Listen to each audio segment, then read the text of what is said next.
water. It covers the stage of countless ancient dramas. So imagine the story of a torrential rain and raging sea swallowing the world. Humanity reduced to a few terrified survivors, clinging to a makeshift vessel. This compelling vision of a great flood is not one confined to any single culture, but it appears in the folklore of peoples separated by oceans and millennia. So why did so many early civilizations, from Mesoamerica to Mesopotamia, tell of a time when the earth was inundated by a catastrophic flood? Today, we are going to voyage through these flood myths across the ancient world. We'll hear the voice of Utnapishtim in Mesopotamia, warning, abandon your house, build a boat, save yourself. We'll listen as a small fish tells Manu of India that the flood will sweep away everything, and learn of how Emperor Yao of China lamented waters that rose up to heaven, encompassing the mountains. We will explore the tales of the Nautian deluge in the Hebrew Bible, the Deucalion flood in Greece, and the indigenous flood traditions of the Americas. Each society's version has its own unique twists, yet the recurring motive of a world-engulfing flood is quite striking. So by examining these stories in their historical context and original sources, we can appreciate both the diversity and their uncanny common threads. Were these stories purely symbolic? Were they moral parables? Or could they dimly echo real prehistoric deluges? We'll have to think critically about that. Throughout, we must remain mindful not to favor any single culture or theological interpretation. Our aim is a comparative, global perspective. So with all this in mind, prepare to dive deep into the ancient world and look at these profound narratives of destruction and rebirth, captivating human imagination since antiquity. Well, welcome to the channel. Introductions all said and done. It's good to see you again. But if you're new, or if you're yet to click the subscribe button, I invite you to do so. And throw the video a like and leave your thoughts in the comments for the algorithm. Also, this video, like all the other videos on the channel, are ad-free. Isn't that wonderful? Of course, made possible by the generous support of those on Patreon, YouTube memberships, and those who were kind enough to check out the merch store. Now, with all that being said and done, if you want to support the channel, you know exactly where to go. Links in the pinned comment and the description of the video. But let's all get nice and relaxed first, and we can go back into the ancient world. Don't forget to bring a towel. Let's begin in Mesopotamia. What better place to begin in the ancient world than there? And this is the place where one of our earliest known flood myths comes from. In fact, if you're familiar with it, Mesopotamia means the land between the two rivers, where the inundations of the Tigris and Euphrates were both a blessing and a curse. The Mesopotamians left multiple accounts of a great flood, recorded on clay tablets in cuneiform script, among humanity's earliest written stories. These Mesopotamian narratives, including the Sumerian tale of Ziusudra and the Akkadian Atrahasis epic, and the flood episode, of course, in the Epic of Gilgamesh, are remarkably rich and are thought to predate and influence later flood tales in the region. Let's start with the Epic of Atrahasis, circa 17th century BCE. The gods decide to destroy humanity with a flood. Uniquely, The reason is not humanity's sinfulness, but its noisiness. That's right. They were too loud. The chief god, Enlil, grows irritated because humans, having multiplied too much, simply make too much noise, and while all the gods are trying to sleep, they are simply too noisy for them. They can't have a proper rest. In one passage, Enlil complains, "The noise of mankind has become too much. I have become restless at their noise. Sleep cannot overtake me because of their racket." After lesser measures to curb human population, such as plagues and droughts, failed, Enlil resolves on total destruction. However, the wisdom god Enki betrays his plan to his faithful devotee Atrahasis. Enki whispers through the walls of Atrahasis' home, advising him to dismantle his house and build a giant boat. Reject possessions and save living things. The boat that you build, roof it like an abyss, so the sun cannot see inside it. Atrahasis follows the divine instructions. He loads the vessel with his family and animals of the field, and when that allotted time comes, he seals the door with bitumen as black storm clouds gather. The narrative vividly describes the unleashing of the flood as follows. The storm winds were raging. No one could see anyone else. They could not be recognized in the catastrophe. The flood roared like a bull, like a wild donkey, screaming. The winds howled. The darkness was total. There was no sun. And so, for 7 days and 7 nights, the torrents poured down. And in the end, Atrahasis' boat survives the tempest and comes to a rest. But when the chief god Enlil discovers that some humans have escaped his decree, he is quite furious, only to be chastened by Enki and the mother goddess, who remind him of the need for life's preservation. A reconciliation ensues, and measures, like making humans mortal and vulnerable, are taken so humanity will never again grow so noisy as to trouble the gods. The most famous Mesopotamian flood account appears in tablet 11 of the Epic of Gilgamesh. Here, the hero Gilgamesh seeks out Utnapishtim, the immortal flood survivor, to learn the secret of eternal life. Utnapishtim then recounts to Gilgamesh the story of how he survived the great deluge. The Gilgamesh version closely parallels Atrahasis, but there are some differences in detail and in emphasis. Utnapishtim, also called Utnapishti or Noah of Babylon, tells how the gods decided to send a flood to wipe out the city of Shuruppak on the Euphrates.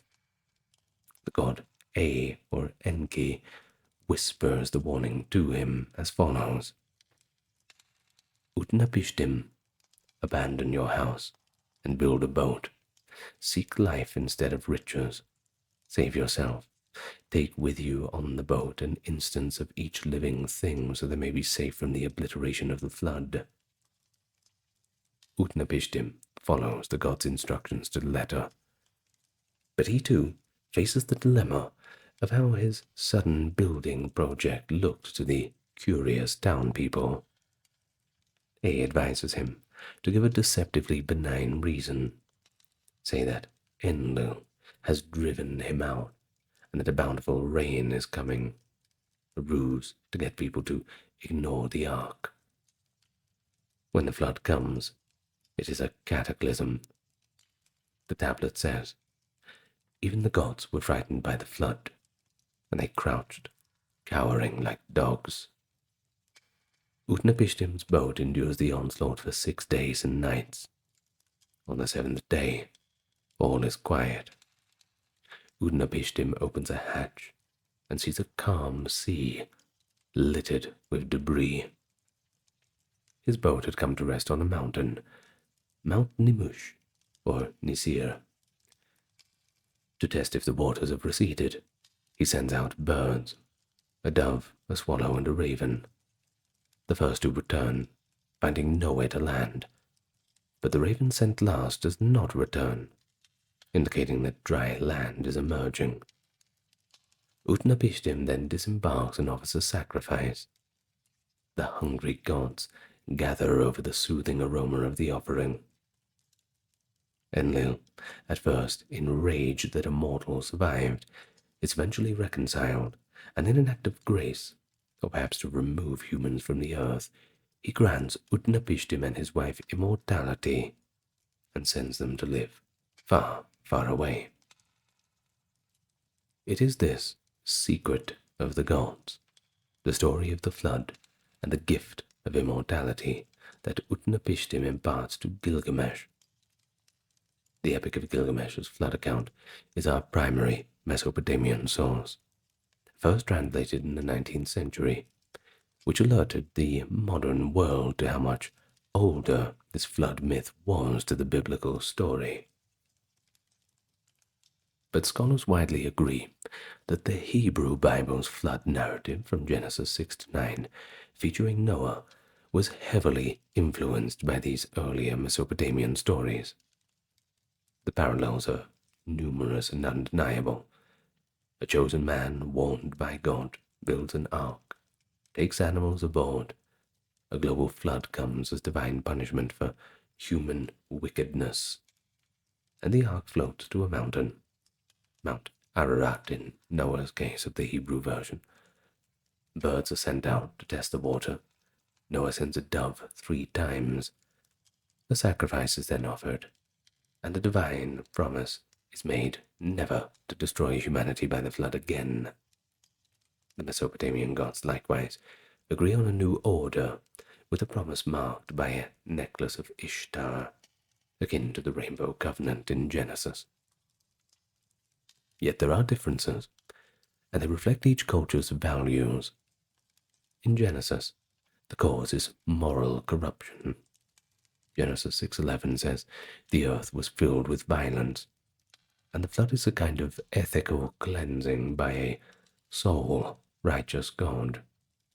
Whereas in Atrahasis, the cause is overpopulation and noise, and multiple, fallible gods are at odds with each other, some regretting the havoc. The biblical account is also notably monotheistic and emphasizes a moral lesson and comfort. God spares Noah for his righteousness and promises never again to send such a flood. But it is important to view each account in its own cultural context. Still, the lineage is undeniably evident. The ancient Babylonian flood tale, likely passed down through oral tradition, and perhaps through sources like the Mesopotamian priest Berosus of the 3rd century BCE, who wrote of the flood hero Xisuthros, found its way into the lore of Israelites during the Mesopotamian exile period. Thus, Mesopotamia's flood myth became the world's most famous flood story through the Bible, illustrating how mythological motives can travel and transform across cultures. So, we will, for reference sake, treat the story from Genesis as one prominent branch of the flood myth tradition, with Mesopotamia as its earlier root. Interestingly, archaeologists have found evidence of significant flooding in early Mesopotamian history. In an excavation of the city of Ur in the 1920s, Sir Leonard Woolley discovered a deep layer of flood-deposited silt, leading him to claim that he had found proof of Noah's flood. Of course, we know that that layer represents a serious local flood around 2900 BCE, which affected some Sumerian cities, but not the entire world. Other flood layers of varying dates are found at other sites, and this suggests that devastating river floods were part of Mesopotamian life, and likely inspired these legends of a universal deluge. However, no single event in geology matches the scale of the myths. Rather, the myths, in rather typical ancient fashion, exaggerate and synthesize the reality of periodic floods into one grand narrative. The Mesopotamian flood myths thus blend observation with theology. That is, floods happen and can certainly be catastrophic, and the theory that gods use floods to intervene in human affairs. Perhaps a dash of creative storytelling, too, can become canon over time. But there's no need to stick around in Mesopotamia for too long. As much as we'd like to stay there, there are other flood myths that we need to get to the bottom of. So let's go a little bit east, find ourselves in India. And there's a very interesting flood legend. The story appears in the Hindu tradition, with the earliest recorded version in the Satapatha Brahmana, that is a Vedic prose text, dated to roughly the 8th to 7th century BCE. Of course, later it was elaborated in the Mahabharata and the Puranas, like the Matsya Purana, for example, with a few variations in between. Now, the core narrative centers on Manu, that is, this character of the primordial man, often considered the first human or lawgiver in Hindu lore. Now, of course, the lore is quite deep, so I'm just going to try and explain it on a surface level. The old Vedic texts are very complicated, and they require videos of their own. Perhaps I'll get to them soon. Anyway, uniquely, Manu is warned of the flood by a tiny fish that he had rescued. According to the Satapatha Brahmana, one morning, this is how the story goes, as Manu was washing his hands, a little fish jumped into his palm. The fish spoke, a surprising and obviously numinous event. "Rear me, and I will save thee." Of course, Manu is understandably quite astonished, and he asks what the fish is going to save him from. The fish then reveals that a flood will carry away all of these creatures. From that is what he will be saved from. The fish then requests Manu's protection, knowing that small fish are easily eaten by bigger fish, and Manu, showing compassion, places it in a jar of water. But the fish kept growing, and miraculously fast, outgrowing vessel after vessel, until Manu released it into the sea once it was enormous and safe. The fish, by now clearly a divine being, then told Manu the time had come. Quote from the text, "In such and such a year that flood will come. Thou shalt then prepare a ship, and when the flood has risen, thou shalt enter into the ship, and I will save thee." So, of course, as instructed, Manu builds the wooden ark. When the foretold flood arrived, true to prophecy, it, quote, "swept away all the creatures, and Manu alone remained." The great fish swam to Manu's ship, and Manu tied the vessel to the fish's horn. The fish then safely guided Manu's ship to a high mountain in the north. As the waters subsided, the fish advised Manu to secure his ship to a tree on the slope, so it would not drift as the flood receded, and to descend gradually. Manu's ark thus came to rest on a mountain, sometimes identified in later texts as the Himalayas. So after the flood, Manu performed sacrifices, and in time he miraculously obtained a partner. In one version, a woman named Ela emerges from the sacrificial fire or the melted butter of the offerings. Once again, it all sounds pretty familiar, doesn't it? The floods, the mountaintop, the sacrifices. Well, Manu and this new woman, Ela, then became the progenitors of a renewed humankind.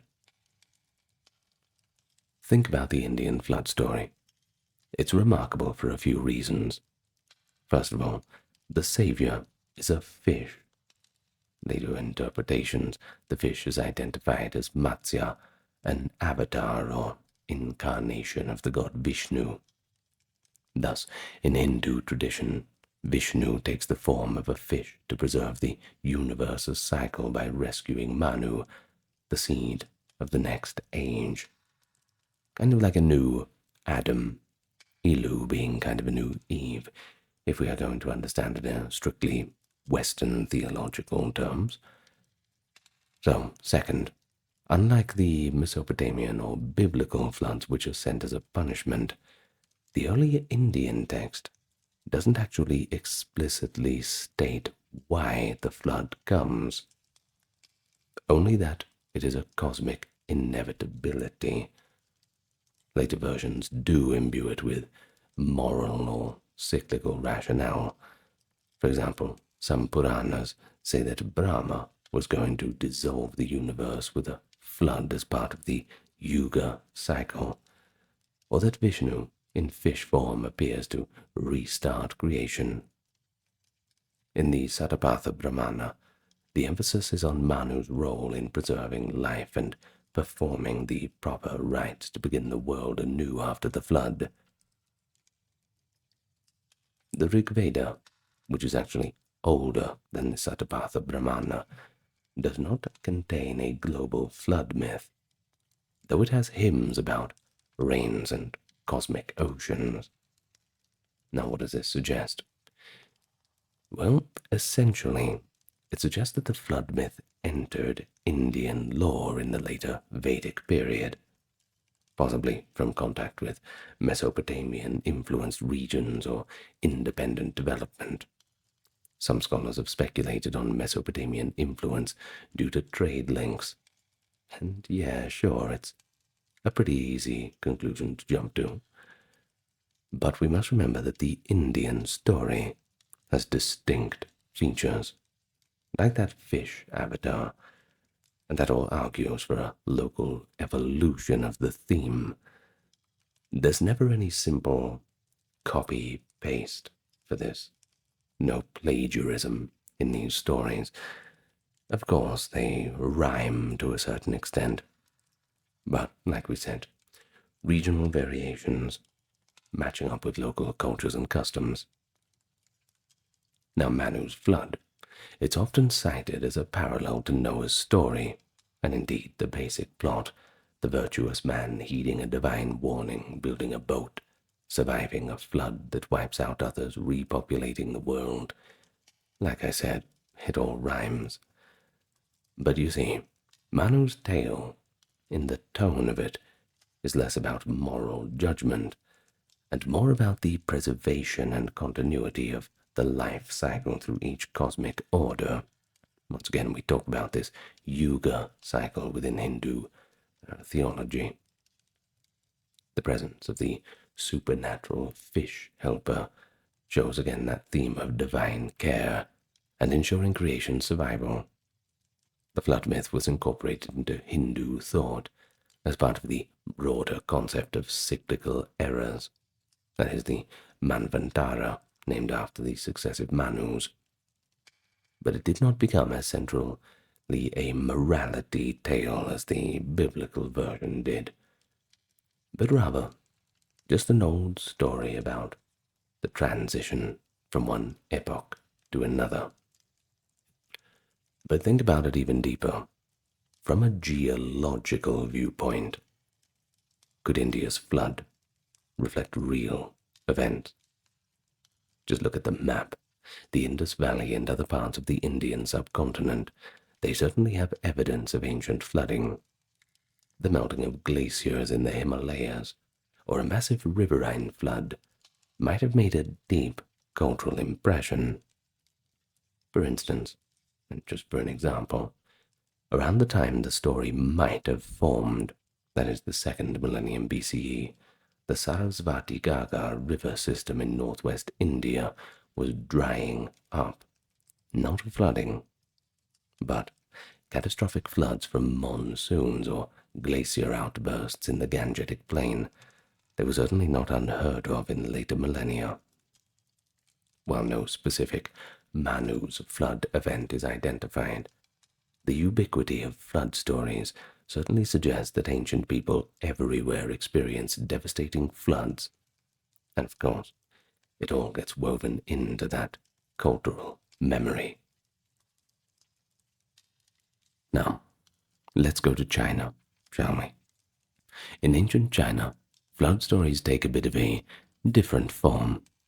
You see, rather than focusing on a single righteous man in an ark, the Chinese legends emphasize the heroic efforts to control a massive flood that had already begun. Of course, the most famous is the tale of Yu the Great and the Great Flood, which is foundational to Chinese civilization's narrative of the Shah dynasty's establishment.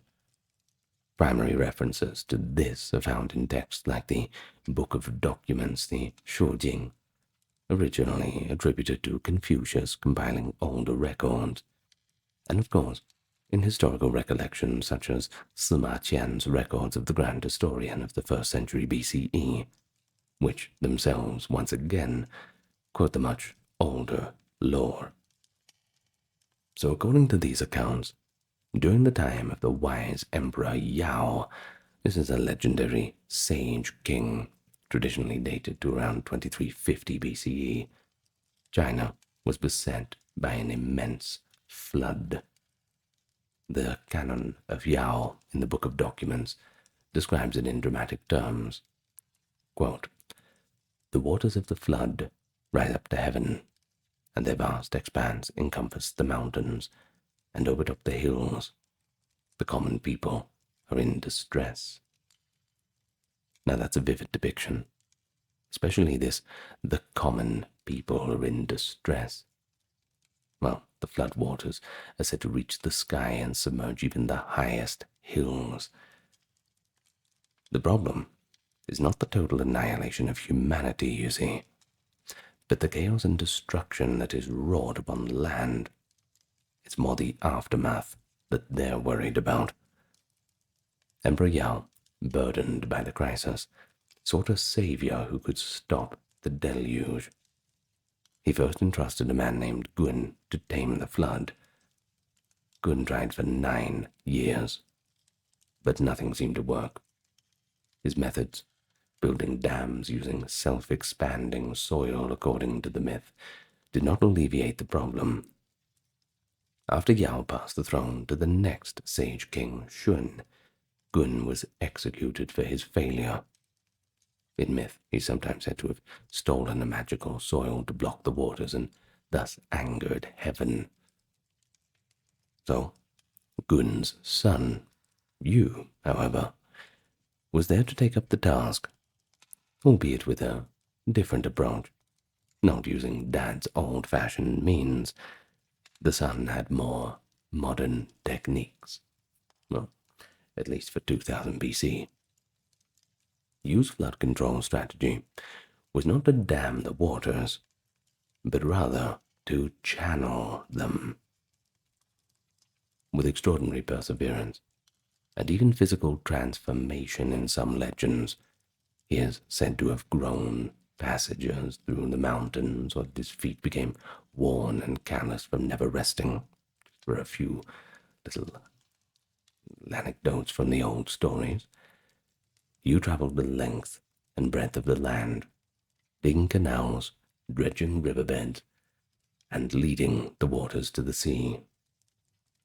The task took years of ceaseless labor. One oft-cited detail of Yu's dedication is that in the 13 years he spent controlling the flood, he passed by his own home 3 times, but he never went in. That was how determined he was not to rest until the job was done. And eventually, lo and behold, the great Yu succeeded.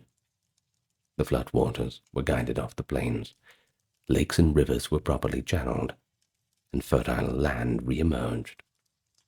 The people were saved from the watery chaos, and agriculture could finally flourish again. In gratitude and recognition, Shun ceded the rulership to Yu, and therefore made him the founder of the Xia dynasty. That is, by the way, traditionally regarded as China's first dynasty.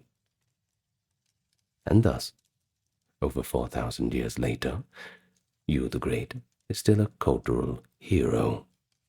He symbolizes the taming of nature's fury through wisdom, engineering, and of course, good old-fashioned hard work. Now, what is notable in the Chinese flood myth is the emphasis on mitigation rather than divine wrath. The flood is portrayed as natural, or, in the most generous interpretations, semi-divine, but still a disaster afflicting the secular world, and the heroes are those who manage to end it. Not some deity stepping in, but the people doing what they do best, responding to a crisis. Now, this likely reflects the realities of ancient China, especially along the Yellow River, which has long had a history of calamitous floods. Indeed, the Yellow River's nickname is China's sorrow for its deadly floods that periodically change the landscape. And believe me, still these days, China certainly has problems with flooding, not just from the rivers, but from the rains, especially in southern Guangdong province. It really gets up to your knees. Well, the Great Flood of Yu may be a mythologized memory of ancient flood control efforts. There is some archaeological evidence around 1920 BC of a massive landslide dam failure and a flood in the Yellow River Basin. It's called the Jishe Gorge event, which some scientists have speculated could correspond to a historical kernel of the Yu legend, though that, of course, is still debated. The Chinese tradition also has a more mythological version of a cosmic flood. The story speaks of the monster Gonggong, a god of water, who in anger smashed his head against the pillar that supports the sky, knocking it askew and causing the sky to crack. Water from heaven flooded the earth, and fire raged, until the goddess Nuwa repaired the sky with 5 colored stones and re-established the cosmic order. Now, in this myth, water and fire catastrophes are paired, and the flood is part of a larger cosmic disorder. Nuwa's repairs end the crisis. This tale, recorded in sources like the Huainanzi in the 2nd century BCE, and later folklore, shows a fascinating counterpart to the Noah-esque scenario. Instead of one chosen human, a deity herself intervenes to stop the flood and save the world. Another Chinese flood tale, from the ethnic minorities such as the Miao or Yao people, is more similar to the other global versions. A couple, often a brother and sister or husband and wife, survive a worldwide flood in a drum or boat, and then repeople the earth. These are outside the mainstream Han Chinese cultural canon, and there's also a few little stories among the Lisu people, as well, some of the Baizu people. There's plenty of them. But either way, regardless of being outside the main Han canon, they certainly show the flood motive, even in East Asia, can take the form of a total wipeout and restart. But as with all Chinese stories, especially mythological ones, it comes down to that restoration of balance, the cosmic order. As above, so below. Still, to this day, that maintaining of balance and order is culturally the most important thing in China. Well, you know me, I could go on about China all day, but we have to go back to Greece now. They've got their own myths, you know, and turning to the ancient Mediterranean, we certainly encounter them. In Greek mythology, as recorded by sources such as Apollodorus's Bibliotheca, the 1st to 2nd century CE, and the Roman poet Ovid's Metamorphoses, 8 CE, which retells the Greek myths in Latin, great source by the way, we find the story of Deucalion's flood. Now, this myth served to end the Bronze Age of men in Greek lore and usher in a new age. So let's get to it. According to this myth, Zeus, the chief god of the Greek pantheon, decided to one day destroy the humans of the Bronze Age because of their wickedness and impiety. The pious couple, Deucalion, son of Prometheus, and his wife Pyrrha, the daughter of Pandora, they managed to find favor, or at least they were warned by Prometheus of the coming disaster. Prometheus instructed his son, Deucalion, to build a large ark and stock it. When Zeus poured rain upon the earth and caused the sea to overwhelm the land, Greece was flooded. Ovid describes the scene with poignant imagery. Farms and towns submerged, people climbing hills or even, quote, rowing above their drowned orchards, as the entire world became a seamless expanse of water. In Ovid's poetic words, quote, now seas and earth were in confusion lost, a world of waters and without a coast. I suppose it's lucky that the Greeks were good sailors. Certainly the time to use that skill. Mountains were covered. The entire human race perished in the flood, except, of course, for Deucalion and Pyrrha, who survived in their floating vessel. After 9 days, their ark came to rest on Mount Parnassus. They emerged to a desolate world. As Ovid narrates, quote, he with his wife were the only ones left behind of perished men. They, too, were humankind. Realizing they were the sole survivors, Deucalion and Pyrrha sought guidance from the gods on how to repopulate the desolated earth.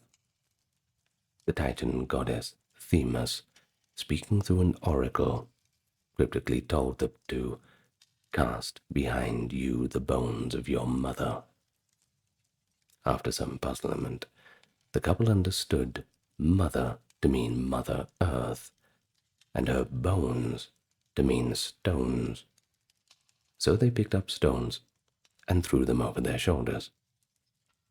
From the stones, Deucalion tossed arose new men, and from those Pyrrha tossed arose new women, restoring the human race without having to go for that incestuous union. Thus, humanity was born anew, literally from the rocks of the earth, cleansed and rejuvenated after the great flood. So there you have it, the Greek flood myth. Well, while clearly paralleling the Near Eastern ones, it certainly has its own unique flavor and context, once again matching itself up with the local customs.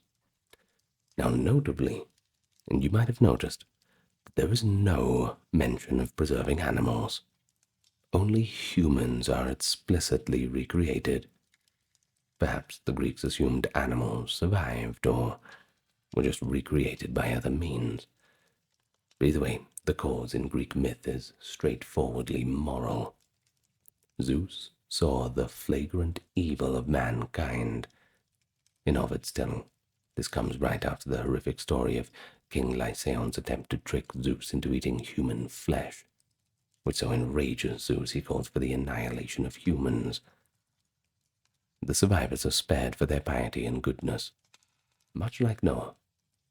Indeed, later commentators in antiquity, and today of course, often compare Deucalion to Noah. Ancient Greek writers themselves had multiple flood traditions. Some spoke of an earlier flood of Ogyges, the primordial flood in Attica, but the Deucalion story is the most developed and therefore widely cited. By Hellenistic times, Greek thinkers like Plato were aware of the Near Eastern flood stories. In Plato's Timaeus, the character Critias mentions that according to Egyptian priests, the Greeks remembered only one flood, that is being Deucalion's, but in reality, multiple catastrophes had occurred, hinting at a overall ancient awareness of recurring disasters. Plato also spun his own tale of a sunken civilization. You might have heard of it. Atlantis, destroyed by the sea in a single day and night of earthquakes and floods. Though Atlantis is more of an invented allegory or philosophical myth than a traditional folk legend, it shows the Greek fascination with flood-like cataclysms. Plato dated Atlantis' fall at 9,000 years before his time, possibly an allusion to the end of the Ice Age. But that's kind of speculative. It's a link that some have later drawn between Atlantis and rising sea levels. But let's return to Deucalion. Our primary sources for this flood are literary. Apollodorus' Bibliotheca sums it up quite succinctly. Quote, Zeus, wishing to destroy the men of the Bronze Age, poured a great rain from heaven and flooded the earth, so that all humans perished, except a few who escaped to the high mountains. And Deucalion, by the virtue of his wisdom, built an ark and saved therein his wife Pyrrha. And of its metamorphosis, though a poetic retelling in Latin, gives us a colorful narrative of the flood's devastation and the hopeful renewal after. From these accounts, the Greek flood myth likely crystallized in the first millennium BCE, though it could preserve older oral traditions. Given that Greek culture had contacts with the Near East through trade, etc., it is plausible that Greeks adopted a flood story from the East, but adapted it to their own pantheon and moral framework. And think about it. The motive of repopulating the world by throwing stones, well, that's distinctly Greek in character. There's no parallel in Near Eastern or biblical versions, and reflects this Greek preference for rationalizing myth. The bones of Mother Earth being stones is a clever etymological play, you see. The word for people, laos, was linked to las, stone. So there's that too. But of course, Greek mythology did not treat the flood as the absolute beginning. It was one event in a sequence. So in Greek thought, the flood is a major interruption, not a total restart of recreation, or restart of creation, rather. The gods survive unaffected. It's just humanity that has to go through a harsh reboot. But it's also worth noting the Norse myth here as a comparison from another part of Europe, though much later recorded. In Norse mythology, there isn't a story of the gods flooding the world to punish humans. However, there is a curious echo of the flood motif in cosmogony. When the primordial giant Ymir was slain by Odin and his brothers, so much blood gushed out that it caused a flood that drowned most of the giants. They seem to have a little bit more of a violent flair to them, the Norse myths. But only one giant, Bergelmir, and his wife survived by floating on a wooden box, often interpreted as a boat or perhaps a hollow tree trunk. And from them, the first frost giants descended. Now, this is essentially a giant's flood at the dawn of time. It doesn't affect humans. They'd not yet even been created. But it's strikingly similar in structure. A world drowned in blood, metaphorically water, with a single couple surviving in a vessel. The Norse did not carry this motive into a moral tale, sure, but it shows how widespread the ark and survivors pattern is, and this video is all about patterns, even in a context where the cause is different. That is, the violence of cosmic creation. Now, returning to Greek and Near Eastern connections for a moment before we move on, the Greco-Roman world eventually connected the dots between Deucalion and the Eastern Flood heroes. By late antiquity, some commentators outright identified Deucalion with Noah, though for the Greeks, Deucalion was local and Noah's story came with Christianity. But it is a testament to how flood mythology resonated across cultures. Each one could recognize its own version in the other's tale. Well, going far, far away now to the Americas, all the way across the globe, and long before any contact with the old world, various indigenous cultures harbored their own flood traditions. These were passed down orally, and later recorded by missionaries and anthropologists. It's fascinating to observe these stories because they developed in isolation from Eurasia, yet they still mirror many motives of the old world myths. And that raises a question of convergent tradition versus a very ancient shared human memory. Let's look at a few examples from the Americas. Mesoamerica, the Andes, and North America's First Nations. Let's start with the Maya of Central America. In their sacred book, the Popol Vuh, transcribed in the 16th century from older oral accounts, there is a flood in the sequence of creations and destructions of the world. According to them, the creators, heart of sky, heart of earth, and other deities, made several attempts at fashioning human beings, with varying degrees of success. The first attempt, humans of mud, was a complete failure. The second attempt produced wooden people. They could speak and even multiply, but they had no souls or memory of their makers.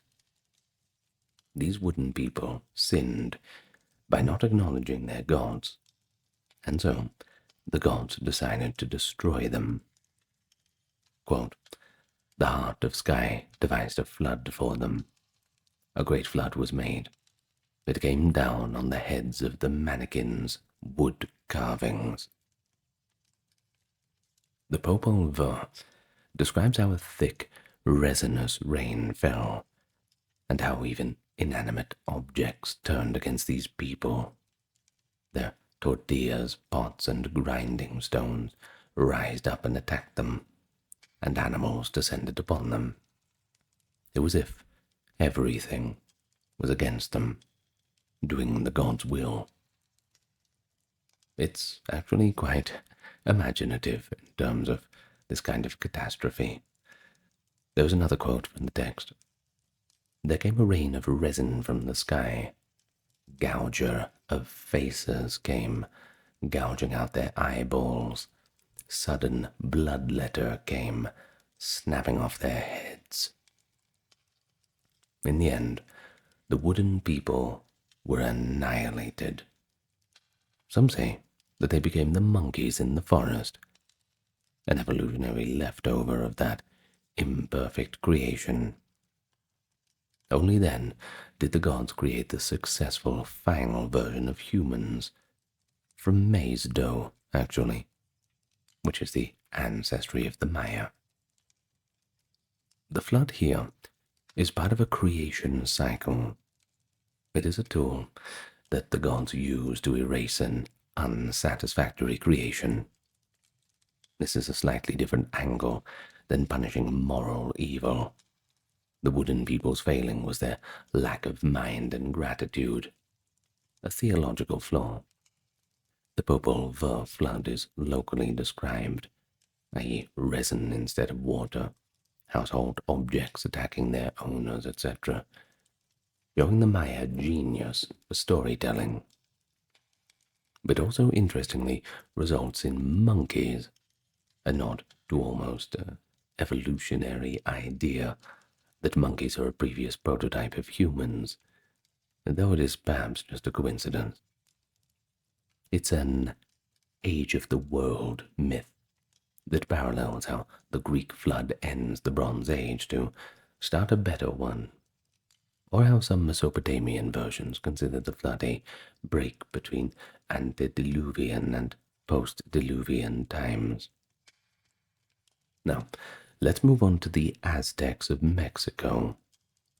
We're talking around 15th century CE now. They had a cosmology of 5 suns, or 5 ages of the world. Each age ended in a cataclysm, and the previous 4th sun, the Atlanteotl, or the Nahuatl, the sun of water, excuse my Aztec pronunciation now, ended in a giant flood. In the Nahua legend, reported in sources like the Codex Chimalpopoca, which contains the legend of the suns, the gods decided to destroy the 4th age with water because the people had become wicked and neglectful of their creators. The rain god poured down a great flood, but 2 humble humans were warned. Are you surprised? A man named Tata, also called Nata or Note, and his wife Nena received a divine message, sometimes from Tlaloc and other times from Tezcatlipoca, to hollow out a great cypress tree and shelter inside it. They were told to stock it, not just with 1 pair of ears and maize for subsistence, but not to light a fire or eat anything except the corn. Tata and Nena did exactly as they were told, and they survived the flood by floating in the log. When the flood waters subsided after some time, they emerged, quite cold and hungry. Finding themselves alive, they decided in joy and forgetfulness to catch a fish and cook it. Now this violated the explicit command of the god who had warned them not to eat anything beyond corn. At the delicious smell of cooking fish, Tlaloc descended in anger. He scolded them. "This is how I am repaid for saving your lives." In punishment, he transformed Tata and Nena into dogs, and thus they did not become the progenitors of a new human race. In fact, the Aztec flood myth usually says that the world of the 4th sun was completely destroyed after the flood. The gods had to create a 5th sun and create humans anew. That being in the 5th age now, which the Aztecs believed they were living in the 15th century CE. In another version, the survivors are named Koskov and Xochiquetzal, and they escaped in a boat to repopulate the earth.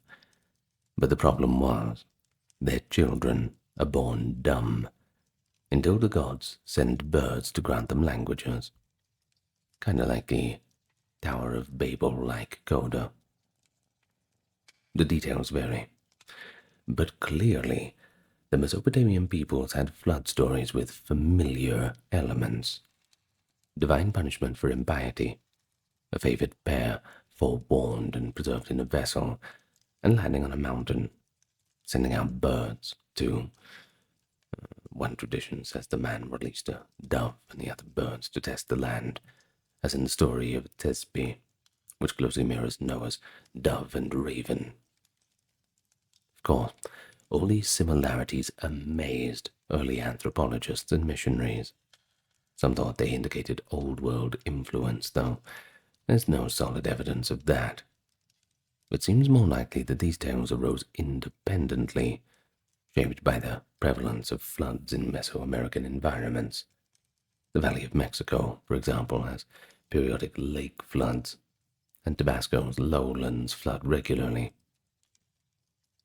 Now, let's head to the Inca civilizations. In the Andes, the Inca and other highland peoples have flood legends associated with their creator god, Viracocha. In one Inca story, Viracocha created an early race of giants or primordial people, but they proved unruly or indifferent to him. This did not make Viracocha very happy, of course. He sent a great flood called the Una Pachacute, meaning water that overturns the world, to wipe them all out. In this version, unlike the biblical one, Viracocha doesn't explicitly save anyone, he just wipes the slate clean. However, some versions do say that he allowed 2 people to survive. In one account, Viracocha saved 3 men, one of them actually named Taquapaca, who later rebelled.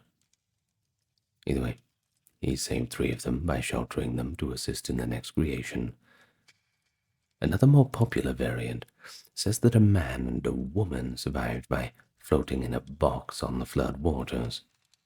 When the flood was over, Viracocha remade humanity.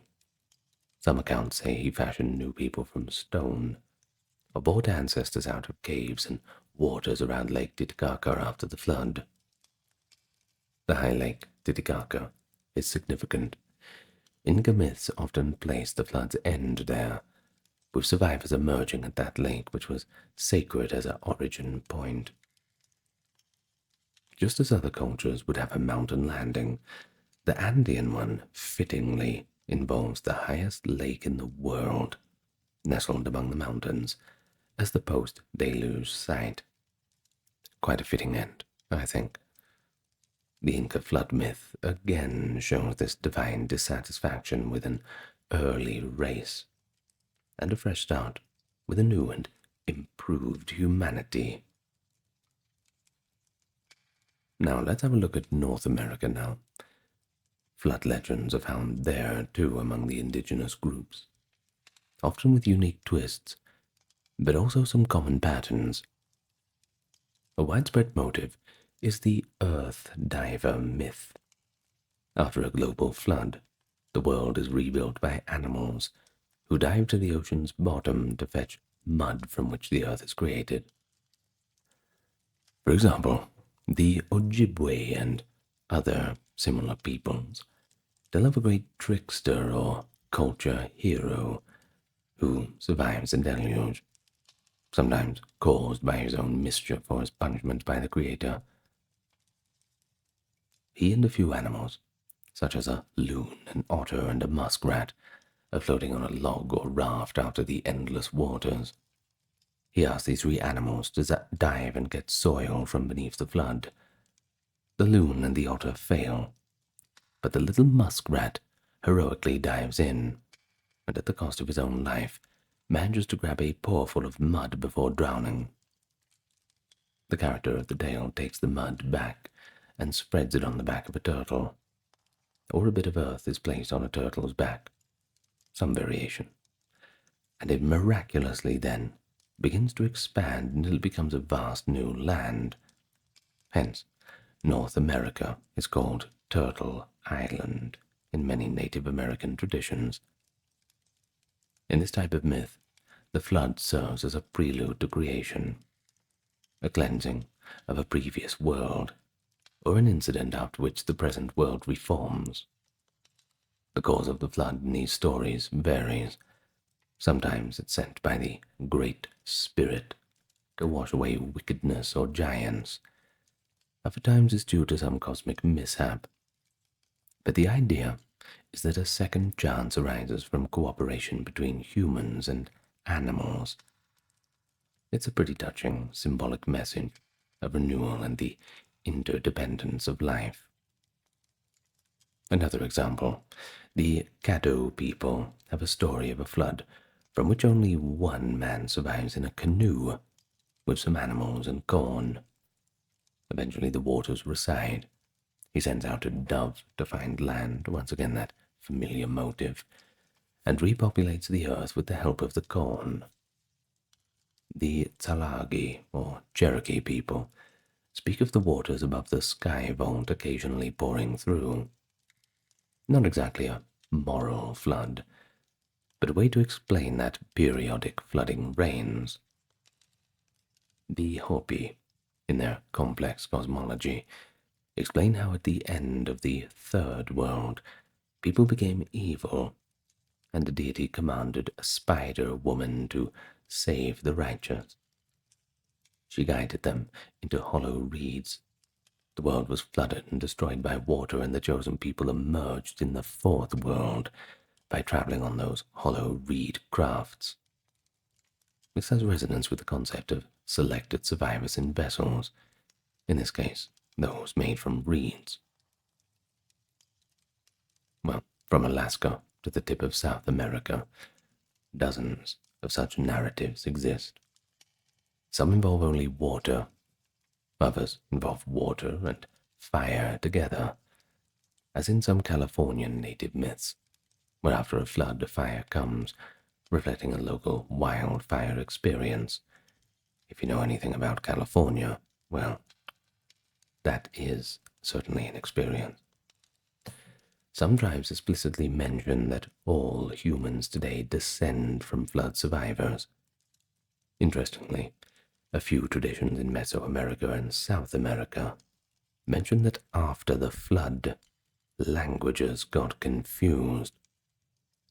A parallel, of course, to the biblical Tower of Babel, but in flood context. For example, a Maya story has that detail, and the Nahua story of Koshkosh that we saw has the dove granting languages to the flood survivors' children. Well, of course, beyond the well-known civilizations, we have plenty of others. In Pacific Islander traditions, for instance, there are deluge stories, despite many islands being quite small. In fact, the Polynesians of Hawaii tell of Nu'u, who built an ark on God's command and escaped a flood, landing his vessel on top of a mountain, and then he offered sacrifices to the moon, mistaking it for the god who saved him, until the true God came and corrected him and sent a rainbow as a sign of favor. This Hawaiian tale, recorded by missionaries, has quite a few obvious biblical parallels, but some even suspect that it was influenced by missionary teachings, yet some Hawaiian priests still insist it was an authentic ancient story. In the Maori lore of New Zealand, a story exists of Ruatapu, who caused a flood to avenge an insult, drowning many people, with only a few, like Paikea, who rode on a whale, surviving to re-establish humanity. In Africa, flood myths are rarer, but not absent. The Kikuyu of Kenya have a legend where a supreme being, Ngai, told the patriarch Tumbainot to build an ark because of a coming flood. Tumbainot's family and some animals survived, and afterward they repopulated the land, which reads like a nearly exact parallel to Noah. However, some West African groups had more homegrown flood tales. For example, a Yoruba story speaks of a great flood that once covered the land of Ile-Ife, until a sacred chain was used to bring down a god who receded the waters. Even within the Middle East, outside Mesopotamia, there were other flood tales. The Quran, in the 7th century, retells Noah's story with a few differences, etc. One of Noah's sons is said to have perished by refusing to board the ark, showing the continued influence of the flood motive in later religious thought. In folklore, Persian and Turkish legends sometimes localize the ark's landing on their own mountains. Mount Judy, for instance, in one Islamic tradition. So what do we make of this global mosaic? I'm sure this video has had plenty of raised eyebrows. That's if you're not already asleep. I bet you are, aren't you? Well, either way, the sheer distribution of flood myths on every inhabited continent suggests that floods, as real events, were among the most traumatic and memorable disasters that our ancestors faced. Whether it was river floods, monsoon rains melting glaciers, tsunamis breaching lakes, many communities had some memory of catastrophic water-related disasters. These memories passed through oral tradition for generations, and they likely grew in the telling and took on a mere spiritual significance. The Great Flood's a powerful canvas, you see, on which one can project themes of divine judgment, rebirth, the fragility of life. It's all there. But at the same time, we have to be cautious, because not every culture has a flood myth. Some don't, or have other types of world-ending myths like fire or wind. So it's not 100% a universal archetype in the strict sense. Don't catch yourself saying every culture in the world has a flood myth, because it's not quite correct. You're far better off to say most of them do, as it's very widespread. No one can deny that. But what does it all mean, ASMR historian? What does it all mean? Well, let's reflect a little bit. The prevalence of the ancient flood myth certainly leaves us with quite a few questions. Did a single catastrophic event in prehistory inspire them all? Or are they purely symbolic narratives that arise from both common human psychological patterns? I think the answer's a bit of both. It's a mixture of mythic archetype and collective memory of real events. After all, floods happen all the time. Now, some scholars have suggested that the flood symbolizes a cleansing of the world in psychological and symbolic terms, a return to a primordial state, followed by rebirth, essentially a story of death and renewal that resonates with the human psyche.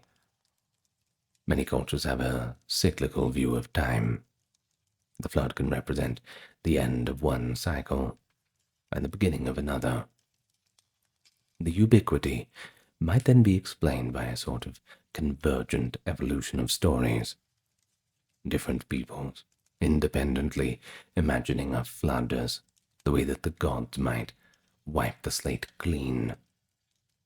In fact, water is a natural symbol of both destruction and fertility, So as a metaphor, it's quite potent, destroying evil and allowing life to finally start anew.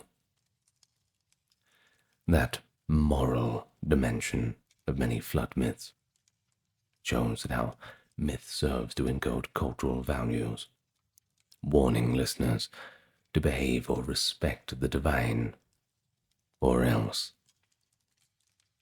But let's think about some historical and environmental triggers, because you see, on the other hand, these stories likely do contain kernels of truth, or at least local truths.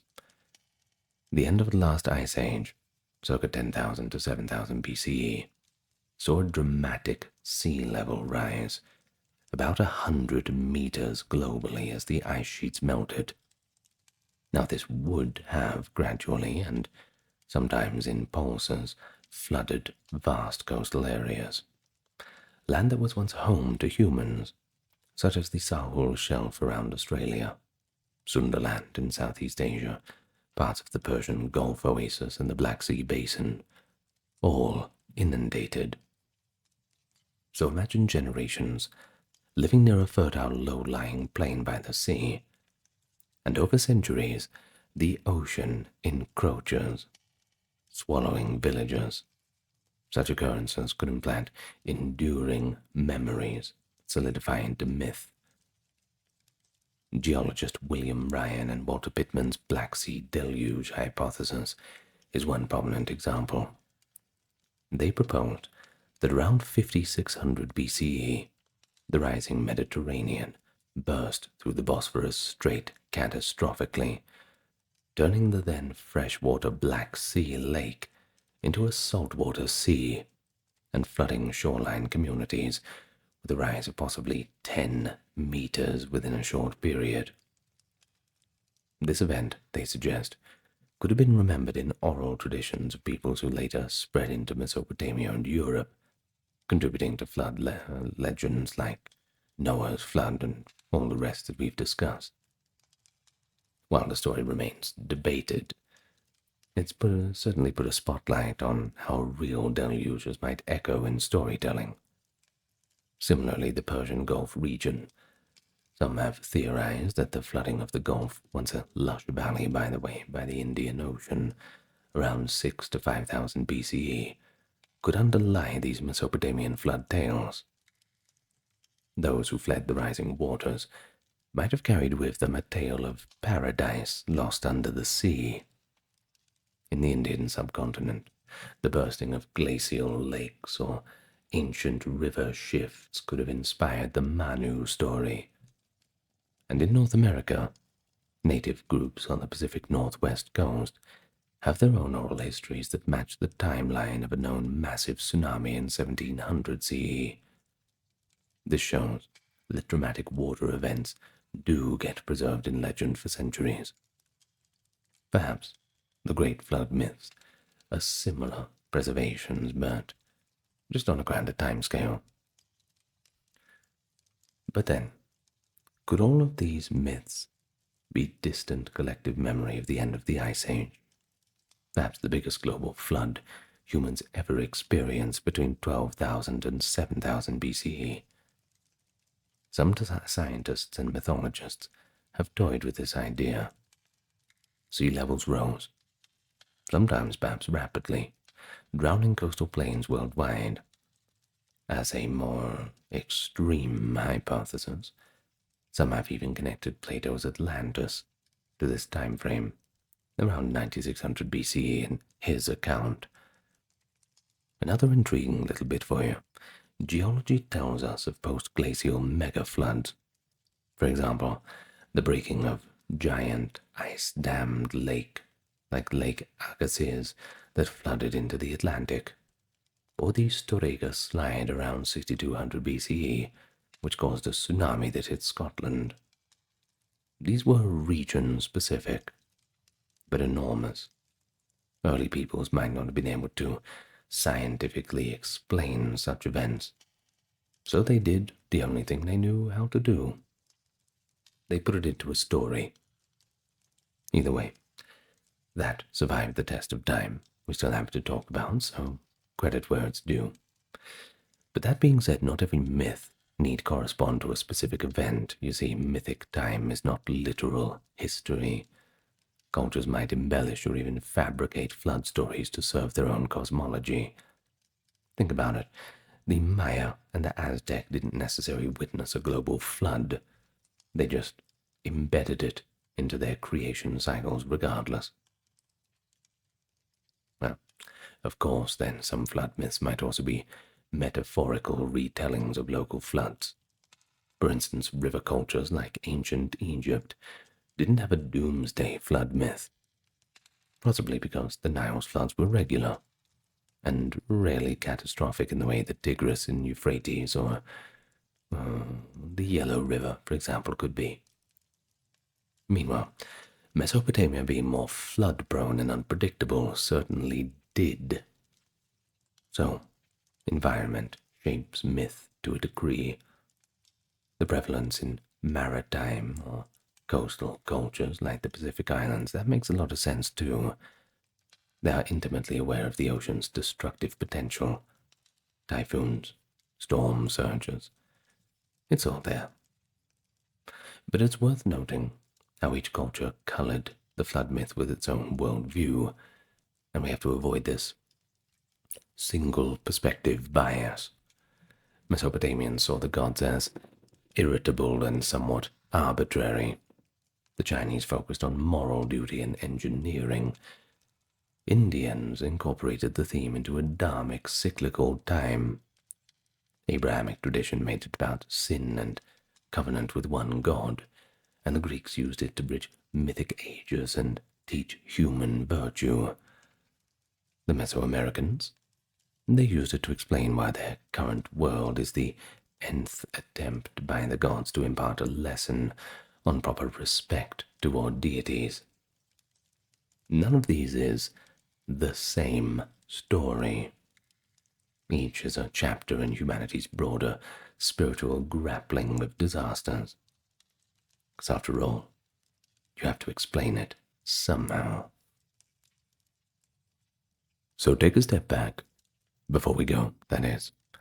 What do all the ancient flood myths tell us? Well, on one level, they highlight our ancestors' vulnerability to nature. It's natural that societies asked why and found answers for the will of the gods in need for renewal. But on another level, it's a bit of a paradoxical message about destruction and hope. They are essentially stories of apocalypse and genesis. While nearly everyone and everything dies in these tales, they all end with survival, rebirth, and often a better order than before. Evil is washed away, and the world is fresh again. Whether it's Noah's family repopulating a cleansed earth, or Deucalion's stone-born men free of their forefathers' wickedness, or even Manu restarting humanity through austere rites. The flood acts as a grand reset button, albeit one that no one really wants to really experience. So what enduring lessons might we take from them? Perhaps it's a humble reminder of humanity's small place in the grand scheme. Our ancestors used the stories to warn each other that we must live in balance with the gods, moral law, and nature, or face dire consequence. Yet they also embedded a promise. Even if catastrophe hits, a new dawn will always come. A survivor will remain to keep the flame of humanity alive. In the flood, therefore, we see reflected both our greatest fears and greatest optimism. The ancient myths told around fires, and later inscribed on stone and paper, they all continue to captivate us, because they speak to the resilience of life and the hope of restoration even after the most total devastation. And as the waters eventually recede in each of these tales, so too do our darkest times eventually pass and gives way to renewal. Let's hope that after your great flood, that you will be able to rebuild too. We've all had them, and sometimes the world looks a lot better afterwards. And so in that sense, the flood myth, though born of destruction, ultimately conveys a deeply life-affirming message, and that echoes through the ages, from the campfires of cavemen to the listener on YouTube. It'll always be there. Well, with all that being said, I think that's the end of the video now. Wow, 1 hour and 20 minutes. A late summer day, AD 79, business as usual in the prosperous Roman city of Pompeii. Shopkeepers traded in the forum, families tended to household chores, and the looming spectre of Mount Vesuvius was just a part of the all-familiar landscape. But by the next dawn, this entire world had been plunged into darkness and ruin. Witnesses at the time, and later historians, vividly describe how day was turned into night and light into darkness as the volcano erupted. A cataclysm of fire and ash. Not just Pompeii, but the neighboring towns of Herculaneum, Stabiae, and Oplontis met a sudden and harrowing fate. We've got plenty of information to piece the story together, and we're going to rely on a mix of primary sources of the time and a bit of modern archaeology that backs up the old voices. But before getting into the eruption itself, it's best we understand why Pompeii was so important. Understand the volcano, too, and the signs, subtle or perhaps glaring, that preceded the disaster. But let me welcome you first. It's good to see you coming back to the channel. Perhaps you're returning, or perhaps you're new. To all the newcomers, I invite you to subscribe. It's only a click away, and it's conveniently located right next to the like button. And thank you for everyone supporting on the Patreon and the merch store, helping keep the channel ad-free. Now, how about we begin now, and look at Pompeii and its slumbering giant Vesuvius.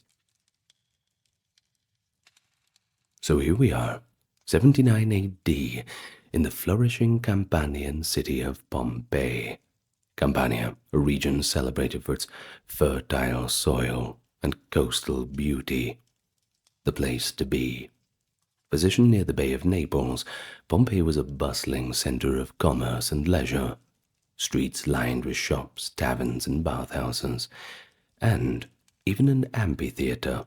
In fact, it was the oldest known permanent amphitheater in the Roman world, and that ought to attract the tourists, that's for sure. As for the population of Pompeii, estimated to be around 12,000 or more, they lived in a thriving community, where everyday life left its imprint.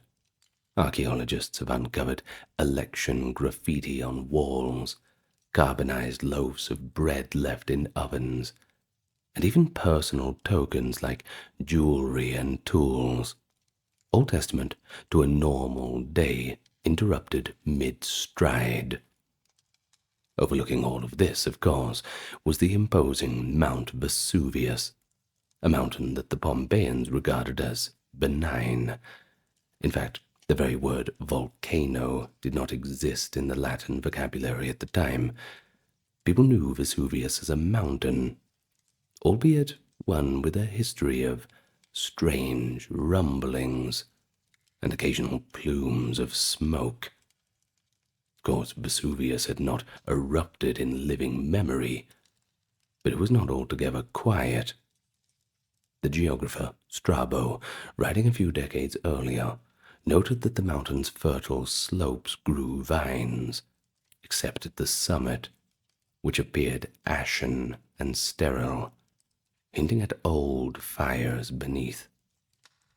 Well, indeed, according to the later historian Cassius Dio, Vesuvius once, quote, was equally high at all points, until an inner part collapsed to form a great hollow, an ancient caldera, ringed by still verdant ridges. Within that central hollow, he wrote, fire rose from the center. The crater is given over to the fire, sending smoke by day and flames by night.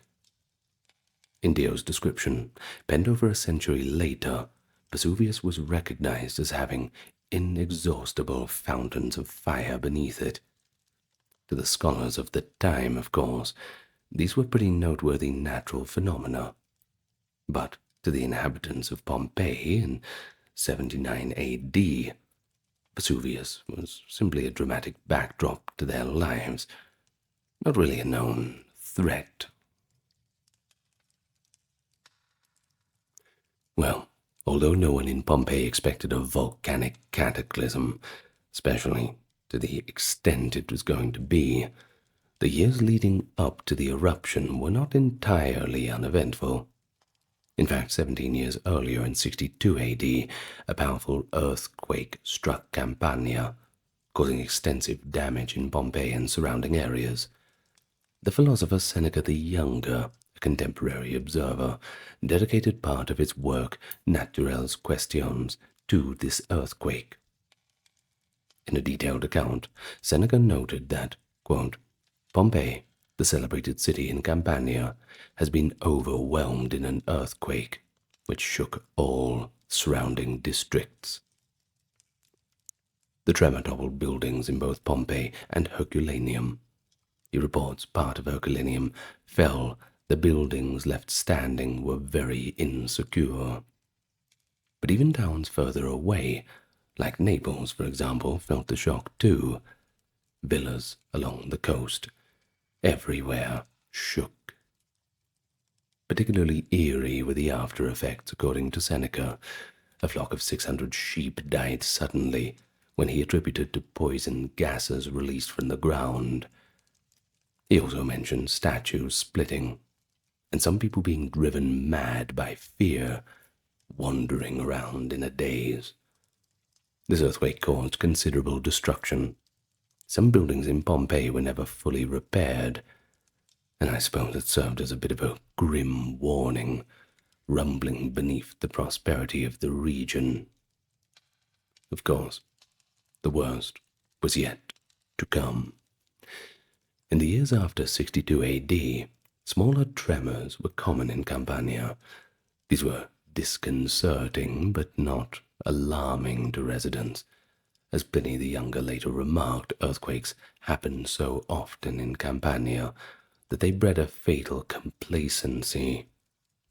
Indeed, in the days leading up to the eruption in 79 AD, earth tremors became frequent. Pliny the Younger, who was staying west of Pompeii in Misenum, recorded that for several days prior, the earth tremors were not especially alarming because they happened so often. The night before the eruption, however, the quakes grew so strong that his mother woke him as the house shook violently. These pre-shocks caused some damage. Pliny notes that buildings were already tottering, by early morning ready to collapse, all before the eruption had even happened.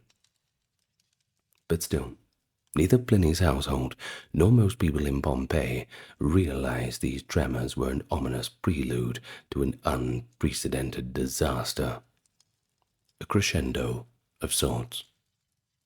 But life went on in the city, with only slight unease. In Pompeii, some citizens might have been repairing cracks in walls or sweeping up fallen tiles, but there was no mass exodus, no panic.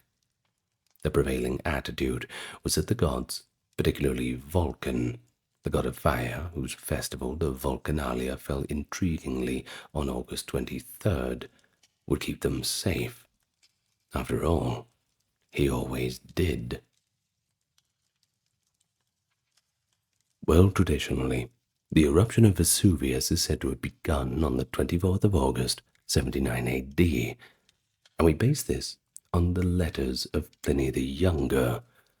Pliny's original manuscript has unfortunately not survived, and the date comes from copies transmitted in the Middle Ages.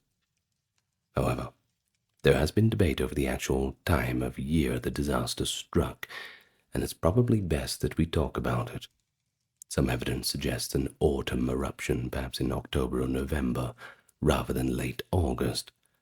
For instance, excavations at Pompeii have uncovered the remnants of autumnal fruits like pomegranates and walnuts, and even braziers, that is, portable heaters in use. Now that hints at a cooler weather. Victims have been found wearing heavier clothing that one would expect in high summer.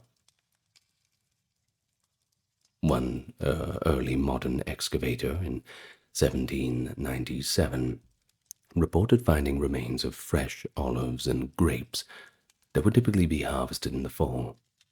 Additionally, the prevailing wind pattern in August would normally blow volcanic ash to the west, but Pompeii lies southeast of Vesuvius. The heavy ash fall in that direction is more consistent with the autumn wind patterns of the region.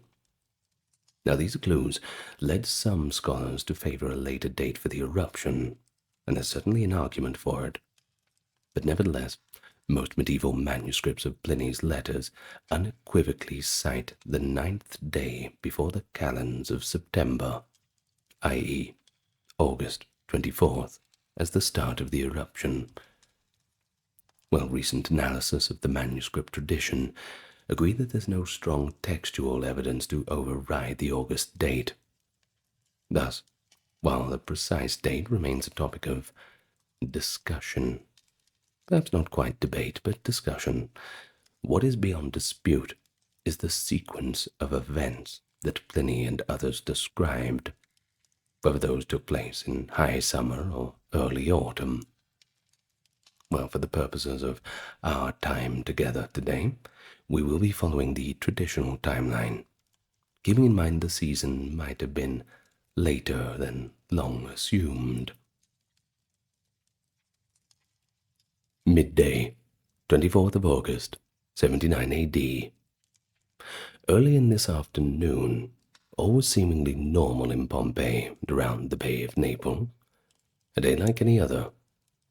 But then shortly, after the noon hour, the people of Pompeii witnessed a phenomenon unlike anything in living memory. Pliny the Younger, a 17-year-old staying with his famous uncle Pliny the Elder across the Bay of Misenum, gives us an eyewitness description of the volcano's sudden awakening. Around 1 in the afternoon, Pliny's mother pointed out an extraordinary cloud rising above Vesuvius. Pliny describes it as having, quote, an odd size and appearance, resembling a stone pine tree, a tall trunk rising high and then spreading out into the branches. But what they saw was the eruption column, a pillar of ash and pumice propelled skyward by the initial explosion, which then billowed outward at the top. The cloud's color alternated between light and dark as it carried up soil and ash that made parts of it mottled and dirty. And this was the birth of what volcanologists call a Plinian eruption. That is, one column named appropriately after Pliny's detailed account. But to the people on the ground, the sight was both bewildering and incredible. In Pompeii, just a few miles from the volcano, the sky would have begun to darken as fine ash started to drift down. Many residents likely stopped in their tracks to watch the great cloud climb into the sky, not really knowing the danger they were in. And there was probably little immediate panic in the first moments. After all, no one really knew what was going to come next. Back at Misenum, observing from a safe distance, Pliny the Elder's scientific curiosity was piqued. The elder Pliny was not only the naval commander of the fleet at Misenum, but also a renowned naturalist. In fact, he was the author of the encyclopedic Natural History. Upon seeing the unusual cloud, he, quote, saw at once that it deserved closer study, and decided to sail across the bay to get a better look. He called for a boat to be prepared, and invited his nephew Pliny the Younger to come along with him. But the young man actually chose to stay behind and continue his studies, rather than engaging in more practical work. Well, this was a rather prudent decision. It would mean that one Pliny the Younger survived to tell the tale, whereas Pliny the Elder sailed into oblivion. So, as Pliny the Elder was preparing to depart, a message arrived from a woman named Rectina, the wife of a friend who owned a villa at the foot of Vesuvius. Rectina was in urgent need of rescue. With the sudden eruption, the sea was the only possible escape route for those along the coast, directly below the volcano. Her plea for help instantly transformed Pliny's mission from a spirit of scientific curiosity into one of a heroic rescue effort. Ordering the war galleys to launch, Pliny the Elder set sail straight toward the danger. Everyone else was leaving in fear and haste, according to him, and this courageous response would later be hailed by his nephew. What began as an inquiry by a naturalist became, in Pliny the Younger's words, an act undertaken as a true hero. Back in Pompeii, the situation escalated rapidly. By mid-afternoon, Vesuvius was raining debris down upon the city. First came a fine ash, then ever larger fragments of pumice stone, white and light in weight at first, but then darker, denser rocks as the eruption intensified. Witnesses described the pumice and rocks as blackened and burnt by the fire of the volcano. The build-up of pumice on the roofs began to cause tiles to slip and buildings to creak. As hour followed hour, the weight of falling debris crushed some structures, trapping people who had taken shelter inside. Many residents, seeing their homes threatened, ventured out into the streets amidst a ceaseless shower of ash and stone, the beginning of a long and dark nightmare. By the evening, Pompeii was engulfed in a darkness blacker and denser than any night. The choking ash-filled air would have obscured the sun well before its usual setting time. People needed torches to see, as if it were in the deep of midnight. Breathing became increasingly difficult. Fine ash particles clogged the lungs of anyone who strayed outdoors for too long. Many tried to shield their heads from falling objects. Pliny the Younger notes that at Stabiae, on the opposite side of the bay, his uncle's party tied pillows over their heads with cloths for protection against the pumice stones. Well, we can certainly imagine Pompeii's inhabitants improvising similar protection with cushions, cloaks, or really anything that they had at hand. And one can also picture the scenes of general desperation, families huddling together under staircases or down in cellars, wealthy citizens loading a few prized possessions into carts in hopes of getting out of there, and neighbors panically calling out in the darkness. Cassius Dio, compiling accounts long after, wrote that many in the city were caught completely unaware, quote, while its populace was seated in the theatre. This particular detail, the image of an audience in Pompeii's theatre buried alive, might be an embellishment, sure, but it is in the nature of the suddenness of the calamity. It is possible that some people were indeed at a performance, or otherwise congregated, when the eruption began, especially if, as some evidence suggests, that a local festival was occurring. Whether in the theatre or in the forum, once the pumice started falling, public gatherings would have been dissolved into chaos. Dio describes people in utter confusion, quote, fleeing, some from the houses into the streets, others from outside into the houses, each convinced that the place they had left was safer from where they were. Now this observation captures the panic, don't you think? There was no obvious refuge anywhere. Danger all around. Staying indoors risked collapse, and going outside brought pelting debris and darkness. Some residents attempted to escape the city entirely, pushing through the falling ash in search of gates leading out toward the open countryside, or at least down to the harbor. And so, throughout the night, Pompeii was being slowly but surely buried. Pumice and ash accumulated in astonishing volume. By modern estimates, over 5 meters, that is 16 feet of fallout, would ultimately cover Pompeii, much of it from the first hours of the eruption. Periodically, the eruption column, reaching tens of kilometers high, lost strength and collapsed, sending new blasts of hot gas and ash surging down the volcano's flanks.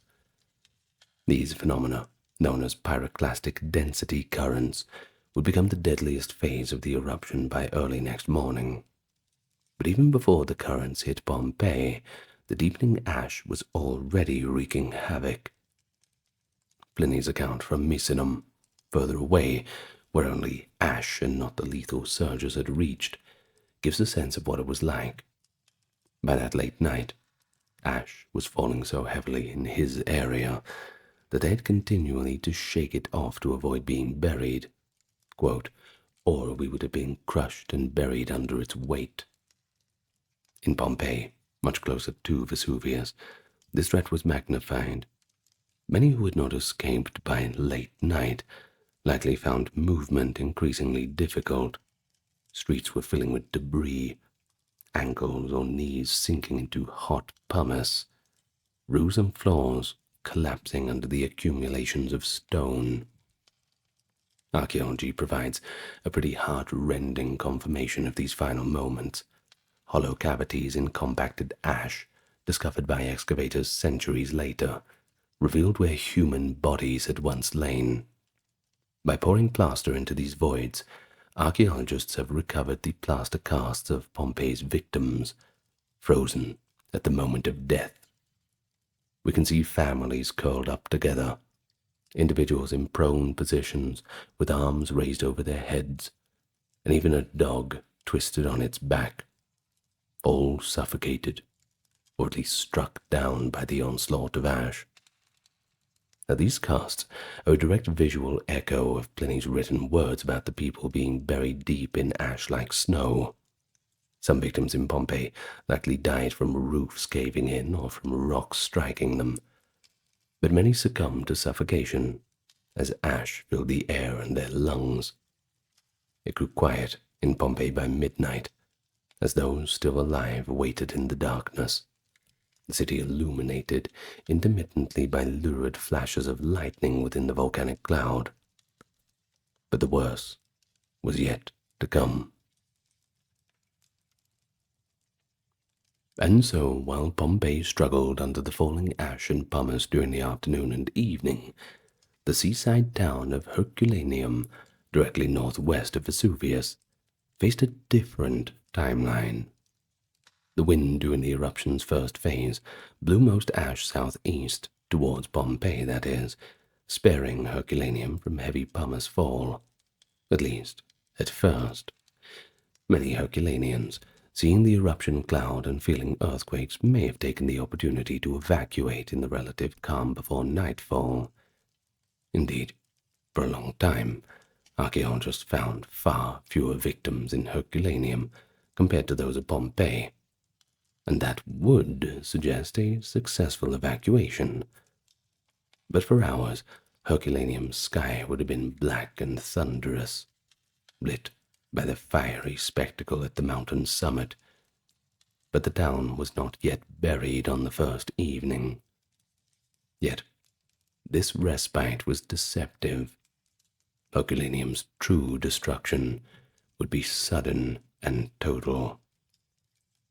Around the middle of the night, the eruptive column entered a more violent stage and collapsed, sending the first pyroclastic surge racing down toward the coast.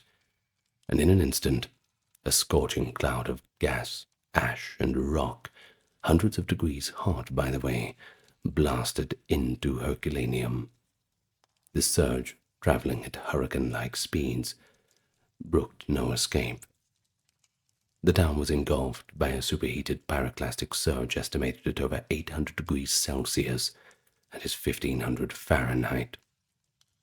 At such temperatures, death was nearly instantaneous for anyone remaining. Modern studies of skeletal remains show that the intense heat caused thermal shock to the victims' bodies. Limbs contracted in a flash of muscular spasms. Skulls were cracked by the sudden boiling of brain tissue.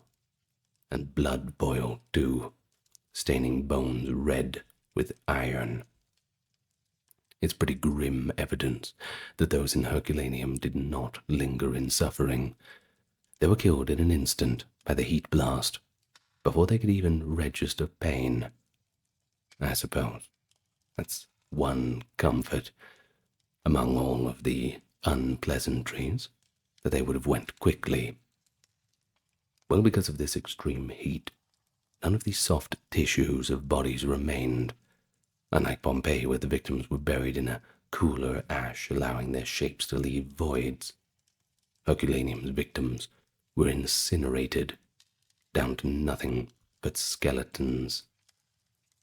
In fact, for centuries, it was thought that almost everyone in Herculaneum managed to flee, as early excavations found only a few skeletons.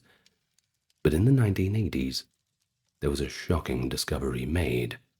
As excavations tunneled closer to the ancient shoreline, they uncovered vaulted chambers, that is, boat houses, filled with skeletons, about 300 people in total. Now these were the inhabitants of Herculaneum, who had rushed toward the beach, likely hoping for rescue by ship, perhaps inspired by the same fleet that Pliny the Elder had launched. Huddled together in desperation, entire families and groups of strangers crowded the waterfront chambers. When the pyroclastic surge hit, these vaults became nothing more than death traps.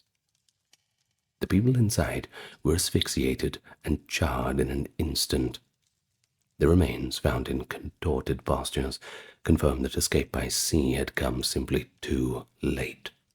Some of the skeletons still clutched precious belongings, suggesting they fled carrying whatever valuables they could: coins, jewelry, even a couple of keys to houses now long, long gone. One of the most extraordinary finds among Herculaneum's victims was actually made quite recently. The remains of a man lying on a wooden bed in a building identified as the town's College of Augustules, that is, a shrine of the imperial god. In his skull, researchers discovered glassy black fragments. Upon analysis, these were revealed to be his brain tissue, vitrified, or rather turned to glass, by the searing heat of the surge. Imagine it. What a grim detail. Well, this startling preservation is unlike anything seen elsewhere on Earth. It's very unique, and it indicates pretty good evidence that the temperature exceeded 500 degrees Celsius, followed by a rapid cooling, implying that the body was exposed to the passage of a short-lived, intensely hot cloud. Such haunting details bring home the most unimaginable violence of Vesuvius's blast at Herculaneum. The entire town sealed under a thick blanket of tough, that is, consolidated ash, and it was up to 20 meters deep, entombing buildings and organic materials in a sealed anaerobic time capsule. Wooden furniture, papyrus scrolls in a villa's library, food, and even the uncollapsed upper floors of buildings survived here, paradoxically preserved by the very force that destroyed all life around it. Herculaneum thus was snuffed out in minutes, blown out like a candle, its destruction so swift that it left an eerie ghost town encased beneath the hardened volcanic rock. While Pompeii and Herculaneum were being overwhelmed, Pliny the Elder had crossed the bay with his flotilla to come to the aid of those in peril. His destination was Stabiae, a resort area on the southern shore of the bay, where his friend Pomponianus was stationed. Stabiae was about 10 miles from Pompeii, and when Pliny arrived in the evening, the eruption had not yet fully devastated that area. But the danger was certainly approaching. Pomponianus had packed his belongings onto a ship ready to flee, if the winds would allow it. The same onshore wind that had frustrated others trying to escape by sea had conveniently blown Pliny's ship to Stabiae. Upon arrival, Pliny the Elder exuded calm authority. He embraced his anxious friend and did his best to calm and encourage those who were present. To show that he was unafraid, Pliny took a bath, dined, and even made a show of going to bed, as if for a normal night's sleep. All the while, broad sheets of flame leapt from Vesuvius and glared across the bay. These were likely large fires or burning gases on the volcano's slopes. But Pliny reassured everyone that they were merely flames from abandoned houses or villages ignited by the eruption, not a herald of greater doom. His composure was remarkable, as it was short-lived.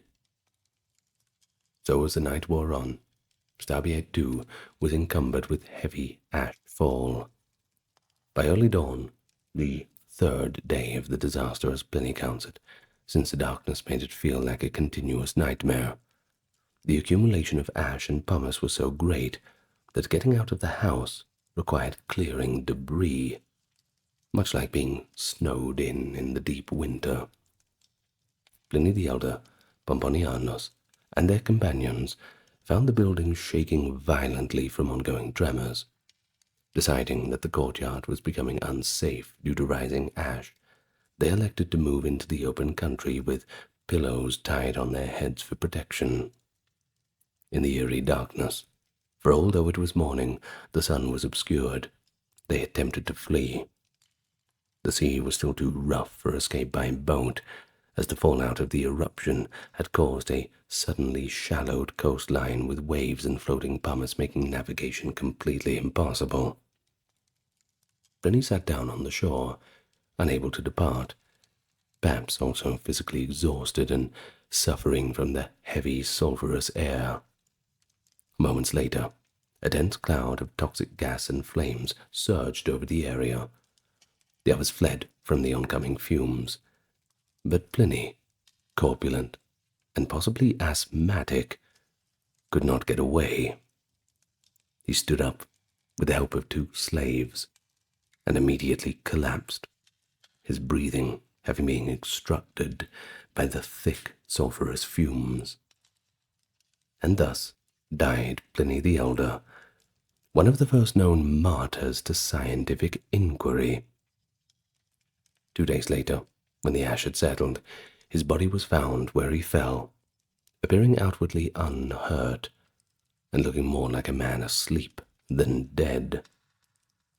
The manner of his death, as recounted by his nephew, suggests he was likely suffocated by poison gases, a mix of carbon dioxide, sulfur, and ash, before the advancing flames could burn him. Well, his tragic end at Stabiae gives a more human face to the disaster. He perished in an attempt to rescue others, and his death would have been known to imperial Rome quite soon after. Stabiae itself, consisting of luxurious villas scattered on the hills, was badly affected by ash and the later pyroclastic surges, though not as deeply buried as Pompeii or Herculaneum. Some structures at Stabiae remained partially visible above the ash blanket, and survivors likely returned to salvage valuables. The villa where Pliny died was excavated in the 18th century, and is the Villa San Marco, revealing splendid frescoes, a silent witness to the catastrophe that unfolded under its roof.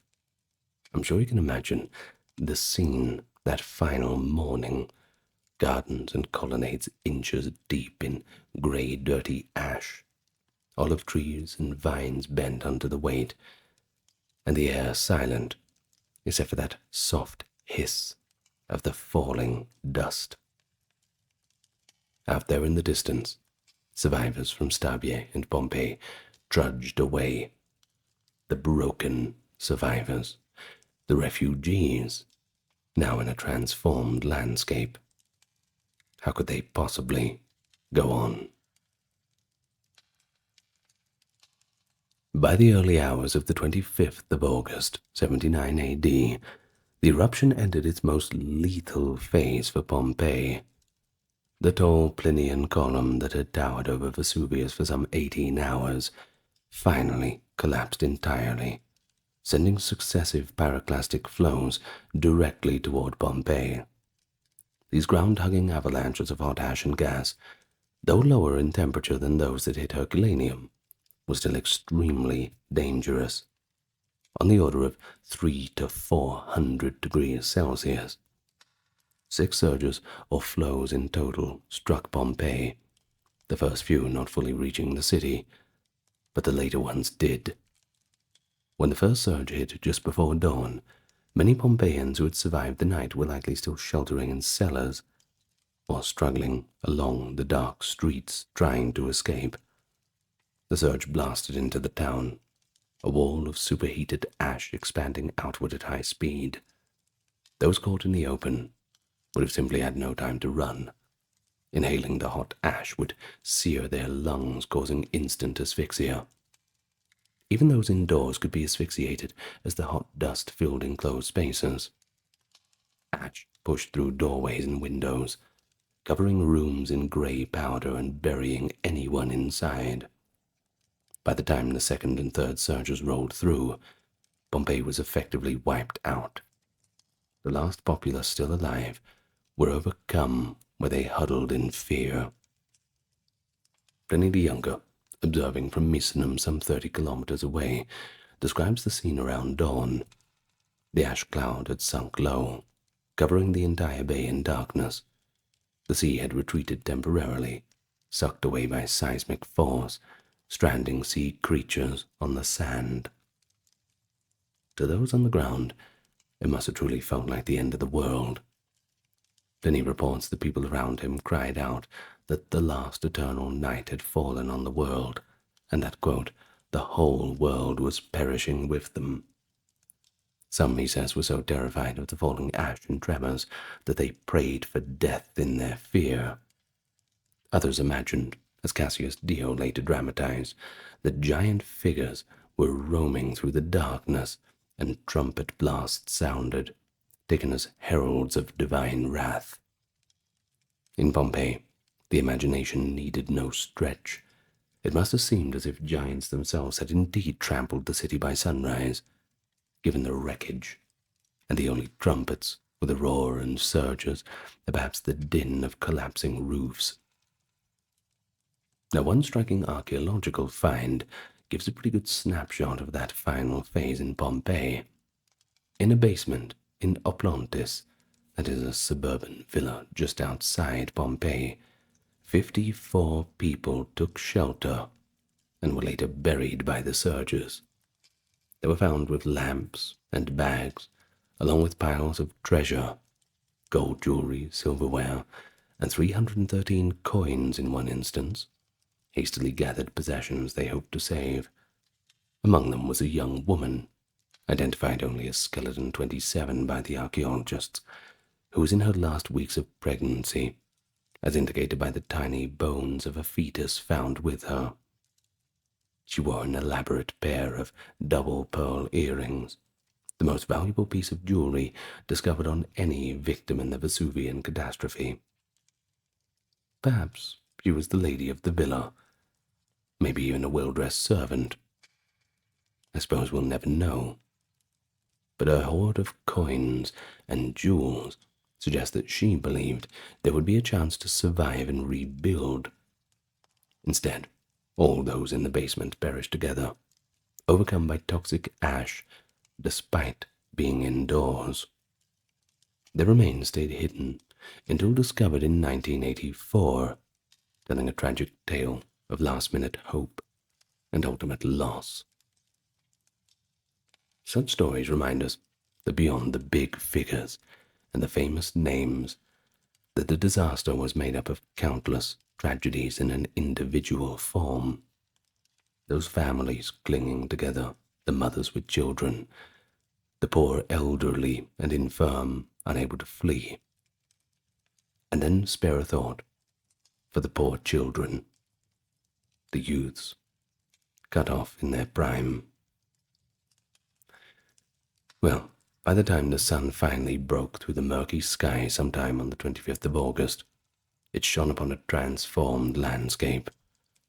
Pliny the Younger, after enduring the fearful night at Misenum, noted that when daylight returned, the sun was, quote, as wanly as during an eclipse, and everything was blanketed in deep ash, as if draped in grey snow. For those who ventured towards Pompeii and Herculaneum in the immediate aftermath, the scene must have been horrifying and unreal. Cassius Dio writes that the ash was so deep that some of it reached Africa and Syria and Egypt, and even Rome was dusted by it. In fact, Dio says that in Rome, over 200 kilometers away, the populace was filled with days of dread, unable to imagine what had happened, except that the whole world was being turned upside down. They had no context for volcanic ashfall. So this strange phenomena of darkened skies and falling dust sparked panic far beyond Campania. And so, in the immediate aftermath of the eruption, the scale of devastation slowly came into focus. The reigning emperor at the time, Titus, who'd only been in power for 2 months when Vesuvius erupted, personally took charge of the disaster response. Suetonius, the 2nd century historian, notes that, quote, during his reign there were some dreadful disasters, such as the eruption of Mount Vesuvius in Campania, so the timelines certainly match up on that one. Thus the eruption was recorded as the defining crisis of Titus's rule, the baptism by fire in those early days, along with the subsequent fire in Rome, and a plague, because why not? Titus traveled to the stricken region and coordinated relief efforts. Both Suetonius and Cassius Dio relate that Titus appointed ex-consuls to organize aid for the Campanian cities and set up a fund for the survivors. According to Suetonius, he chose these commissioners by lot from among the ex-consuls for the relief of the region, and declared that the estates of those who died with no heirs would be used to finance the reconstruction of the buried towns. Dio confirms that Titus, quote, sent 2 ex-consuls to the Campanians to supervise the restoration of the region, distributing money and support. Titus's generosity was notable. He refused to accept any contributions from private citizens or foreign kings, instead using imperial funds to alleviate the suffering. Dio adds that Titus even accepted nothing for himself from anyone, and that he visited the disaster area twice, showing genuine concern, a rare, compassionate response that endeared him to the people. This imperial relief effort was one of the first of its kinds in Roman history for a natural disaster. During these efforts, Pompeii and Herculaneum were never really rebuilt. The sites were just too deeply buried, perhaps even too emotionally scarred to restore. Survivors who escaped likely resettled elsewhere, greener pastures, refugees in nearby Campanian towns or Rome itself. Some might have returned in the weeks after to dig through the ash for belongings or the bodies of loved ones. Archaeological evidence of tunnels dug in antiquity attests that people did burrow into the solidified ash soon after the eruption, likely looting valuables from ruins that could still be reached. Over time, Pompeii, Herculaneum, and Stabiae faded from memory. Within a generation or two, where once there were cities, fields and vineyards now covered the land. The poet Martial, writing about a decade later in the late 80s AD, captures the wistful memory of what was once lost. In an epigram on Vesuvius, he addresses the mountain. Vesuvius, shaded once with greenest vine, here vineyards and noble wines once flourished. Here stood the beloved haunts of Bacchus and Satyrs. Here Venus had a sanctuary more delightful to her than Sparta. Here Hercules was venerated. All lies lost to the flames and melancholy ash. Even the gods regret that such destruction was allowed. Martial's lines, though poetic, reflect the real geography. Venus was actually the patron goddess of Pompeii, and Hercules was mythically associated with Herculaneum, hence the name. This lament that not even the gods wished this fate emphasized the sense of overwhelming tragedy that lingered on in the Roman consciousness. In fact, for the Romans of the 1st and 2nd centuries, the eruption of Vesuvius was a byword for disaster. It was often juxtaposed with other calamities to illustrate nature's fury or divine wrath. Later writers like Dio Cassius embellished the story with portents, with mythical imagery, gods, giants, cosmic upheaval, showing how the event entered a kind of mythic memory. Christian commentators, such as Eusebius of Caesarea in the 4th century, recorded the eruption in their chronicles plainly as a notable event. Eusebius cites it as one of the major occurrences of Titus's reign, without the flourishes of Dio, of course. Some later Romans saw the destruction of Pompeii as a form of moral lesson. The poet Statius referred to the losses inflicted by raging Vesuvius when celebrating new life and rebirth in Naples. Clearly, the memory of the catastrophe persisted, yet over centuries, the exact location of Pompeii had become lost. The cities lay buried, and slowly the Roman world just moved on. Remarkably, Pompeii and Herculaneum lay untouched for nearly 1,600 years, preserved beneath their layer of tuff and lapilli. It wasn't until the 18th century, 1748 for Pompeii and 38 for Herculaneum, that systematic excavations brought them to light. Prior to that, local people in the Middle Ages and Renaissance occasionally struck artifacts when digging wells or foundations. Indeed, Herculaneum was first found by chance in 1709, when a well digger hit marble statues. But it took the curiosity of Enlightenment-era scholars and the patronage of Bourbon kings of Naples to truly rediscover these time capsules, if we can put them that way. What they found astonished the world. Pompeii emerged as a snapshot of Roman life, frozen at its final chaotic moments. Buildings, paintings, mosaics, household utensils, and the poignant body casts all spoke of that last day. Herculaneum yielded its unique treasures of its own, like the only surviving ancient library, the carbonized papyrus scrolls of the Villa of the Papyri. The eruption that destroyed these cities paradoxically preserved them with a fidelity that ordinary passing centuries could not. And today, the destruction of Pompeii is more than a chapter in ancient history. It's a window into the past, and a sobering reminder of nature's power, not to be ignored. Pliny the Younger's letters, once thought exaggerated by skeptics, have been largely vindicated by modern archaeology and science. Volcanologists studying the stratigraphy of Vesuvius's ash deposit have confirmed the two-phase eruption Pliny described, the towering eruption column with pumice fallout, followed by the deadly pyroclastic flows. The archaeological record aligns with the timing and phenomenon in this narrative, from the initial rain of pumice to the final surge that sealed Pompeii's fate. It is a testament to the accuracy of his observation from afar and a stroke of fortune that his letters survived. Without Pliny, we would lack the human perspective, the terror, the confusion, the sounds and sights of that event.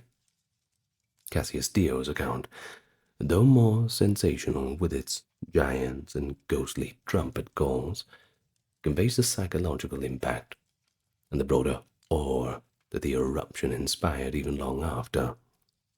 That juxtaposition of Pliny's rational reportage with Dio's mythic interpretation provides insight into how Romans of different eras coped with understanding such a calamity. And so, to finish it all up, in the annals of the history of natural disasters, the eruption of Vesuvius stands out for both its ferocity and for the richness of the historical record surrounding it. I think we've seen the last days of Pompeii encompass more than just a volcanic eruption. It's a complex interplay of human experiences, fear to courage, folly to sacrifice. We began with a sunlit city and ended with a broken landscape of ash, traversing all the testimony and archaeological revelations. Now I hope in our time together that we've made an effort to discern fact from embellishment. Let the primary accounts guide the story, while noting where later imagination and even ancient superstition colored the tale. The people of Pompeii and its neighboring towns were caught between the dance of natural phenomena and superstition, as one scholar phrased it, and that's a good way to put it, I suppose. Some, like Pliny, met the crisis with empirical observation and stoicism. Others, like those invoking giants or praying to gods, met it with spiritual supplication, or even resignation. Well, I hope you've enjoyed our time together today. Well, we've reached the end. Not the most joyful of videos, I suppose. But history is rarely colored with that many happy endings. In a moonlit clearing deep in an ancient forest, white-robed priests climb the sturdy boughs of a sacred tree. By the light of torches, a druid uses a golden sickle to cut down clusters of mistletoe, the mystical plant that the Gauls believe is sent from above. Below, the villagers gather around two snow-white bulls, awaiting a solemn sacrifice. It sounds like a scene from a fiction novel, but it's rather drawn from eyewitness accounts of Gaulish ritual recorded by Romans. A vivid glimpse like this sets the stage for our journey today into the world of ancient Gaul, that land of fierce warriors, wise druids, and bustling hilltop towns. Rich traditions flourishing before and during the Roman conquest in the 1st century BC. And so allow me to welcome you to our time today as we talk about the culture of the ancient Gauls, the Celtic peoples who inhabited much of Western Europe, present-day France, Belgium, Western Germany, Northern Italy, and antiquity.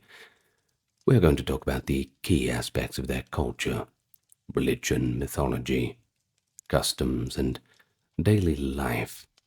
We'll also have a look at language and their learning institution, systems of government as they existed before and during the Roman conquest. But our understanding is not based in conjecture, but rather contemporary witnesses like Julius Caesar himself, who campaigned in Gaul and documented its society, and on the writings of Greeks such as Diodorus Siculus and Strabo. But these sources have a bit of a bias, so it must be cross-referenced with the swath of archaeological discoveries we have, from the remains of fortified towns to the hoards of weaponry and sacred offerings. It all helps complement the classical text. So how about you come with me back to those ancient times, and we can figure out what it was like in those days of ancient Gaul. But let me first issue a proper welcome to those joining us for the first time. If you've not yet hit the subscribe button, I encourage you to do so. It's right next to the like button, and little comments always help for the engagement. You know I have to say it. But thank you very much to those who help keep these videos ad-free by supporting on the Patreon and YouTube memberships. along with those who checked out the merch store. Lots of nice little goodies there. So, with all that out of the way in the most succinct fashion I can give to you, how about we get nice and relaxed, and let's begin our journey. So let's begin. All Gaul is divided into 3 parts. The famous words of Julius Caesar at the outset of his commentaries of the Gallic War. Those parts were inhabited by the people that the Romans called the Aquitani, Belgae, and the Celts or Gauls proper. In a geographical sense, Gaul encompassed the vast territory covering most of modern France and Belgium, parts of Switzerland, the Netherlands, and even northern Italy. A patchwork of tribal regions, with shared cultural traits, but no single political unity. Each tribe, or in the Latin rendering, civitas, had its own name and territory. The Arverni in the massif central, the Aedui in central Gaul, and the Sequani near the upper Rhine, the Helvetii in the Alpine plateau, and the Senones and Parisi among dozens more. Now these tribes all varied in size and power. Some numbered in the hundreds of thousands of people, at least by ancient estimates, while others were much smaller. Despite local differences, they shared a broadly Celtic culture, at least in a blanket term sense. Now this includes language, art styles, and social organization, which had spread across Iron Age Europe. They were known to the Greeks as Keltoi or Galatai, and to the Romans as Galli. In physical terms, classical observers described the Gauls as tall and strong, with light skin and blonde hair. In fact, many Gauls lightened their hair artificially. It was custom to wash hair in lime water, spiking it up at the back so that it resembled the mane of a horse. Men often wore impressive mustaches that could grow long enough to cover the mouth, causing, as one source wryly notes, a warrior's drink to filter through his mustache and food to get caught in it during meals. These vivid details, recorded by Diodorus, give us a sense of the Gauls' appearance. You can certainly imagine it in your mind, intimidating and wild to Greek and Roman sensibilities, yet also, according to their own fashions, quite carefully groomed. Of course, appearance is from the neck down also. The Gaulish attire added to this striking appearance. The Gauls loved bright colors and rich fabrics.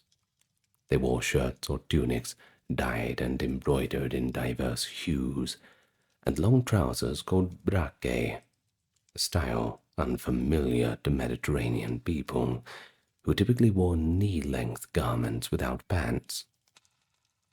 Over these, they donned cloaks called sagum, often striped or plaid in pattern, fastened at the shoulder with a brooch. Cloaks varied in weight with the season. Heavy woolen wraps for winter cold, lighter ones for the summer. But both men and women adorned themselves with jewelry, especially massive torques, that is, rigid neck rings of solid gold or bronze, along with bracelets and rings.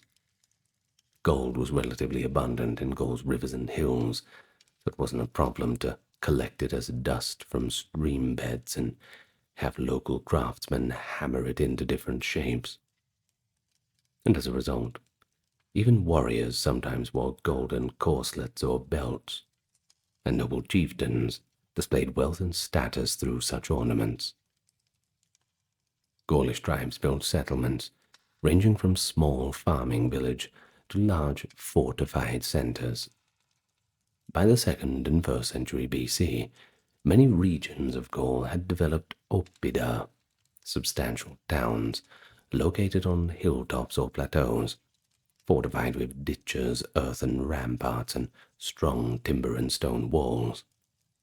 One famous example is Bebracht, that is Mount Beauvray in Burgundy, an oppidum of the Aedui, where Caesar himself spent a winter and was frankly astonished by its sophistication. The Gauls' engineering in fortifications was highly advanced. Their characteristic Murus Gallicus, Gallic wall, construction consisted of a timber lattice framework filled with earth and stones, reinforced then with iron spikes. These ramparts were remarkably sturdy and also fire-resistant, as archaeological excavations have confirmed. Such walls allowed oppida like Avaricum or Gergovia to withstand Roman sieges for considerable time. During Caesar's assault on Avaricum in 52 BC, the Bituriges defenders and their allies used ingenious methods to counter the Romans, constructing extra tower stories on their walls, ensnaring Roman siege hooks with ropes, and digging mines to collapse the attacker's camp. Caesar grudgingly praised the Gauls as a, quote, most ingenious race. And clearly, Gallic society of this time was not just some static barbarian backwater.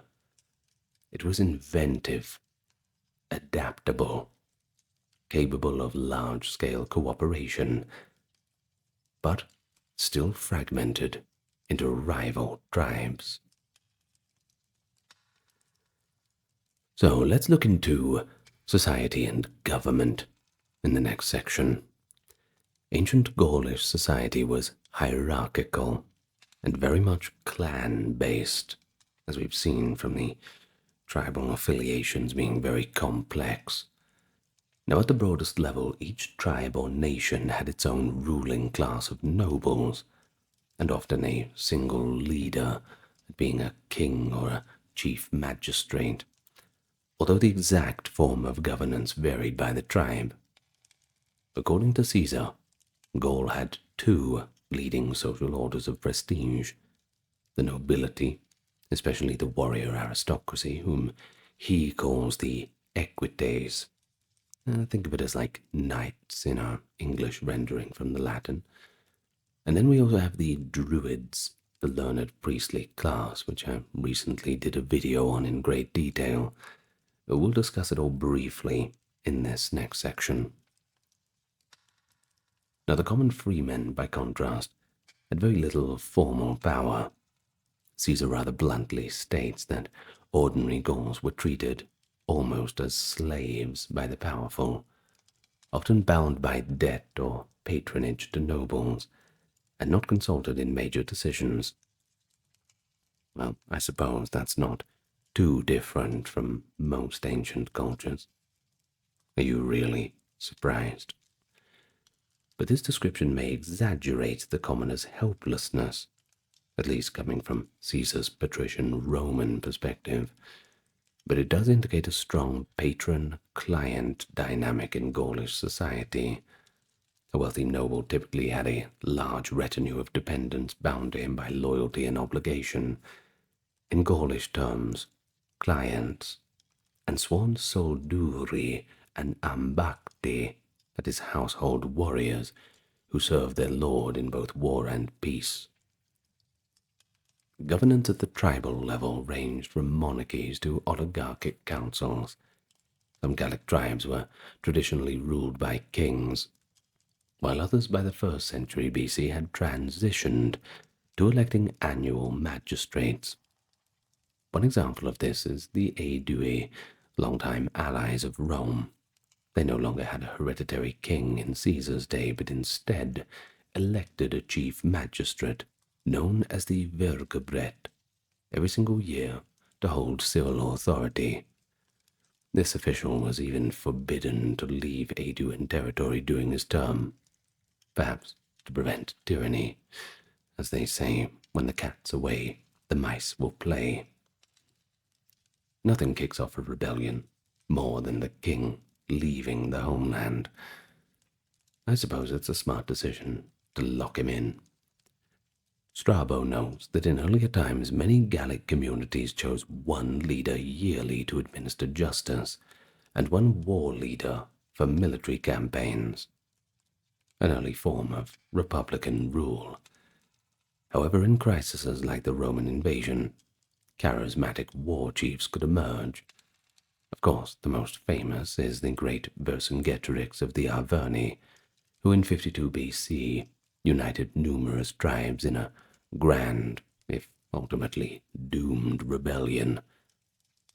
Vercingetorix was proclaimed king and general by a confederation of Gauls, desperate to coordinate the resistance against Caesar's armies.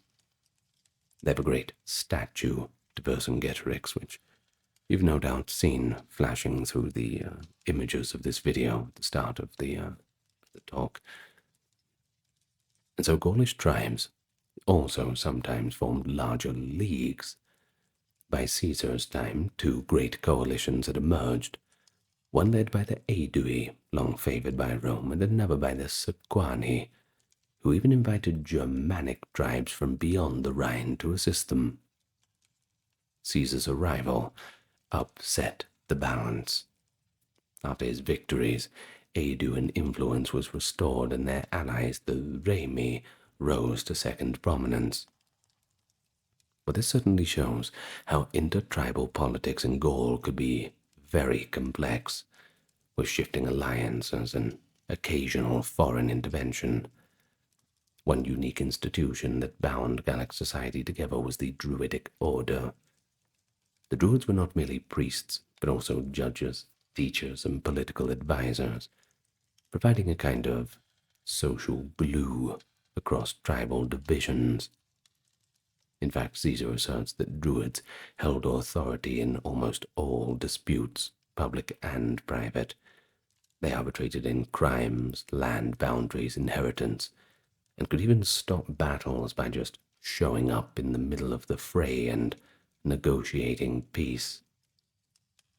If an individual or community disobeyed a Druidic judgment, the punishment was severe: excommunication from sacrifice, meaning not that you get away with not being sacrificed, but more that you just don't get the benefits, and the exclusion from all religious rites.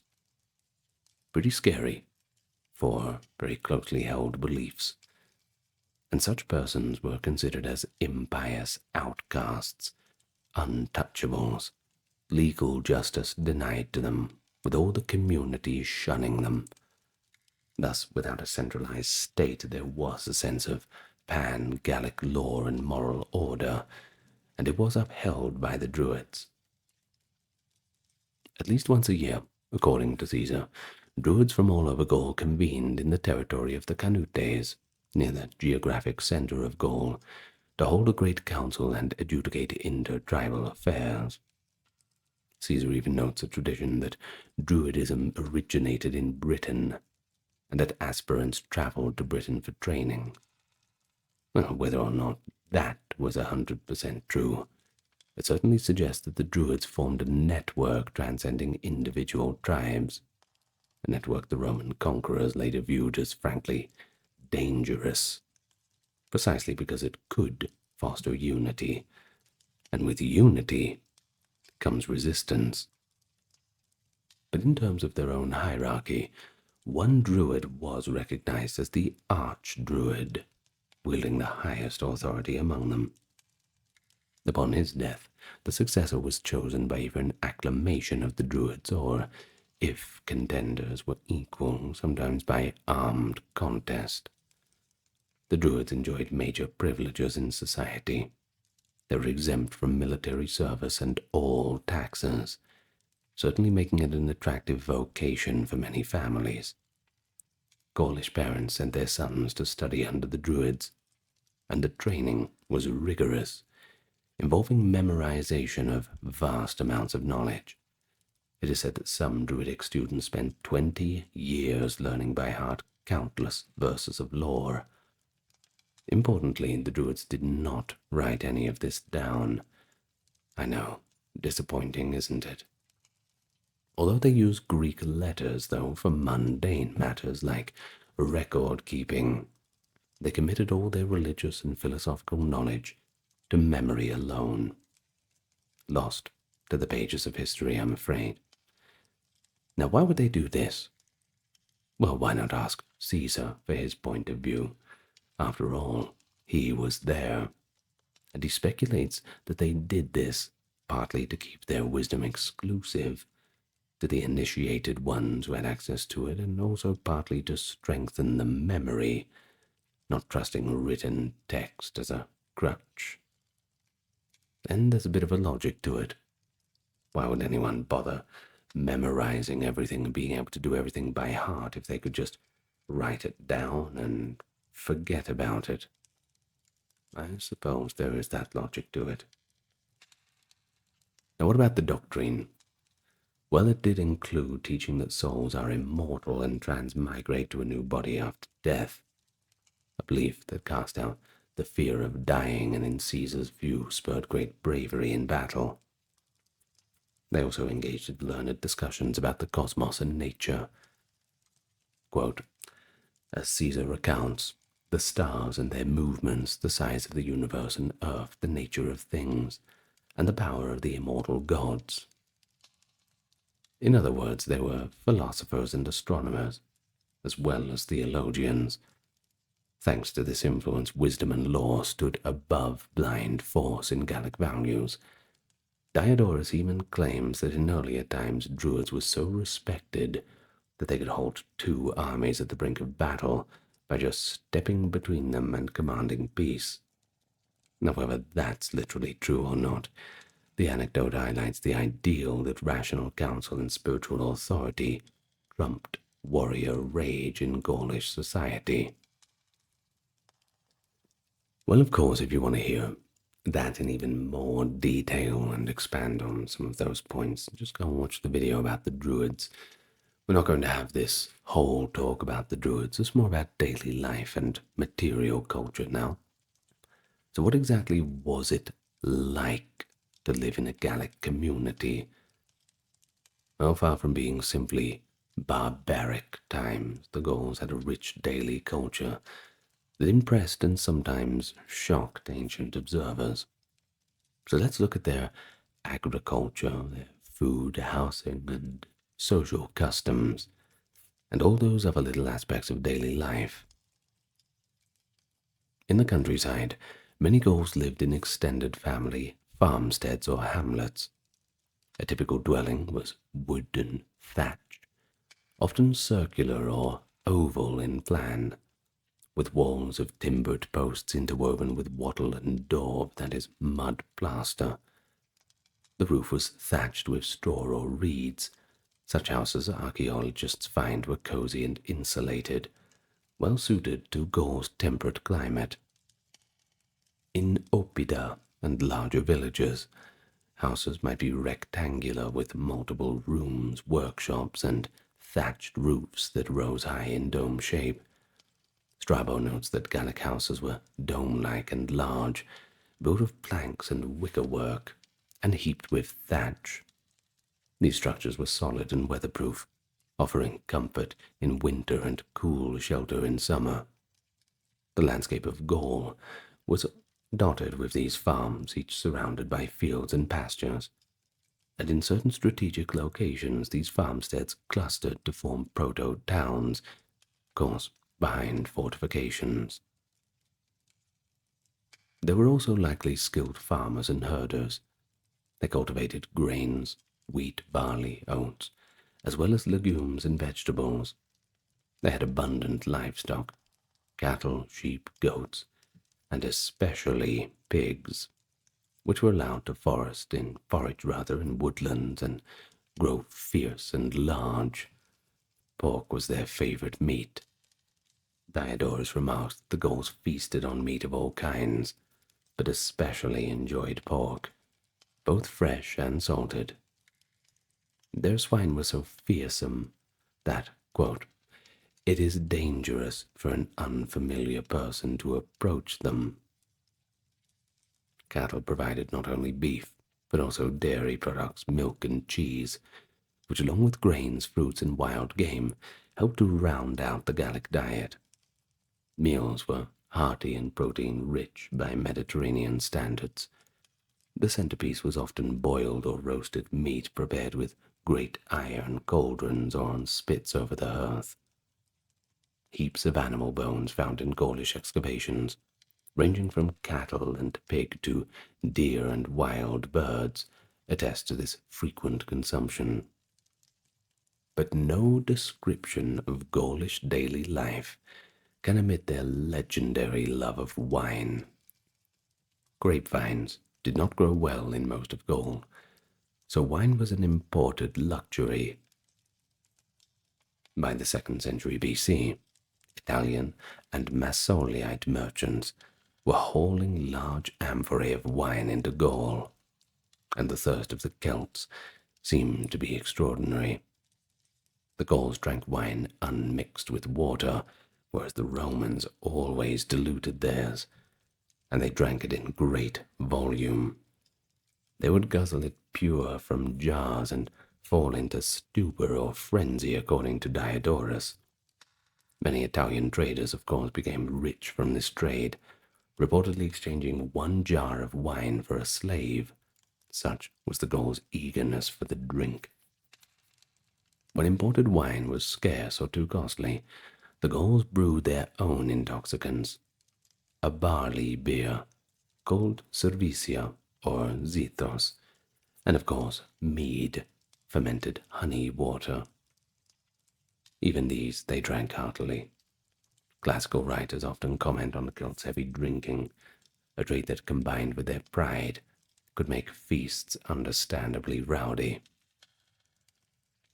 But the Gauls were famous for their lavish feasts in general, which had important social and political functions too. Chieftains would host great banquets to solidify alliances and reward their warriors. At these feasts, seating was traditionally on the ground, or on low benches covered with animal skins. Wolf or dog pelts are mentioned. Huge joints of meat boiled in cauldrons, roasted over open fires, were brought out like trophies. Each diner carved off slices with their personal sword or knife. A special honor was given to the bravest warrior, the champion's portion, the choicest cut of meat, often a whole haunch or best loin, presented to that man in front of the assembly.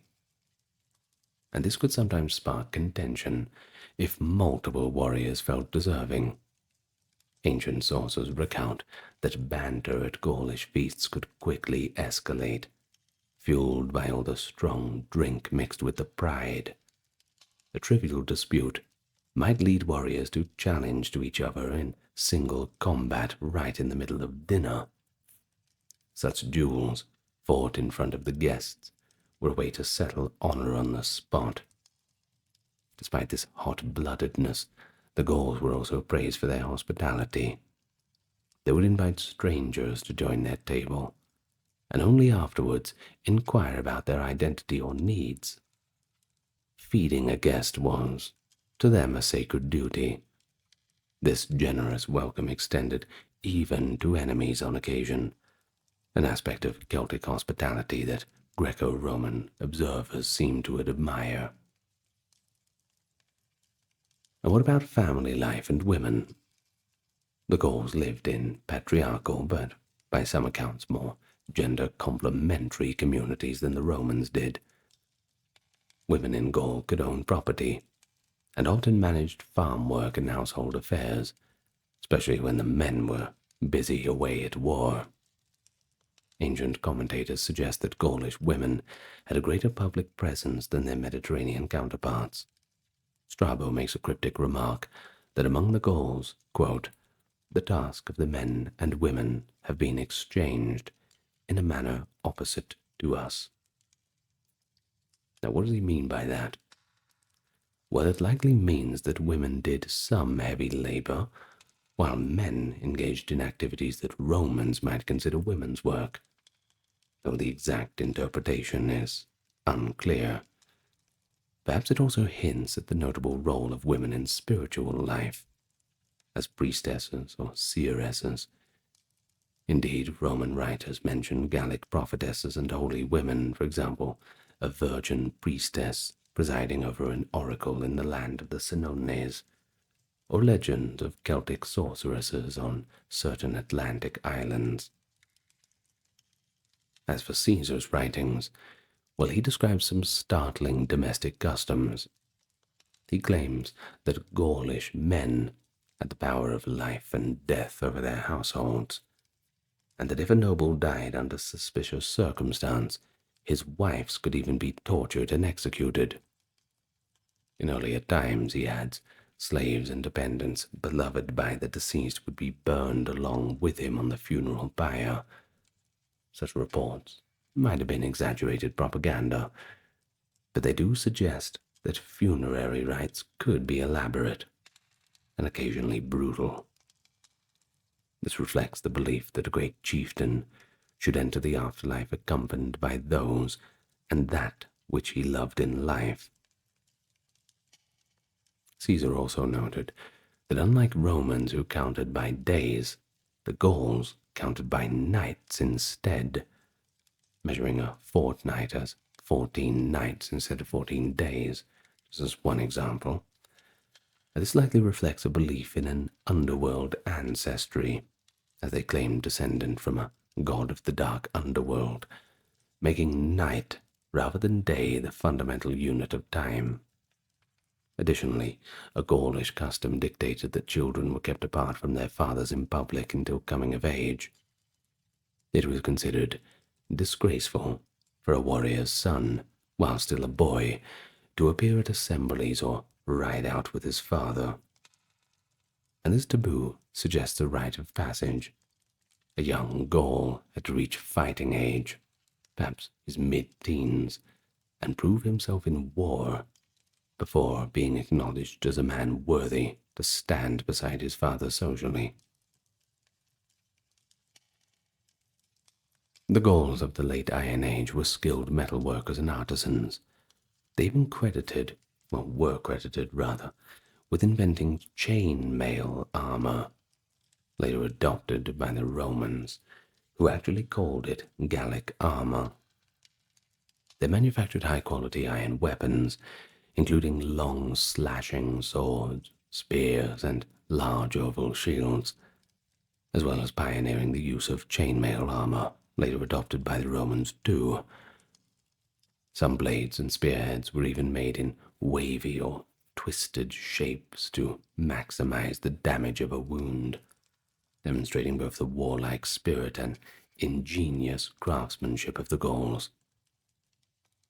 And then we had other crafts, of course, like pottery. By the 1st century BC, Gallic potters were making wheel-turned, kiln-fired ceramics, sometimes with glossy black or red finishes inspired by Mediterranean ware, and of course textile weaving. Intricate plaids and embroideries on their clothing imply advanced looms and dyeing techniques. The workmanship of their jewelry, finely cast and wrought gold torques, bracelets, and brooches, shows a developed aesthetic sense for the swirling abstract motives that define Latin Celtic art. The Gauls also maintained roads and river routes as trade arteries. Rivers like the Loire, Rhone, Seine, and Rhine were vital for commerce, and of course in later times served the Romans as military highways. Overland, the Gauls traveled by wagon, and noble warriors even used chariots, as Caesar notes in imitation of their British cousins, to fight in earlier times. The use of chariots and heavy wagons implies they maintained passable roads or timber trackways for wheeled transport. In fact, whole tribes could migrate with hundreds of wagons, carrying their people and possessions, as was the case with the Helvetii in 58 BC. Gaul was well integrated into the trade networks of ancient Europe. Trade brought in Italian wine, Roman bronze vessels, Mediterranean luxuries like glassware and coral to Gaul, while the Gauls exported their raw materials, iron, tin, leather, fur, and slaves. By the 2nd century BC, many Gallic tribes even issued their own coins, imitating,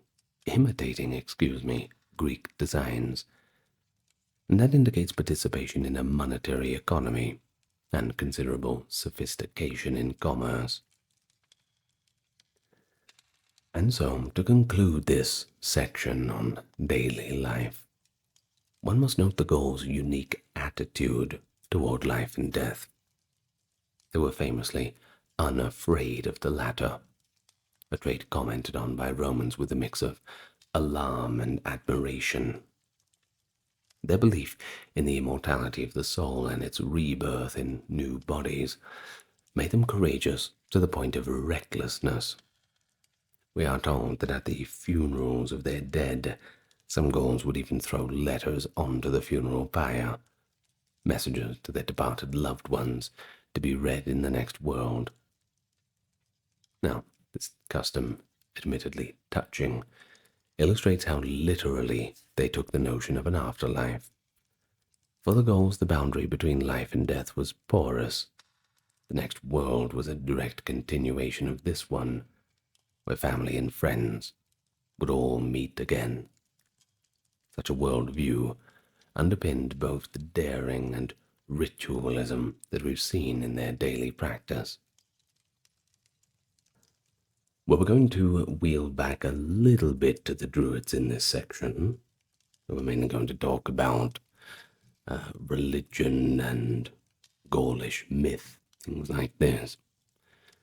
Well, in general, the religious life of the Gauls was pretty rich, a mix of nature worship, complex rituals, and certainly a pantheon of deities seen through a Celtic lens. And central to it all were the Druids. But if we're going to appreciate their role, we should first outline the gods and sacred practices of Gaul. You see, the Gauls did not record their myths in writings, but Roman observers give us some clues to their deities. Julius Caesar provides a list of the gods that he believed the Gauls worshipped, using Roman equivalents to name them. Foremost among them was Mercury, whom the Gauls revered as the inventor of the arts, a guide for travelers, and a patron of commerce. Now, this Mercury, of course, likely corresponds to the Celtic god Lugus, or a similar deity of skill and eloquence.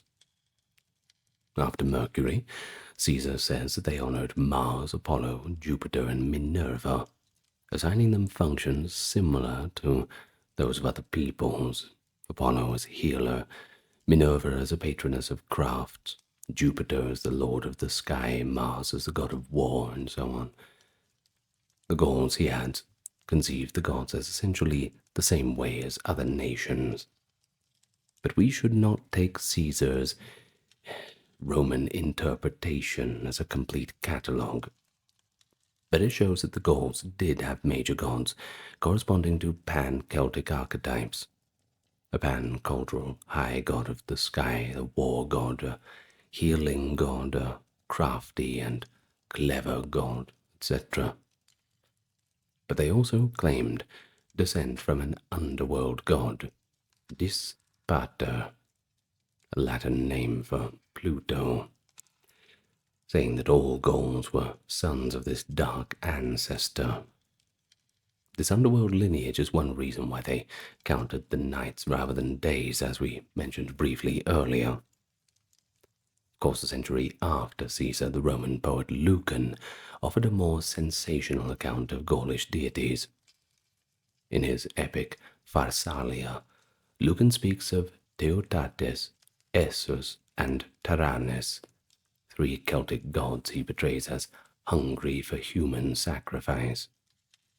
He writes that Teotates was appeased by drowning victims in a big vat, Essus by hanging men from trees and cutting their flesh, and Taranis, the thunder god, by burning people alive in a wicker effigy. comparing this last to the not gentler Taurian Artemis cult of Scythia.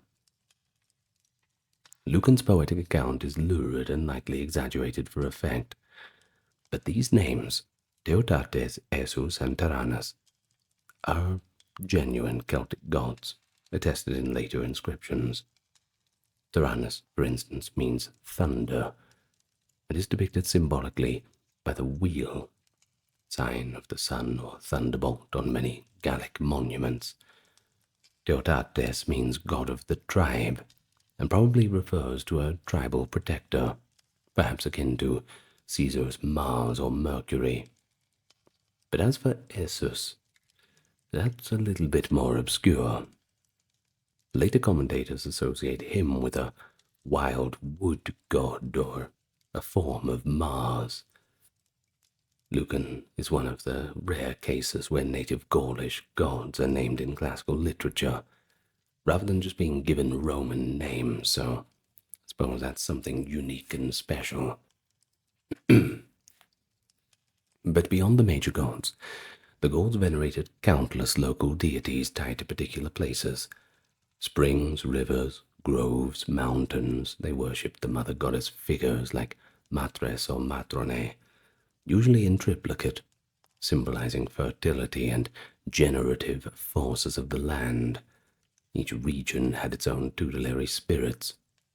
For example, the healing spring at Aquae Sulis in Britain was personified as the goddess Sulis, equated with Minerva. In Gaul, a healing god, Granus, was equated with Apollo. The Romans commented on how polytheistic and nature-bound the Celts were. Virtually every natural feature had its deity, and the Gauls were said to worship in forests rather than built-up temples. And that's what leads us to the sacred groves, nemeta, and other open-air sanctuaries. The oak tree was especially sacred. Pliny the Elder describes a remarkable Druidic ritual centered on the oak and mistletoe. On the 5th day of the lunar month, the Druids sought out mistletoe growing on an oak. With great ceremony they would gather beneath the tree and prepare a sacrifice of 2 white bulls. A Druid, clad in white, climbed the oak and cut the mistletoe with a golden sickle. Other Druids caught the sacred plant as it fell in a white cloak spread below. Then they slaughtered the bulls as offerings, praying that the mistletoe would bring divine favor. Certainly the scene that we described in the opening few sentences of the video. Now, as for this mistletoe, they in fact called it omnia sanantem, or all healer, was then used to brew remedies believed to cure infertility and serve as an antidote to poisons. This dramatic ceremony, with its emphasis on the oak, possibly the root of the word druid itself, and the revered mistletoe, shows the Gauls' communion with nature in worship, where they saw certain plants, animals, and places as touched directly by the divine. Of course, another core element of Gallic religion was sacrifice, and that includes human sacrifice. Classical writers describe these practices in detail, albeit tinged with a little horror. The Gauls did offer animal victims, cattle, pigs, horses, to their gods regularly, but when circumstances were extraordinary, they also performed human sacrifice. Caesar notes that when gravely ill or facing great danger in battle, the Gauls would make human offerings, believing that a life must be repaid with a life to appease the gods.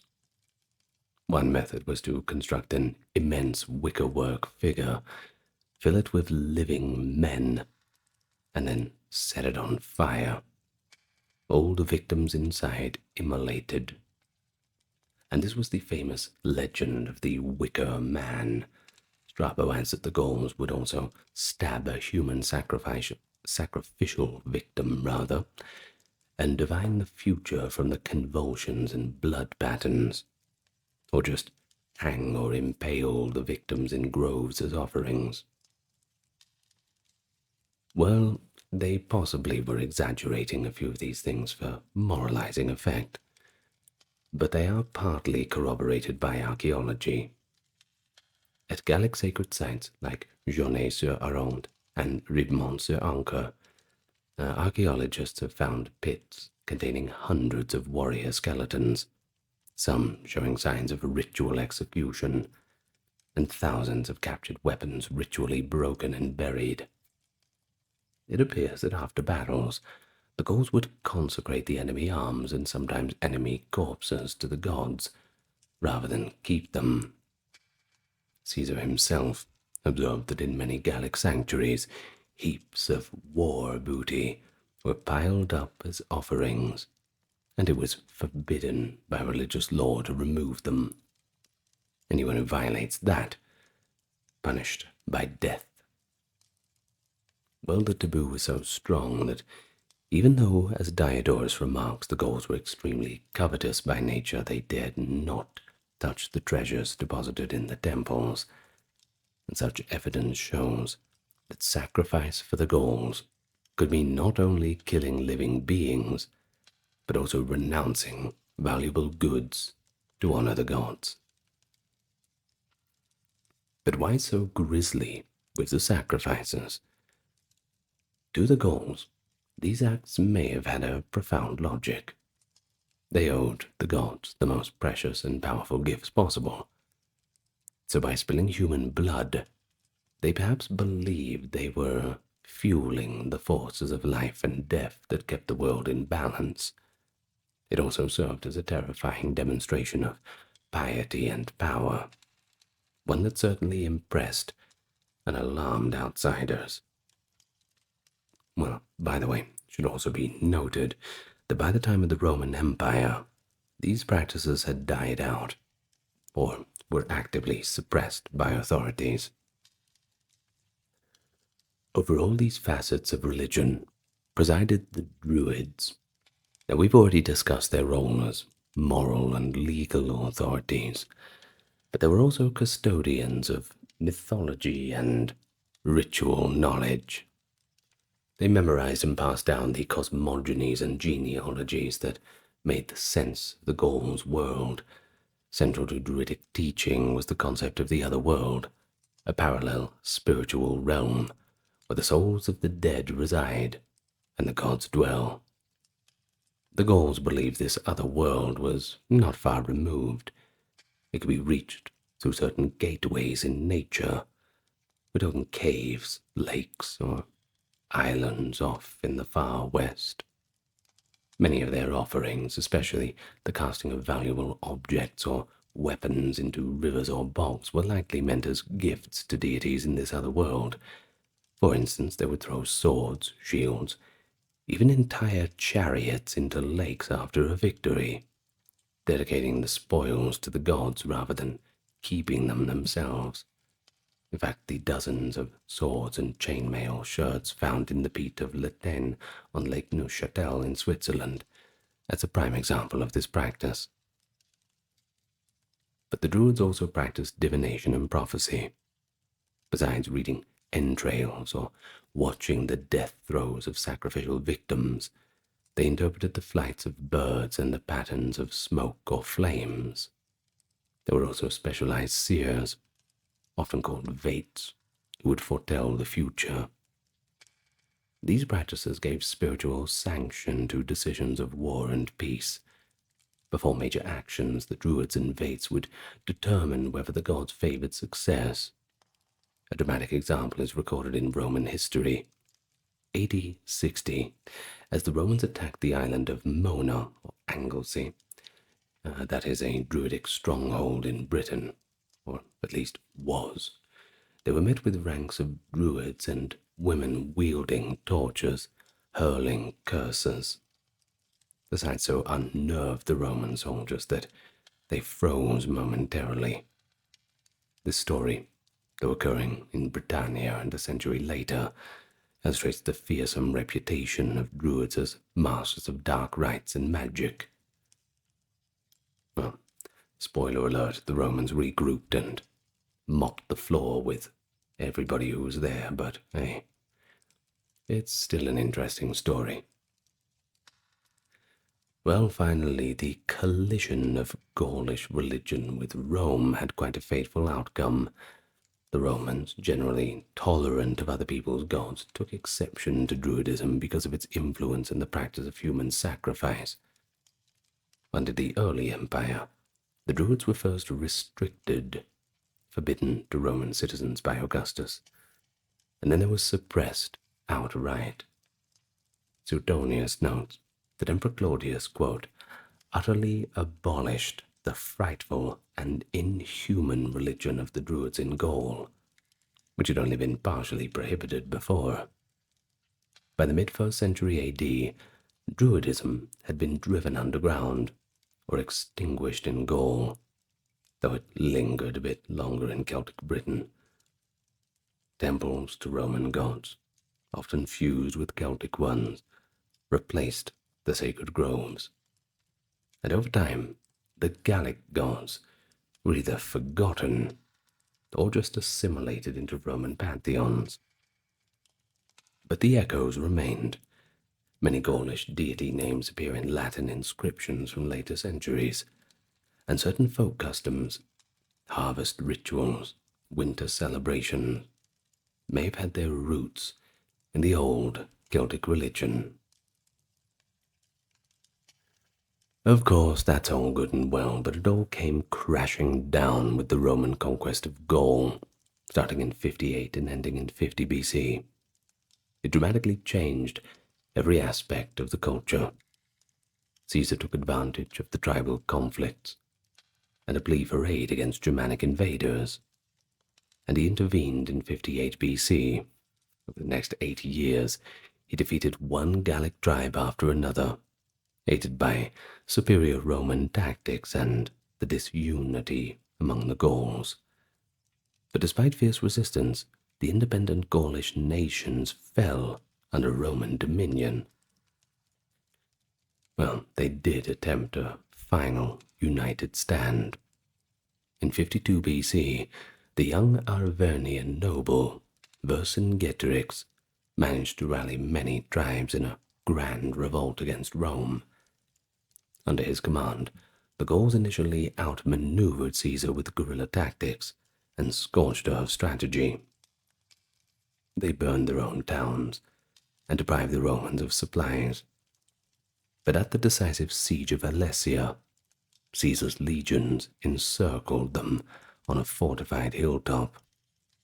A huge Gallic relief army gathered and tried to break the Roman lines from the outside, while the besieged Gauls attacked from the inside. In a testament to their valor, the Gauls nearly overwhelmed the Romans. But ultimately, Caesar's fortifications held firm. Starvation and exhaustion set in, and Vercingetorix, hoping to save his people, rode out and surrendered himself to Caesar. This capitulation at Alesia effectively marked the end of Gallic independence. One by one, the remaining tribes submitted, and by 50 BC, Caesar could report confidently that all of Gaul was well and truly under Roman control. In the aftermath, Romanization steadily took hold. The Roman authorities suppressed the Druidic priesthood. Emperor Claudius later formally banned the Druids as practitioners of barbaric superstition. Latin gradually became the language of administration and elite discourse, particularly in the growing Roman cities of Gaul, such as Lugdunum, which is today's Lyon.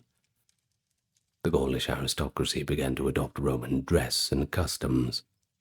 They served in the Roman army and even in the imperial government with time. Within a generation or two, some Gallic nobles were granted the ultimate prestige of Romanization. In AD 48, for instance, the Emperor Claudius, himself born in Gaul, admitted Gallic chieftains into the Roman Senate. Traditional tribal territories were reorganized into Roman-style provinces and civitas districts, each governed from a town on the Roman model, equipped with a forum, temples, and basilica. Yet Gaulish culture was never entirely extinguished. Rather, it blended into this new Gallo-Roman identity. Many common folk likely continued speaking the Gaulish language for generations, especially out in those rural areas. The Celtic gods of the land were not forgotten either. They were often identified with Roman gods and worshipped in a syncretic form. For example, a shrine in Gaul might be dedicated to Apollo Belenus, combining the Celtic healing god Belenus with Apollo, or to Jupiter Tyrannus, melding the Gallic thunder god with Jupiter. Thus, old religious ideas persisted beneath a Roman veneer. Artistic styles, too, showed continuity. Celtic motifs, like scroll work and animal designs, continued to appear in Gallo-Roman metalwork and stone carvings. Over time, the Gauls became fully integrated as Romans. The Edict of Caracalla in AD 212 granted citizenships to virtually all free Gauls, but they also contributed their own flavor to Roman civilization.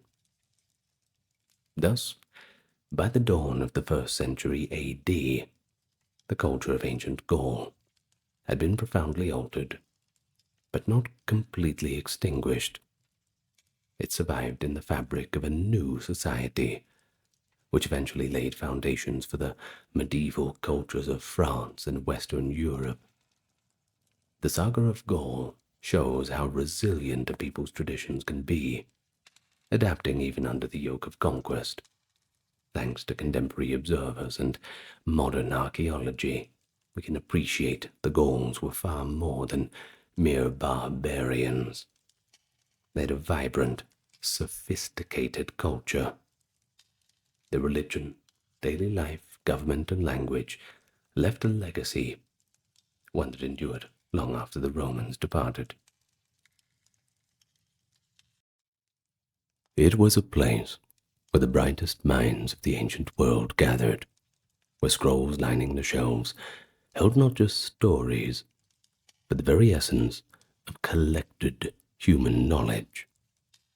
This was the Library of Alexandria, a beacon of learning whose legend still captures our imagination today. But beyond its famed collection and tragic destruction, there really is so much more in its history that makes it truly fascinating. And so today, with that in mind, we're going to go back to Alexandria, exploring how this remarkable institution came into being, what mysteries it held, and all the little details in between. Why exactly does its legacy still resonate more than 2,000 years later? That's a question we'll answer in the next hour of our time together. But before we go there, let me welcome you. Hello to anybody new coming into the channel. Those returning, thank you very much. If you're not yet subscribed, I invite you to hit that button. And I will start with the customary expression of gratitude to those on the Patreon and those who checked out the merch store. Supporting in that way helps keeping everything ad-free for everyone's enjoyment. Now, with that being said, let's get on with the topic at hand. Nice and relaxed. And so we jump right in to the foundation. We must go back pretty far for that. The great Library of Alexandria, conceived in the early Hellenistic age during the rise of the Ptolemaic dynasty in Egypt. Tradition holds that its foundation was closely linked to Ptolemy I Soter, and he ruled from 323 to 283 BCE, and his son Ptolemy II Philadelphus, ruling from 285 to 246 BCE. Ancient accounts credit an Athenian scholar-statesman, Demetrius of Phaleron, with inspiring and organizing the library's creation. Demetrius, a former student of Aristotle and one-time governor of Athens, took refuge at Ptolemy I's court after being exiled from Athens. According to the Letter of Aristeas, that is a Hellenistic text from the 2nd century BC, Ptolemy II gave Demetrius the charge to collect, quote, all the books in the world, and once collected, assemble a royal library. Now that's quite a task, and in this account, Demetrius is portrayed as the king's trusted librarian, stating that over 200,000 scrolls have already been gathered, and proposing a grand total of 500,000 volumes as a goal. It's a pretty vivid description, though it's most likely exaggerated. Still, it shows the Ptolemaic ambition to create a universal library encompassing the literatures of all people. And whether or not they did that, it's still a very good goal to have. But what about modern historians? Well, they note that Demetrius's role and the exact founding debate are certainly on the table for discussion. While the Letter of Aristeas places the library's establishment well and truly in the reign of Ptolemy II, other ancient writers, such as Irenaeus in the 2nd century CE, explicitly credit Ptolemy I as the founder. It's quite plausible that Ptolemy I initiated the idea of a research institute and library as part of his vision to make Alexandria the intellectual capital of the Greek world, and that Ptolemy II carried that project to fruition. Supporting this, we know Demetrius of Phaleron's fortunes waned under Ptolemy II. He fell out of favor and was banished quite early in that reign. Diogenes Laertius, who chronicled the lives of philosophers, confirms that Demetrius was indeed expelled by Philadelphus. Thus, many scholars today surmise that Demetrius did most of his work in organizing the library under Ptolemy I, that is, late in that king's life, and possibly the very beginning of Ptolemy II's rule, laying the groundwork for what became the ancient world's largest repository of knowledge. Whether father or son deserves the bulk of the credit, it is clear that the early Ptolemies were heavily invested in this cultural project. They likely drew inspiration from the precedent of Aristotle himself, who had amassed a famed private library. Ancient geographer Strabo notes that Aristotle was first to collect books, and even taught the Egyptian kings the idea of organizing a library. This suggests that the Ptolemies' plan was perhaps influenced by the Aristotelian model of gathering texts for scholarly use. Indeed, one later tradition claims that Ptolemy II managed to acquire Aristotle's own library from Athens, purchasing it when Aristotle's successor Straton was head of the Lyceum, though other evidence complicates that story. Regardless, the Ptolemies clearly saw an opportunity to bolster their legitimacy and prestige by making Alexandria this beacon of learning. The city, founded by Alexander the Great in 331 BC, was new, without the ancient heritage of Athens or Memphis, so creating an unparalleled center of scholarship was certainly a way to elevate Alexandria's status as this capital of knowledge and learning. It was time to put Alexandria on the map. But the library itself did not stand alone. It was part of a larger institution called the Mouseion, or Museum of Alexandria. The Mouseion was essentially a state-sponsored research institute, a community of scholars gathered under the patronage of the king. Strabo, who visited Alexandria around the late 1st century BC, describes the Mouseion as a complex of buildings in the royal quarter, the royal quarter being called the Brucheion. It included meeting halls, classrooms, residential quarters, and a grand dining hall where members, learned men devoted to the arts and sciences, took their meals in common. The entire foundation was dedicated to the Muses, hence the name Museion, and a priest appointed by the Ptolemies, later by Roman emperors, oversaw its administration. This resembles an early prototype of a modern academic campus or research university, with the library serving as the central repository of texts. Within the Museion, the library's holdings were at the scholar's disposal. The exact layout of the library is not exactly described in the surviving sources, but it was likely housed in one of the buildings adjacent to or within the palace complex. Some imagine it as a series of columned halls or storerooms lined with shelving for scrolls. We do know it was considered part of the royal palaces. The librarians and staff were probably themselves scholar priests. In fact, many head librarians were renowned scholars and literati in their own right. Think of occupations such as critics, poets, scientists of the time. They were all there. The Ptolemaic kings appointed these men to both manage the collection and produce original scholarship. The library's mission was very comprehensive: to collect the written knowledge of the entire known world. Unlike earlier archives that mostly kept local administrative or religious texts, the Library of Alexandria was explicitly cosmopolitan.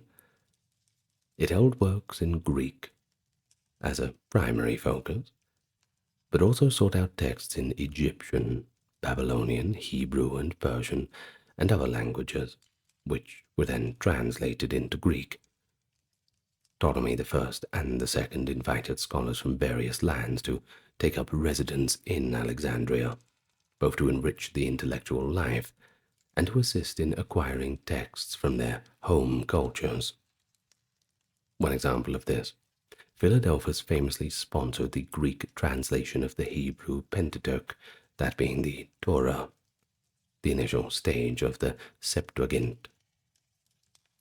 The Aristeas account details how Ptolemy II requested Jewish scholars from Jerusalem to come to Alexandria, translate their law for inclusion in the library. While the letter of Aristeas embellishes the tale, the core event, the production of a Greek Torah in Alexandria, is supported by other sources, etc., later references in Philo and Josephus. And this shows the library's function as a cross-cultural repository, where knowledge of various civilizations was imported and made accessible in the lingua franca of the time, that, of course, being Greek. But the library's integration into the Museion also meant that it was not a public lending library, but rather a research facility for a very select and lucky few. Primarily, it served the resident scholars, perhaps 100 or more at a time, who were given stipends, free lodging, and complete access to royal patronage. These scholar priests in turn tutored royal princes, conducted research, and enhanced the fame of the Ptolemaic court. We hear of lecture halls and meeting rooms, where debates and lectures occurred, giving the sense of a lively academic atmosphere. As an example, just one of them, the mathematician Euclid taught in Alexandria, likely at the Museion during the reign of Ptolemy I. One anecdote actually has Ptolemy I asking Euclid if there was an easier way to learn geometry, to which Euclid replied, "There is no royal road to geometry." Such stories, whether apocryphal or not, show how intimately the monarch was involved and supportive of these scholarly pursuits, while also highlighting the expectation that even kings should undertake the hard work of learning. That's if they wish to partake in the library's wisdom.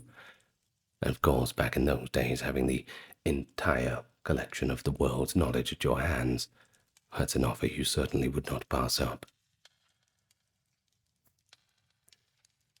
From the outset, the Ptolemies pursued a, frankly, aggressive acquisition policy to fill up those shelves.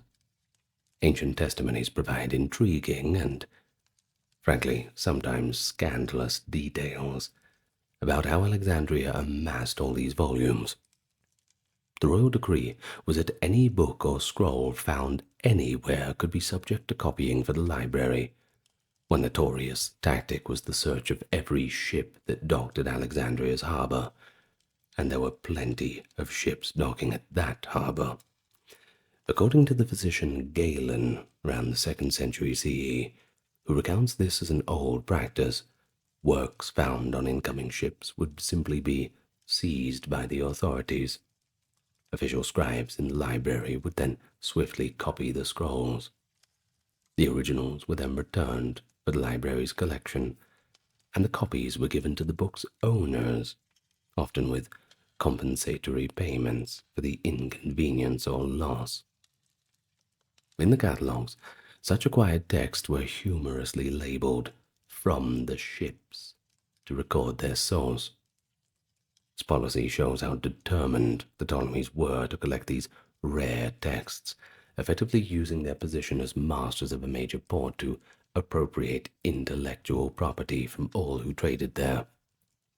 Galen's accounts, though written centuries later, are rather considered credible, since he had access to Alexandrian traditions, and they portray the library's growth as almost ruthless in its completeness. The Ptolemies also sent agents abroad with large sums of money to buy books. Key book markets in the Greek world, notably Rhodes and Athens, were scoured for any available writings. The Alexandrian buyers sought multiple copies and editions of important works. For example, it is noted by Athenaeus, a 3rd century CE writer, that the library obtained various textual versions of Homer's epics from different cities, famed for their manuscript traditions, such as copies from Chios, and from Sinope, and from Massalia. These enabled scholars in Alexandria to compare various and produce authoritative critical editions. It also underscores that the library wasn't just accumulating for quantity's sake. It was building a comparative collection to facilitate textual criticism and philology, fields that were essentially born on the very ground in Alexandria, there in the halls of the Museion. But perhaps the most famous and, dramatic acquisition story is that of the Athenian tragedy manuscripts. Ptolemy III, ruling from 246 to 222, desired the original authoritative texts of the great Athenian playwrights Aeschylus, Sophocles, and Euripides. Of course, these were guarded in Athens. As the story is told by Galen and others, Ptolemy III persuaded Athens to loan him their official copies, offering a huge surety of 15 talents of silver. The Athenians agreed, reluctantly, under contract that the originals would be copied and returned, or else the deposit would be forfeited. But Ptolemy just chose to forfeit the 15 talents, an enormous sum, and kept the priceless originals for the library, sending back high-quality copies to Athens instead. It's probably pretty easy for you to imagine the outrage of the Athenians, but ultimately there was nothing they could do except keep the big pile of money. Well, even if this anecdote is somewhat embellished in the telling, it shows the length to which the kings would go. Knowledge is more invaluable than gold to them, and not above a bit of royal duplicity to secure it. So by such means, purchases, copying, and even outright confiscation, The Alexandrian library's holdings began to grow rapidly in the 3rd century BC. Ancient estimates of its size vary wildly, and have long been a matter of debate. But we have reference to numbers like 200,000 rolls, 400, and even up to 700,000 in later sources. Or to put those into perspective, a single work of literature in antiquity could span multiple scrolls. For example, a history might occupy several rolls, one per book or section. So the number of scrolls is not equal to the number of distinct works or titles. It is more analogous to, I suppose, volumes. But even the lower estimates far exceed any contemporary library. And we're talking more than 2,000 years ago. So that's certainly impressive. The letter of Aristeas claimed 500,000 as a goal under Ptolemy II is just one data point, but it's likely propagandistic. Another source, the late antique writer Epiphanius of Salamis in the 4th century CE, gave a more detailed account. Now he claimed that the library reached about 540,000 scrolls in total, divided into 200,000 or so collected under Ptolemy I and II, and an additional 300,000 under Ptolemy III, but that possibly included duplicates, and that a second library, an annex at the Serapeum, discussed later, held an additional 42,000. Epiphanius's figures are suspect, possibly corrupted by manuscript errors. There is evidence his text suffered copyist mistakes over the centuries.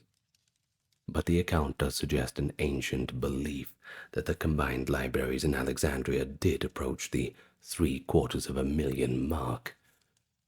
On the other hand, Seneca, the 1st century Roman philosopher, mentions 40,000 books, likely meaning scrolls, as have been burnt in the Julius Caesar fire, which might imply that that was the number of scrolls destroyed at the time, or possibly just an expression meaning countless.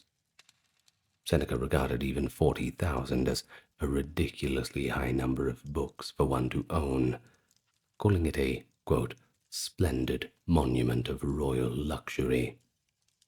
He also implied that such a trove was more ostentation than practical use. He may have been citing Livy's account, now unfortunately lost, of Caesar's Alexandrian War. Meanwhile, the Christian history of Orosius in the 5th century CE later wrote that Julius Caesar's fire in 48 BC destroyed 400,000 volumes, a figure he likely took from earlier Roman sources. But clearly these numbers range from the astonishing to the outright fantastical, and each requires its own cautious treatment. Modern historians tend to conclude that the library's holdings probably numbered in the hundreds of thousands of scrolls, but whether it neared 750,000, well, that's a little bit more doubtful. What is more meaningful than the raw number is the breadth of subjects and languages covered. Greek poetry, history, drama, and philosophy, Egyptian records and priestly literature, Babylonian astronomical texts, Jewish scriptures and commentaries, works on medicine, mathematics, natural science, and geography. Every single one of them was sought for Alexandria. In fact, the library even attempted to collect all the editions of the Greek authors. One objective was to compile definitive critical texts of the Homeric poems and other classics, which required collating multiple copies. So, diversity and completeness were as important as volume. But to manage this vast collection, the library developed what might be called the first catalogue and bibliographic system. The poet-scholar Callimachus, early 3rd century BC, compiled the Pinakes, tables of those who have been outstanding in all forms of learning. This work, in many scrolls itself, was a categorized index of authors and their writings available in the library. The Pinakes listed authors alphabetically within broad genres and subjects, providing biographical notes and the titles and lengths of their works. Although the Pinakes survives today only in fragments and later reference, it was a monumental achievement of bibliography, essentially a research guide to the library's holdings. This allowed scholars to locate texts and know what content the library held. Callimachus's famous maxim, "A big book is a big evil," in his language, megabiblion, megakakon, ironically does not apply to his own catalogue, which was enormous. Funny how that works. But it does reveal the Alexandrian spirit of condensing and organizing knowledge systematically. The library thus pioneered organizational practices that would influence library systems in the Greco-Roman world. For instance, libraries in Pergamum and later Rome adopted similar cataloging techniques. And so, the Ptolemaic library grew through this royal enthusiasm, well-funded acquisition, and an almost obsessive drive to leave no stone unturned.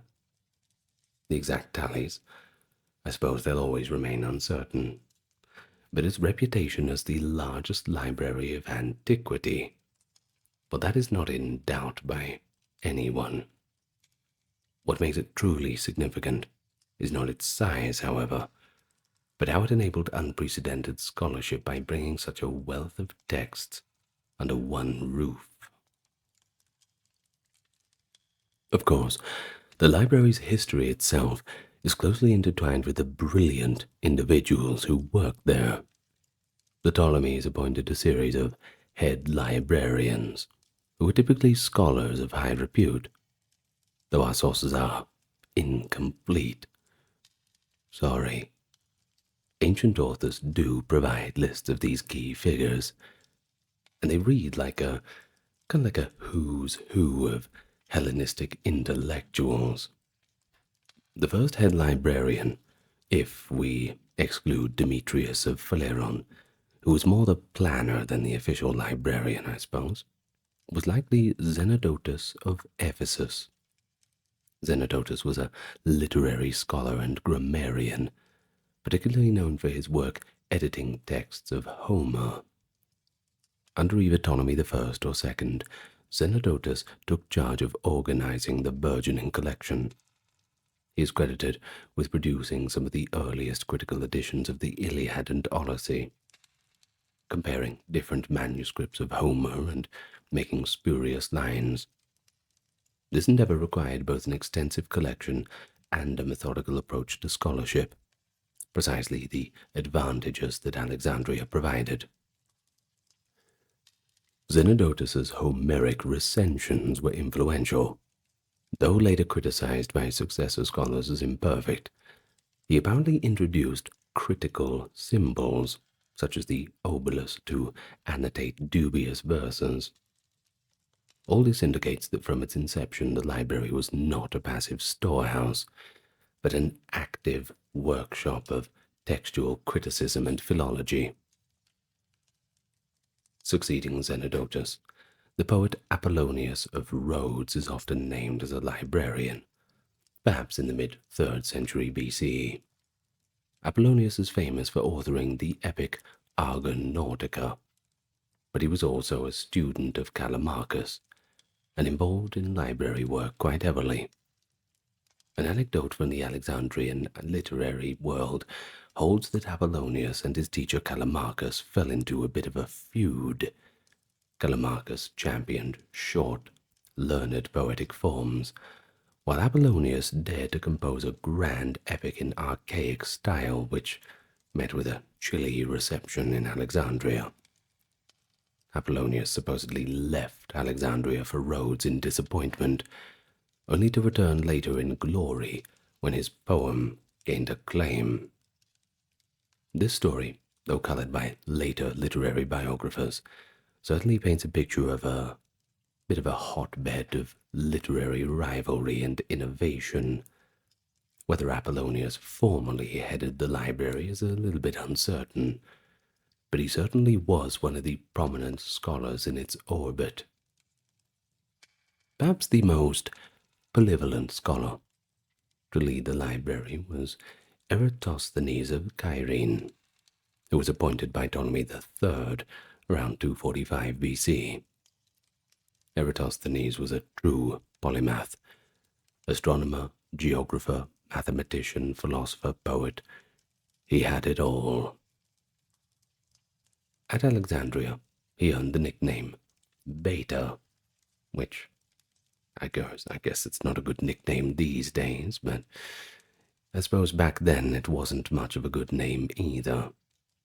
It jokingly implied, being the second letter of the Greek alphabet, that he was the second best in every field, perhaps the first in none. But in truth, Eratosthenes achieved first-rate accomplishments. He famously calculated the circumference of the earth with remarkable accuracy by measuring the sun's angles at Syene and Alexandria at the summer solstice. This feat required both observational data and reports of distant locations. Information that a center like Alexandria, with its collection of geographic writings and data from travelers, could uniquely supply to him. Eratosthenes also constructed an accurate map of the known world, theorized about leap years, and attempted to fix the dates of major historical events, founding the study of chronology while he was at it. As librarian, Eratosthenes maintained the library's universal approach, reportedly compiling a comprehensive catalogue of names and works in philosophy and literature, possibly an update on or expansion on Callimachus's Pinarches work. It was under his guidance that the library solidified its role, not only in literary studies, but also as a center for mathematical and scientific research. After Eratosthenes, librarians included Aristophanes of Byzantium, head librarian of the 3rd or early 2nd century BCE, Aristarchus of Samothrace, mid-2nd century BCE, and a few more to come. But these two giants in the field of Greek literary criticism and grammar were certainly something to be mentioned.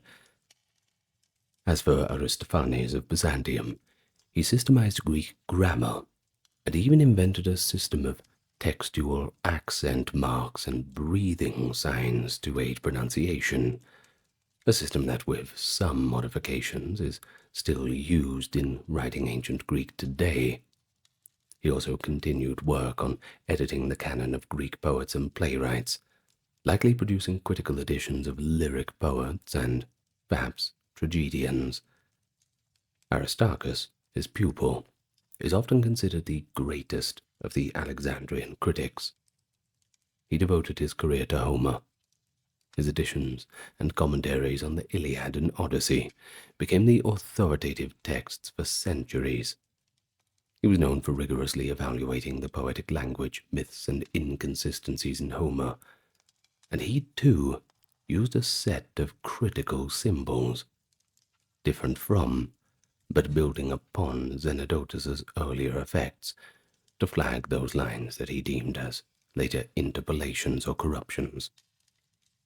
The phrase Aristarchian standard came to mean very high critical judgment. The fact that such scholarly refinement happened in Alexandria reveals the library's function quite clearly, providing access to dozens of variant manuscripts and the peace and support to study them intensely. But not all scholars at the library were literary.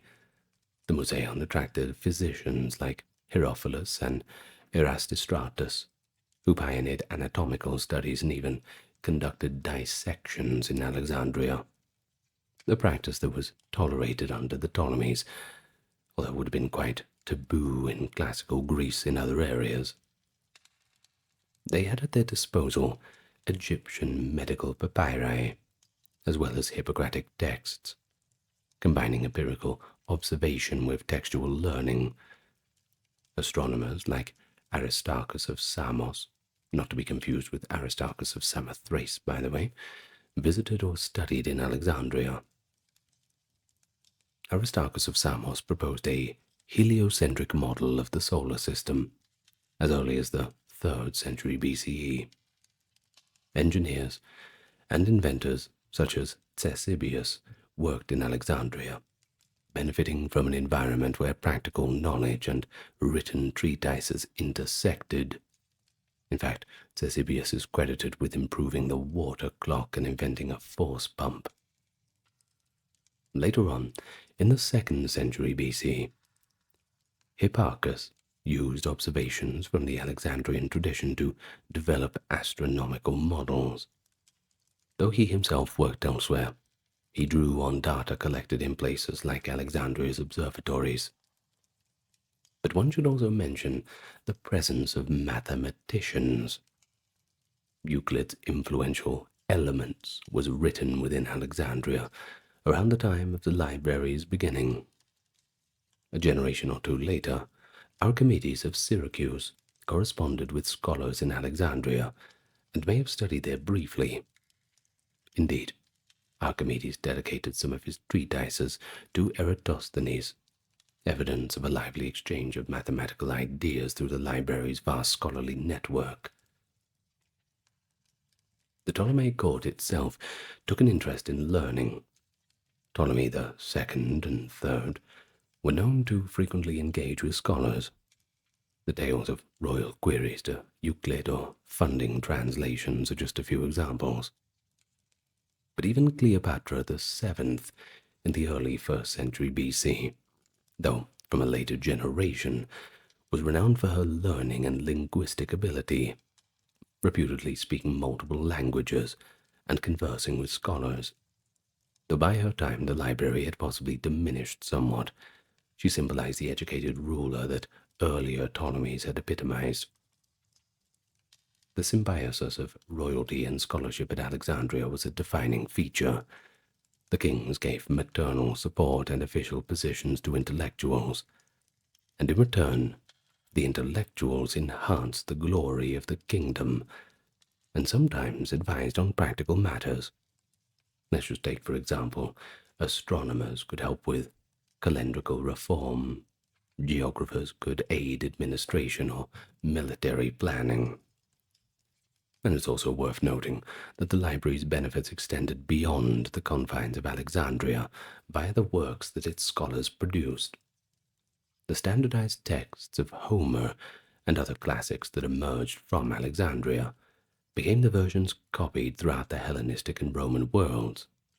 The Greek Old Testament, that Septuagint, created in Alexandria, became a foundational text for Jewish communities in diaspora, and of course later for Christians. Scientific treatises from the Alexandrian library spread. For example, Ptolemy's later astronomical treatise Almagest in the 2nd century CE in Roman Alexandria built on centuries of Alexandrian observations and was preserved by successors. In essence, the library's scholars created products that disseminated the knowledge of Alexandria far and wide. A number of intellectual achievements can be directly attributed to the milieu of the library and Moseon. I've already touched upon several. For example, Eratosthenes measuring the earth, Aristarchus editing Homer. But let's consider a few additional domains to appreciate the range of scholarship during the Ptolemaic period.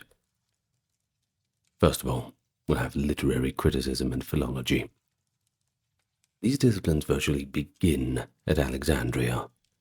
Scholars classified and edited the works of Greek literary heritage. They differentiated authentic works from spurious attributions. For example, the Alexandrians established the standard list of Homeric hymns and identified which plays attributed to Euripides were likely not actually by him.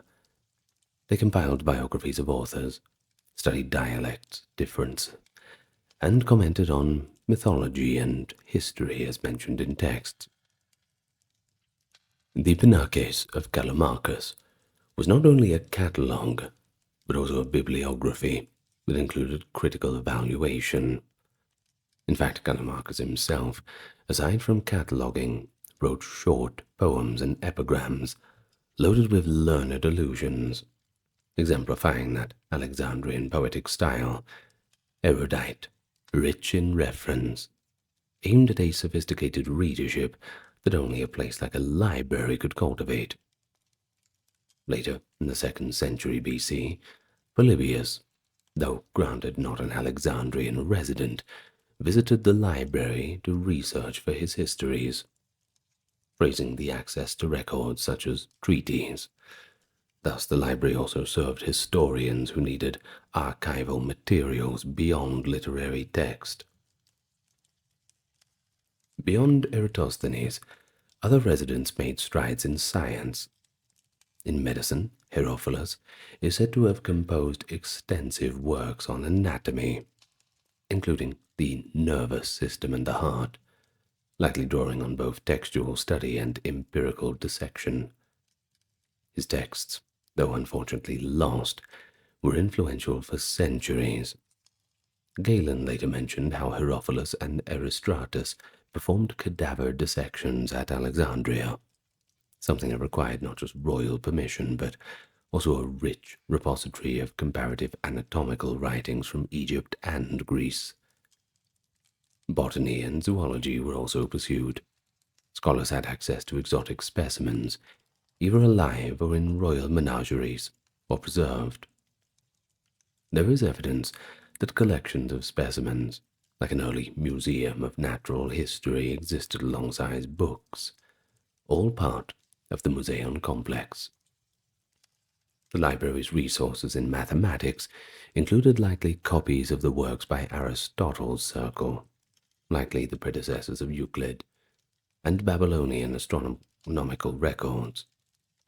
Alexandrian astronomers like Conon of Samos, a contemporary of Eratosthenes, and later Hipparchus, used observations possibly conducted at Alexandria's observatory.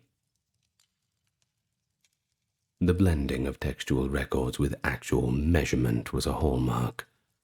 Eratosthenes used a report about a deep well at Sienne where the sun shone to the bottom on the solstice, a qualitative piece of data from travel literature, and combined it with his own measurement of the sun's angle in Alexandria to calculate the Earth's circumference. This kind of multidisciplinary approach, reading a geographic account in the library and then doing an experiment, just highlights the library's indirect but crucial role in scientific advances. We've also mentioned the Septuagint translation of Hebrew scriptures into Greek, a massive intercultural project which had enduring impact. Alexandrian scholars also translated and analyzed Egyptian texts. Manetho, an Egyptian priest in early Ptolemaic times, compiled a history of Egypt in Greek, possibly with encouragement from the court, which organized a pharaonic history into dynasties, and that is the same scheme that we still use today. Although Manetho wasn't a librarian, he likely used records that were made available through the Ptolemy's collection of Egyptian archives. Similarly, Egyptian literature began to be translated into Greek or summarized by Alexandrian scholars, bridging a cultural gap. By studying the languages and writings of various peoples, the library's scholars laid early foundation for comparative philology. The lexicographer Eratosthenes, yes, again him, compiled a dictionary of obscure words, particularly of Homeric and tragic vocabulary, and Aristophanes of Byzantium created glossaries and lists of archaic words. All of this was necessary to interpret the ancient texts that were now flooding into the library, and they became reference works in and of themselves. The presence of so many learned individuals meant that Alexandria became a magnet for students and intellectual visitors from all over the Mediterranean.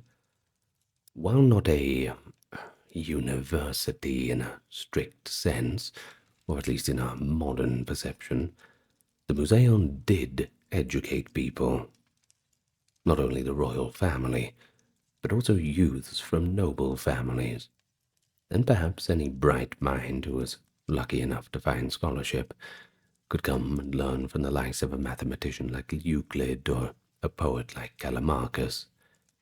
We know that, for instance, Philadelphus, that is Ptolemy II himself, has a childhood tutor, one of the students, potentially Zenodotus or Straton the philosopher. In effect, the library and museum set a precedent for institutionalized scholarship the Hellenistic world seems to have copied. The Attalid kings in Pergamum established a similar library and community of scholars, sparking a famous rivalry between Alexandria and Pergamum. In fact, one tradition holds that this rivalry had technological consequences. Ptolemy V, or perhaps the Sixth, supposedly embargoed the export of papyrus to Pergamum to hinder their library, prompting the Pergamins to innovate parchment as an alternative writing material. This story is recounted by Pliny the Elder, among others.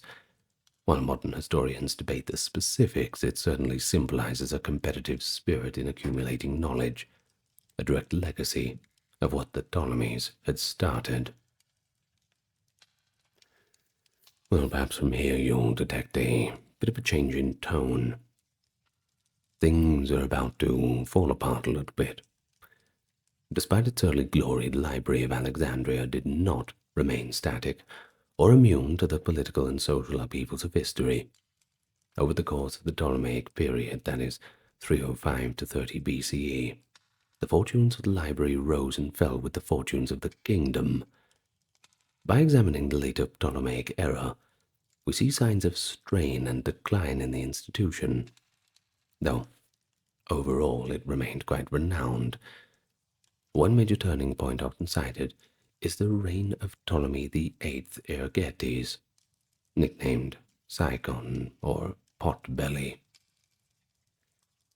In the mid-2nd century BC, Ptolemy VIII came to power amid dynastic conflict and is infamous for his tyrannical and capricious rule. Ancient sources describe him as hostile to the intellectual elite of Alexandria. In 145 BC, after regaining control of the city, Ptolemy reportedly expelled many scholars from the Museion. The chief librarian at the time, Aristarchus of Samothrace, either was dismissed or chose to resign, going into self-imposed exile. One account says he actually fled to Cyprus. But why would he do that? Well, the reasons are likely political.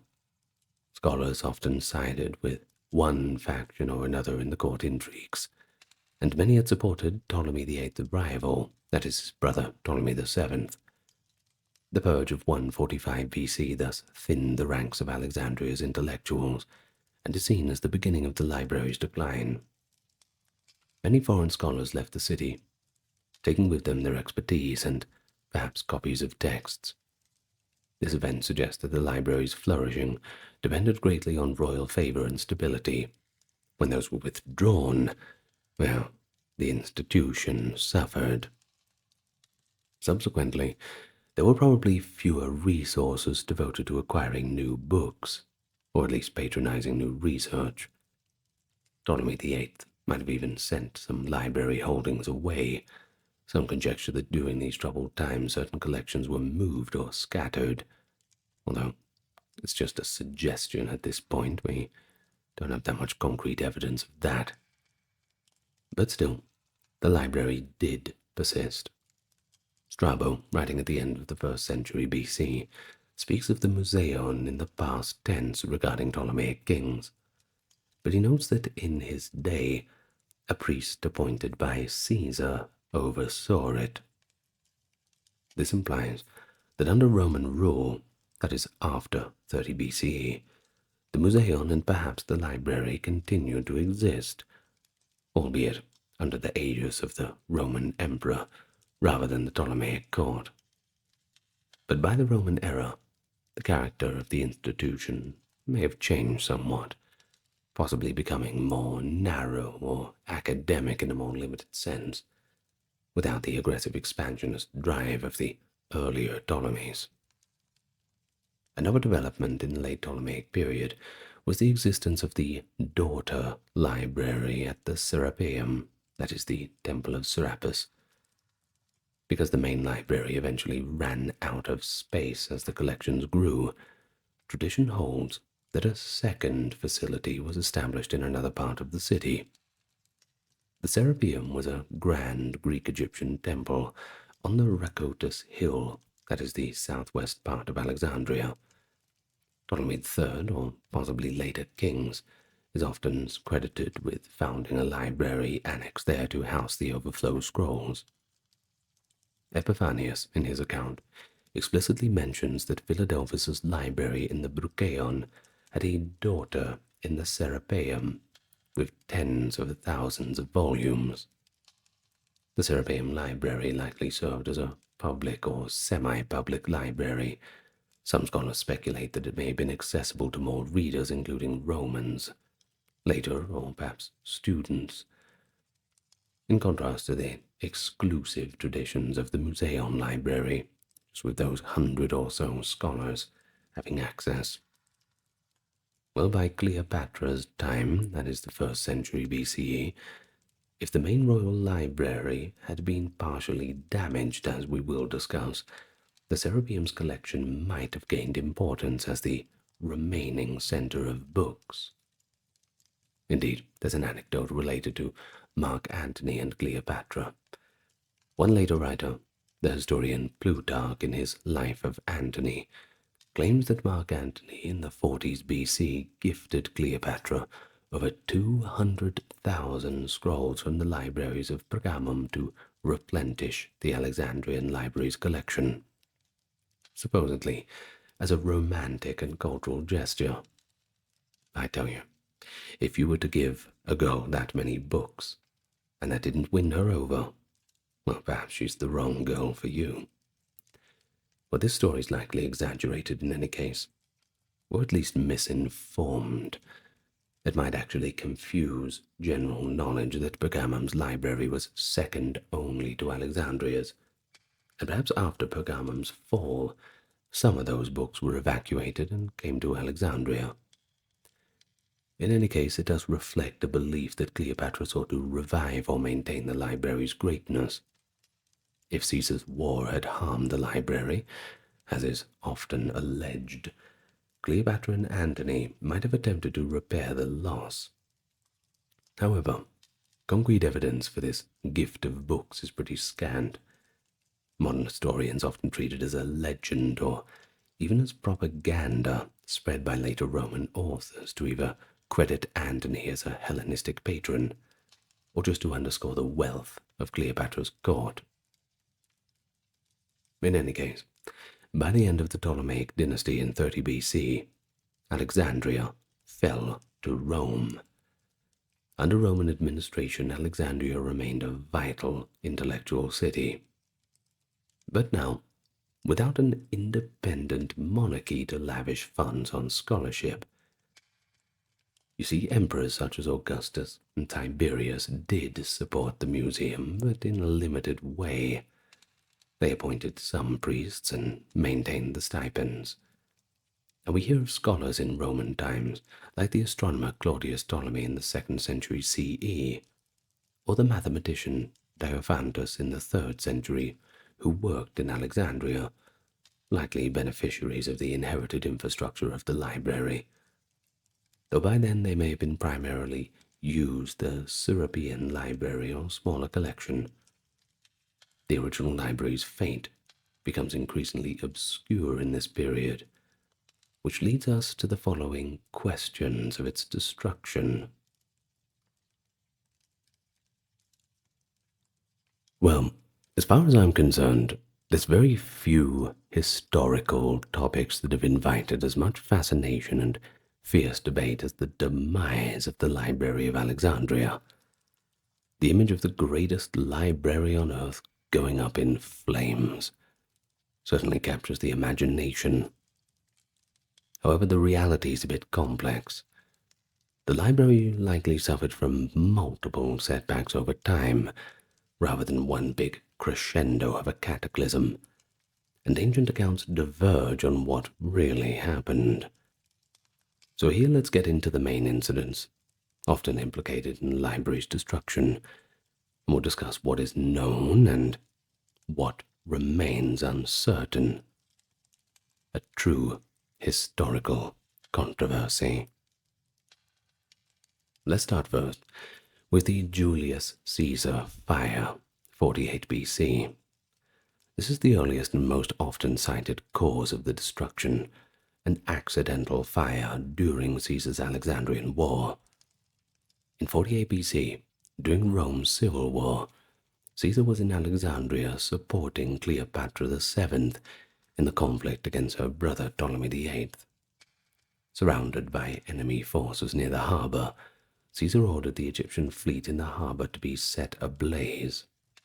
Ancient historians describe a great fire that spread from the docks. Plutarch, in his Life of Caesar, explicitly states that this fire, quote, spread from the dockyards and destroyed the great library. Well, that's a pretty clear statement, isn't it? But it was written 150 years after the event, presumably drawing on sources like Livy and contemporaneous accounts. But we do have another source, Cassius Dio, Roman historian of the 3rd century CE, and he also mentions that a large store of books was burned as a result of Caesar's actions. On the other hand, Caesar's own commentaries, or the account of the Alexandrian War attributed to one of his officers, don't actually mention the library, likely because Caesar might not have realized what was lost, or it was just not his focus to record cultural collateral damage. But if we trust Plutarch's account, the fire of 48 BC was indeed devastating. It implies the main library in the Brucheion, being not far from the harbour and palace quarter, caught fire and a significant portion of the collection just perished. Ancient figures, given 40,000 or 400,000 scrolls burned, illustrate that people believed a huge loss occurred. Seneca, as noted, speaks of 40,000 books burned, and casts it as a cautionary tale of too much literary hoarding. Orosius gives 400,000, perhaps reflecting a later tradition that the entire library's contents were lost. Modern historians question whether the entire library was in fact destroyed, at the time at least. Some argue that only a warehouse of books by the port, perhaps there were books ready for export or copy, were burned, while the main library building deeper in the palace complex survived. Strabo's visit around 20 BC, just a few decades later, is telling. He describes the Museion in present tense, and does not indicate that the library is gone, something he would likely have noted that the famous institution had been completely annihilated.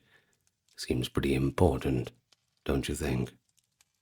But this suggests that at least part of the collection and scholarly institution survived Caesar's fire. Perhaps the library was damaged and many books lost, but it was not completely wiped out. It could be that the scrolls stored in the harbor warehouses, maybe duplicates or unshelved rolls, were the ones that actually burned. In any case, Caesar's fire was undoubtedly a blow. Ancient writers uniformly treat it as a tragedy for literature. It marks the end of the library's peak.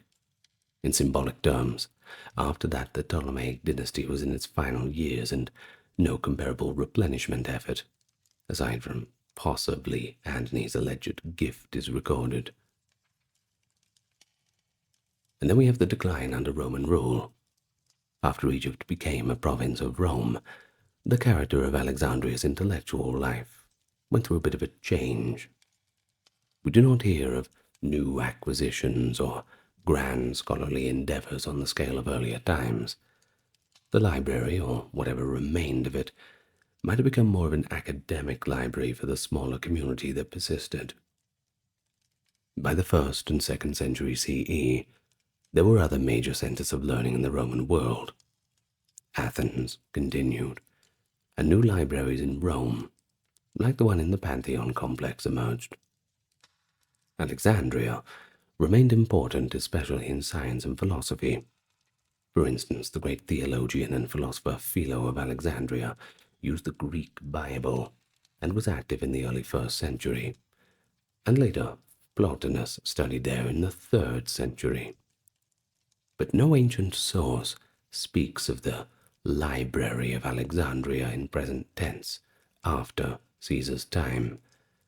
Rather, it is spoken of in nostalgic or historical terms. And if anything, that suggests a gradual withering. One event often pointed to is the Palmyrene invasion and Emperor Aurelian's reconquest of the 270 CE. During the crisis of the 3rd century, Alexandria was caught in the struggle between Queen Zenobia of Palmyra and the Roman Emperor Aurelian. Aurelian besieged Alexandria around 272 CE. It is recorded that fierce fighting occurred in the city, particularly in the Brucheion, that royal quarter, where the palace and likely the library had been. Ammianus Marcellinus, a 4th century Roman historian, later writes that during those battles, the old quarter called Brucheion was destroyed in Alexandria. If any portion of the library or museum still functioned in the Brucheion by that time, it likely perished in this onslaught. Ammianus doesn't explicitly mention books, but by indicating the quarter was laid waste, it implies the ancient buildings of the Ptolemies were ruined. Some scholars think that if the library's remnants survived Caesar, they might have lasted until this moment when urban warfare finished what was left. However, recall the Serapeum Library, that daughter collection, as it is called.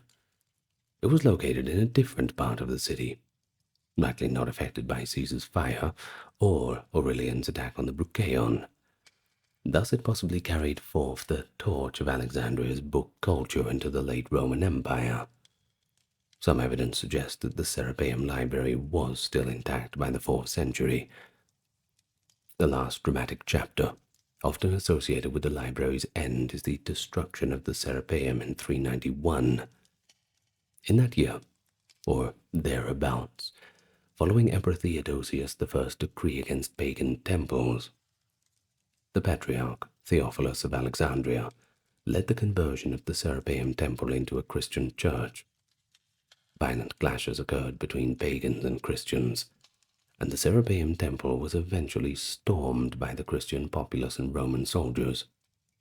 Contemporary Christian chroniclers like Socrates of Constantinople, that is, Socrates Scholasticus, described the event. Idols were smashed. The great statue of Serapis was demolished. Socrates mentions that the temple had certain annexes, and that some treasures like cult objects were destroyed. He does not specifically mention a library, but later writers, and a bit of modern conjecture, suggest that if scrolls were stored there, they likely perished or were dispersed in this turmoil. Some have romanticized this as, quote, Christian zealots burning the last books of Alexandria, though the historical record is not as straightforward on whether the Serapeum's library was still significant by then. And it's entirely possible that whatever books were in the Serapeum by 391 were few or had been neglected. There is also a bit of debate, by the way. Some think that the Serapeum Library was a major collection, and others suspect that it was dwindled by then. A medieval legend exaggerates this, accusing the Christian destroyers of burning all scrolls in the Serapeum's library, but again, primary sources from the time or either silent or vague about the books. If indeed some part of the great library's collection had survived into the late 4th century, the Serapeum's fall could mark the final destruction of that continuity. And finally, we have the Arab conquest. That is the 640s. No discussion of the library's fate is complete without addressing that. By the forces of Caliph Omar in 642 CE, this conquest of Alexandria. According to a much later account, one that actually appears in the writings of Bar-Habraeus and other medieval Arab historians many centuries after the fact, the conquering general was asked what to do with the books in the Alexandrian library. The Caliph allegedly replied, "If the books agree with the Quran, then they are redundant. If they disagree, they are heretical. So in either case, they should be destroyed." This story goes that the scrolls were used as fuel for the city's bathhouses for months on end. But modern scholars have found this account a little bit suspect, or perhaps highly suspect, depending on who you ask. It first appears in the 12th century, far removed from the events, and no early Arab or Byzantine chronicler of the conquest mentions any library, and you think it would be something worth mentioning.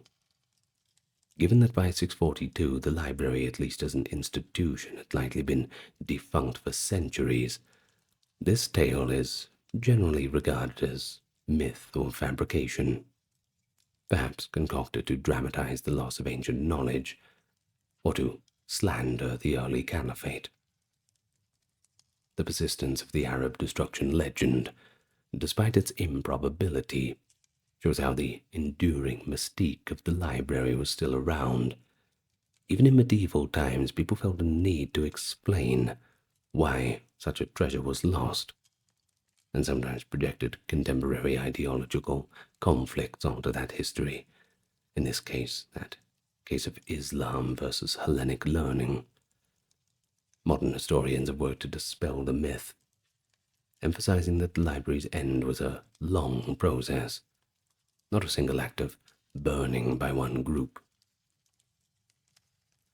Well, in weighing all these episodes, the current scholarly consensus is that the Library of Alexandria did not perish all at once. It suffered gradual attrition, perhaps first a partial destruction by Caesar's fire, and then neglect and dispersal in the Roman period, further destruction amid the 3rd century, fighting, and final removal of its last institutional traces with the Serapeum's demolition. By the early Middle Ages, whatever small collections of books Alexandria still had were part of Christian establishments or private collections. Not a grand ancient library anymore, that's for sure. Thus, there was no intact great library for the Arab generals to burn in the 7th century. But the debate continues around the specifics. For example, how extensive was Caesar's fire damage? Did the Ptolemies manage to rebuild or compensate? How significant was the Serapeum's library relative to the original? Look, you really have to piece together fragmentary evidence. You have sources like Plutarch, Strabo, later chroniclers, and they all seem to conflict. It remains one of antiquity's great puzzles. As one scholar aptly called it, Alexandria's library has become a library of dreams, often reconstructed in the imagination of more grandly than the uncertain reality that historians can verify. Yet the broad truth is certainly clear. By around 400 CE, the era of the Alexandrian library as a living institution at the forefront of knowledge had ended. The only thing that did survive was its legacy. Well, in conclusion, the history of the Library of Alexandria during the Ptolemaic period, it's a saga of human aspiration and learning. It all began as part of a monarch's grand strategy to become a collective enterprise of brilliant minds. It achieved wonders, editing epics, measuring the globe, preserving millennia of writings, and it certainly weathered its share of storms. Its decline reminds us that libraries depend on continued support and the values of their societies. Yet its memory fueled hopes of rediscovery and renewal. The library's story, with all its scholarly triumph and tragic mysteries, continues to educate, but it also cautions us. It shows the heights of knowledge can attain when nurtured, and how precious and vulnerable these cultural treasures really are. In the fanfare of a Roman triumph, a defeated Gallic chieftain stands shackled before a roaring crowd.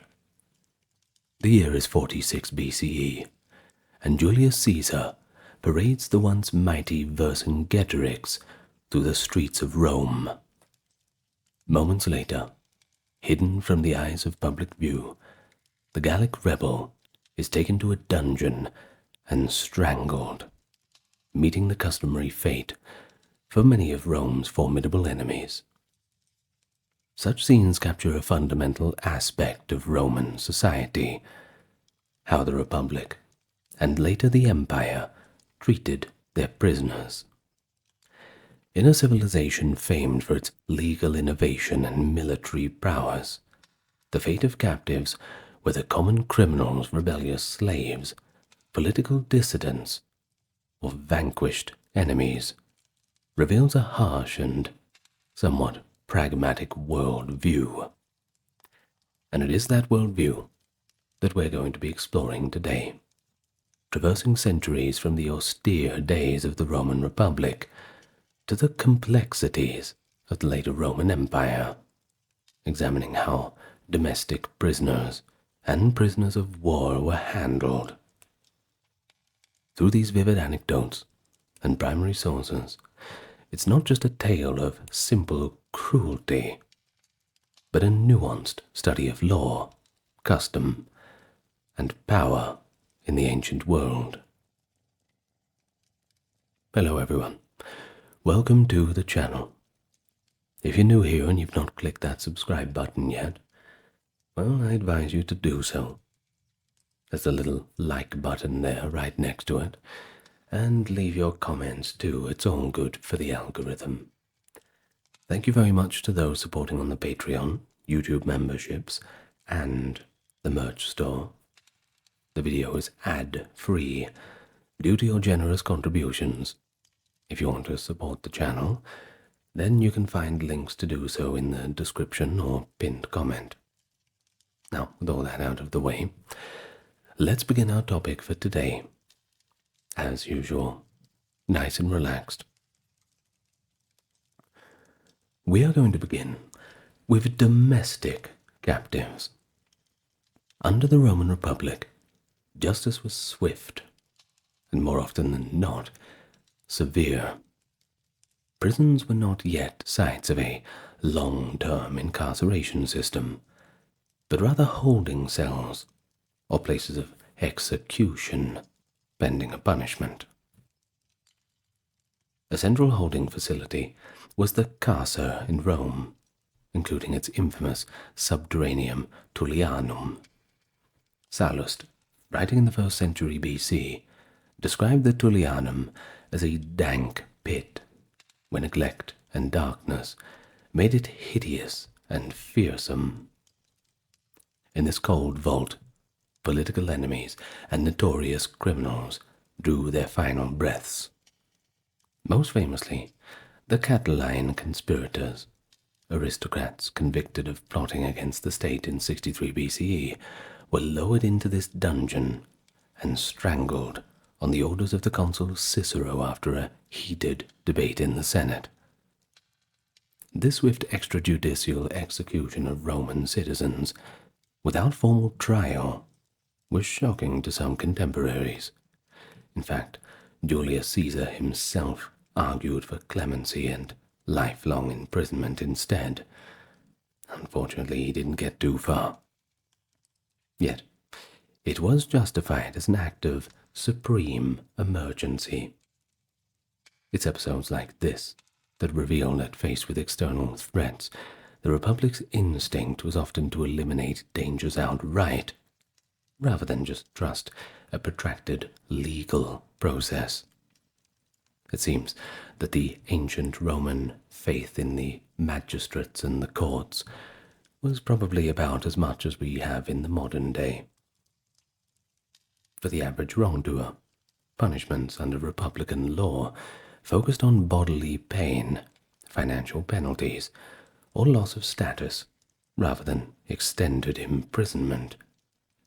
The early law code of the 12 Tables, that is from the 5th century BCE, imposed fines for many offences and allowed debtors to be temporarily enslaved. That's if they could not pay, a practice curtailed by the Lex Poetalia of 326 BCE. Imprisonment as a sentence in itself was actually quite uncommon. A prison cell was mainly a transient stop on the way to judgment or execution. Minor offences might result in a public flogging, branding, or a fine payable to the injured party or the state. But serious crimes, from treason to murder, or even sacrilege, they often involved brutal ends, designed as public spectacles, as a warning to others. The punishment for parricide, that is, killing one's own father or close relative, was uniquely ghastly. Now, get this. The culprit was sewn into a leather sack called a culeus, often with a rooster, a dog, a snake, and a monkey. And then they were all thrown into the Tiber River. Now this ritual illustrated Rome's abhorrence for unnatural crime. Traitors and those guilty of per duellio, that is, high treason against the state, could be scourged bloody and then beheaded, or at least flung from the Tarpeian rock overlooking the forum, their broken bodies left as a warning to all.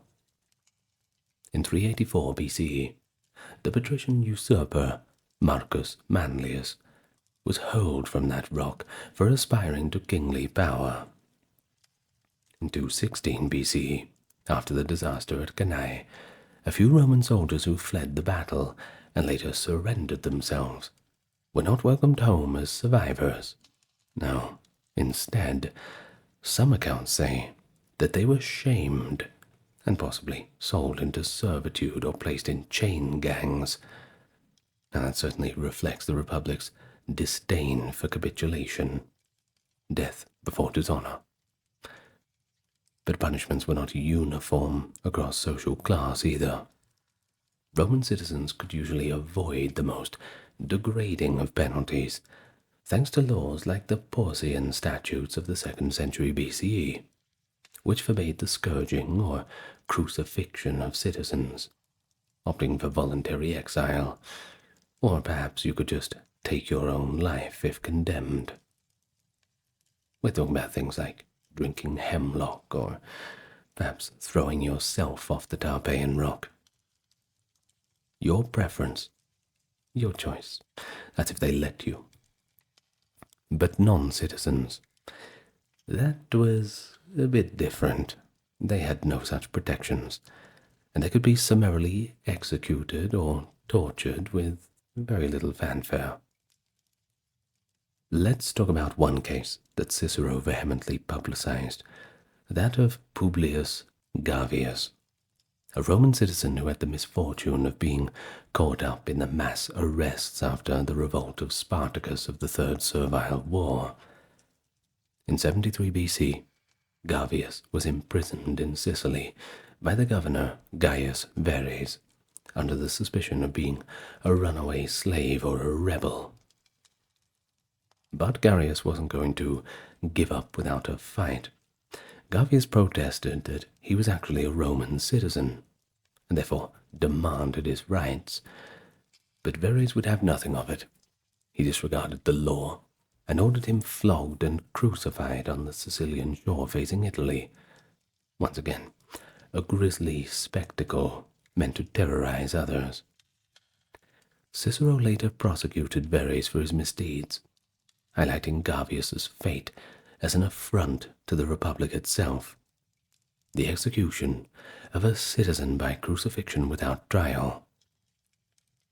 In fact, the outrage was so great that Verres fled into exile, proving that even in a harsh system, the Roman sense of legal propriety for citizens could not be flouted, at least not without consequence.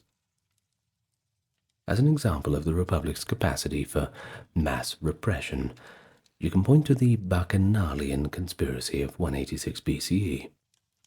In that year, the Senate moved violently against the clandestine cult believed to foster subversion. Thousands of citizens and non-citizens allegedly participated in the forbidden Bacchic rites. The authorities executed many leaders outright and imprisoned others, effectively exterminating the movement. Well, this shows that when public order was perceived to be at stake, the Roman magistracy did not hesitate to sweep up and eliminate prisoners en masse, even without careful due process that they extolled in principle. While lengthy prison terms were not a conventional punishment, there were instances of detention. Political enemies defeated in war sometimes languished for years, awaiting a final decision on their fate. Jugurtha, the captured king of Numidia, was paraded in Marius's triumph of 104 BC, and then cast into the Tullianum. He died of starvation in that cold underground cell, a slow death orchestrated to cap Rome's victory in the Jugurthine War.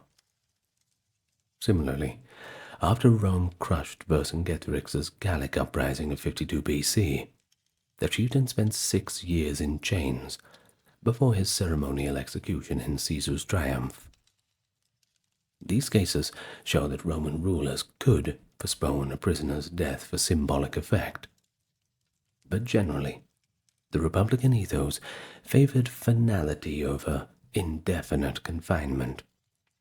Justice, in the eyes of Rome's governing elite, was about retribution, but also deterrence, making vivid examples of the wrongdoer to reinforce social order. Oh, and don't forget the supremacy of the state. As the Republic gave way to the Empire, the machinery of punishment grew a little more elaborate. Emperors inherited republican laws, but they adapted them to a sprawling and diverse empire. Under the early empire, Roman citizens still enjoyed rights of appeal and protection from the most degrading of punishments, in theory at least, and if not always in practice, while non-citizens and slaves remained vulnerable to harsher treatment. Imprisonment became more regular as a part of judicial procedure. Accused persons might be held in custody awaiting trial by a governor or the emperor's tribunal. However, even under the Caesars, a sentence to years in prison was pretty rare. More often it was just a way station for execution, forced labor, or exile that hold you in there until they figured out which direction you were going to go. The conditions in the Roman prisons, however, did remain notoriously miserable. A later jurist wrote that, quote, "The carcer is for detaining men, not for punishing them," implying that no one should linger in there for too long. But in reality, prisoners awaited justice in cramped, dark cells, often in chains or wooden stocks.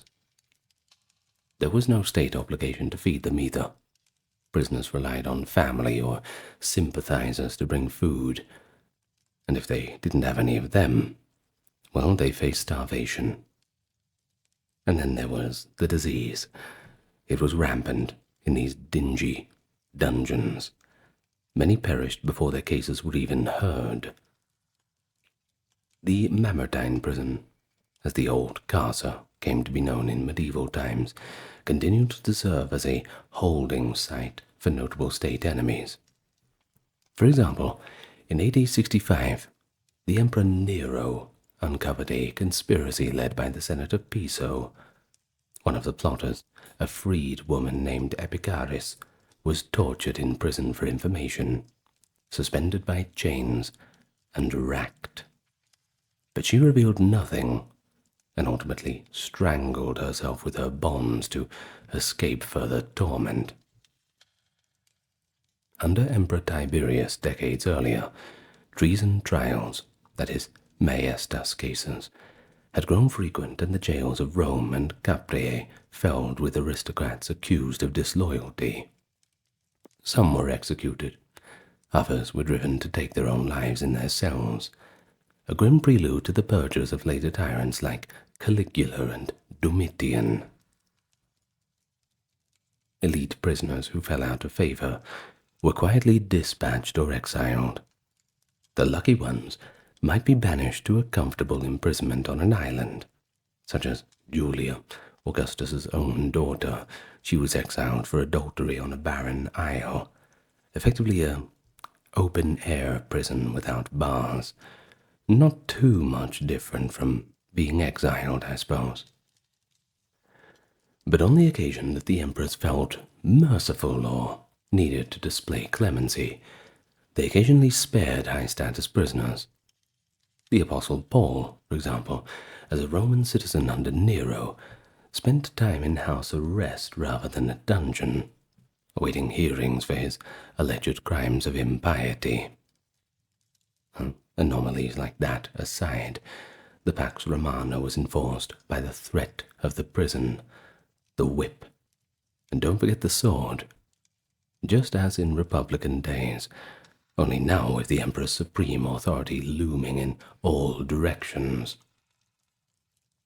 As for the empire's enormous slave population, the situation was even grimmer. Legally classed as property, an enslaved person had virtually no personhood in Roman law, and no personhood means no right to a trial. Discipline, that was the domain of the master. On large estates across Italy and the provinces, slave owners maintained ergastula, that is, private prisons, often underground, where shackled slaves labored by day and were chained by night. These rural work prisons housed those considered to be rebellious, criminal, or merely unfortunate. Columella, a Roman writer on agriculture in the 1st century AD, advised that ergastula be built with small, high windows to prevent escape or keep the inmates in darkness when locked up. In urban settings, slaves accused of crimes could be confined to city prisons if awaiting judgment, or chained in their master's quarters. The arsenal of punishments for slaves was brutally inventive. A thieving slave might be branded on the forehead with the letter F for fur thief, or have a limb broken. If a slave killed or raised a hand against a master, the law prescribed an agonizing death. One infamous incident illustrates this. In AD 61, the city prefect, Lucius Pedanius Secundus, was murdered by one of his 400 household slaves. Roman law, the ancient custom of supplicium de servo, demanded that every slave under the same roof be put to death as co-conspirators to deter the future servile insurrection. Tacitus recounts how a crowd gathered in horror to protest the execution of so many innocents, but the Senate upheld the law, and the mass execution was carried out. Men, women, and child slaves all killed. Their bodies likely crucified along the road. Crucifixion itself was a fate reserved mostly for slaves and rebels. The very word, crux, was a terror to the enslaved class. The crosses lining the Appian Way after the death of Spartacus in 71 BCE remained a symbol well into the imperial era of what befell those who dared to challenge Rome's social order. By the High Empire, 2nd century AD, there were glimmers of change in the treatment of slaves and prisoners, driven in part by evolving moral philosophies and the self-interest of stability. Emperors Hadrian and Antoninus Pius instituted legal reforms to curb the worst excesses of slave owners. Hadrian probably prohibited masters from killing their slaves without cause. He even reportedly punished a proprietor for murdering a slave, signaling that such cruelty was the right of the sword, reserved for the state alone. Hadrian also abolished private ergastula in Italy, which he saw as hotbeds of abuse. Though this did not free the existing slaves, it perhaps led to milder conditions on some estates.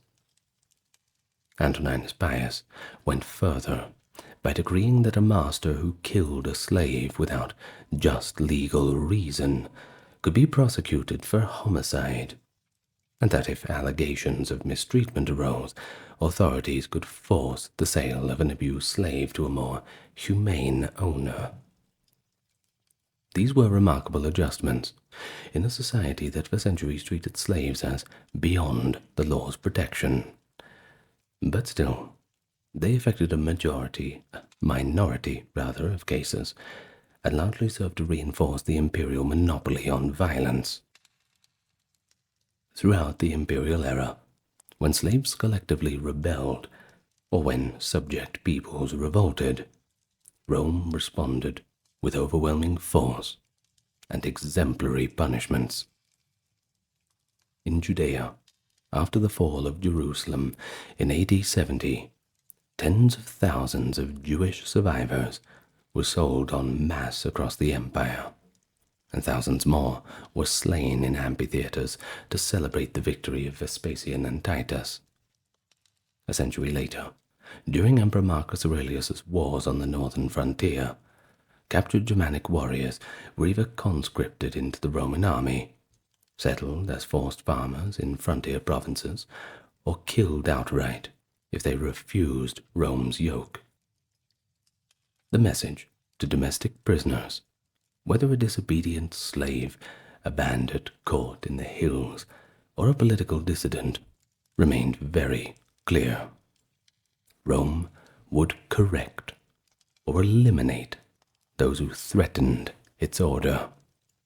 It was only in the twilight of the empire, as Christianity spread its emphasis on mercy and forgiveness, that more voices within Roman society questioned these long-held practices of brutality. From the earliest days of the Republic, Rome's armies captured enemies on the battlefield, giving commanders the recurring dilemma, of course, of how to handle masses of prisoners of war. The solutions varied by era and circumstance, with pragmatism usually outweighing mercy. In Rome's early wars against its Italian neighbors, captured foes were sometimes treated with an eye towards future integration. During the Latin War, 340 to 338 BCE, for example, several defeated Latin towns were offered lenient terms. Local elites who had led the fight against Rome were executed or exiled, but much of the population was granted Roman citizenship or Latin status, effectively binding former enemies into the Roman fold. This approach of selective clemency helped Rome solidify control over Italy, turning potential rebel communities, into contributors of manpower for the Roman legions. Similarly, we have the Samnite Wars, where we see a kind of the same situation. Many communities who had fiercely opposed Rome were granted municipal rights once they were subdued. However, all this kindness had its limits. when Rome suffered a rare humiliation in 321 BCE at the Caudine Forks, where a Roman army was trapped and forced to surrender under pretty humiliating terms, i.e., passing under the yoke of spears, the Republic refused to abide by the spirit on that agreement once free. The consuls who surrendered were handed over to the Samnites as scapegoats, and Rome resumed the war at the first opportunity, a signal that Romans would not long remain prisoners to anyone else's terms. In wars against foreign powers and distant peoples, treatment of captives grew quite a lot harsher. During the Punic Wars against Carthage, 3rd to 2nd centuries BC, tens of thousands of prisoners were taken by both Rome and Carthage. Early in the conflict, ransom and exchange were relatively common. There are accounts of Regulus, a Roman general captured by Carthage, being sent to Rome to broker a prisoner exchange. Though Regulus reportedly refused to urge peace and accepted his gruesome death by torture upon returning to Carthage. As the enmity deepened, Rome's stance began to harden. After the final victory of the Punic War in 146, the Roman commander Scipio Aemilianus oversaw the annihilation of Carthage. The city was burned for days, and an estimated 50,000 Carthaginian survivors were sold into slavery. A whole nation in chains, torn apart like a wet cardboard box. Meanwhile, Rome's great rival, Hannibal, during his Italian campaign, at times showed notable restraint, releasing Italian allied prisoners unharmed to sow discord between Rome and its allies. But gestures like that were more political, very strategic in nature, rather than being solely merciful. The Roman Senate, for its part, often refused to ransom its own captured soldiers and send a message that defeat was a disgrace. After Hannibal's triumph at Cannae, he sent a delegation of Roman prisoners to plead for ransom terms. The Senate not only flat out rejected them, but even banned the use of state funds for ransoming any Roman captives, leaving all those poor men to either die or be sold off, and later punishing those survivors who eventually returned. Now this policy shows a grim maxim. The Roman soldier has two choices: conquer or die. Surrender is never an option. Even in Rome's internal conflicts, the treatment of captives could be merciless. During the civil wars, victors often dealt ruthlessly with defeated Romans and Italian allies. In 82 BCE, after Sulla's forces triumphed at the Battle of the Colline Gate, just outside Rome, he coolly executed the execution of about 6,000 captured Samnite and Marian soldiers. As the screams of the massacred echoed into the Roman Forum, Sulla addressed the Senate, cynically apologizing for the disturbance and the noise pollution, but making clear that an era of vengeance had arrived. Now this scene shows it for the Roman power brokers. A prisoner's life was a disposable bargaining chip in that never-ending pursuit of dominance. How are you feeling out there? What do you think about all of it? It's pretty brutal, don't you think? The old Romans. Well, it is what it is. Let's continue. As the Republic expanded into an empire, the spectacle of the Roman triumph became the grand theater for displaying war captives. Triumphant generals, from Aemilius Paulus, who paraded the captured King Perseus of Macedon and his children in 167 BCE, to Germanicus, who displayed Germanic chiefs in AD 17. They capitalized on these occasions to show their glory. The captured leaders were often executed at the culmination of the triumph. King Perseus, after being marched in chains, was spared immediate execution, but ended up imprisoned for life in Alba, where he died a few years later under mysterious conditions. Perhaps it was neglect. Perhaps he took his own life. I suppose we'll never know, but the result is all the same. But let's fast forward to the imperial era, when Emperor Claudius celebrated his victory in Britain in 44 AD. He famously had the chieftain Caratacus as a prisoner. Brought to Rome and presented before the Senate, Caratacus delivered a defiant speech that so impressed Claudius and his wife Agrippina that in a rare move they granted him clemency. Caratacus lived out his days in honorable captivity on Roman soil, a living testament for Rome's capacity for mercy, but only when it served the propaganda. Another striking example involved one Zenobia, the queen of Palmyra, who led a formidable revolt against Rome in the late 3rd century AD. Emperor Aurelian captured Zenobia in 272 AD and spared her life. In his triumph at Rome, she was paraded in golden chains, so heavy that she could scarcely stand, a living symbol of Rome's victory once again. Yet Aurelian, perhaps impressed by her courage and keen to show himself a magnanimous victor, did not put her to death. In fact, she was given a nice little villa in Italy and allowed to retire in a nice, comfortable exile. Now that doesn't sound like a bad deal, doesn't it? As long as the wine, olive oil, and pasta keeps flowing, I wouldn't mind that. Well, her story, like that of Caratacus, was the exception that proved the rule. Mercy was an imperial prerogative and a calculated rarity. Far more common was the fate of one Simon Bar Giora, the leader of the Jewish revolt of 66 to 70 AD.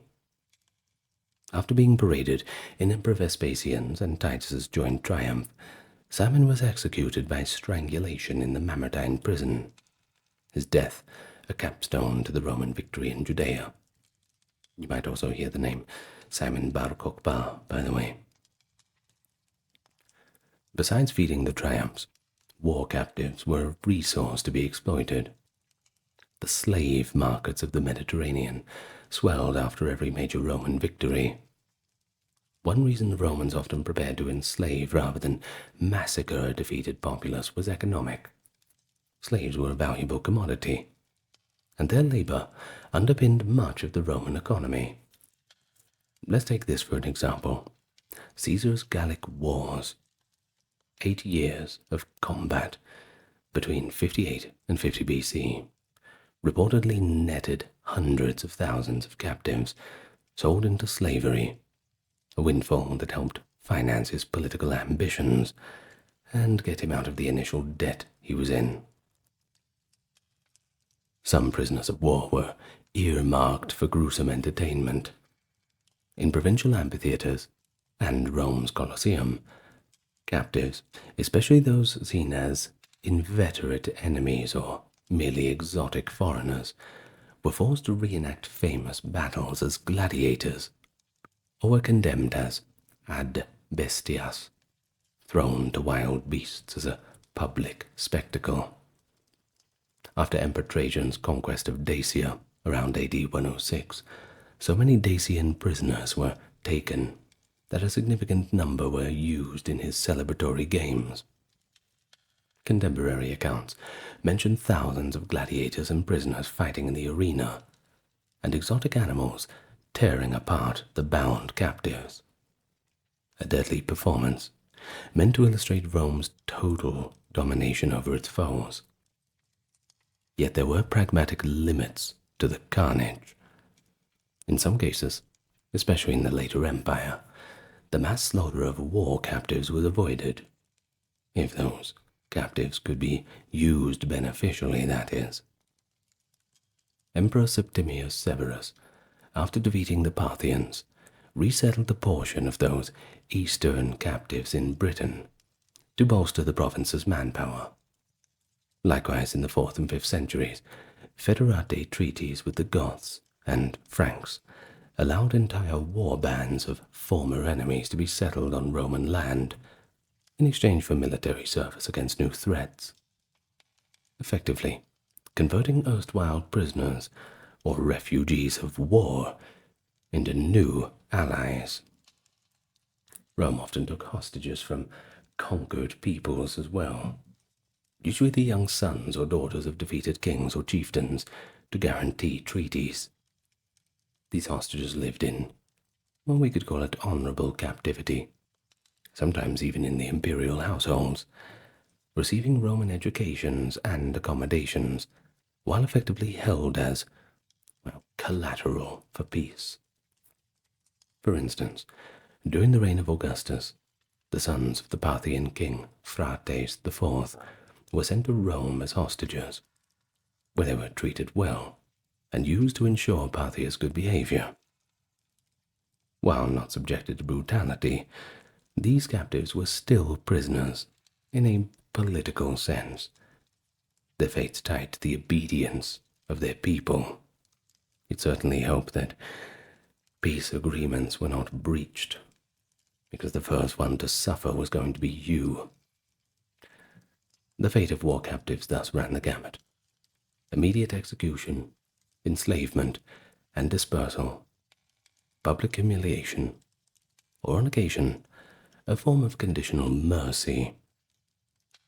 The decision always hinged on Rome's needs and the image of a given leader wishing to project whatever that image is: a ruthless conqueror, or perhaps even a benevolent victor. And now we come to the fundamental question that underlies Rome's treatment of prisoners. What did justice mean towards those at the margins of society, the criminal, the slave, the foreign captive? Throughout the Republic and most of the Empire, justice was less about fairness to the accused, and more about protection and prestige of the Roman state. Think about it. Roman law from the 12 Tables onward had codified a stark hierarchy of personhood. A citizen, civis Romanus, enjoyed legal privileges that even the highest-born foreigner did not. For a citizen, even one convicted of a heinous crime, certain forms of punishment were deemed to be un-Roman. Crucifixion. There's an example. It was almost never inflicted on a citizen. It was a servile supplicium, a slave's punishment, seen as too degrading for those with the dignity of citizenship. Instead, upper-class offenders might face exile, fines, or, if they were sentenced to death, they were awarded a swift sword. They were often allowed to take their own lives, too, to preserve some honor. When the philosopher Seneca was implicated in a plot against Nero, he was ordered to take his own life, which he did by opening his veins in a hot bath. It doesn't sound very nice, but it was a grim privilege of rank. And once again, a way to maintain some form of dignity. But by contrast, a low-born person, or an outright enemy of Rome, well, they had no rights at all. The Senate, the authorities, could just do whatever they wanted with them. No one was going to tell them otherwise. If you were a non-citizen, or just an enemy of Rome, well, no one was going to speak for your defense. You were doomed. The idea of the rights of a prisoner in a modern sense simply did not exist. Any protections extended to prisoner were really protections for Roman honor. For example, avoiding the public scourging of a senator, which would shame the office even more than the man. But over time, some Romans did indeed question the extreme ends of cruelty. Stoic philosophers, in particular, advanced a more humane outlook. Let's go back to Seneca. He famously wrote that all humans, slave or free, citizen or non-citizen, have the same capacity for virtue and feeling, and then urged the masters to treat slaves as fellow men. Here's a quote from his work. "Remember, they are slaves, but also that they share the same sky and the same breath as you." Pretty progressive for the time, that's for sure. But this philosophical stance made limited headway against the more entrenched attitudes. Old habits die hard. But still it influenced a few imperial edicts that seemed to moderate some punishments. And there was another shift that came with the spread of Christianity. In the centuries when Christians were a persecuted minority, many found themselves in Roman prisons, waiting for the time of their martyrdom. Their letters from cells, like those of St. Ignatius or St. Cyprian, lamented conditions, but they also extolled their suffering for a higher cause. The whole idea was, you weren't dying, you weren't being executed, you weren't being killed, you were being martyred. Paradoxically, when the empire turned Christian in the 4th century AD under Constantine and his successors, there was a gradual softening in some penal practices. Constantine, for instance, that is the first of the Christian emperors, in deference to the new religion's symbol, abolished crucifixion as a form of execution. He also ended gladiatorial games, although criminals continued to be condemned to die in arenas by other means for decades to come. Lawmakers of the Christian Empire promoted mercy by inaugurating the customs of periodic amnesties. On certain holy days or imperial anniversaries, prisoners, especially debtors or those guilty of lesser crimes, might be released or have sentences commuted. In 392 AD, Emperor Theodosius I even decreed that those fleeing punishment could take sanctuary in churches, reflecting a new check on the state's punitive reach in deference to Christian mercy. Bishops like St. Ambrose and St. Augustine often interceded with imperial authorities to spare people's lives, arguing that clemency could be a greater show of power than vengeance could. In terms of administration, the late empire developed a more regular penal system. By the time of Emperor Justinian in the 6th century, the concept of long-term imprisonment as punishment had truly taken firmer hold, in part due to Christian influence valuing penance and repentance. The Digest of Justinian, completed in 533 AD, gathered centuries of Roman jurists' opinions, including rules for custodia publica, that is, public custody. Now these reveal a more defined role for incarceration, including debtors' prisons and holding cells for those sentenced to forced labor in state mines or quarries. This was called damnatio ad metallo. And yes, you do not want to be put through that kind of ordeal, that is for sure. The conditions of these punitive work prisons, of course, remained horrifying, with prisoners chained, poorly fed, and worked to death. but the very notion of confining someone for years signaled a departure from the earlier preferences, from just killing them. It's a kind of grim form of progress, if you can call it progress at all. I don't know, maybe. But still, even in late antiquity, exile and forced labor were more common sentences than just simple time in a jail. The overarching aim of punishment remained to protect society, but also to affirm authority. Rehabilitation, well, that was not a recognized goal. The chief tool to maintain order was simply fear. The treatment of prisoners in the Roman Republic, and later the Roman Empire, it offers a revealing lens into the values and anxieties of Roman civilization. Across the broad sweep of time from the Republic's founding to the twilight of the Empire, you can observe continuity in the harsh pragmatism with which Rome dealt with those under its power and those outside of its laws. The Republic established the principle that security of state and societal order trumped the liberties of the individual who had transgressed or been vanquished. Thus, criminals were flogged, enslaved, or killed to set an example, and traitors, well, they met ghastly ends in sacred pits or off cliff edges to expunge their threat.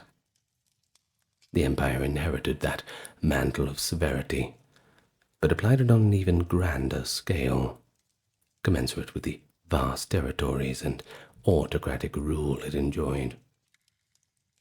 If anything, the emperors systematized cruelty. Arenas thundered with the death cries of captive warriors. Entire communities could be condemned to slavery at the stroke of a Roman victory, and the law itself enumerated precisely how a slave might be tortured for testimony or a debtor squeezed for payment. And yet, this isn't a simple story of unrelenting brutality.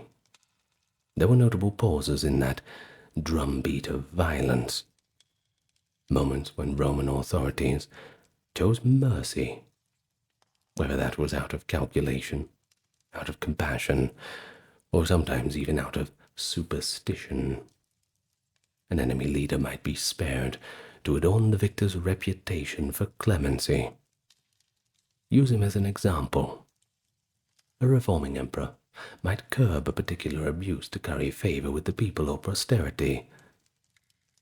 The introduction of new ideas, be it Stoic brotherhood or Christian charity, gradually chipped away at the edges of Rome's harsh mindset.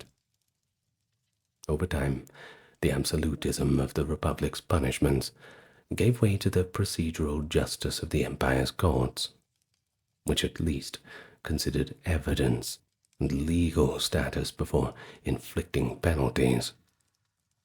By the end of antiquity, the once dreaded fate of being a Roman prisoner had somewhat evolved. For some it was still a death sentence, only delayed, but others it had become a term of hard labor or a lifelong exile, punishment that acknowledged degrees of culpability. Ultimately, Rome's treatment of prisoners remained a function of power. The strong, whether the state over the citizens or Rome over other nations, impose their will on the weak, and that's not unique to Rome itself. In this, Rome was no outlier, you see, among the ancient societies, but it carried the practice to extremes and enshrined it in law and spectacle. The captive's lot, be he a chained Gaul in triumph, a slave in an ergastulum, or a condemned zealot in a Judean mine, it was all to illustrate a truth that the Romans held self-evident, that against the majesty of Rome, No opponent had rights, only the mercy or wrath that Rome chose to mete out. This unflinching stance ensured order and obedience for centuries, even as the cracks of a more humane conscience slowly began to emerge. And I mean very slowly. And so in weighing the legacy, I think we're all reminded that the greatness of Rome was built not just upon the valor of its heroes, but also upon the whipped backs and spilled blood of its prisoners and slaves. Just like any empire, it's always built upon human suffering. Rome's prisons and arenas, well, they're long gone in their functional form. But what remains are the stones that still whisper of agony and empire. A reminder that how a society treats its prisoners perhaps speaks volumes about its soul. Well, that's the end of our time together today. What did you think? There's a lot of people who say they were born in the wrong time, and I think it's quite fashionable to look at our modern era and view it with a lot of contempt. Say, oh, I was born in the wrong generation, this and that. But once you actually start learning about the past, even 50 years ago, 100 years ago, people indeed romanticize the Victorian era. Oh, I'd love to be born in Victorian London, that would be so great. No, it wouldn't. Believe me, it is not great. It's interesting to learn about in hindsight, but let's not let Hollywood depictions of Roman times, medieval times, even Victorian times, let's not let it take away from the actual reality that if you were going to be born in one of these times, you most likely wouldn't be a high-ranking person of society. You'd most likely be a farmer, a laborer, a miner, like 95% of people. So, anyway, let's be proud of what we have now, for all of its unpleasantries. Never perfect, but always getting a little bit better. When one thinks of philosophy, images of Greek sages debating in Athens often leap to mind. Yet centuries before Socrates and Plato, down south in the Nile Valley, scribes and sages were grappling with timeless questions about ethics, existence, and the cosmos. But how much philosophy did the ancient Egyptians actually engage in? Well, we'll talk about that question today. The inquiry's not straightforward, I'm afraid. The Egyptians did not label their wisdom-seeking as philosophy, that Greek term for the love of wisdom, nor did they celebrate it from religion or myth. But as we shall see, they produced writings of their own that reflect deep reflections on morality, the nature of the soul and the universe, arguably proto-philosophical in character. So let me hook your interest for a moment, if it's not already hooked. Consider an ancient Egyptian scribe who around 1800 BCE lamented that all the great ideas had already been expressed. He wished, quote, for unknown utterances and extraordinary verses in a new language, free from repetition, without a verse of worn-out speech spoken by the ancestors. This complaint by Kakeperaseneb, as his name is now read, seems startlingly modern. It suggests an awareness of intellectual tradition and desire for originality, a burden of the past anxiety in an Egyptian of the Middle Kingdom. Such introspective voices hint that Egyptian literature can be as thought-provoking as any other philosophical tradition. Even Greek writers of the classical era believed that Egypt was a font of wisdom. The Athenian orator Isocrates claimed that Egyptian priests introduced philosophy's training as a regimen for the soul, a pursuit able to investigate the nature of the universe. Well, of course, this might reflect the Greek idealization of Egypt, certainly has its share of romanticism, but it does raise a perennial question that we will explore. In what ways did the Egyptian engage in philosophia, the love of pursuit and wisdom? And so our journey is going to set out from the ancient Egyptian sources themselves, especially those in the Old, Middle, and New Kingdom, 2600 to 1100 BC. We'll see how they articulated ideas about right and wrong, the soul, the afterlife, knowledge and order. We'll examine texts like the Instruction of Ptah-hotep, a manual of ethics for the young elite, the remarkable dialogue, the dispute between a man and his soul, and, well, I suppose it reads like an existential debate on life's meaning. We'll also look at funerary texts such as the Book of the Dead that reveal little hints of beliefs about the soul's destiny, and there'll be plenty of other wisdom teachings and hymns. These writings, often termed instructions or sebayet, were practical and spiritual guides. But do they amount to philosophy? Maybe. By analyzing the content, we can assess that question. Along the way, we'll also contrast Egypt's thought briefly with other cultures like Mesopotamia and Greece when it's helpful, but our focus remains along the Nile. So let us begin. We can look at Egypt in the Egyptians' own words, their teachings and tales, to uncover that landscape of ideas in Egypt and decide for ourselves to what extent it can be called philosophy. The journey is certainly promising.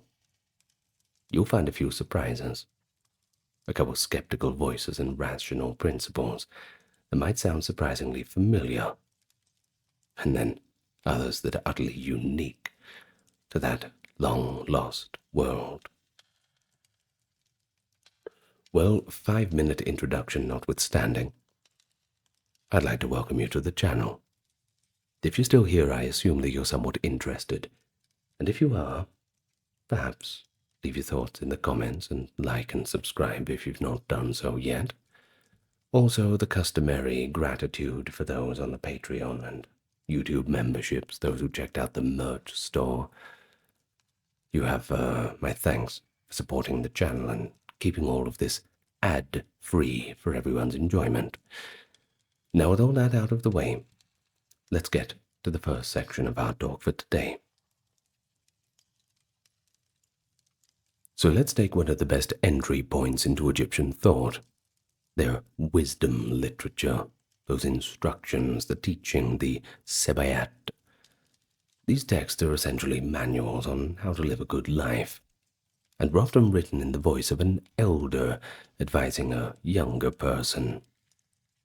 At first glance, they resemble practical ethics, a little bit more than abstract philosophy, collections of maxims on proper behavior, justice, and personal conduct. However, within these maxims lies a coherent worldview about virtue and a good society. In other words, they represent a form of moral philosophy, even if presented as fatherly advice. If we're going to find the earliest mention of it, we have to look at the instruction of Ptah-hotep, purportedly authored by the vizier Ptah-hotep around 2400 BCE, that is the 5th dynasty of the Old Kingdom, and copied in later manuscripts. This work is a series of maxims addressed to his son. Ptah-hotep, as an aging statesman, seeks to impart the wisdom that he had gained over a long life in service of the king, and the advice covers personal integrity, leadership, manners, and self-control. So let's read a little bit from the instructions of Ptahhotep now. Consider a few of Ptahhotep's pronouncements. Follow your heart all your life. Do not commit excess with respect to what has been ordained. Here Ptahhotep counsels authenticity, following one's own heart, balanced by restraint and respect for the order of things. The notion of not doing excess hints at a philosophical idea of the golden mean that is later echoed by Aristotle. A wise person avoids extremes, lives in accordance with proper order. And here's another quote from the text.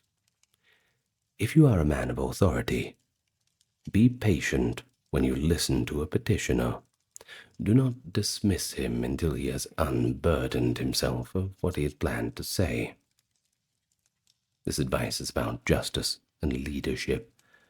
It reflects a value of fair hearing and empathy. A proto-legal philosophy, I suppose, that even the lowly deserve to be heard fully, implying that justice involves careful listening and that power must be exercised with compassion. Next one. Listening benefits the listener. God loves him who listens. He hates those who don't listen. Here we have Ptahhotep extolling active listening as a cardinal virtue. This is more than a social skill. It has epistemological and ethical implications. The wise are those who truly listen and thus learn and understand. But by contrast, another quote from the text, the ignorant man does everything which is detestable because he equates knowledge with ignorance. In this sharp observation, we see an Egyptian awareness of the distinction between wisdom and folly. The fool is essentially someone who thinks he knows enough and refuses to learn. That's a stance that leads to moral error, that's for sure. Well, the text almost suggests that wisdom begins with recognizing one's own ignorance, and that's certainly a sentiment that Socrates would have approved. And here's another one. May your heart never be vain because of what you know. Take counsel from the ignorant as well as the wise. Well, this is pretty remarkable. It urges intellectual humility.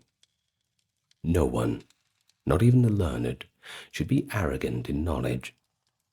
Truth can come from anyone, and a wise person remains open to advice from all. Such humility in the face of knowledge is a philosophical attitude that values open-mindedness, guarding against hubris. Okay, one last one. Do not accumulate riches if it causes you to neglect justice. The finality of life puts wealth in perspective. Now, isn't that a good quote? The finality of life puts wealth into perspective. You see, throughout the maxims there is an undercurrent that material wealth is fleeting, whereas good character and adherence to justice are everlasting. This reflects an ethical philosophy prioritizing virtue over wealth, echoing later Stoic or Platonic ideas of the good soul that outweighs external goods. And so, taken together, the maxims of Ptahhotep paint a picture of an ideal life, one marked by self-control, kindness, honest speech, humility, and reverence for the divine order. These maxims are not argued in a logical proof style, but rather presented as self-evident truths, backed up by the authority of tradition and the rewards of compliance, that is, social respect, divine favor, so on. However, the coherence and depth of these ideas show an implicit philosophy. Ptahhotep is grappling with the question of how humans should behave to live well in harmony. The basic question of ethics, I suppose. He identifies virtues, listening, justice, moderation, truthfulness, and vices, ignorance, greed, pride, lust, and he offers reasoning, however concise, for why the virtues are preferable. For example, he notes practical outcomes. Quote, "As for the ignorant man who does not listen, people get angry with him every day. Folly leads to conflict, whereas he who listens becomes he who understands. Attentiveness leads to wisdom and love." Such cause and effect reasoning about moral behavior indicates a more rational framework beneath the imperative tone. Ptahhotep's work found a long tradition. Later Sabaeite texts repeat and develop similar themes, sometimes targeting different audiences. The instruction of King Amenemhat I for his son Senuseret in the 12th century BCE is a dramatic, monarchy-focused piece, written as if the murdered king's spirit advises his son to trust no one, a cynical philosophy of political life born of, admittedly, very hard experience. But in contrast, the instruction of Amenemope, the New Kingdom, 1300 to 1200 BC, is a much more gentler set of maxims by a middle-class author. So it all suggests patience and humility, honest contact. Amenemope counsels contentment with modest wealth and warns against stealing or moving boundary markers that is a grave offense against justice. Many of Amenemope's sayings closely parallel to the biblical book of Proverbs, suggesting a common Near Eastern heritage of wisdom. For instance, Amenemope advises that it's better in poverty than the hand of God, accepted from God's will, than wealth gained from wrongdoing, a clear ethical stance valuing righteousness over riches. Such teachings indicate an ethical monotheism or henotheism underlying Egyptian thought by the New Kingdom, the idea that a single divine force, often simply God in these texts, rewards the virtuous and cares for the just. We see this in statements attributing to God the oversight of moral order, etc. God loves the upright, detests the transgressor. It's a pretty typical sentiment of these texts. Another notable New Kingdom text, the instruction of Ani, in the 13th century BC, written by a scribe of humble background, brings practical wisdom to the common man.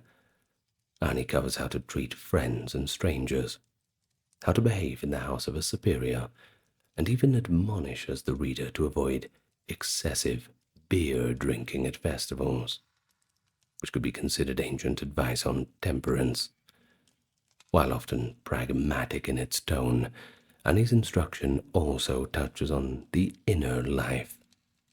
He advises not to envy others, and to remain cheerful even in hardship, implying a philosophy of resilience and emotional regulation. From these wisdom texts, we gather that ancient Egyptian ethical philosophy centered on maintaining harmony in oneself through self-control and following one's heart, in society through justice and kind speech, and, of course, with the divine order through piety and truth. The overarching value that encapsulated all of this was Mart, and that's exactly where we turn to now. Because of course we cannot have really any discussion of Egyptian thought without bringing up Mart. Usually it's translated as truth, justice, or order, but we'll just use the word Mart, as that's a bit of an umbrella term. It was both a concept and a goddess, often depicted as a woman with an ostrich feather on her head. In Egyptian ideology, Mart is the foundational principle that the gods established at creation, the force that keeps the cosmos from reverting to chaos, as they call it, Isfet. Living in accordance with Mart was the highest duty of both kings and commoners. In a sense, Mart is the closest Egyptian equivalent to a universal moral law or natural order, moral law, rather, giving their philosophy a decidedly cosmic and theological dimension. But what exactly did it mean to uphold Mart? As the tale of the eloquent peasant illustrates, it meant practicing justice and compassion in human affairs. The Middle Kingdom story of the tale of the eloquent peasant, around 1850 BCE, tells of a poor peasant named Kun Anup, who was robbed by a corrupt official. The peasant makes eloquent appeals for justice to the local magistrate, and ultimately to the king. His speeches praise Mart and criticize the official who stray from it. The tale demonstrates that even a lowly person armed with truth and eloquence can compel the powerful to restore justice. In one of his petitions, the peasant pointedly tells the negligent magistrate Renzi that failing to act justly puts him at odds with Mart, and that harms the whole of society. The text explicitly frames the peasant's words as, quote, maxims on how one should live and the responsibility of judges to be fair. In other words, it's a philosophical commentary on good governance. Law should serve justice, not status. A judge must be impartial, not discriminating because of a plaintiff's class, but recognizing the divine benefits of living in balance. The balance here refers to Mart, which is not just legal justice, but a state of harmony within the world. Mart's scope was vast. As an ethical concept, it included honesty, fairness, mercy, adherence to duty. As a cosmic concept, it meant the regular cycling of seasons, the flooding of the Nile, the motions of the stars, all that stability that made life possible. An oft-cited passage in the instruction for King Merikare, 2100 BCE, illustrates how Mart ties human obligations to a theological worldview. The text urges the king to provide for men the cattle of God, declaring that the Creator, the sun god Ra, made all people and all things for their sake. He made heaven and earth at their desire. He gave the breath of life to their noses, for they are likeness of him which issued from his flesh. When they weep, he hears. Pretty poetic, isn't it? Well, it conveys that humans have inherent dignity as God's images, and therefore the king must care for them justly. It also implies a moral order watched over by a just deity. Hypocrisy or cruelty will not escape divine notice. Mart in this context is both the moral law, people must care for one another, and the divine order, Ra's providence and responsiveness to human needs. We might say that the Egyptians fused ethics with cosmology. Doing good was not merely a social contract, but a fulfillment of the cosmos's order. Now, as for Mart, it was so central that Egyptians personified it and mythologized it.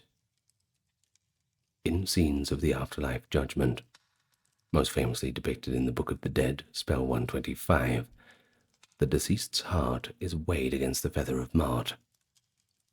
A heart heavy with sin, i.e., failure to live by Mart and its principles, would tip the scale and then be devoured by a fearsome creature, condemning the soul to non-existence. But a heart that was lighter than the feather, meaning the person had lived in truth and balance, allowed the soul to enter paradise. Now, this weighing of the heart is a vivid metaphor. It asserts that moral righteousness is literally the measure of a person. The Egyptians thus linked ethics to the fate of the soul, a philosophy of moral accountability that predates similar ideas in Greek or later religious thought. Non-existence, being eaten by that monster Amit, was considered to be the worst fate, more terrifying than any kind of hell. A pretty powerful incentive, don't you think? But what really constitutes living by Mart? Well, the negative confession in the Book of the Dead gives a list of sins one claims not to have done. I have not stolen. I have not killed. I have not lied. I have not cheated. I have not caused pain, etc. These confessions, in negative reversed form, form a de facto moral code, is remarkably similar to the codes of other civilizations.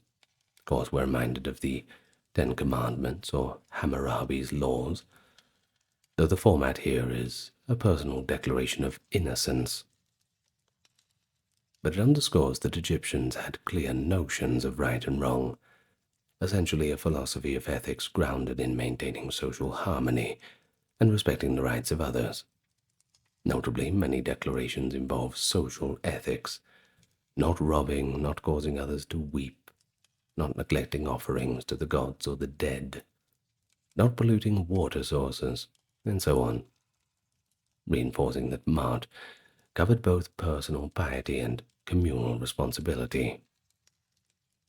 The pharaoh, as the divine king, was often titled Beloved of Mart, or described as establishing Mart in the two lands. And this wasn't just propaganda. It reflects the Egyptian political philosophy that the legitimacy of the ruler depended on upholding justice and order. Kings are shown in temple reliefs, offering the figurine of Mart to the gods, symbolizing that the king present to the gods in a world in balance. No rebellion, the land well fed, temples in order, everything where it should be. When chaos or injustice prevailed, as in periods of civil war or famine, Egyptians saw it as Mart being overturned. Literature from such times, like the Admonitions of Ipuwer, a Middle Kingdom text lamenting social chaos, enumerate the breakdown of Mart. Quote, "The poor have become rich, and the rich are impoverished. Violence is everywhere. Laughter has perished. The Nile is blood." Doesn't sound very good, doesn't it? I suppose the laments are not merely complaints, but they imply an ideal, that justice and order are the proper state of things. Mart really is the linchpin of Egyptian philosophical thought.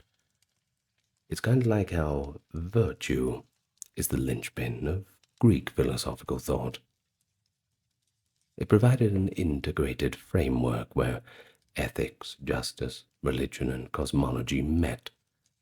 The Egyptian didactic text constantly appealed to Mart as the reason to act rightly. While Greek philosophers spoke of logos or natural law, the Egyptians spoke of Mart. One could say that Mart is the Egyptian philosophy of natural justice, a conviction that the universe has a moral dimension and that human society must mirror it. Acting in accordance with Mart ensures one's life is meaningful and that one's afterlife is secured. This conviction granted Egyptian civilization a remarkable stability of values over millennia. Even heretic or reformist pharaohs like Akhenaten, who briefly introduced a form of monotheism, by the way, couldn't really reject Mart. He simply identified the sole god, Aten, as the ultimate source of Mart, and emphasized truth. He called himself living truth. Thus, the concept was non-negotiable. Mart was the truth itself. Okay, well, moving on from ethics towards metaphysics. The ancient Egyptians had complex and pretty nuanced ideas about the human soul and afterlife. I'm sure you know. And of course, that is an area with a rich philosophical implication. Now let's separate it from the Greek tradition. Unlike them, the Egyptian writings did not produce systematic ontologies, but they did develop a sophisticated understanding of what a human being is, expressed through religious philosophical concepts of multiple soul elements, and through narratives exploring the value of life and death. In Egyptian thought, an human was not a single unified soul in a body, but rather a person comprised of several interrelated components.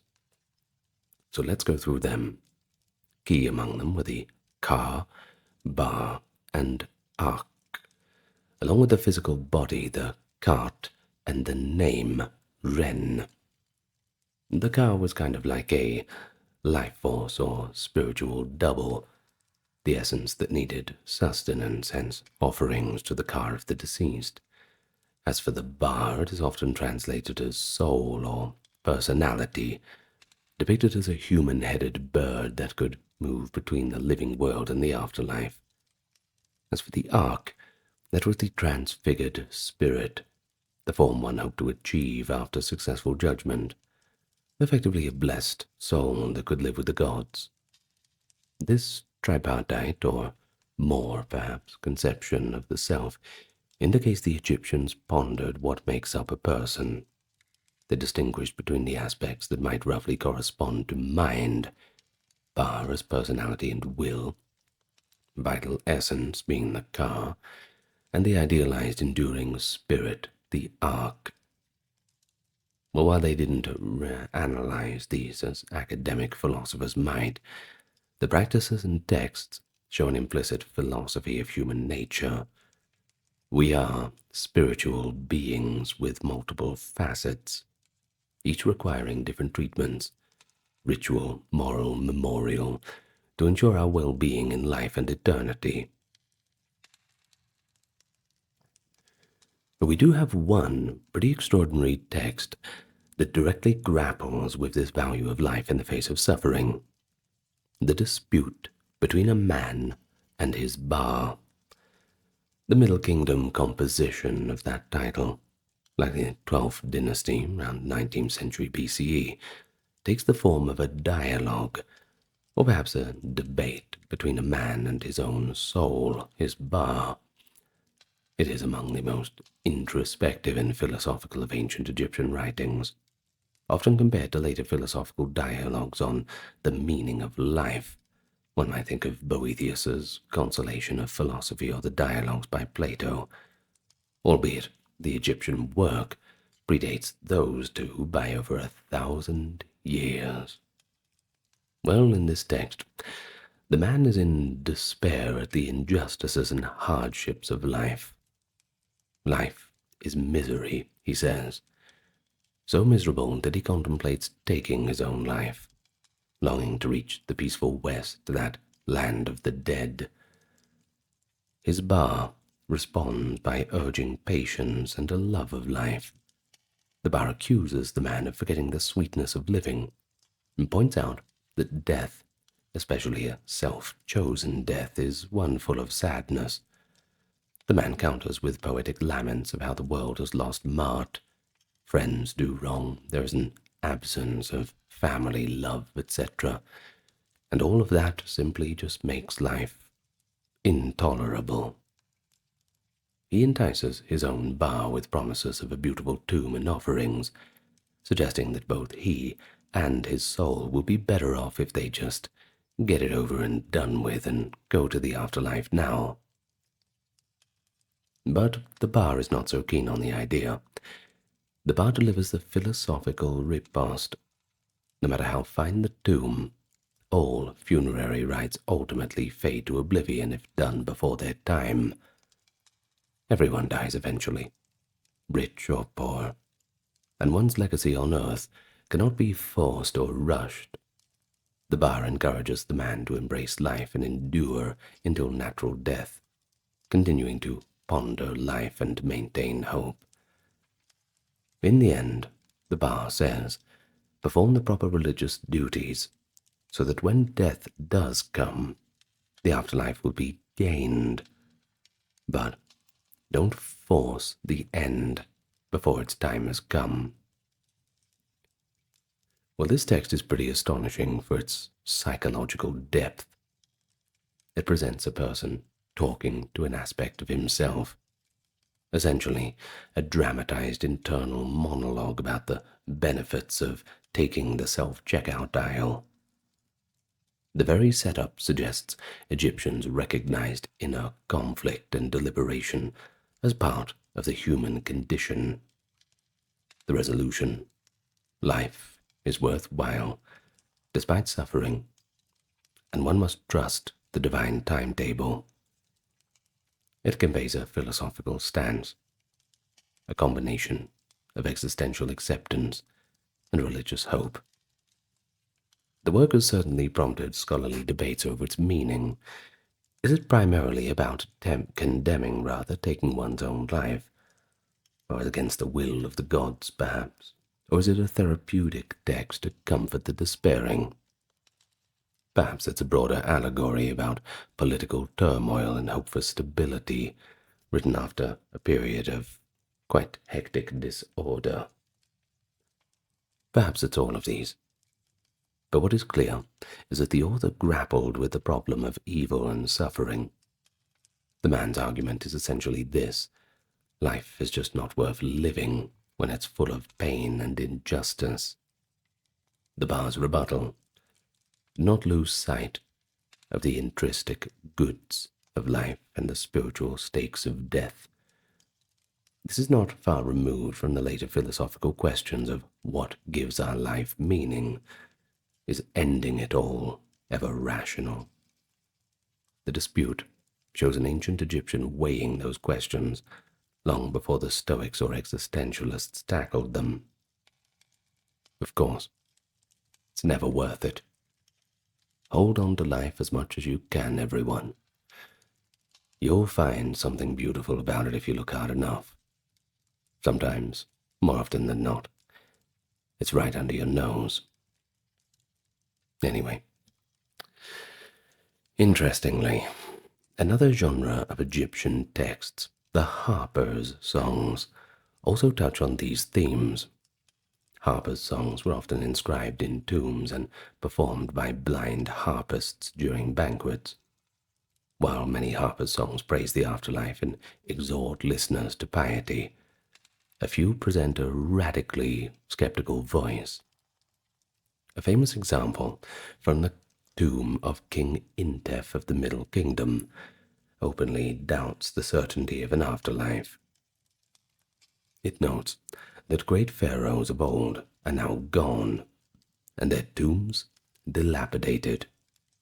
So one should enjoy life while one lives, because no one knows what comes after death. The harper urges, make holiday, and do not weary of it, implying that the traditional hopes of eternal life might be wishful thinking. This frankly skeptical strain, sometimes dubbed Egyptian carpe diem poetry, I suppose, reveals that not all Egyptians blindly accepted the official doctrine. Some could even voice doubt. What if this life is all we have?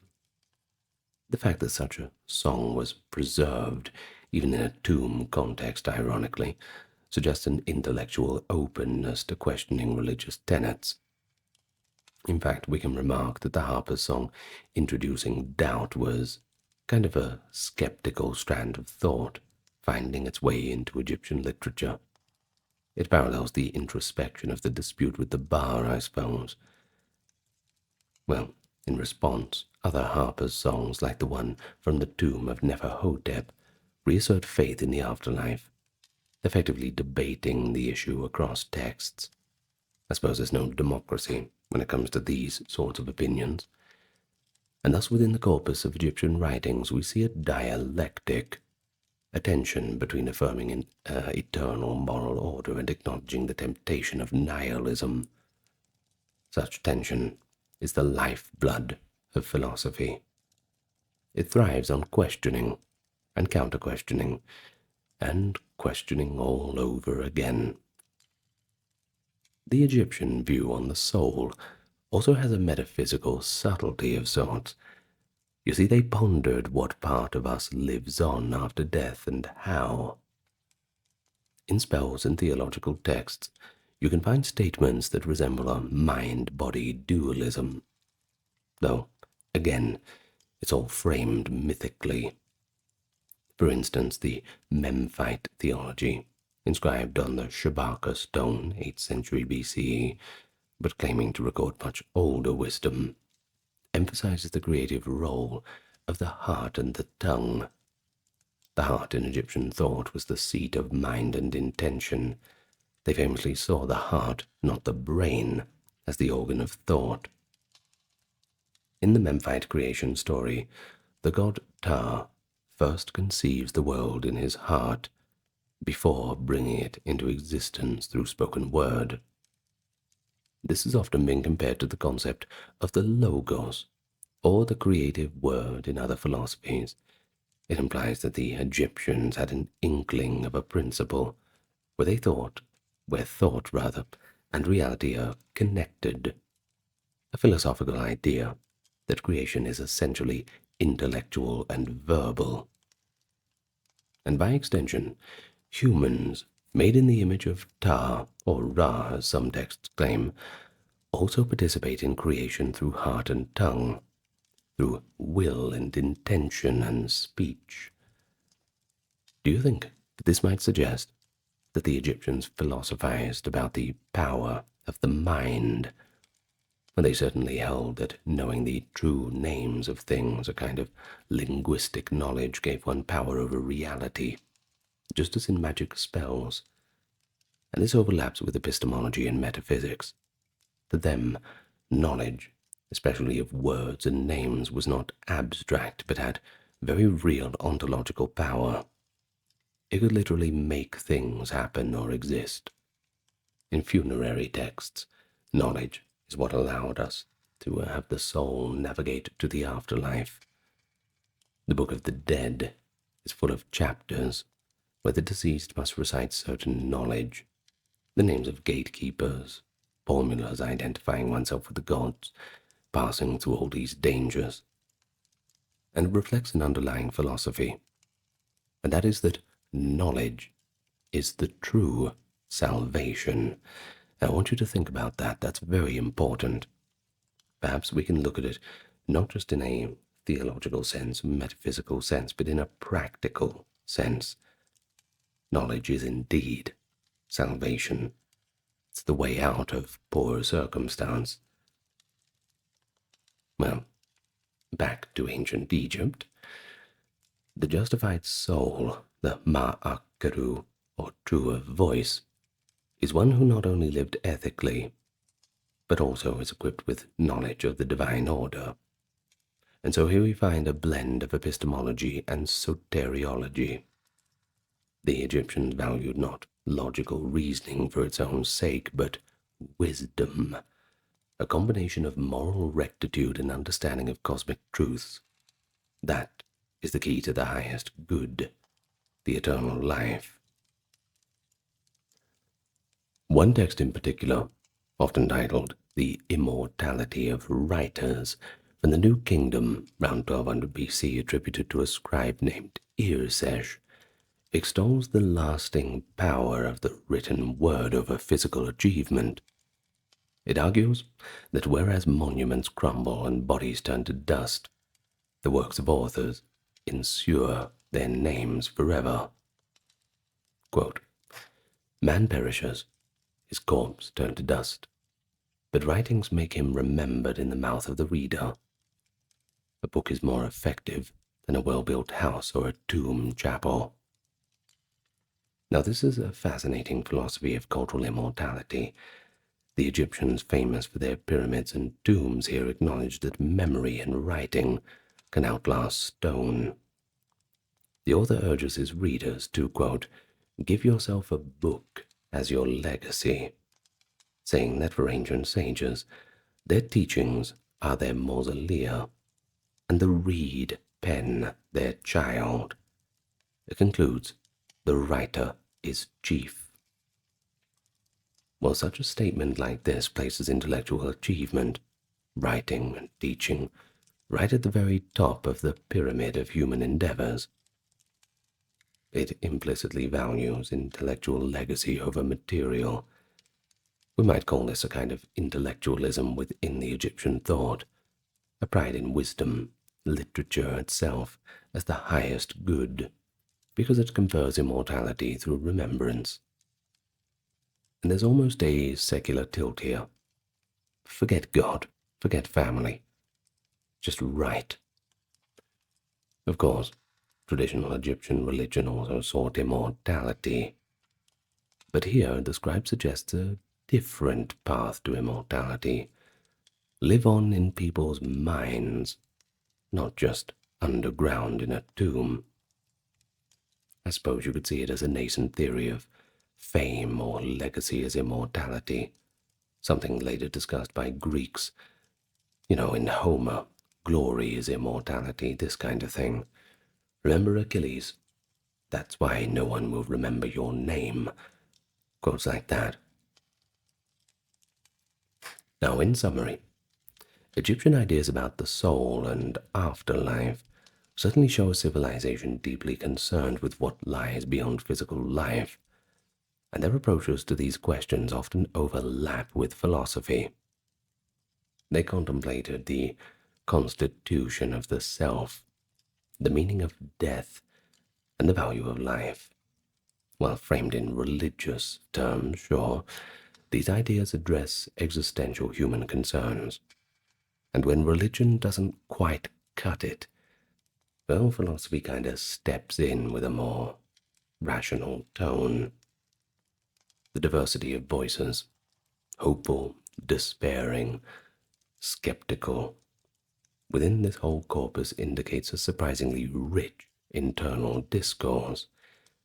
The Egyptians, far from being unthinking dogmatists, actively produced and transmitted texts that questioned and refined their understanding of life's purpose. That willingness to question, even with a religious worldview, well, if that's not a hallmark of the philosophical mentality, I don't know what is.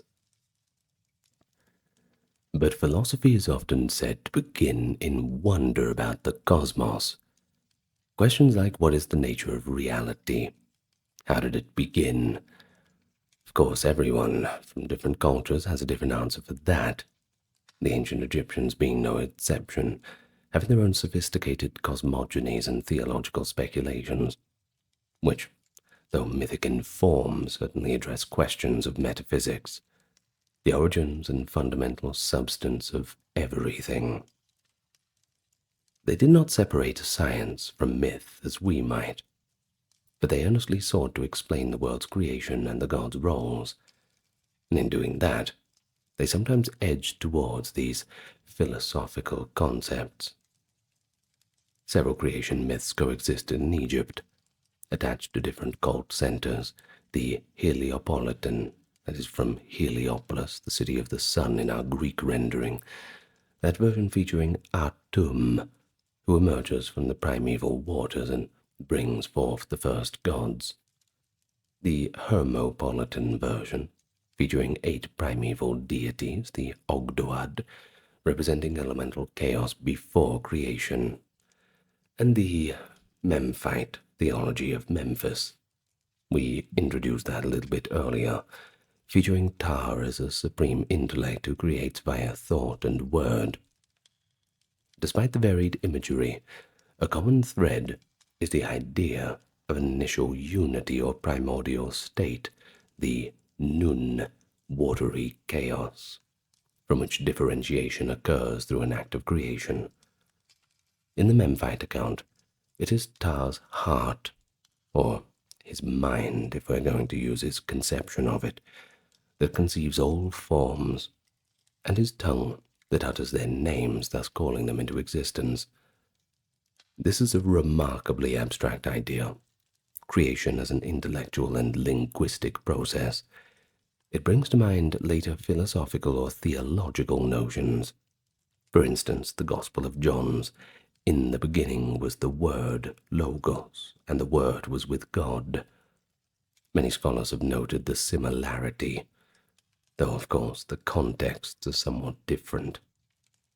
But what really matters is that the Egyptian thinkers were not content with a simple, then the gods made everything kind of story, at least in Memphis. They formulated a creation story that elevates the mind and word as creative force. In essence, thought itself was the first clause. That is an idea one could easily label as philosophical theology. Another intriguing aspect of Egyptian cosmology is a tendency towards unity of the divine. Egypt is famous for being polytheistic, with a pantheon of gods like Osiris, Ra, Amun, Isis, etc. However, Egyptian theologians often synthesized the gods or treated them as aspects of an ultimate divine reality. By the New Kingdom, hymns to Amun-Ra proclaim him as, quote, the one who manifests as millions. There is a text known as the Great Hymn to Amun, which says, quote, one yet millions of manifestations. All gods are three, Amun, Re, Ta, and there is no second to them. Hiding himself as Amun, he is Re to the sight, and his body is Ta.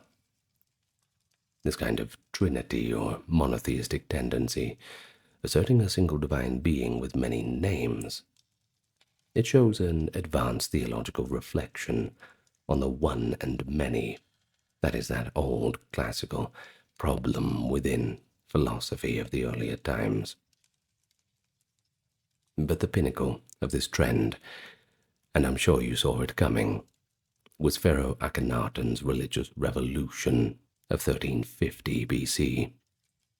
He declared the Aten, that being the sun disk, to be the sole god, abolishing the worship of others in an attempt at monotheism. In the great hymn to the Aten, Akhenaten praises the Aten as the creator of all peoples, even the foreign ones, and all creatures too. This emphasizes a single divine source of life. While Akhenaten's experiment was short-lived, it's been called a kind of revolution of monotheism, built on prior solar theological developments. The significance here is that Egyptian thought was capable of abstracting the idea of God beyond the myriad of deities, a move towards philosophical monotheism. After Akhenaten, the more traditional polytheism returned, but even then, theologians during the Ramesses period emphasized a kind of inclusive monotheism. All the gods considered manifestations of one creative power. But the Egyptians also tackled the relationship between the divine and moral order philosophically. In one story, set during the Hyksos period, the foreign king Apophis is said to have worshipped only one god, being Set, and challenged the Theban king Seqenenre about the others. Some have interpreted this semi-legendary episode as introducing the option of a single god in the history of ideas. While the historicity is a little doubtful, the narrative exists possibly to explain or debate the merits of exclusive worship. That indicates conscious reflection on religious philosophy. Is it better to worship one or many? That's the question. The outcome in Egypt was usually pretty inclusive. They didn't adopt exclusive monotheism, except for Akhenaten, of course, but the discussion itself going on is quite telling. Furthermore, Egyptian theologians had to reconcile a world full with pain and just order maintained by the gods. Texts like the admonitions of Ipuwer or the prophecies of Neferti wrestle with why chaos reigns at times, essentially an early form of theodicy, justifying the gods in the face of suffering, that is. Typically, the resolution comes with the promise of a divinely sent savior king who will restore Mart. Though cast in prophetic and messianic imagery, these are attempts to assert that injustice and chaos are aberrant and temporary. The moral order, Mart from the Creator, will ultimately triumph, so there's no need to worry too much. This is a philosophical stance regarding the problem of evil. Trust that disorder is not the true state of the world, because the underlying principle is good, and that underlying principle is marked straight from the Creator. But one can also detect an Egyptian philosophical angle on epistemology, in how they value different kinds of knowledge. They distinguished between mere craftiness and true wisdom. The latter was always tied to morality in some sense. The term rek in Egyptian means knowledge or to know. They even had a phrase, mer rek, meaning lover of knowledge. Essentially, philosopher in literal terms. A New Kingdom text flatters several sages. It asks, quote, "Is there another like Ptah-hotep, or the equal of Kharsu?" As a true lover of wisdom, a mer rek, a philosopher, Irsesh concludes immortal text thus. Well, our modern commentary suggests that the Egyptians themselves may have seen certain learned men as lovers of wisdom. Even if the term mer rek was not a formal title, it indicates an appreciation for those devoted to wisdom, simply for its own sake. And finally, the existence of schools and libraries, the House of Life in temple complexes as it was called. It shows an institutional respect for learning in general. Scribes were trained not just in rote skills, but in classic texts that conveyed ethical and practical wisdom. A text like The Satire of the Trades by Getty in the Middle Kingdom humorously goes through all the professions and concludes that the life of a scribe is definitely the best one. Of course, it was written by a scribe, so perhaps he was a little biased. But the exaggerations aside, it champions intellectual labor over manual labor.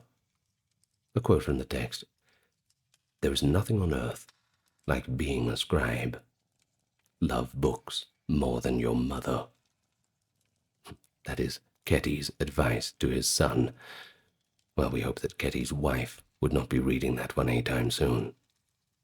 But such statements reflect a philosophy of education, that the pursuit of knowledge is the highest calling and the surest path to influence and immortality. In a civilization where manual labor built wonders, the scribe's literature boldly claims that the pen is mightier than the pyramid. So, did the ancient Egyptians have philosophy? Well, having surveyed their wisdom, teachings, ethical principles, soul conceptions, and cosmological ideas, I think we can answer it. And the answer is yes. And that is if we are willing to broaden our definition a little bit of philosophy beyond that strictly Greek model. The ancient Egyptians certainly loved wisdom and pursued fundamental questions about how to live and what is true. And they produced a substantial body of texts that reflect rational moral advice, introspection on the human condition, and theorizing in mythic symbolic language about the origins and order of the universe. Sure, they may not have written treatises with formal logical arguments, but they certainly conveyed philosophy through proverbs, dialogues, and hymns. The content of their teaching deals with ethical values, comparable to moral philosophy. Conception of justice, ideas about the soul and afterlife, and theories about how the world came into being. They even touched on epistemology, by pondering the power and limits of human knowledge, etc. The scribe who fears nothing new can be said, or the emphasis on listening and learning. One way to appreciate the Egyptian philosophy is to see it as a proto-philosophical tradition, one that sets the stage for later explicit philosophy. It influenced neighboring cultures, The Hebrew wisdom literature in the Bible has clear links to Egyptian proverbs. No one's doubting that. And Greek thinkers like Pythagoras and Plato and many others were reputed by later accounts to have studied in Egypt. Greek philosophy contains concepts like the four elements theory or certain mystical ideas that some have traced to Egyptian or older Near Eastern thought. While direct evidence is hard to pin down, it's certainly undeniable that Egypt, as a literate and intellectually vibrant civilization for over 2,000 years before the rise of Greece, had developed sophisticated ideas that were certainly in the air of the Eastern Mediterranean. For example, the notion that the universe is a product of mind, and word is present in Egypt's Memphis theology and later echoes in Greek and Judeo-Christian philosophies of logos. The concept of the immortal fame through writing anticipates Greek ideas of eternal glory, and the portrayal of man reasoning with his soul about his own life is a very human philosophical dilemma that transcends culture and era. And so to conclude, the Egyptians demonstrate that philosophy, the reflective, critical, loving pursuit of wisdom for wisdom's sake alone, can take many forms.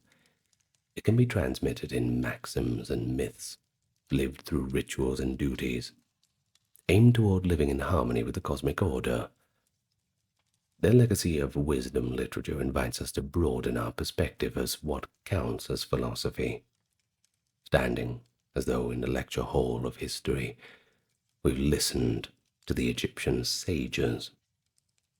And now, with their voices in mind, I think we're always a little bit better equipped to understand the initial question.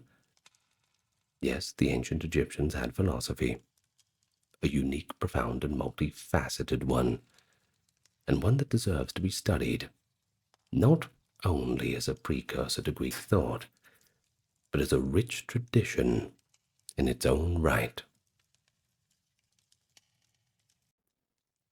It is perhaps one of the most astonishing archaeological discoveries of the 20th century, the Terracotta Army of Qin Shi Huang.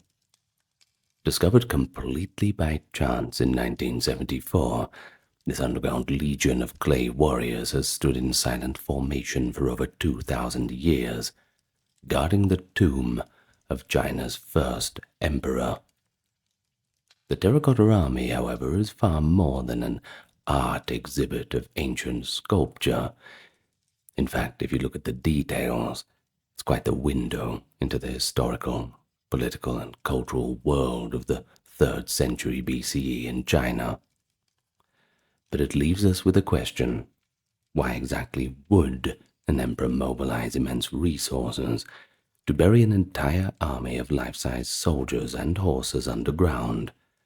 What exactly does that say about his beliefs, his power, and the world that he shaped?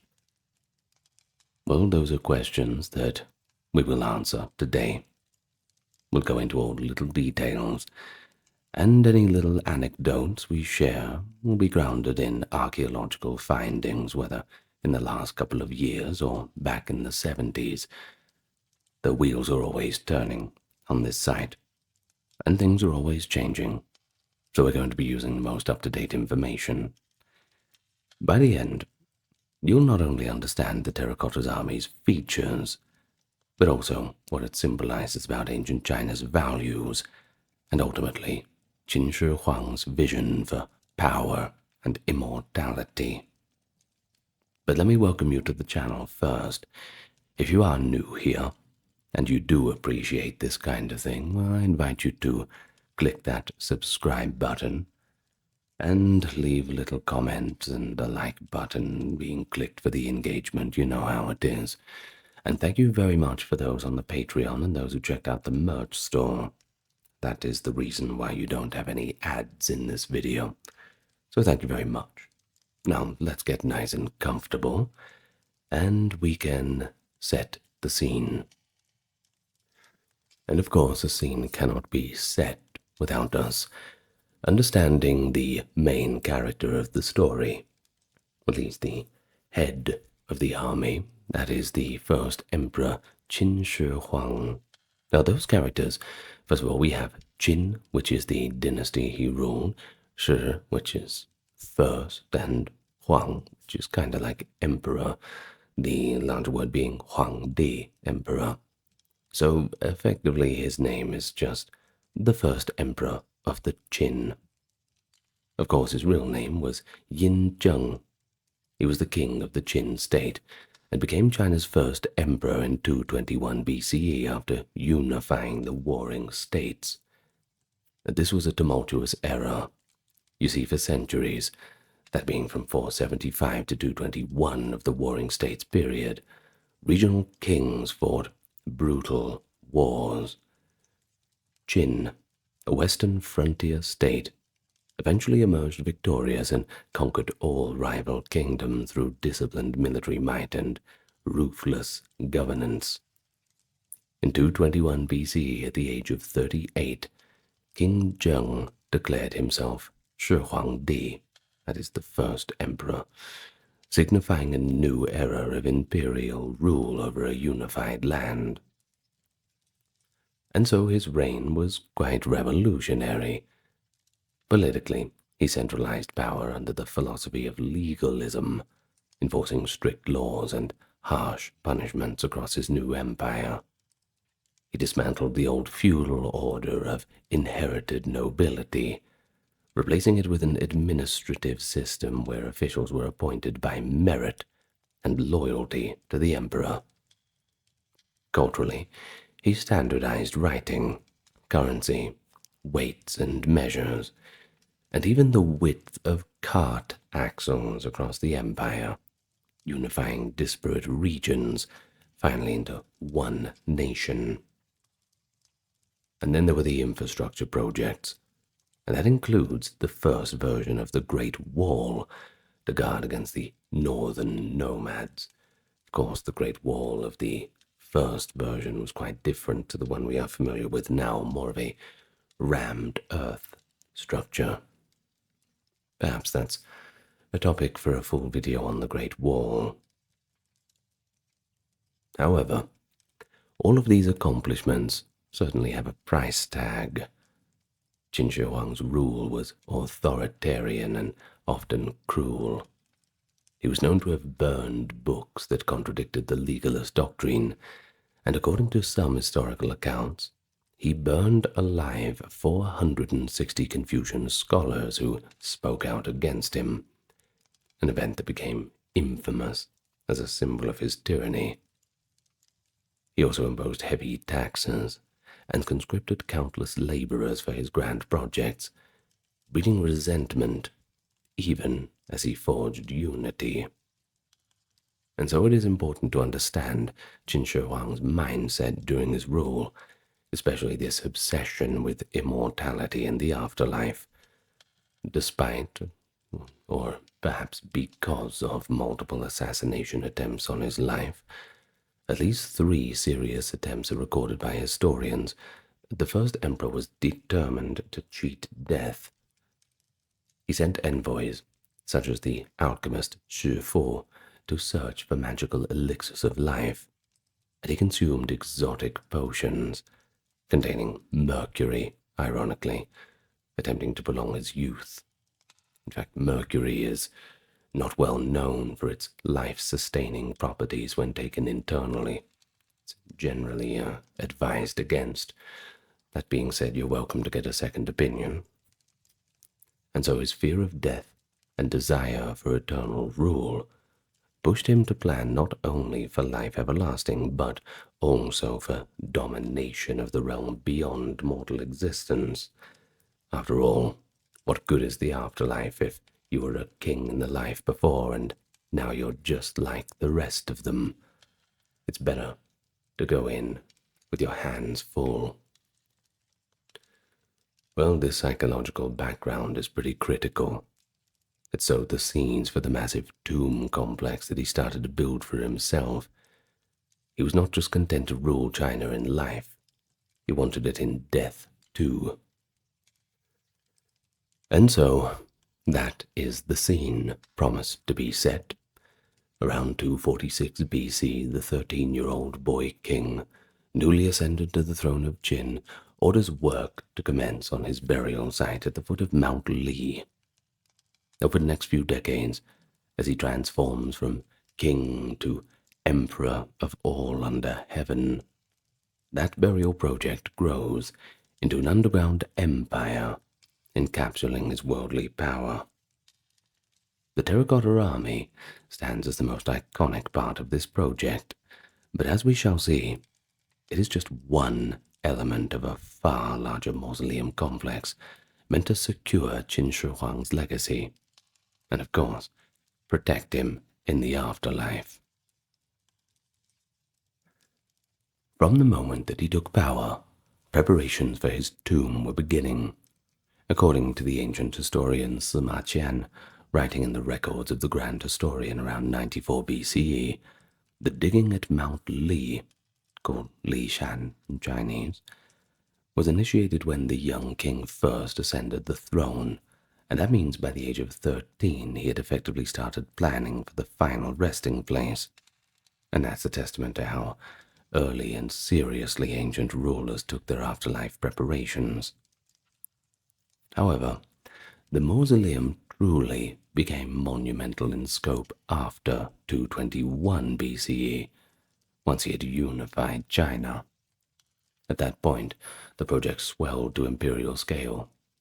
Sima Qian tells us that 700,000 men from across the empire were conscripted to labor on the emperor's tomb.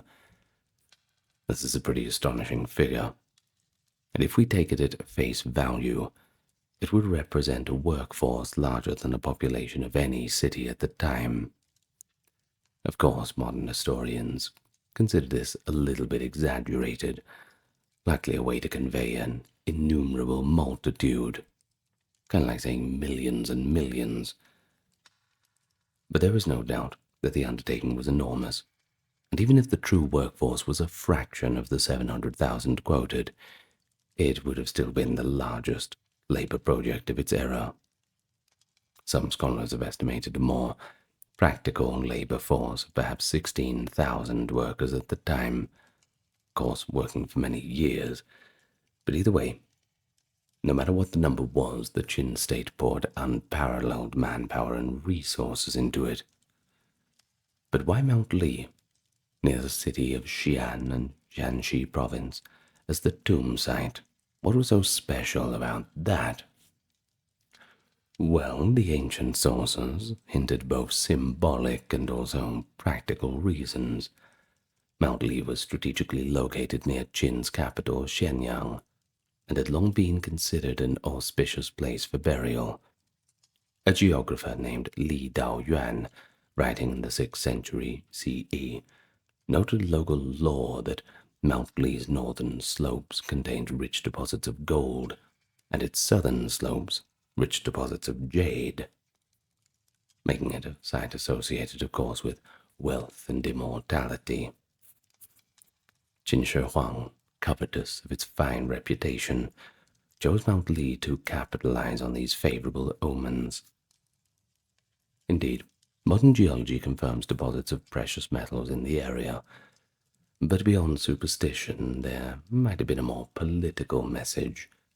By resting at Mount Li, reputedly the residence of a mythical immortality deity, the first emperor signaled his divine right and eternal presence.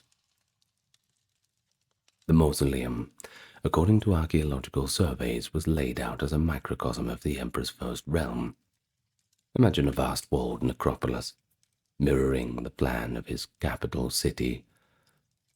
There were inner and outer walls, enclosing an area of roughly 56 square kilometers.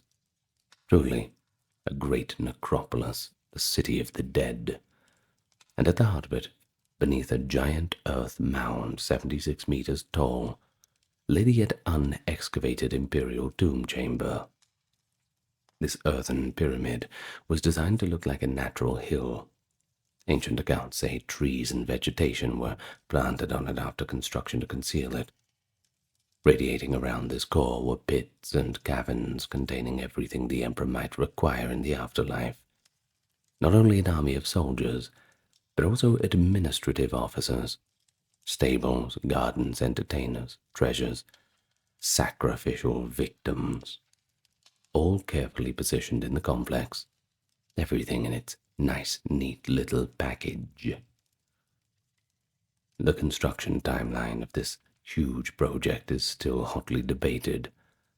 Sima Qian's chronicle, remember that ancient historian from Records of the Grand Historian we mentioned earlier, suggests the work continued unceasingly from 246 until after the emperor's death in 210.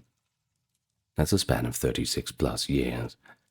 In fact, one later source claims it took 38, finally ceasing in 208 BCE, which indicates that work might have continued briefly under his successors.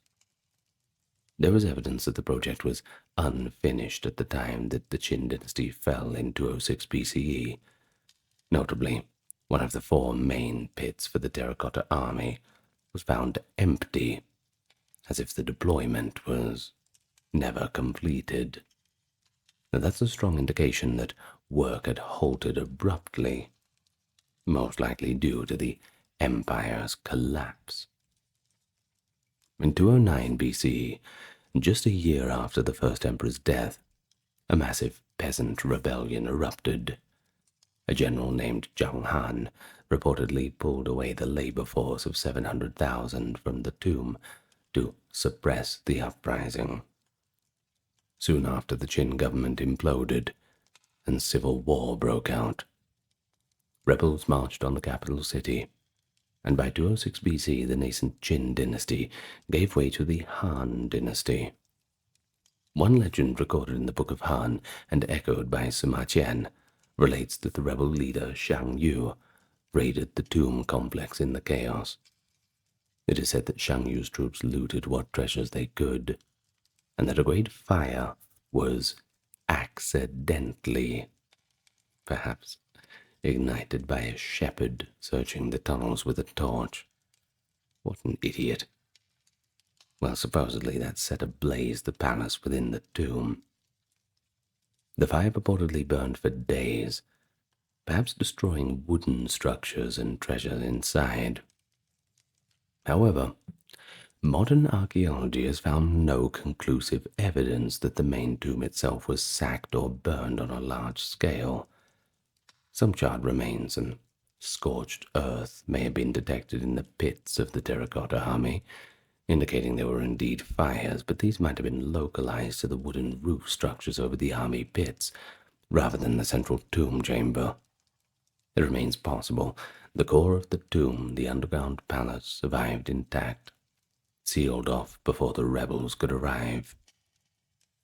The truth may only be known when, or perhaps if, archaeologists one day open the emperor's burial mound. Well, now let's turn to an eyewitness's in words, Sima Qian's description to truly envision what the tomb was meant to be. He provides a pretty stunning record, almost cinematic account of the mausoleum's interior, provides most of our modern imagination and archaeological expectations for the sealed chambers. Writing a century after the emperor's death, Sima Qian left us with the earliest and most detailed account of the emperor's tomb. Although he never saw it himself, he certainly gathered stories, possibly from workers or court records passed down, and the description reads like something out of a legend. But compellingly, it's actually been confirmed by archaeological details in the modern times. So let's examine what he wrote and compare it with modern findings. According to his records of the Grand Historian, once the emperor died and was placed in his coffin, the tomb builders created an elaborate subterranean world. They dug through 3 layers of groundwater to excavate deep into the earth, an indication of how far down the chambers lay, although some scholars think the phrasing is figurative. The coffin of the emperor was protected by an outer casket of bronze, for which molten copper or bronze was poured in to encase it. Inside the burial chamber, craftsmen constructed grand palaces and towers filled with treasures. Sima says they built palaces and scenic towers for 100 officials, stocked with rare artifacts and wonderful treasures to mimic the imperial court. In effect, the emperor would continue to live in luxury underground as he had above, surrounded by all the comforts of his court. To guard these riches, ingenious traps were installed. The text specifies that craftsmen installed mechanically primed crossbows and arrows set to shoot any intruder who might break into the tomb. It evokes the image of an ancient security system, and a bloody good one, too. Here's a rhetorical question. Could such traps still be functioning after 22 centuries underground? Maybe you're brave enough to find out. Some archaeologists have indeed worried that if the main chamber is opened, preserved crossbows might still fire, though most think corrosion would have disabled them by now. Still, you first. Along with traps, there was the sheer secrecy and sacrifice designed to keep the tomb secrets hidden. After the burial, the inner passage was sealed and the outer gate closed, entombing alive all craftsmen and laborers who knew the design so that none could escape.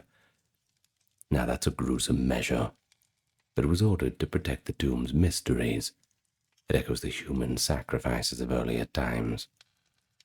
Sima Qian also notes that Qin Shi Huang's concubines, who had no sons, were compelled to accompany him in death, meaning they were killed and buried in the tomb as well, by decree of the new emperor, that being Qin Shi Huang's son. We will revisit the human sacrifice aspect later with what archaeology has been found, but for now, suffice to say the tomb was meant to be completely sealed and inaccessible, with no living witnesses left to tell the tale.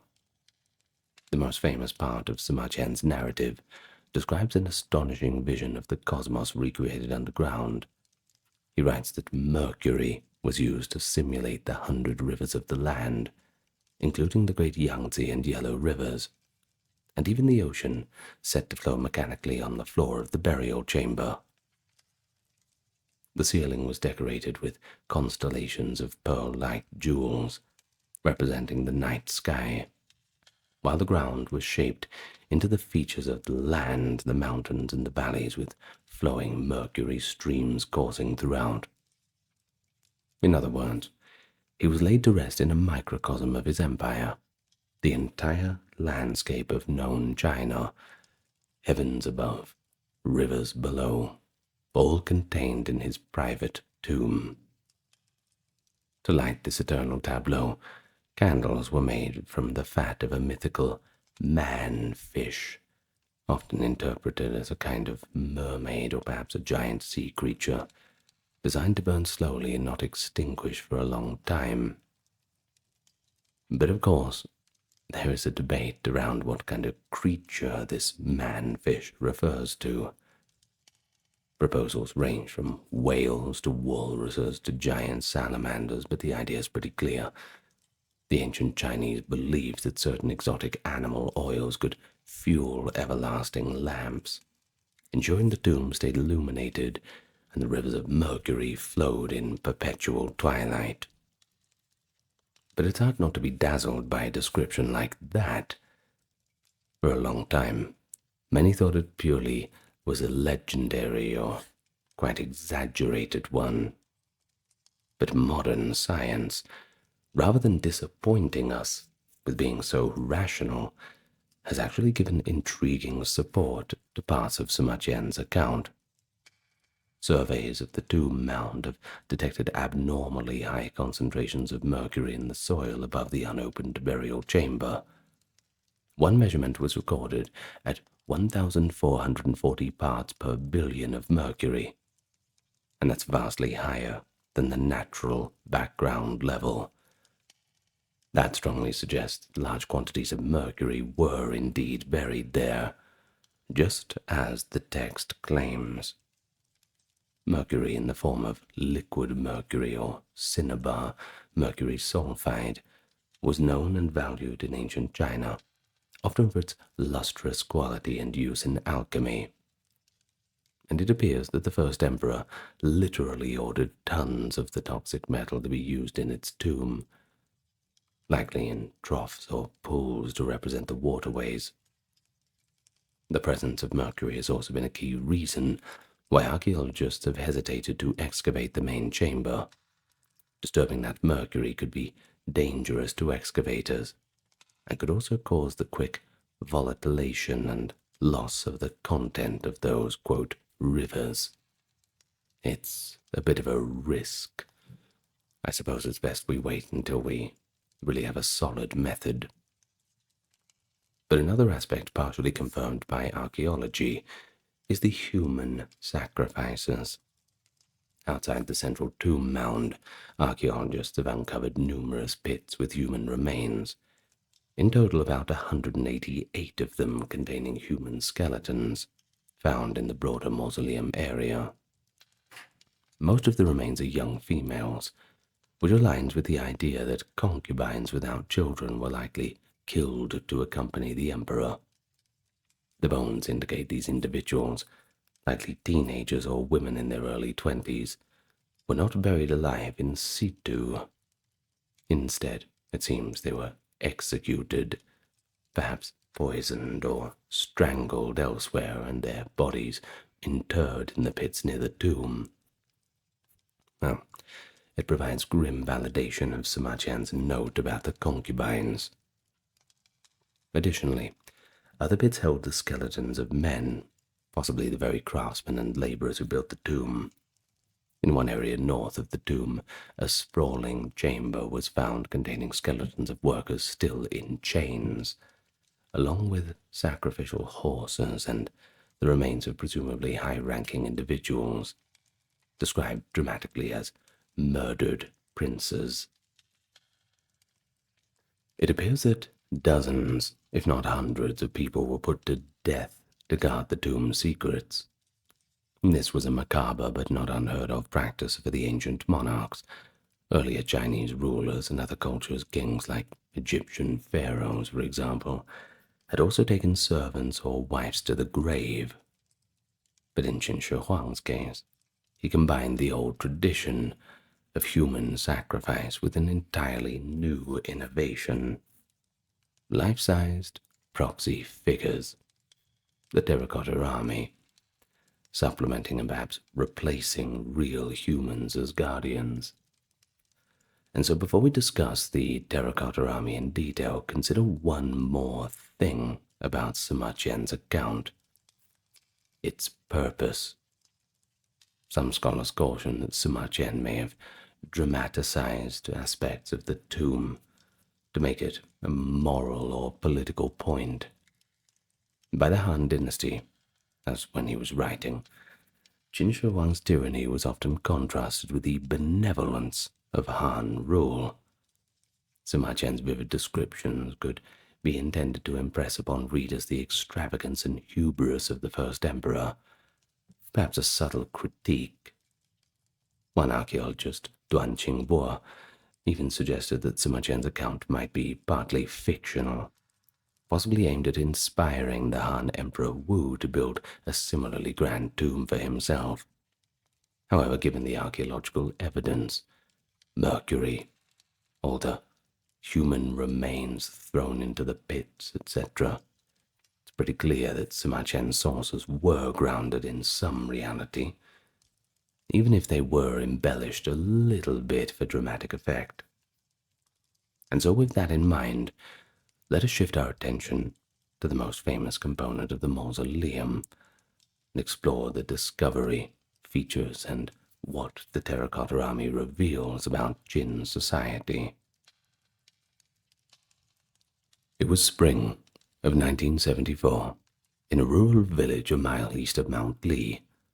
Local farmers were digging a well when they struck something unexpected. Young Jafar, one of the farmers, noticed hardened reddish earthenware fragments at about 2 meters depth. At first, the significance was not clear. Bits of pottery and some bronze arrowheads emerged. The farmers collected a few bronze points, selling them for a bit of a small profit, and even kept some terracotta bricks to use as pillows. But little did they know, they had stumbled on the fringe of one of the greatest archaeological treasures on Earth. News of the finds reached local authorities, and a cultural relics official named Zhao Kang-min came to investigate. When he recognized a broken clay torso and a head with distinct facial features, he realized that these were no ordinary pottery shards. They were pieces of ancient statues. And so the government quickly dispatched a team of archaeologists from Shanxi province, and by May 1974, systematic excavations began. What they uncovered stunned the world. An entire subterranean army of life-size terracotta soldiers arrayed in battle formation. Over the next few years, 3 large pits and 1 smaller empty pit were identified, now labeled from 1 to 4. The scale was unprecedented. Pit number 1, the largest, is roughly the size of multiple football fields, about 230 meters long and 62 meters wide, and it contains the bulk of the army, estimated to be over 6,000 infantry and chariot warriors. Row upon row of clay soldiers stand in corridors separated by earthen partitions, exactly as real soldiers would stand in military formation. The front rows in Pit 1 consist of archers and infantry, while the war chariots, originally wooden, now decayed with only the bronze parts remaining, were positioned behind. Each chariot drawn by a team of 4 terracotta horses. Deeper into the pit are ranked columns of armored foot soldiers, likely the main battle force. Wooden beams and mats once roofed this pit, which was then buried to conceal the army. Evidence of a collapsed, burnt roof was found on top of the figures. Pit 2 is located nearby and contains a more mixed force. It has archers, famously the kneeling crossbowmen ready to fire, cavalry with horses, and more chariots possibly representing a flank or specialized unit supporting the main army. An estimated 1,300 warriors and horses are in Pit 2, along with 80 or so chariots. This pit gives us some of the most iconic individual figures, like the kneeling archer and the cavalryman with his saddled horse. They've been exhibited internationally too. Moving on to Pit 3, it's a bit smaller. It appears to represent a command post or headquarters for the army. It held only about 68 figures, including high-ranking officers and a chariot, and it has an altar-like setup. Many archaeologists believe Pit 3 was the army's leadership bunker, as the figures there are likely generals and officials. And finally, Pit 4 was found empty, whether left unfinished or deliberately left vacant, as a symbolic space is uncertain. But the consensus leads towards the interpretation that construction halted due to the aforementioned rebellions. Now, in all, by current estimates, about 7,000 to 8,000 terracotta soldiers, about 100 life-size ceramic horses, and some 130 wooden chariots, now disintegrated, leaving bronze fittings, were made to accompany the emperor. Excavations are ongoing. Even today in 2025, new figures and even additional pits continue to be discovered in the area, and scientists believe thousands more warriors remain buried beyond the sections that we've already unearthed. Now, what makes the Terracotta Army so fascinating is not just their number, but the incredible realism and detail. Each soldier is roughly life-sized or slightly larger, averaging about 180 centimeters, about 5'11" tall, with some officers being taller and more robust in stature. They are rendered in painstaking detail. Every warrior has unique facial features, expressions, and hair or beard styles. No two faces are exactly alike. Some have youthful, smooth cheeks, others sport bushy mustaches. Hair is worn in various knots or caps indicating rank. This uniqueness gave rise to the popular notion that perhaps each statue was modeled after a real individual soldier. While full individuality might be an artistic illusion, archaeologists have identified at least 10 basic face molds that were used as templates, with artisans then hand-carving additional details onto each face to differentiate them. The bodies, torsos, limbs were crafted separately in an assembly line fashion, and then later on assembled. Inscriptions found on some pieces indicate a highly organized workshop system. For example, one inscription reads, 17th year, about 230 BC, made by the government workshops by master craftsman Yu and worker Diao. Now this tells us that specialized government-run workshops, likely located near the site, produced the terracotta figures and kept quality control records by inscribing the year and names of the foremen and artisans. Now, if you didn't catch it, that 17th year date is quite intriguing. It suggests the production of these figures was already underway around 230 BC, which is before Qin had finished unifying China, but while he was actively campaigning to do so. It implies the mausoleum army was being made in tandem with his real military campaigns, the convergence of preparing for both earthly and heavenly battles. Originally, the terracotta warriors were not drab, brownish gray as they appear now. They were actually painted in a vivid variety of colors. Traces of pigments have been found on many figures: reds, greens, blues, purples, and more. Some warriors wore bright lacquered armor with colored details. Others had painted faces to accentuate their eyes and eyebrows. One particularly rare pigment discovered on these figures is Chinese purple, a synthetic purple pigment of barium copper silicate, showing that the advanced materials were available at the time. Unfortunately, when the figures were excavated and exposed to air, the remaining paint curled and flaked off rapidly in many cases, whether it was within minutes or hours. Well, the rapid deterioration of the pigments was a sobering lesson for archaeologists. It demonstrated how fragile the preserved state of these artifacts can be once disturbed, and this is a key reason why excavators and Chinese authorities have slowed down and sometimes completely halted further digging, opting to preserve artifacts in situ until better conservation techniques can be developed. Oh, and as an aside, this is also one of the main arguments against unsealing that central tomb chamber anytime soon. If we can't protect the paint on a terracotta statue from fading, it's not likely we're ready to preserve the 2,200-year-old silk, wood, and mural paintings that could exist inside the tomb. Well, besides soldiers, the pits contained a complete military arsenal.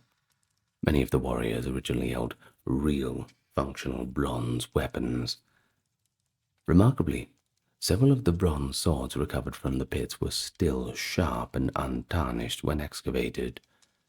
Tests showed some blades had a thin, chrome-rich oxide layer, leading to early speculation that Qin metallurgists had invented a form of chromium anti-rust treatment. Later research indicated that chromium might have come from natural contamination or lacquer, but either way the quality of the weapons was superb. The arrowheads were found in bundles, suggesting they were originally stored in quivers, Chariots in the pits had fittings of bronze, and even remnants of leather and wood. Two exquisite half-sized bronze chariots with horses were also unearthed in a pit west of the main tomb mound discovered in the 80s. These chariots, each drawn by 4 bronze horses, are incredibly detailed, complete with an umbrella-like canopy, reins, and an armed driver, and were likely placed to serve the emperor's soul on tours of his realm in the afterlife. The artisans even modeled moving parts, doors that open, windows that slide. They demonstrate the high craftsmanship achieved under the chin.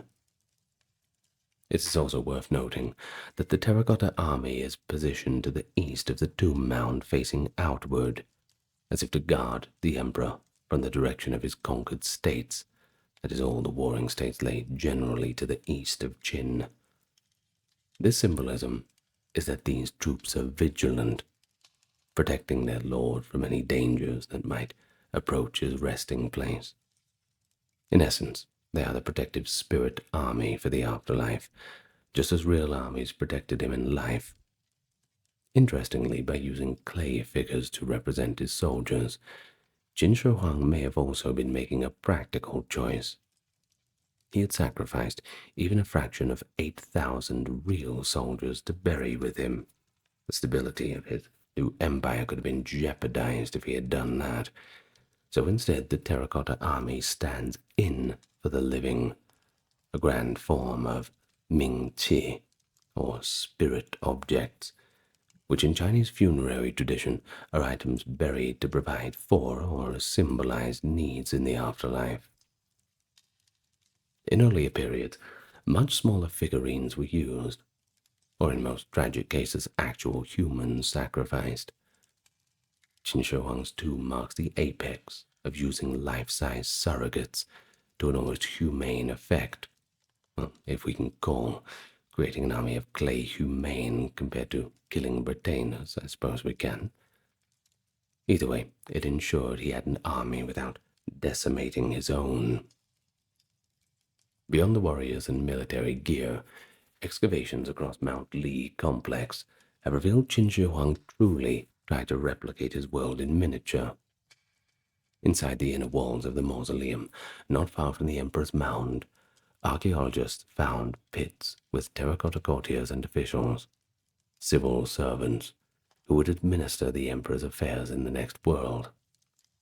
There are also pits with figures of acrobats, strong men, musicians, entertainers, presumably performing for the emperor eternally. One such pit contained life-size terracotta acrobats and weightlifters. Another pit held small bronze sculptures of water birds, set in a sort of garden scene, complete with a water channel accompanied by pottery musicians. This seems to represent the imperial pleasure park, where the emperor could stroll and enjoy nature. Nearby were real stables.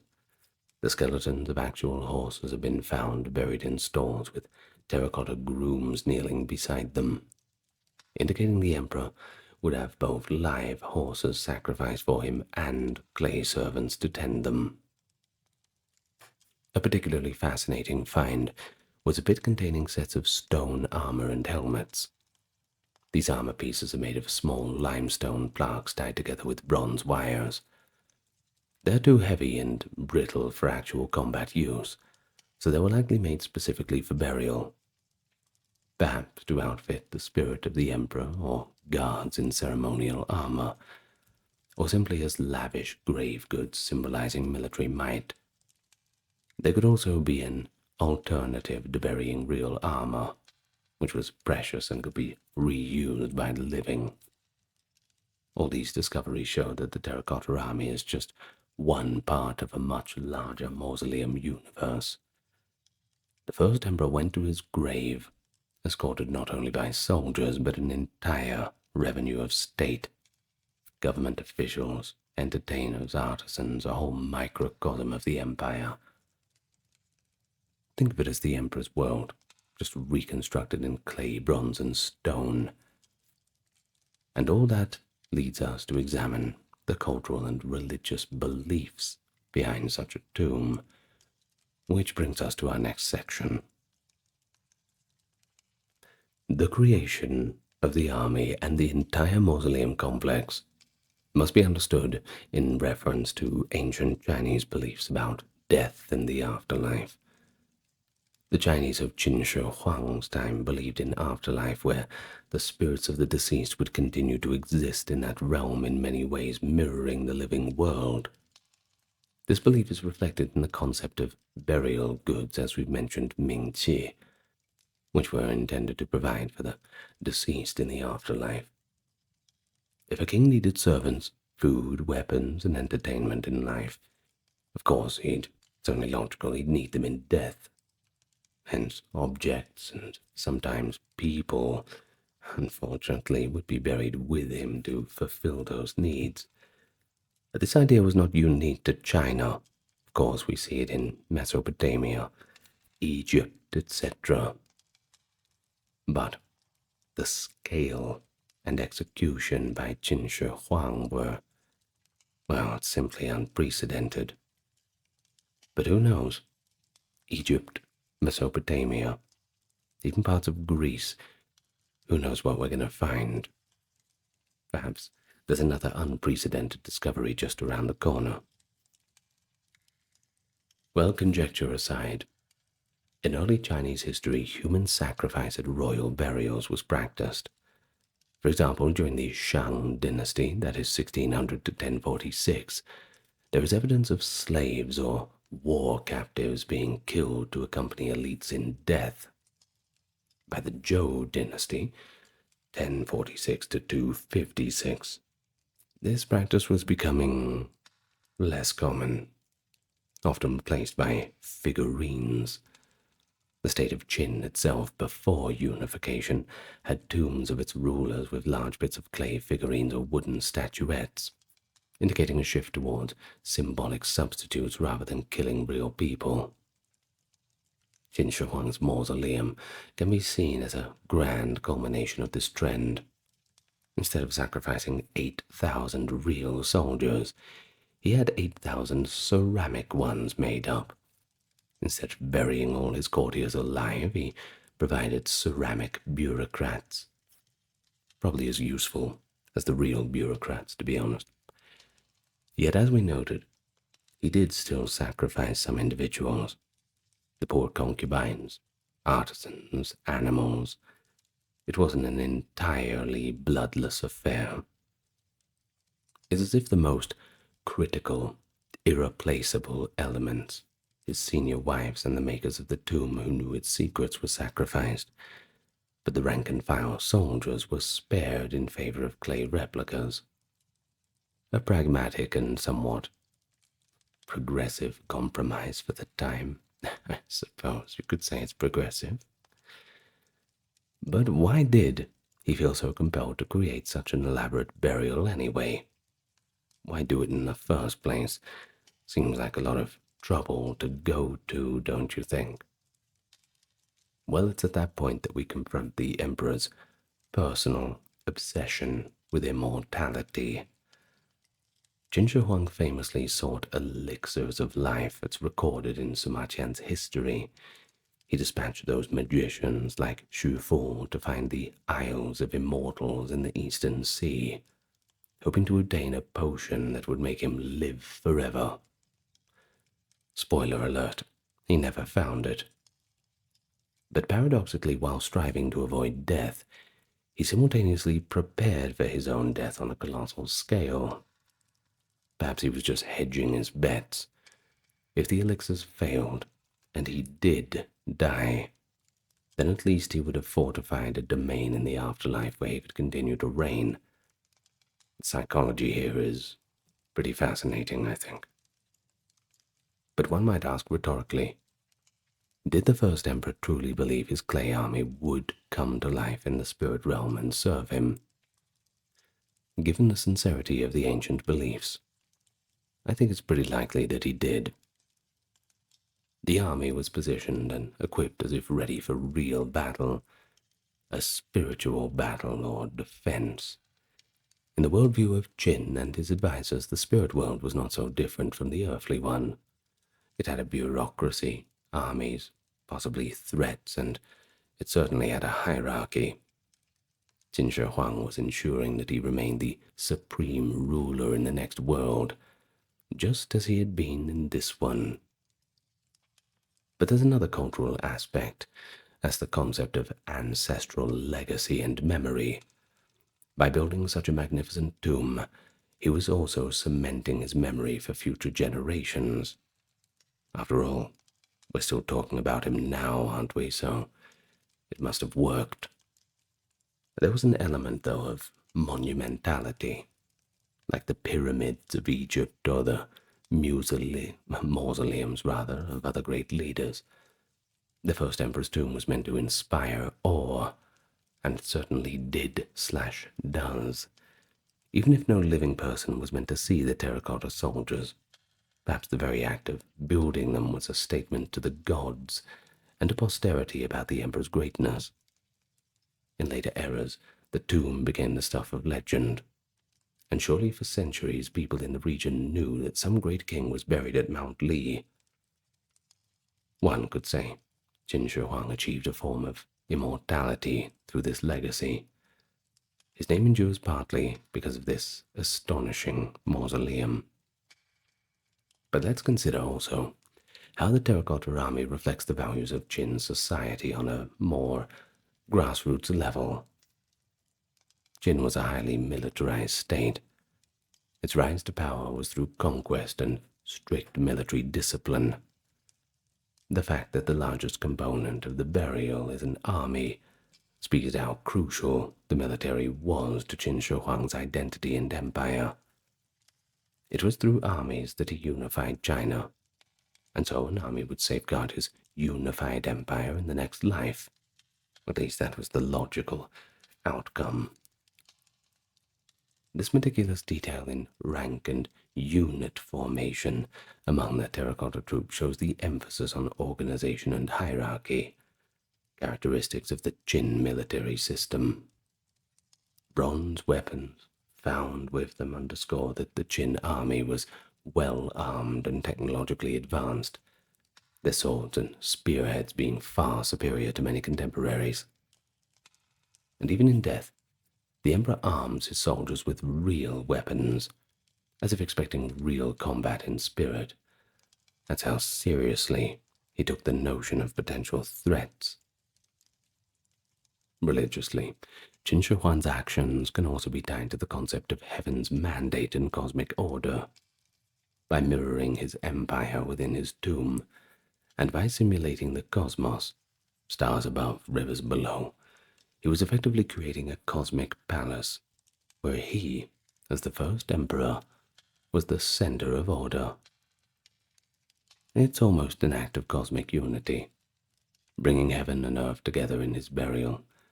Traditional Chinese belief held that a harmonious burial and remembrance of an emperor could influence the prosperity of the realm and bring favor of heaven.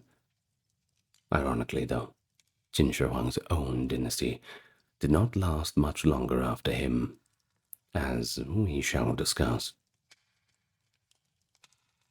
Well beyond the religious and cultural motivations, the Terracotta Army can be viewed through a political lens as a statement of absolute power. Qin Shi Huang was not a humble ruler. He claimed to be the beginning of a new age, hence the name First Emperor, rather than just sticking with the old title of king. Constructing a tomb of such an unprecedented scale was a way of projecting his might and, of course, divine right to rule. And it's pretty telling that Qin, the name of his state, is the root of the modern name China. This is no coincidence. It reflects how Qin Shi Huang and his dynasty set the template for what a unified Chinese empire would be. By marshalling hundreds and thousands of workers to build his mausoleum, he demonstrated that his authority extended not only the living populations of China, but even over the afterlife. A political aspect of the Terracotta Army is also appearing in how it may have been intended for its propaganda or deterrence. Consider this. The tomb was meant to be hidden, yes, but its construction was certainly known to the people of Qin. As the project spanned decades, news would spread, despite attempts at secrecy, that the emperor was building something massive at Mount Li. The very idea that he would have an immortal army guarding him could deter would-be grave robbers or rebels with notions of defiling the tomb. After all, people are pretty superstitious. There's a message, too, written on the tomb. Here lies the emperor, who even in death commands an army of thousands. This is a psychological continuity. Just as Qin Shi Huang's armies had terrified and subdued the warring states, his clay army symbolically guarded his reign post-mortem. Even death would not make him vulnerable. But there is an irony and a lesson in the story. Qin Shi Huang poured resources and people into his tomb, sometimes literally poured them into the tomb, and other huge projects like the Great Wall and giant canal system. These contributed to widespread suffering, heavy taxation, forced labor, strict law enforcement. After his death, resentment boiled over and the empire fell into rebellion. The Qin dynasty collapsed in just a few years, one of the shortest dynasties in Chinese history. But fair play, it certainly had quite an impact. Some later historians, including Sima Qian, imply that the tyranny and overambition of the first emperor sowed the seeds of revolt. The Terracotta Army, then, stands as a bit of a paradox, is both a monument to unparalleled power and a symbol of the excess that can topple a regime. And so you might ask yourself, was the Grand Mausoleum really worth the price? Did the emperor's determination to control his legacy actually undermine it by fueling hatred among the people?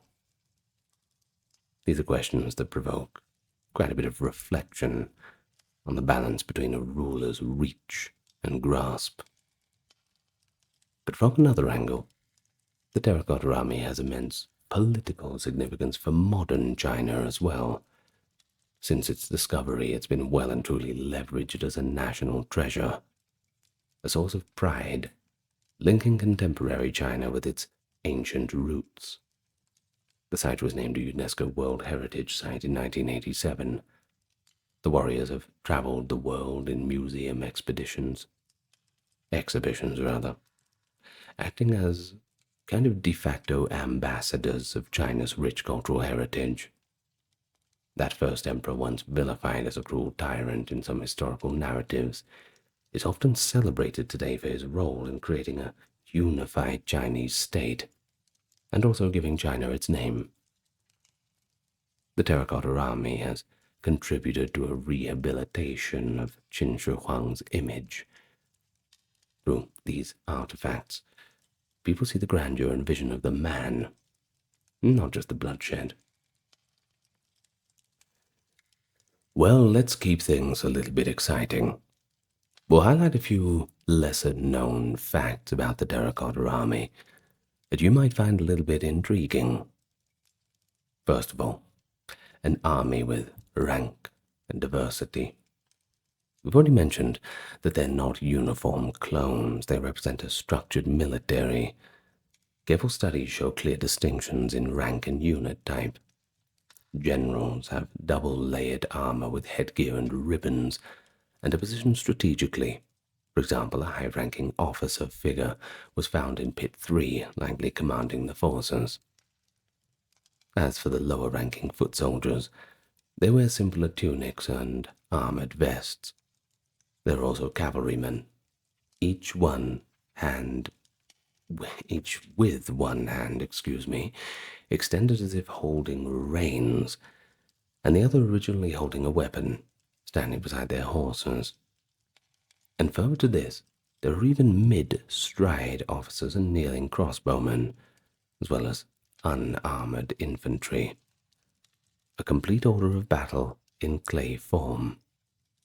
And here's a fun little detail, that kneeling archer figure, one of which was found almost perfectly preserved with paint, has become something of a good luck symbol in Xi'an when first discovered. That is the city closest to the site. It was intact and richly colored, which local press touted as a sign of good fortune. Today, replicas of kneeling archers are popular souvenirs.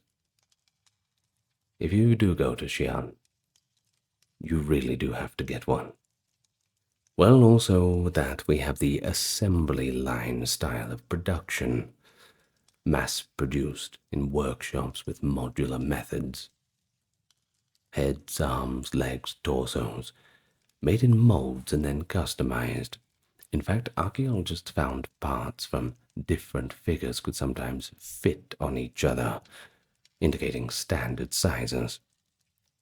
Also, many statues have inscriptions or stamps in hidden areas, like inside arms or on armor pieces, naming the workshop or foreman responsible. Of course, this allows for quality control. Any defective work could be traced back to its maker. The scale of this project implies an early form of an assembly line, with specialization. Some craftsmen focused on heads, others on hands, attaching pieces in fine detail. It's quite a marvel of industrial organization for its time, showing the advanced state apparatus Qin Shi Huang commanded. There is also an anecdote indirectly related to the tomb, as the story of how Qin Shi Huang's death was kept secret by his Prime Minister Li Si and the chief eunuch Zhao Gao. The emperor died unexpectedly in 210 while on a tour in the provinces, quite ironically seeking the magical herbs for immortality.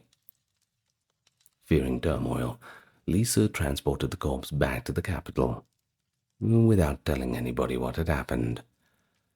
According to Sima Qian, to mask the smell of the decomposing body in the carriage, carts of salted fish were placed directly in front and behind of the emperor's wagon.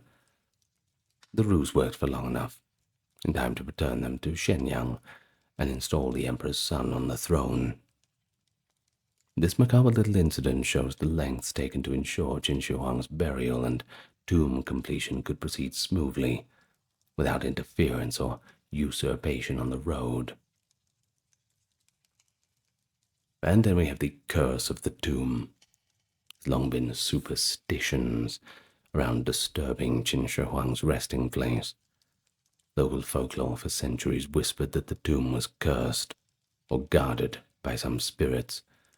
Some villagers believed that a dragon resided in the mound, or that one could see ghostly soldiers at night. While these are just legends, the real curse proved to be chemical and physical, as mentioned, that sudden flaking of the paint due to dryness and oxygen, and potential mercury poisoning risks. In a sense, the emperor's engineers did create a tomb so well sealed and climate controlled, waterproof with a drainage system, mercury perhaps as a fungicide, that opening it without damage is going to be extremely challenging. We might not even do it in our lifetime. I hope we do, but, well, it doesn't seem likely. The fear of loss, destroying what we seek to observe, it's but a modern scientific caution on excavation plans. And as of now, the Chinese authorities have a policy of no immediate excavation on the central tomb until technology can guarantee its preservation. Thus, the emperor's wish to remain undisturbed is being respected, at least for the time being. There is a recent study, too, that has traced the likely source of all that mercury in the tomb. Ancient texts didn't specify where it came from, but modern researchers found evidence pointing to cinnabar mines in Xunyang, Shanxi, which were active in the Qin period. It's quite possible that the emperor's own quest for mercury-laden elixirs of life He in fact ingested mercury pills for longevity, dovetailed with accumulating mercury for his tomb's rivers. Tragically, those elixirs may have caused his death. Chronic mercury poisoning could explain some of the erratic behavior in his later years and sudden demise. Thus the very element intended to grant him eternal life and adorn his eternal resting place was probably the thing that killed him. And there's certainly a poignant irony in all that. The pursuit of immortality, leading to an earlier death. But I know you want more. What about that unopened tomb? Well, to date, the burial chamber beneath that 76-high-meter mound has not been opened. But we do know a little bit about it. Ground-penetrating radar and core samples have given us a rough idea of its structure. A large rectangular chamber, around 80 by 50 meters, so fairly big, enclosed by sturdy walls, perhaps multiple levels. But we don't know exactly what's inside, though the imagination certainly runs wild. Based on Samachen's record and bits of evidence like mercury in the presence of surrounding figurines, scholars strongly suspect the tomb chamber could be one of the most spectacular archaeological finds in history if it was opened. We might see the sarcophagus of the emperor, possibly of a precious metal, maybe the rumored model of the empire with rivers and mercury and star-studded ceilings, perhaps carts of treasure, rare gems and books, and, well, one certainly hopes records or texts might be buried that could shed light on the Qin state, which infamously burned many of their books. Imagine if the emperor's edicts on unification, or maps of his empire, treatises of his alchemists were buried with him. It could certainly fill significant gaps in our historical knowledge. And pretty much as soon as that tomb gets opened, well, basically this video is probably going to become null and void. I'm going to have to just completely make a new one. Well, I suppose it's a sacrifice that I'm willing to make. Inside that tomb there may also be remains of those who were sacrificed in the chamber, as Sima Qian described, though likely removed if they were executed outside. The possibility of well-preserved textiles, artworks, or even the emperor's own well-preserved body, if extraordinary measures were taken, is pretty slim, but cannot be entirely ruled out. But caution tempers the excitement. We already know that we just can't open it yet. Well, we don't know what happened to the other tombs. We don't want that to happen to the grand prize. For the tomb with its unique challenges, the consensus is just a wait. The rhetorical question arises, should we really open the tomb if we could? Some argue that time is also the enemy, that unknown natural processes or illicit tunneling could damage the tomb if it is left alone. Others believe that future technology, perhaps advanced robotics or methods to inertly scan the interiors in full detail, will allow a non-invasive peek or a controlled excavation that preserves everything. In any case, the tomb remains sealed as it has been for over 2,200 years. Perhaps that's just what Qin Shi Huang would have wanted, at least until the fate appointed by time. Well, I think that is it for today. We've certainly learned a lot about the Terracotta Army and the mausoleum complex. Now, when I went there myself, I remember I showed up a very typically brownish haze of a day in Xi'an, as it always is in the winter there. About 45-minute bus ride out of the city. I remember walking down that long long path to get down there. I insisted on walking. They have the little buses going back and forth from the entrance of the complex, but I insisted on walking, taking in the entire atmosphere.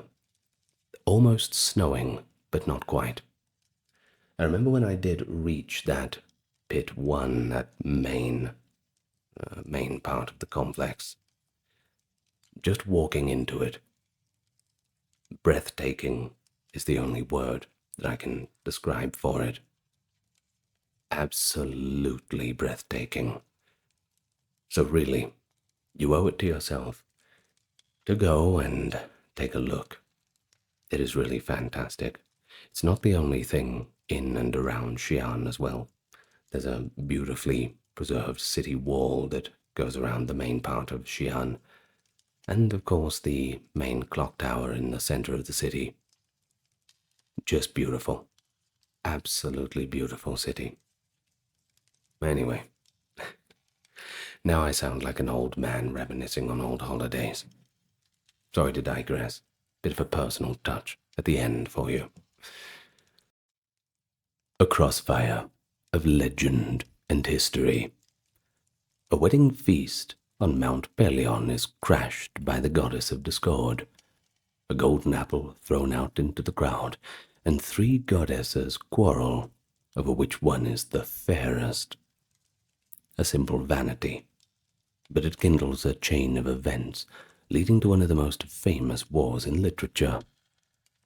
It is the saga of Troy, a grand city besieged for 10 years by an alliance of Greek kings, straddling that boundary between myth and reality. In fact, for millennia, the Trojan War was only known through poetry and drama. The wrath of Achilles immortalized by the poet Homer, and the fall of Troy lamented by Virgil, the fates of its heroes woven into Greek tragedy. But that was until the late 19th century, where a spade-wielding adventurer, inspired by the tales of Homer in the trenches of northwest Turkey, claimed to uncover the very ruins of Troy itself. And all of a sudden, a legend of Greek myth stepped off the page and into the realm of real history. And that is our topic, history and myth. It invites us to navigate between the two worlds. On one side, we have the ancient mythological sources of Homer's Iliad and Odyssey, Virgil's Aeneid, and the lost epic cycle, the Greek plays by Euripides and others. And these works sure give us rich narratives of gods, heroes, and epic battles. But on the other side, we have the very human element, the modern historical and archaeological findings, clay tablets from Hittite archives that mention a city called Wilusa, that is strikingly similar to Ilios, Troy's Greek name, but also the burnt remnants of a Bronze Age city at Hisarlik in Turkey, and artifacts unearthed by Heinrich Schliemann and subsequent archaeologists. The challenge, and possibly the thrill, is to see where these two sides converge. How much of Homer's tale is poetic fiction? And could it be rooted in a real events around 1200 BC? Did a Trojan War actually occur? And if so, did it resemble the saga that has captivated audiences for over 3,000 years? Well, there's no doubt that Troy is right there to be seen, but we're going to journey through the full mythic cycle of the Trojan War, from the judgment of Paris to the fiery fall of Troy itself. And along the way, of course, we'll have to cross-reference all of that with the historical evidence. Now, the introduction of any story should seize attention, of course, and Troy's story certainly provides the material. So picture the final night of the war, Troy's skyline engulfed in flames, the great wooden horse standing amid the chaos, and King Priam cut down at his own altar. Now that's a scene of dramatic closure, if there ever was one. But our introduction is in fact a beginning, an invitation to peel back those layers, much like an archaeological dig would, and explore how a mythic war can be read on two different levels. On one level, a timeless human story of pride, war, love, and fate. And on another, a historical puzzle, scholars sifting through the charred debris and Hittite inscriptions, always debating if the war was fact or fiction, what really happened in Troy. And so as we proceed, with the Iliad in one hand and a trowel in another to speak, we'll let Homer and his fellow storytellers speak, and then we'll consult the mute testimony of ruins and archaeology. I hope we can tackle these scholarly debates and controversies head on. The question's pretty simple. Did the Trojan War really happen? Can we trust Homer as a quasi-historical account? Where exactly was Troy? And could the legendary war be a patchwork of many conflicts rather than one great siege? These are all the questions that have fired up academic debates for decades, and we're going to get to them all shortly. And with that roadmap set, let's step back into the Bronze Age, where gods meddle in mortal affairs, and a single moment of divine discord sets the stage for war. But let me welcome you to the channel first. Just quickly, I know, it is all in good manners. Anyone who's new to the channel, if you've not hit that subscribe button again, well, not again, if you hit it again you'll unsubscribe.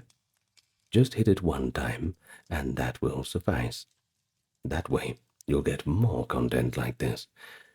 And leave your comments for the algorithm. Thank you for everyone for supporting on the Patreon and YouTube memberships, the merch store. That's why this entire video is ad-free. Generous contributions from generous people, surely in the favor of the gods. All right then. Well, let's get serious, shall we? Relax, settle in. It's going to be a long one. So let's start with the Apple of Discord and the judgment of Paris. The legend of Troy's fall begins not on the battlefield, but at a wedding, a divine banquet. All the gods were invited to the wedding of Peleus, a Greek hero, and the sea nymph Thetis. All of them, except Ares, the goddess of strife. In all fairness, though, you probably wouldn't want the goddess of strife at your wedding. That's just inviting trouble.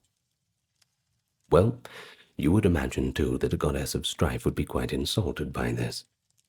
So, Ares arrived anyway, and tossed a golden apple among the guests, inscribed with the words, "To the fairest." 3 powerful goddesses claimed the prize, Hera, Athena, and Aphrodite, and they put Zeus in a rather difficult situation to judge who truly deserved it. Well, poor old Zeus perhaps wisely abstained and passed the decision to a mortal, Paris, a prince of Troy who was at the time living as a shepherd on Mount Ida. Each goddess offered Paris a tempting bribe. Hera promised power and kingship. Athena offered wisdom and victory in battle. And Aphrodite, in her true fashion, whispered of love. She would give him the most beautiful woman in the world as his wife. Of course, Paris, being a strapping young lad, chose Aphrodite, awarding her the apple. And in return, Aphrodite ensured that Paris would have Helen, the famed beauty who happened to be the queen of Sparta, as his consort. Thus, the judgment of Paris awarded the prize to Aphrodite, but it earned him the eternal enmity of the 2 other goddesses, and set the stage for a human conflict, because there was a problem. Sure, Helen was the most beautiful in the world, but she was already married, and her elopement, or in some people's eyes, abduction, would be the premise for a massive war. Ancient writers like Homer do not directly narrate the judgment of Paris. The Iliad actually begins in the war's 10th year, but this story was well known in Greek oral tradition, and later written in the summaries of the lost Cypria epic and in Apollodorus's library.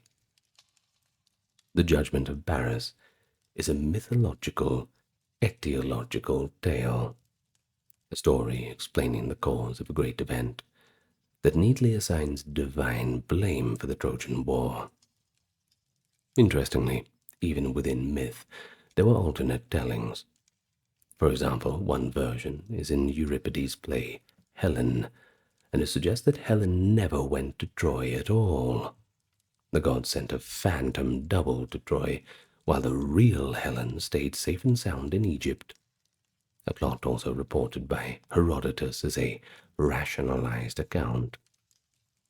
Now, speaking of Herodotus, that 5th century BC historian, he relates that Egyptian priests told him Paris did go to Troy, but bought only a phantom Helen, and the real Helen was back with them during the war. The Trojans repeatedly swore to the Greek invaders that they did not have Helen, but the Greeks just refused to believe them and destroyed Troy in vain. Well, such variations show that even the ancients questioned elements of the standard tale. And according to the most popular account, Paris, bolstered by Aphrodite's favor, traveled to Sparta on a diplomatic mission, and there won the heart of Helen, or spirited her away, perhaps. Helen's husband, King Menelaus of Sparta, was so outraged by this betrayal of hospitality. In fairness, going to someone's house and stealing their wife is not being a very good house guest, I suppose. Well, he invoked an oath that had been sworn by all of Helen's former suitors. The legendary Oath of Tyndareus bound those Greek princes to defend the chosen husband's rights.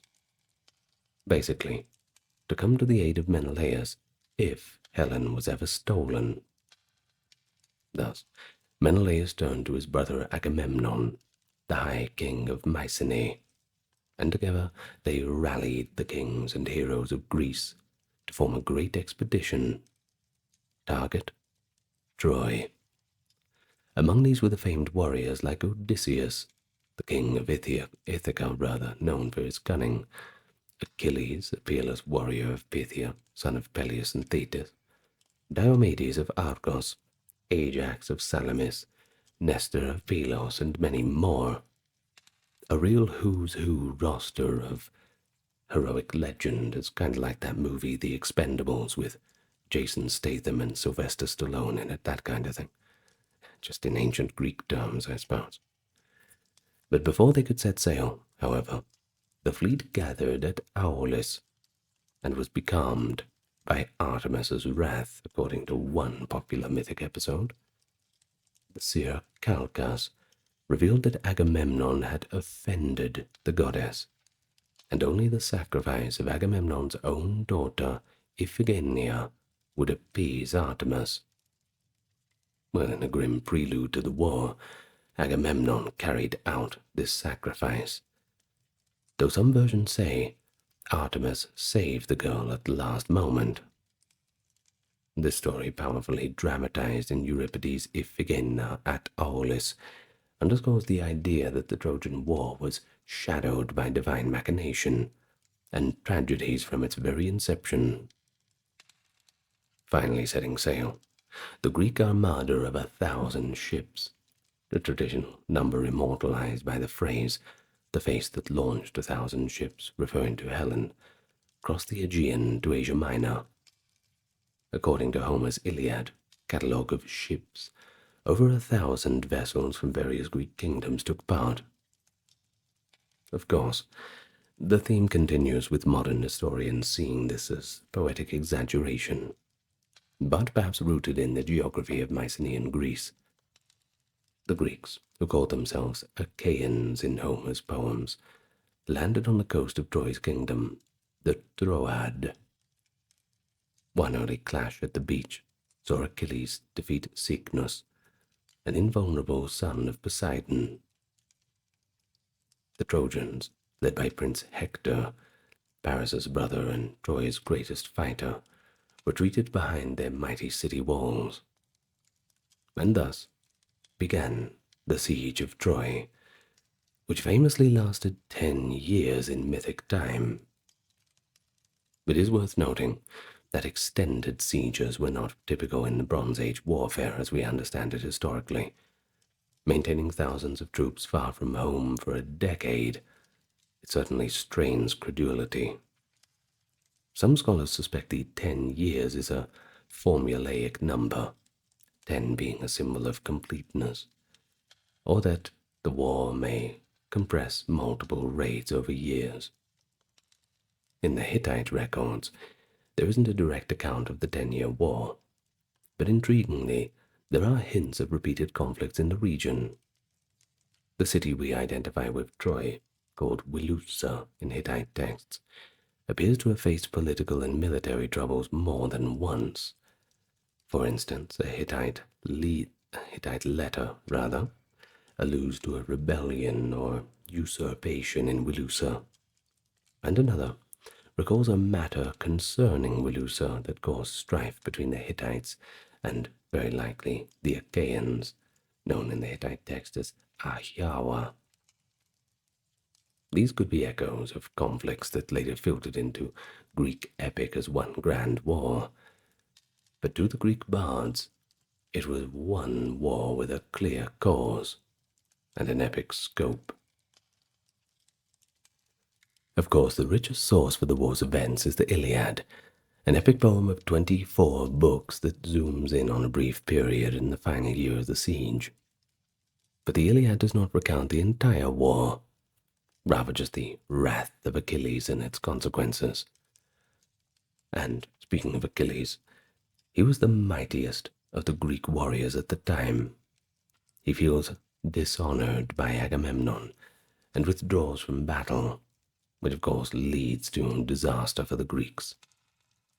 During his absence, the Trojans, led by Hector, gain the upper hand and even threaten the Greek ships. Achilles' close friend, or perhaps cousin Patroclus, goes forth wearing Achilles' armor to rally the Achaeans, only to be slain by Hector. Of course, Achilles does not take this very well. Enraged and grief-stricken, he reconciles with Agamemnon and returns to combat, setting his eyes directly on Hector, killing him in single combat right outside the gates of Troy. But it wasn't over yet. He then brutally drags Hector's body behind the chariot, an image of heroic rage that has resonated for ages. The Iliad ends not with Troy's fall, but with Hector's funeral, as Achilles relents and returns the corpse to King Priam of Troy in a moment of shared humility. Through Homer's verses, we glean much about how the Greeks imagined Troy.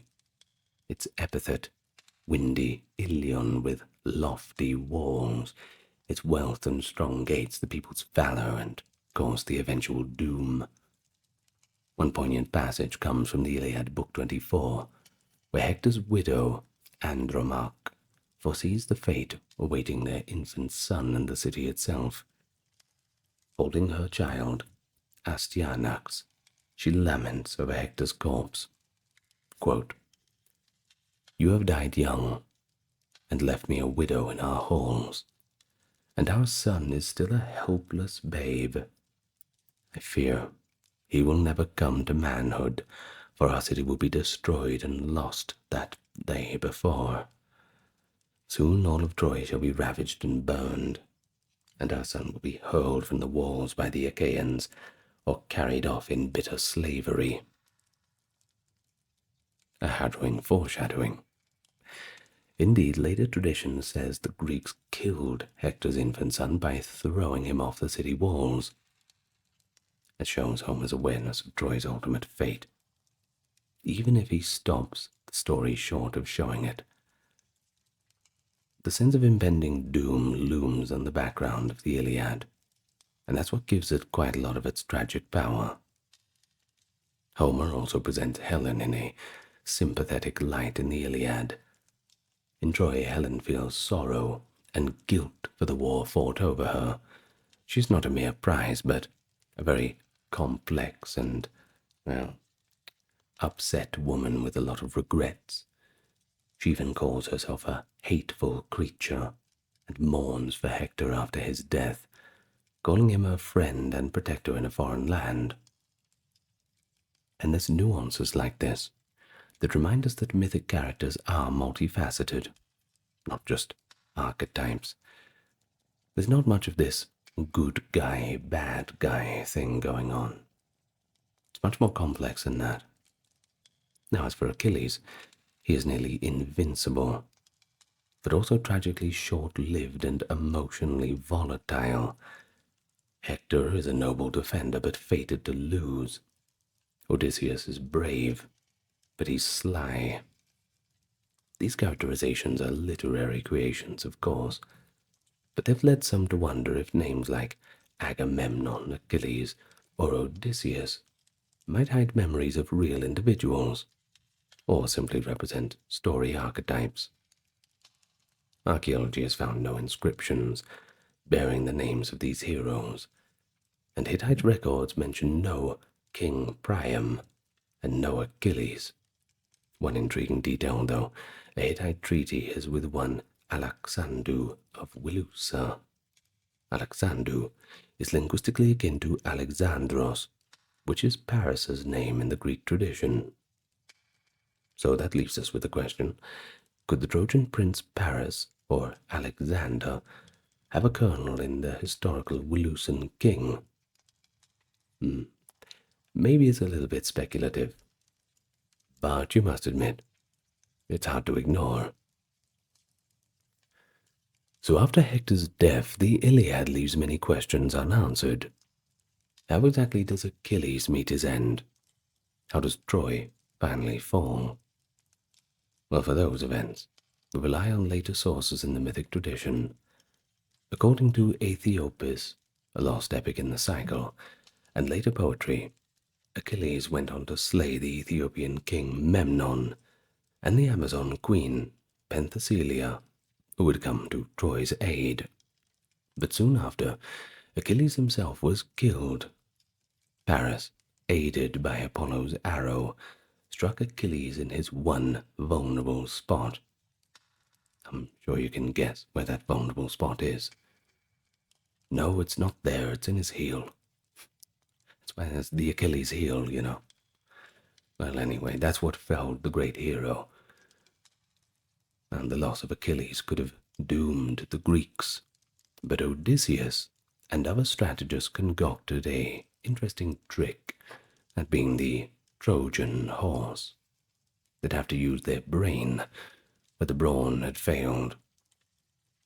So the story of the Trojan horse is not told in the Iliad, but it is briefly recounted in Homer's Odyssey and given full dramatic treatment in Virgil's Aeneid and other Greek sources.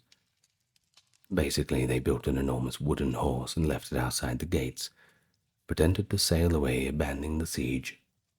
The Trojans, joyed to see the enemy gone, debated what to do with the curious horse. A Trojan priest, Glaucon, memorably warned his compatriots, "Men of Troy, do not trust the horse. Whatever it is, I fear the Greeks, even when they bring gifts." Well, to prove his point, Glaucon hurled a spear into the horse's side, and the hollow interior rang with an ominous sound. And indeed, we all know the story. The horse was a cunning ruse. It was filled to the brim with Greek warriors hiding inside. Despite the warning, Trojan opinion, and perhaps fate itself, swayed towards bringing the horse in. The Trojans thought it was a sacred offering to Athena and a trophy of war, and so they dragged the great wooden horse into the city and closed the gates. That night, as Troy slept, the Greek ships stealthily returned. The soldiers hidden in the horse's belly emerged under the cover of darkness, opened the gates, and let the Greek army pour into Troy. By dawn, Troy had fallen. The war that began with the prince's love and a god's quarrel ended in utter devastation. The Trojans who survived scattered to the winds, Aeneas toward Italy in myth, and perhaps to other lands. The Greeks paid a price too, though. The gods punished their excesses during the sack, such as Ajax the Lesser dragging up Trojan princess Cassandra from Athena's sanctuary. So many Greeks faced shipwrecks, wandering on the voyage home. The Odyssey itself is the story of Odysseus's arduous 10-year journey home after Troy's fall. In effect, the Trojan War saga doesn't conclude neatly with a victory, it just fans out into numerous subsequent legends. From a mythological standpoint, the war was seen by later Greeks as the end of the heroic age, a kind of watershed after which the demigods and heroes faded. It was even used to mark time. For example, the historian Eratosthenes calculated the fall of Troy at around 1184 BC, a chronicle anchor in Greek tradition. That date is intriguingly close to modern archaeology's estimate for a violent destruction of Troy around 1180. So whether it's coincidence or a case of myth preserving the memory of real events, it is a tantalizing convergence that we will explore further. So before turning to the historical and archaeological evidence for Troy, one more note on the mythic tradition. It is remarkably complex and layered. There is no single canonical account in antiquity. Homer's epics only cover parts of the story. The epic cycle, poems like Little Iliad, Helioporesis for the Sack, filled in the others. Tragedians reworked episodes, etc. Euripides' Trojan women about the captive women, or Helen with its alternate plot. And later Roman writers like Virgil and Ovid added their own interpretations. The broad outline, judgment of Paris, abduction of Helen, 10-year siege, Trojan horse, fall of Troy, became fixed in the popular imagination. But it's all those little details that vary so greatly. The pluralism of sources means our mythic Trojan War is a tapestry woven from many threads of centuries. The myths served as entertainment, moral lessons, and even quasi-historical reference for the Greeks, who did generally believe a war happened at Ilios. Notably, by the classical period, educated Greeks like Thucydides treated the Trojan War as a real event, albeit one embellished by poets and authors tried to rationalize the fantastic elements of it. And so we have now retold the Trojan War cycle. Not bad, it only took about half an hour, but, you come here for the detail, right? Well, at least we told it as the ancients knew it.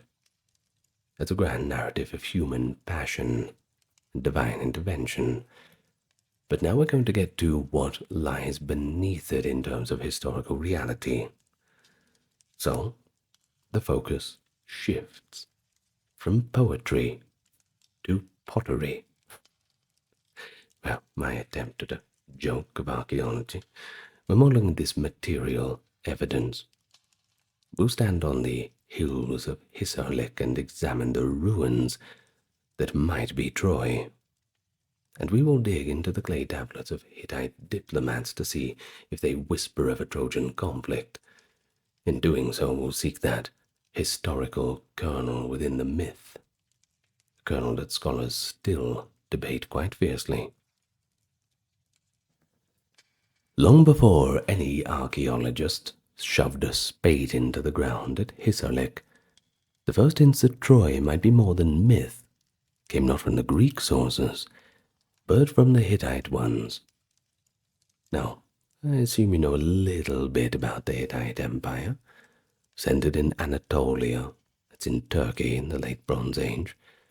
They left behind plenty of cuneiform archives that were deciphered in the 20th century, and among these records, scholars were quite startled to find names that sounded a little familiar. Wilusa and Taruisa, mentioned in the Hittite documents, it bears a striking resemblance to Wilios, the archaic Greek name for Ilios of Troy, and of course Troia. And so, as early as 1924, the linguist Emil Forer proposed that Wilusa was indeed Troy, and that the Hittite term Ahiawa referred to the Achaeans, that being the Mycenaean Greeks. This identification, initially controversial, has gained broad, if not unanimous, acceptance in modern scholarship. Wilusa Taruisa is likely the Hittite way of referring to the land of Troy and its vicinity. But what exactly do the texts tell us about Wilusa? They depict a region frequently entangled in the Hittites' western affairs. Around 1400 BC, a league of western Anatolian states called Asua, possibly the origin of the name Asia, by the way, rebelled against the Hittites. Wilusa is listed as one of the members of this Asua confederation, and interestingly, Hittite annals mention that the Asua rebellion might have had support from outsiders. In one case, a Mycenaean-style sword inscribed as spoils was found, hinting that Achaean warriors could have been meddling in Anatolian conflicts even then. Later, in the 13th century BC, the time that we may place the Trojan War historically, Wilusa was a vassal, allied to the Hittite Empire. We have an actual treaty, too, known as the Alexandru Treaty, between the Hittite king Muwatalli II and a king of Wilusa named Alexandru. Alexandru, as we have noted, is phonetically akin to Alexandros, Paris's name. While it might be a coincidence, sure, it is fascinating to imagine a historical Trojan leader with that name making diplomatic accords. The treaty even invokes the gods as witnesses, including a deity called Apollonios, likely a Hittite rendering of Apollo. In Greek myth, Apollo was a patron of Troy. Remember, he aided Paris's arrow in slaying Achilles, hitting him in that weak spot. Or could this reflect a memory of Troy's people, indeed worshipped an Apollo-like figure? The pieces of the puzzle are certainly suggestive. They kind of seem to fall into place on their own, but we can't say 100%.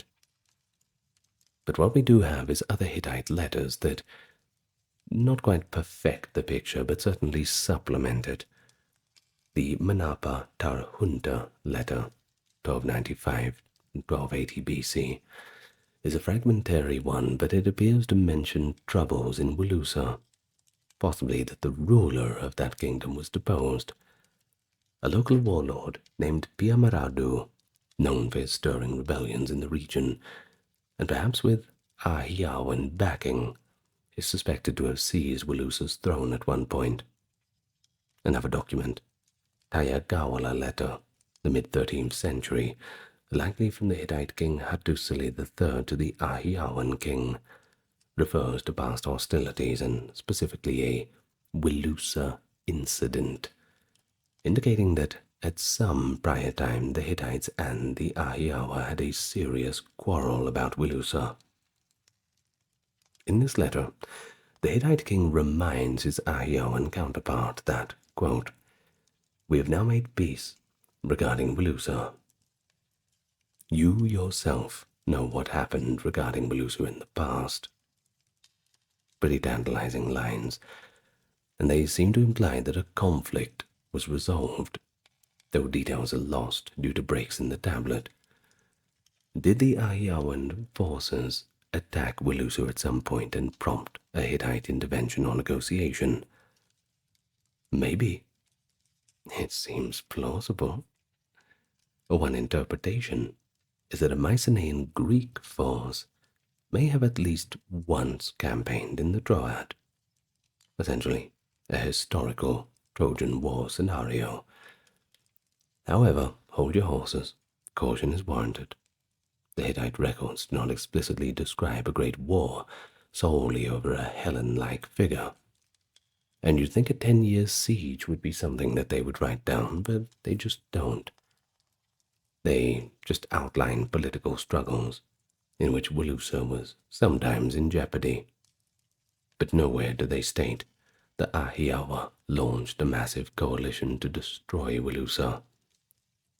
Indeed, by the end of the 13th century, one letter, the Milawata letter, shows the Hittites reinstalling a deposed Wilusan king, and suggests the Ahiawa were no longer a major factor in the region.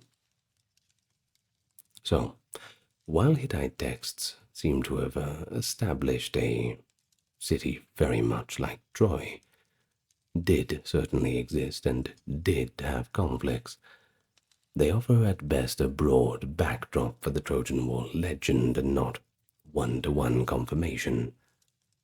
As the Hittitologist Trevor Bryce aptly warns, the evidence is scant and can be molded to fit various conclusions.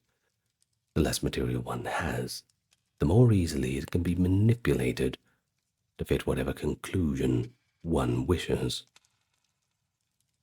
Well, we certainly have a historical framework, a wealthy city in northwest Anatolia, involved in regional power plays and possibly at odds with the Mycenaean Greeks on occasion. This could form the kernel that later grew into the epic war story in Greek memory, especially after centuries of oral retellings. So, for centuries, the Europeans regarded the Trojan War as a pure myth, especially under the influence of Enlightenment skepticism. Just another story from Greek mythology. A bit of fun. By the early 19th century, many scholars doubted that Troy ever existed outside of Homer's imagination. The location of Troy was lost. There were guesses. Some thought it might have been a site called Bunarbashi near the Scamander River. Others pointed to Hisarlik, a large mound on the plain of Scamander, near the Dardanelles. In 1822, Charles McLaren argued that Hisarlik was likely the site, and an expatriate American archaeologist, Frank Calvert, became convinced and began modest excavations there in the 1860s. But it was Heinrich Schliemann, however, who truly put Troy on the map. Schliemann was a German businessman turned treasure hunter, with an almost fanatical passion for Homer. In 1868 he visited Hisarlik, met Calvert, who owned part of the mound, and agreed to collaborate. Armed with determination and massive piles of money, Schliemann arrived with Homer in one hand and a spade in the other, determined to make his name in archaeology. Schliemann's excavation at Hisarlik began in 1870 and continued in campaigns through the early 1870s. His approach by today's standards was, frankly, crude, if we're going to use the most polite terms for it, driven by the belief that the Troy of Homer must lie in the deepest levels of the mound. He assumed the city had to be extremely ancient. He hired dozens of local laborers and dug a vast trench straight through the center of the hill, 45 feet deep and 40 feet wide. And in doing so, he tore through layer after layer of remains, effectively gouging at the heart of the very ruins he sought.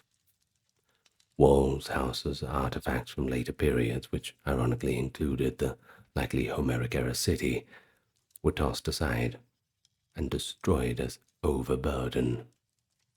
Schliemann was convinced that the earliest burned city layer he encountered, which we now call Troy II, from around 2500 BC, was the Troy of Priam. In 1873, he dramatically announced that he had found Priam's treasure, a cache of gold diadems, jewelry, and weapons, which he, in the style at the time, spiritedly smuggled out of the country in violation of Ottoman law.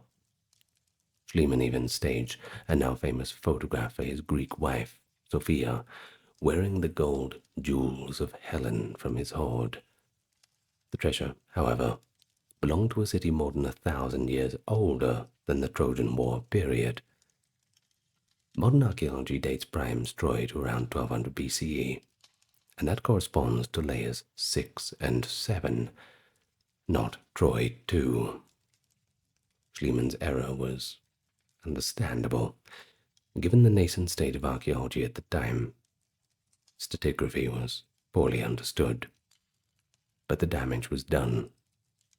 As one classical scholar wryly remarked, Schliemann did what the Greeks could not. He razed the walls of Troy. Nice legacy you've got there, Heinrich. Very nice. Well, indeed, his great trench, still visible today, cut through the fortifications of Troy II and higher levels. It is often called Schliemann's Trench, and I suppose, if anything, it stands as a cautionary monument over overzealous excavation. But despite his destructive methods, and sometimes exaggerated storytelling, in fact he was later caught embellishing accounts, such as falsely claiming his wife was present when he found Priam's treasure, Schliemann's achievement was monumental. In any case, he proved to the world that there was an ancient city at the spot traditionally identified as Troy. Under the ruins of a later Greek-Roman city, Ilium of classical times, he uncovered multiple Bronze Age layers of a rich settlement with mighty walls. In essence, he brought Troy from myth into archaeological reality, igniting public fascination and, of course, further scholarly investigation. After Schliemann, few could maintain that Troy was purely fictional. The conversation had shifted to which layer was the Troy of Homer's time, not whether Troy existed at all. Schliemann himself began to realize that the Troy he sought might not be the early one with the treasure. In his later seasons, especially after 1878, when he brought in a young architect named Wilhelm Dorpfeld for assistance, Schliemann paid more attention to the higher layers. Dorpfeld, who had a keen eye and a more scientific approach, eventually took over the excavations after Schliemann died in 1890, dramatically collapsing on the street in Naples after an ear infection. Imagine dying from an ear infection. Well, in the 1893 to 94 digs, Dorpfeld distinguished and carefully documented the successive layers of Troy. He numbered them 1 being the oldest and 9 being the latest, establishing a basic stratigraphy that is still used with refinements today. Dorpfeld concluded that Troy VI, a phase dated roughly 1700 to 1250, was a splendid city, large and wealthy, and perhaps the prime candidate for Homer's Troy. It had strong stone fortification walls about 5 meters thick, with impressive towers and gates. He observed that if not for an earthquake, the destruction could be attributed to war, as it matched aspects of Homer's description of Troy's grandeur. Dorpfeld surmised that Schliemann had tragically dug through the Homeric level to get to the older Troy, and for a time Troy VI, sometimes specifically subphase Troy 6H, the latest sublayer, was hailed as likely Homeric Troy. But it wasn't over yet. Enter Carl Blegen, an American archaeologist from the University of Cincinnati, who excavated at Troy in the 1930s. Blegen built upon Dorpfield's work, but came to a different conclusion regarding Troy 6. He found clear evidence that Troy 6's destruction around 1250 was caused by a massive earthquake. Walls leaned and had fissures, not the typical signals of siege warfare. However, Blegen's team discovered an abundance of compelling evidence in the subsequent layer, Troy 7A, indicating that it was the one destroyed by war. In the ruins of Troy 7A, they found arrowheads of bronze buried in the walls, skeletons of victims left unburied in the streets, signs of fire and looting, and all the other hallmarks of a sack.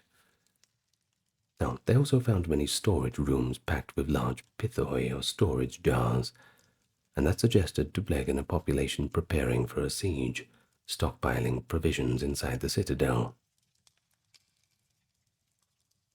Well, the evidence pointed to a lengthy siege, followed by a violent sack. Exactly the scenario of the Trojan War. Thus, he proposed that Troy 7A was likely the historical Troy of the Achaean War. He even dated the destruction to around 1250 in his reports, though later analysis nudged the date closer to 1180, aligning with the traditional 1184 date. It is possible that Blegen used the earlier dating to match one interpretation of the Trojan War date, but current consensus puts Troy 7A's fall at about 1180, which indeed roughly corresponds to archaeological evidence. Well, what about Troy 7B, 8, and 9? Well, after the war layer 7A, Troy 7B shows evidence of new people, or at least new cultural influences, Balkan-style pottery and architecture, possibly indicating migrants moving into the vacuum after Troy's destruction. Troy 7B1 and 7B2 might have been smaller rebuilds that lasted into the early Iron Age, but by around 950 BC the site was abandoned until the Greeks established a settlement in the Archaic period. Troy 9 is the Hellenistic city, also called Ilium, that was a minor city in Roman times, visited by Alexander the Great, and later favored by the Roman emperors, who fancied themselves as descendants of Aeneas. So, for our purposes, the key candidates are Troy 6 and 7A. Well, in the late 20th century, Troy received renewed archaeological attention. Starting in 1988, excavations led by Manfred Kaufmann of the University of Tübingen, in collaboration with the American archaeologist Brian Rose, brought modern technology and methods to Hisarlik. Kaufmann's team made a significant discovery, evidence of a large lower city, outside of the city walls, protected by a defensive ditch or moat.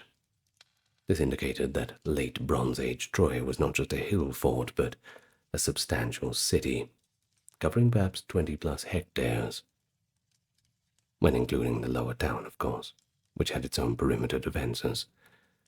Geophysical surveys and digs uncovered the remains of workshops, cobbled streets, and even a small cemetery. Well, all this bolstered the idea that Troy 6 and 7A was a major trade hub controlling access to the Dardanelles Strait, thus of strategic importance to the Mycenaeans, who would have wanted influence over trade routes between the Aegean and Black Sea. Kaufmann was a proponent of Troy's importance, suggesting the city was a commercial center and possibly the target of Mycenaean expansionism, akin to later Greek colonial forays. But not all agreed. There was a noted scholarly debate between Kaufmann and another scholar, Frank Kolb, in the early 2000s. Kolb argued that Troy 6, and 7 was not a particularly significant trade center warranting full-scale Greek invasion, but more of a small regional stronghold. He countered with new evidence of the lower city's scale. Perhaps the truth lies in between. Troy was regionally important, sitting at a crossroads of cultures, that being the Anatolian and Aegean, and likely prospering from trade. Archaeologists found, for example, remains of bronze casting, imported Mycenaean ceramics, and local wares. But it might not have been as rich as Homer's city of gold. But it certainly was not a backwater either. Now, here's something fascinating. There's plenty of archaeological finds that resonate with the Homeric details. Well, let's take, for instance, the Skaian Gate, the western gate of Troy's citadel. It's been excavated, and it matches the grand scale one imagines for the gate where the old king Priam stood to watch Hector and Achilles duel. Nearby, a steep ramp leads up. Schliemann uncovered this ramp early on, thinking it was Priam's palace road. Also, around the Troy 7 walls, there were traces of warfare in the later phases. Arrowheads lodged in stones and sling rocks.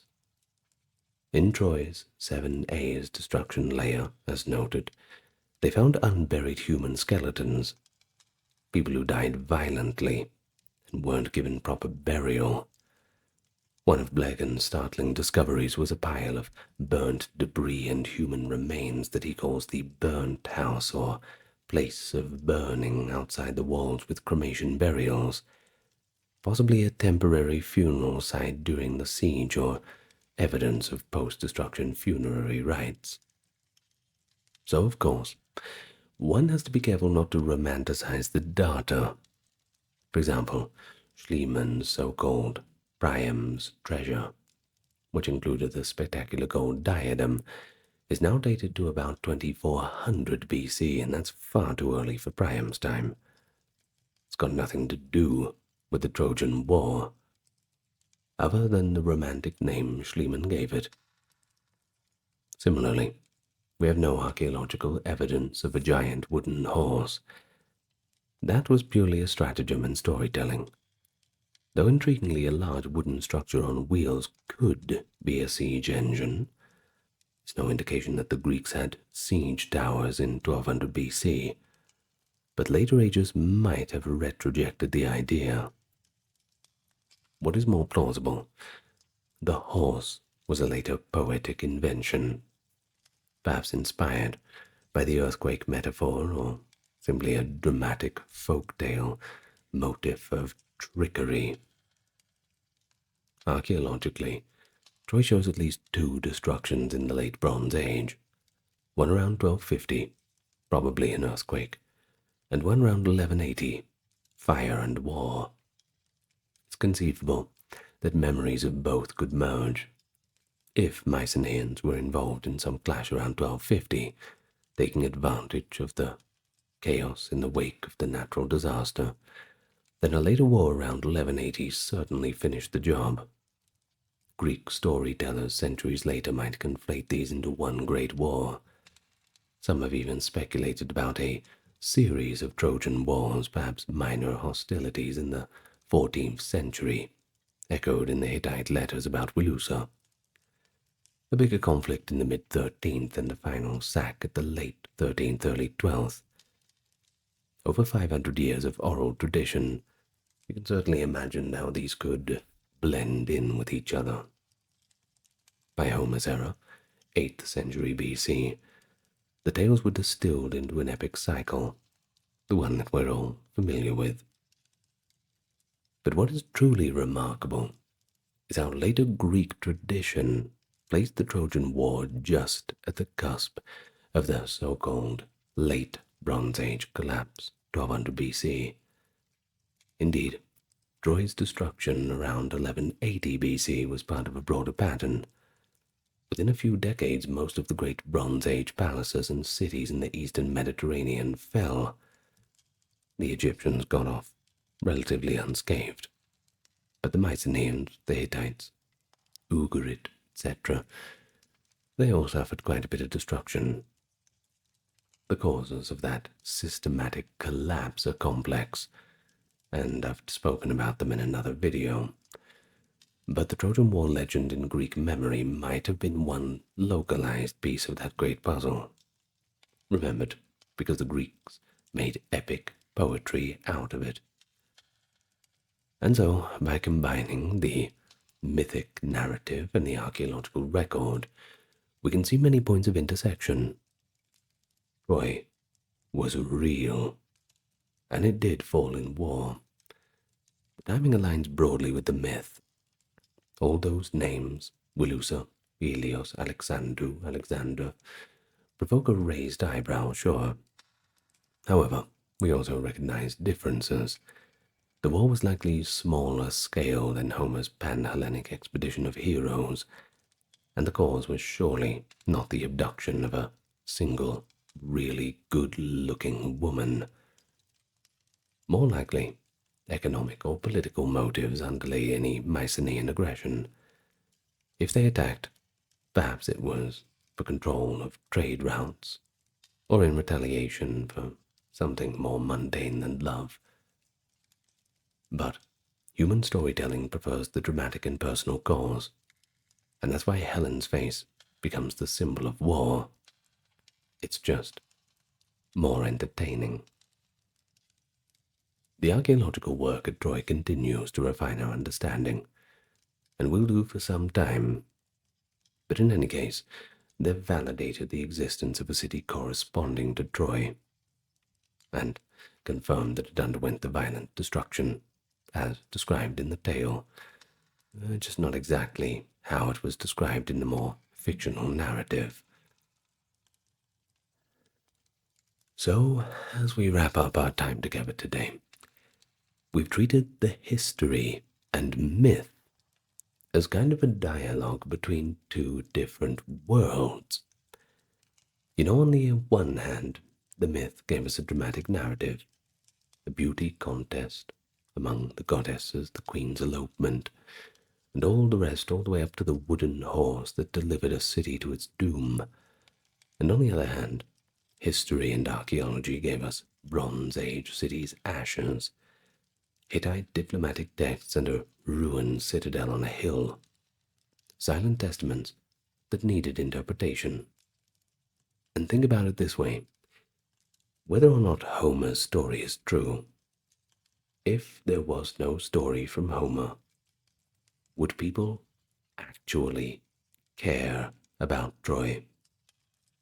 Would have Heinrich Schliemann gone to all the trouble and all the expense to go and try and find it? Maybe it would just be some pile of rocks underground that no one really cares about. That's not to say that ruins are not fascinating.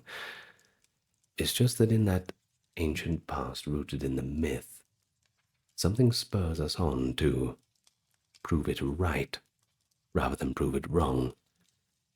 It's that small opportunity that the story might be real that's so tantalizing. Now that's whether you're basing your desires in myth or historical reality. Still, whatever you find, it's pretty hard to be disappointed. Perhaps it's just a different story after all. And thus, we conclude our journey here at the gates of Troy. We've looked at them through the eyes of poets, the tools of archaeologists, and in doing so we gain not only the knowledge about a specific war or city, but also insight on how we construct and deconstruct the past. It teaches us about the power of narrative and the pursuit of truth, standing in the winds of the Troad, among those fragments of walls that once defied Achilles. We can feel the weight of both legend and reality. And I want you to go away with a further fascination. Go and look at Troy yourself. Hell, why not just get on a plane and go visit it? See what it's like for yourself. I don't know, do what you want. Anyway, that's our time done together today. Unless you want to go watch another video, you're welcome to make that choice. I will not stop you. Plato. He never steps forward in his dialogues to clearly announce, "This is my doctrine," but rather hides behind the voices of characters. Most famously, his teacher, Socrates. This literary choice has tantalized readers for over 2,000 years. It's almost as if we're eavesdropping on conversations in ancient Athens, left to deduce Plato's ideas from his witty debates and mythic stories. But we still have the question, ultimately, what did Plato himself teach? There must be an answer. And to get that answer, we have to become somewhat philosophical detectives, sifting through dialogues rich with drama, irony, and insight, to uncover the convictions of the man who founded the academy and ultimately shaped Western thought. So imagine yourself sitting there in Plato's academy garden, under the shade of those olive trees, listening to the master engage his students. What grand ideas can emerge? We're going to go back and journey through Plato's own philosophy as expressed in his writings, leaving aside the historical Socrates and focusing solely on Plato's vision.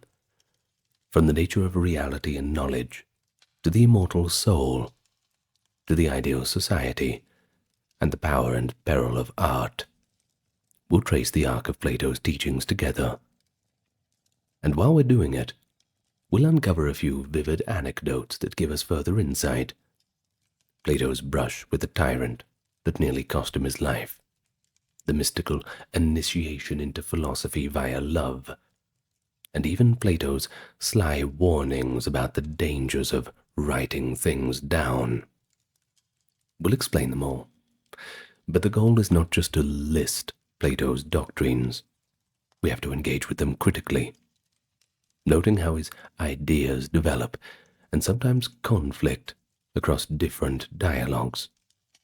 And of course, like any good conversation, we'll try not to weigh it down with jargon. This exploration together today will be structured, sure, but we'll keep it as accessible as possible. So, step into the proverbial classroom of Plato, and I'm sure some wisdom awaits. But before we do, let me welcome you to the channel. Any newcomers? Let me know in the comments. And for those coming back, it's always a pleasure to see you again. Back to the ancient world. Thank you so much to those who are supporting on the Patreon, and those who checked out the merch store. Lots of nice little mugs and t-shirts and all that, little goodies on there. Certainly helps keep the channel going. Well, with all the like and subscribe nonsense out of the way, let's just get on with the video, shall we?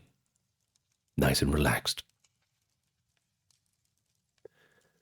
427 to 347 BC. Plato. He did not write treatises or lecture notes. Rather, he wrote dialogues, philosophical dramas where characters discuss and argue. So let's set the scene of his teachings. Chief among these characters is the great Socrates, the revered mentor. Yet it's crucial to distinguish the historical Socrates from Plato's Socrates. In early dialogues like Apology or Euthyphro, Socrates often appears as a questioner, claiming ignorance. But as Plato's own thinking matured, Socrates becomes a mouthpiece for bold theories that likely in reality actually belonged to Plato himself. And then we have Aristotle, Plato's own student, who later indicated that Plato inserted his doctrines under Socrates' name. So, Plato's teachings are embedded in the dramatic conversations that he crafted. His method was partly pedagogical, Plato believed truth emerges through dialectic, a back and forth of reasoned dialogue, rather than the one-sided lecture. Everybody has to get involved in some point, then we can all have a big discussion and finally get to the bottom of things, rather than everybody just shutting up and listening to the, quote, teacher. One near-contemporary account tells us that Plato once composed poems and even tragedies in his youth. But after meeting Socrates, he burned those works to dedicate himself entirely to the field of philosophy. Instead of epic poetry, Plato poured his literary genius into philosophical dialogue. The result is that reading Plato is like watching a play of ideas. We see definitions proposed and dismantled, thought experiments, myths, and rigorous arguments, all presented in this dialogue form. But this raises a bit of a puzzle for us. How exactly do we extract and identify Plato's own views from the dialogues? Well, we have a little bit of a clue, and one clue is to look at recurring themes and conclusions in dialogues written during Plato's middle and later years. For example, dialogues such as Republic, Phaedo, Symposium, and Phaedrus present positive doctrines, like the theory of forms, the immortality of the soul, etc., just as two examples. In contrast, some earlier dialogues end in aporia, that is, no definitive answer, and this reflects Socrates' method of exposing ignorance. Scholars generally agree that Plato used Socrates as a character to develop his own philosophy, especially after Socrates' death. Plato's student, Aristotle, frankly credits Plato and the Pythagoreans with doctrines about abstract forms and mathematical principles, which go, frankly, far beyond anything that the real Socrates taught. Now, if you're interested in everything that Socrates had taught about, I've done a full video on him about a week back, I believe. Well, of course, before diving into these ideas, a quick note on Plato's life and influence, because, of course, his experiences and the intellectual milieu shaped what he taught.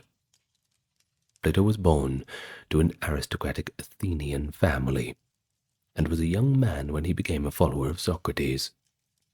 He lived through the tumultuous years of the Peloponnesian War and its aftermath, witnessing Athens' political instability and the execution of Socrates in 399 BC. These events left a deep imprint. Plato became disillusioned with the flawed Athenian democracy that killed his mentor, and this is reflected in his sharp critiques of democratic leadership in the Republic. After the death of Socrates, Plato picked up and traveled widely. Ancient reports said he went to Megara, Cyrene in North Africa, to study with a mathematician, Italy to mingle with Pythagorean philosophers, and even Egypt to converse with priests. Journeys such as this, of course, exposed him to diverse ideas, Heraclitan flux, Pythagorean mathematics and mysticism, Egyptian lore. Diogenes Laertius, a biographer writing centuries later, even claims, quote, he mixed together the doctrines of Heraclitus, the Pythagoreans, and Socrates. From Heraclitus, he took the notion that the sensible world is not in constant change, or rather is in constant change, From Pythagoras, the idea of an intelligible realm and number of harmony, and from Socrates, the focus on ethics and politics. Whether literally true or not, certainly shows that Plato's philosophy is a grand synthesis, anchoring Socratic ethics within a broader metaphysical system influenced by earlier thinkers. So we begin from the core of Plato's teachings, and that is the Socratic imperative to examine one's life and values. In Plato's Apology, that dramatic recreation of Socrates' trial, Socrates, and through him Plato, delivers a powerful message. That is, to talk every day about virtue and other things is the greatest good to man, and that the unexamined life is not worth living. I'm sure you've heard that famous line. It's perhaps one of the most famous lines in philosophy, and it really encapsulates the starting point of Platonic philosophy in general, that a life should be devoted to seeking wisdom and understanding oneself, rather than chasing money or status blindly. And so we work from there. I suppose it's a general starting point for all philosophy, that point of inquiry. But Plato taught that true virtue and happiness are achieved through knowledge and self-reflection. In that same speech, Socrates/Plato says that he has spent his life persuading young and old, quote, not to care for your persons or your property more than for the perfection of your souls, insisting that virtue does not come from money, but rather money and all other good things have to come from virtue. Here, we get a distinctly Platonic moral, that moral virtue is the highest good, and material success is worthless if one's soul or character is corrupt. Of course, if we place ourselves in the Athens of the time, it's quite a radical stance, where many prioritized political power or wealth over everything else. Plato's teachings consistently prioritize the health of the soul and virtue above external advantage, and he inherited this value from Socrates, but he made it the bedrock of his own philosophy. However, Plato would not be content with simply exhorting people to be virtuous. He wanted to understand what virtue is, and how it can be known or taught. This, of course, leads us to one of his early and persistent questions, and that is, can virtue be taught? But more fundamentally, what is knowledge? In dialogues like Meno and Protagoras, Socrates debates whether qualities like justice or courage are teachable. The dialogue Meno begins with Meno asking if virtue can be taught, only for Socrates to steer the discussion to a more basic puzzle. How can we search for something if we don't know what it is? This is, of course, the famous Meno's paradox.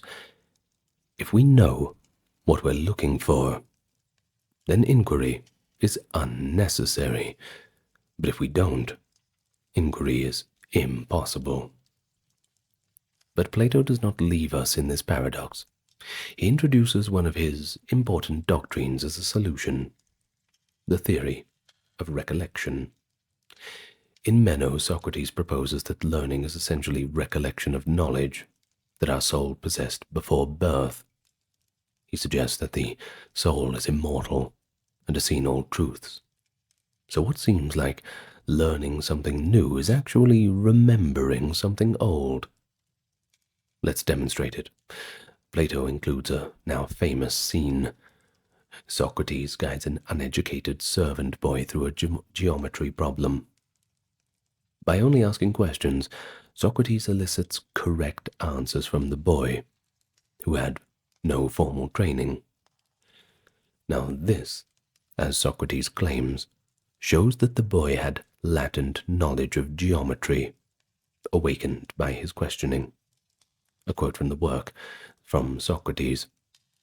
The soul, then, as being immortal, and having been born again many times, has knowledge of many things, So all inquiry and all learning is but recollection.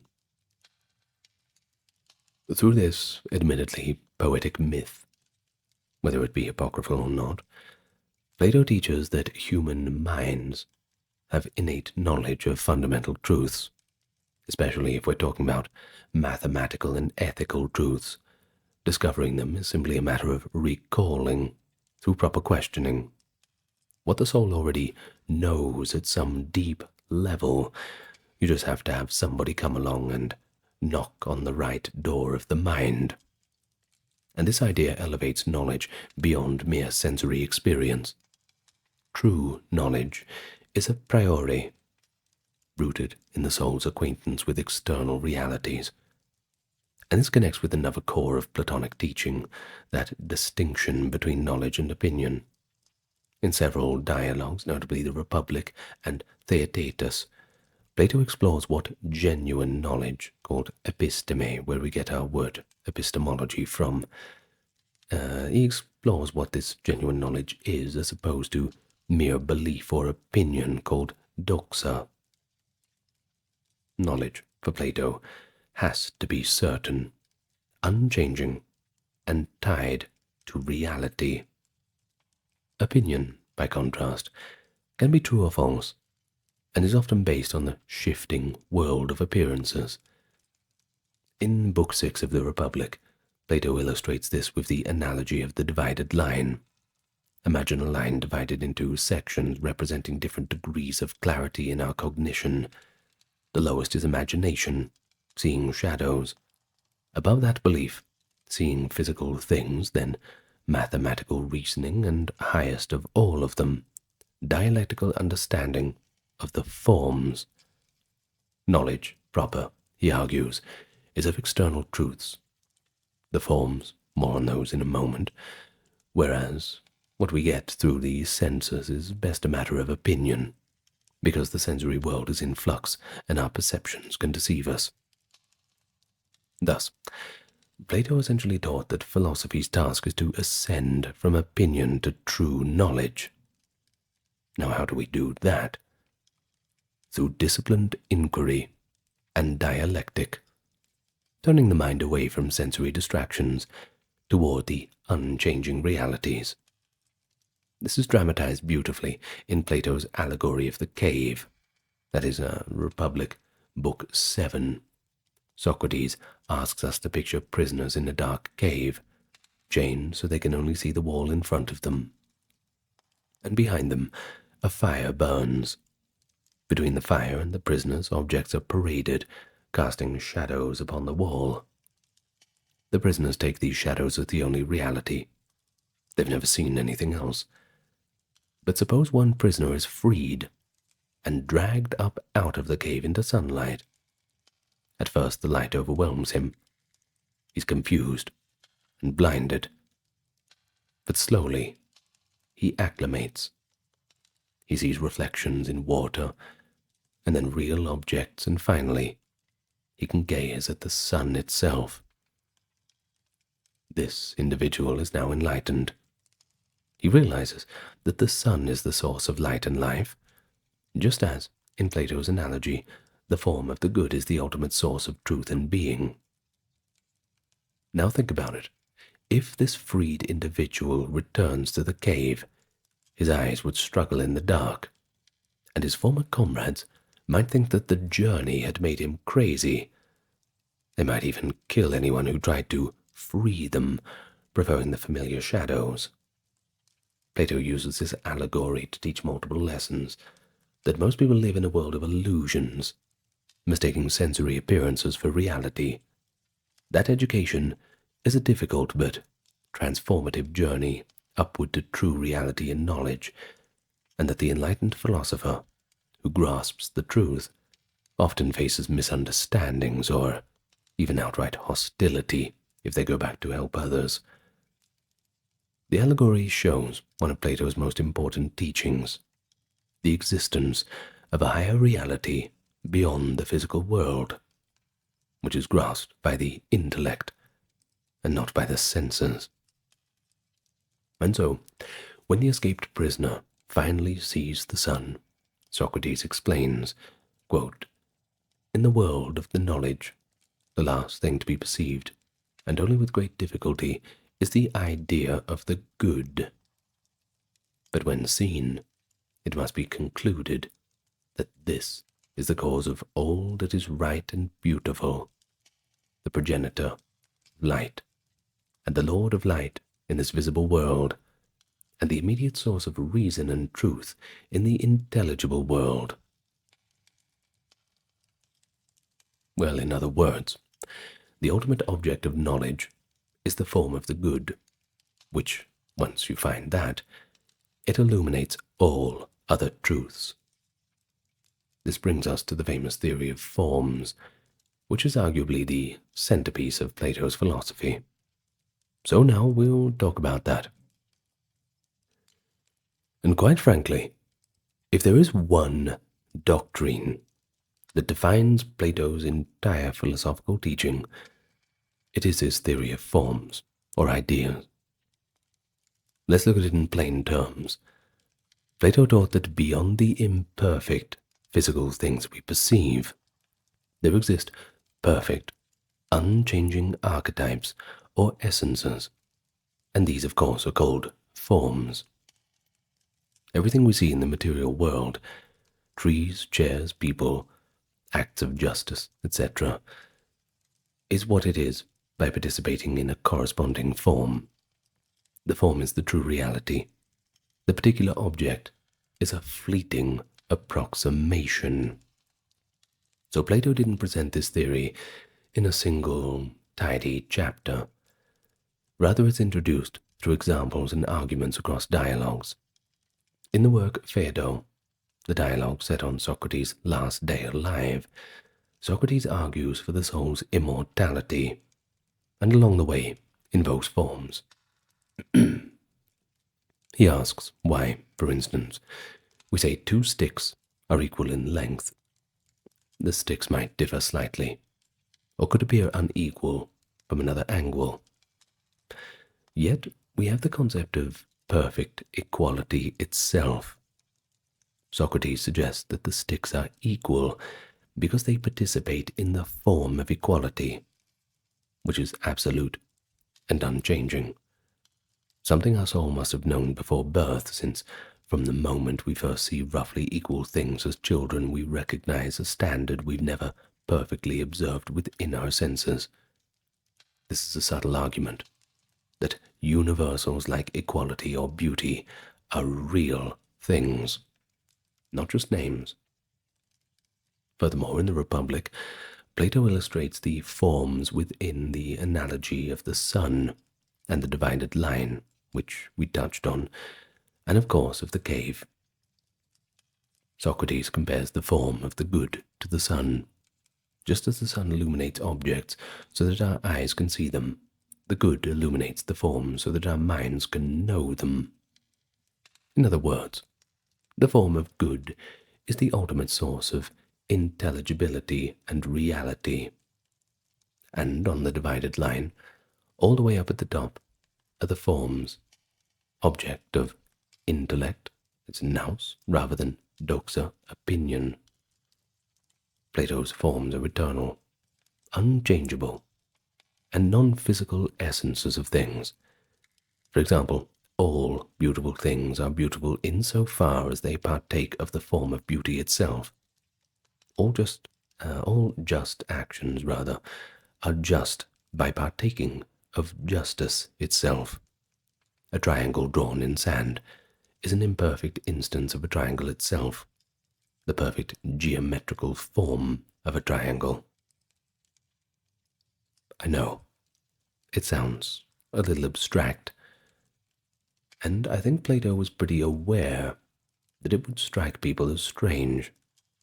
You see, in the dialogue Symposium, rather than a dry argument, he gives us a moving image of the ascent to the forms, that being the ladder of love.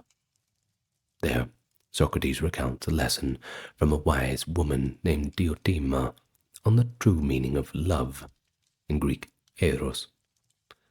Love, Diotima says, starts with physical attraction to a beautiful body. But if one is guided correctly, one realizes that the beauty of one body is akin to the beauty of another. One learns to appreciate the beauty in all bodies. Then the beauty in souls, character, virtues over physical beauty, and then the beauty of institutions and laws, and the beauty of knowledge. Finally, the lover of beauty, quote, ever climbing aloft, comes to know the very essence of beauty itself. Diotima describes this ultimate vision in an ecstatic tone. Quote from the work, he beholds beauty itself, eternal, absolute, simple, and everlasting, which neither comes into being nor passes away, existing ever in singularity of the form by itself, while all the other beautiful things partake of it. This form of beauty is not a face, or a painting, or a sunset.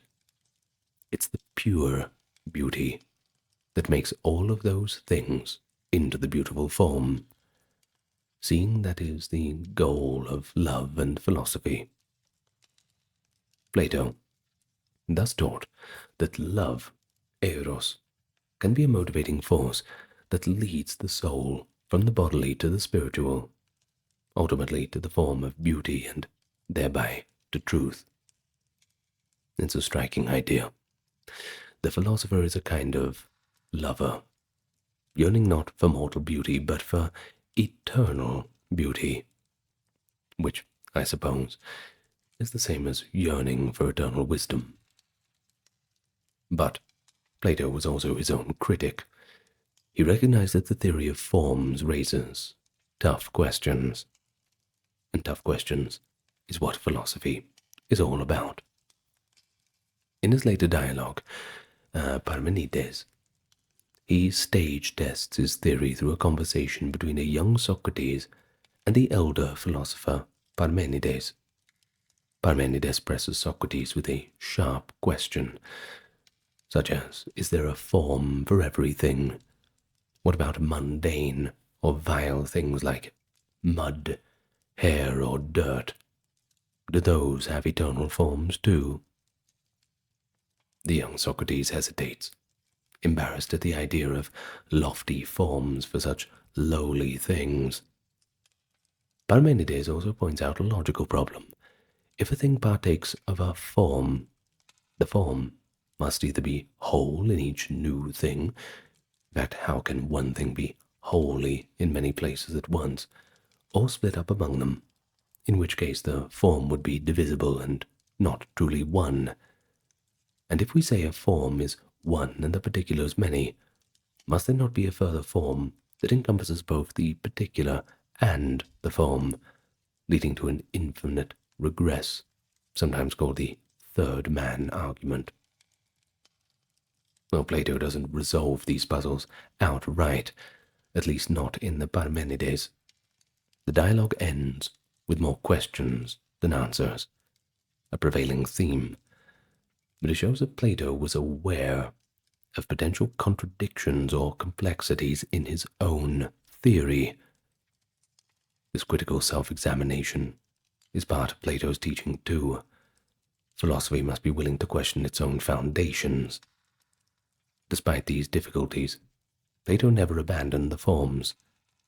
Aristotle reports that Plato viewed the forms as separate entities, the true realities of which the physical world is a shadow. And in dialogues like Timaeus, a cosmological work, and Philosophers, Plato continued to rely on forms as explanatory principles. They are crucial to his explanations of nature, ethics, and knowledge. We can take one example.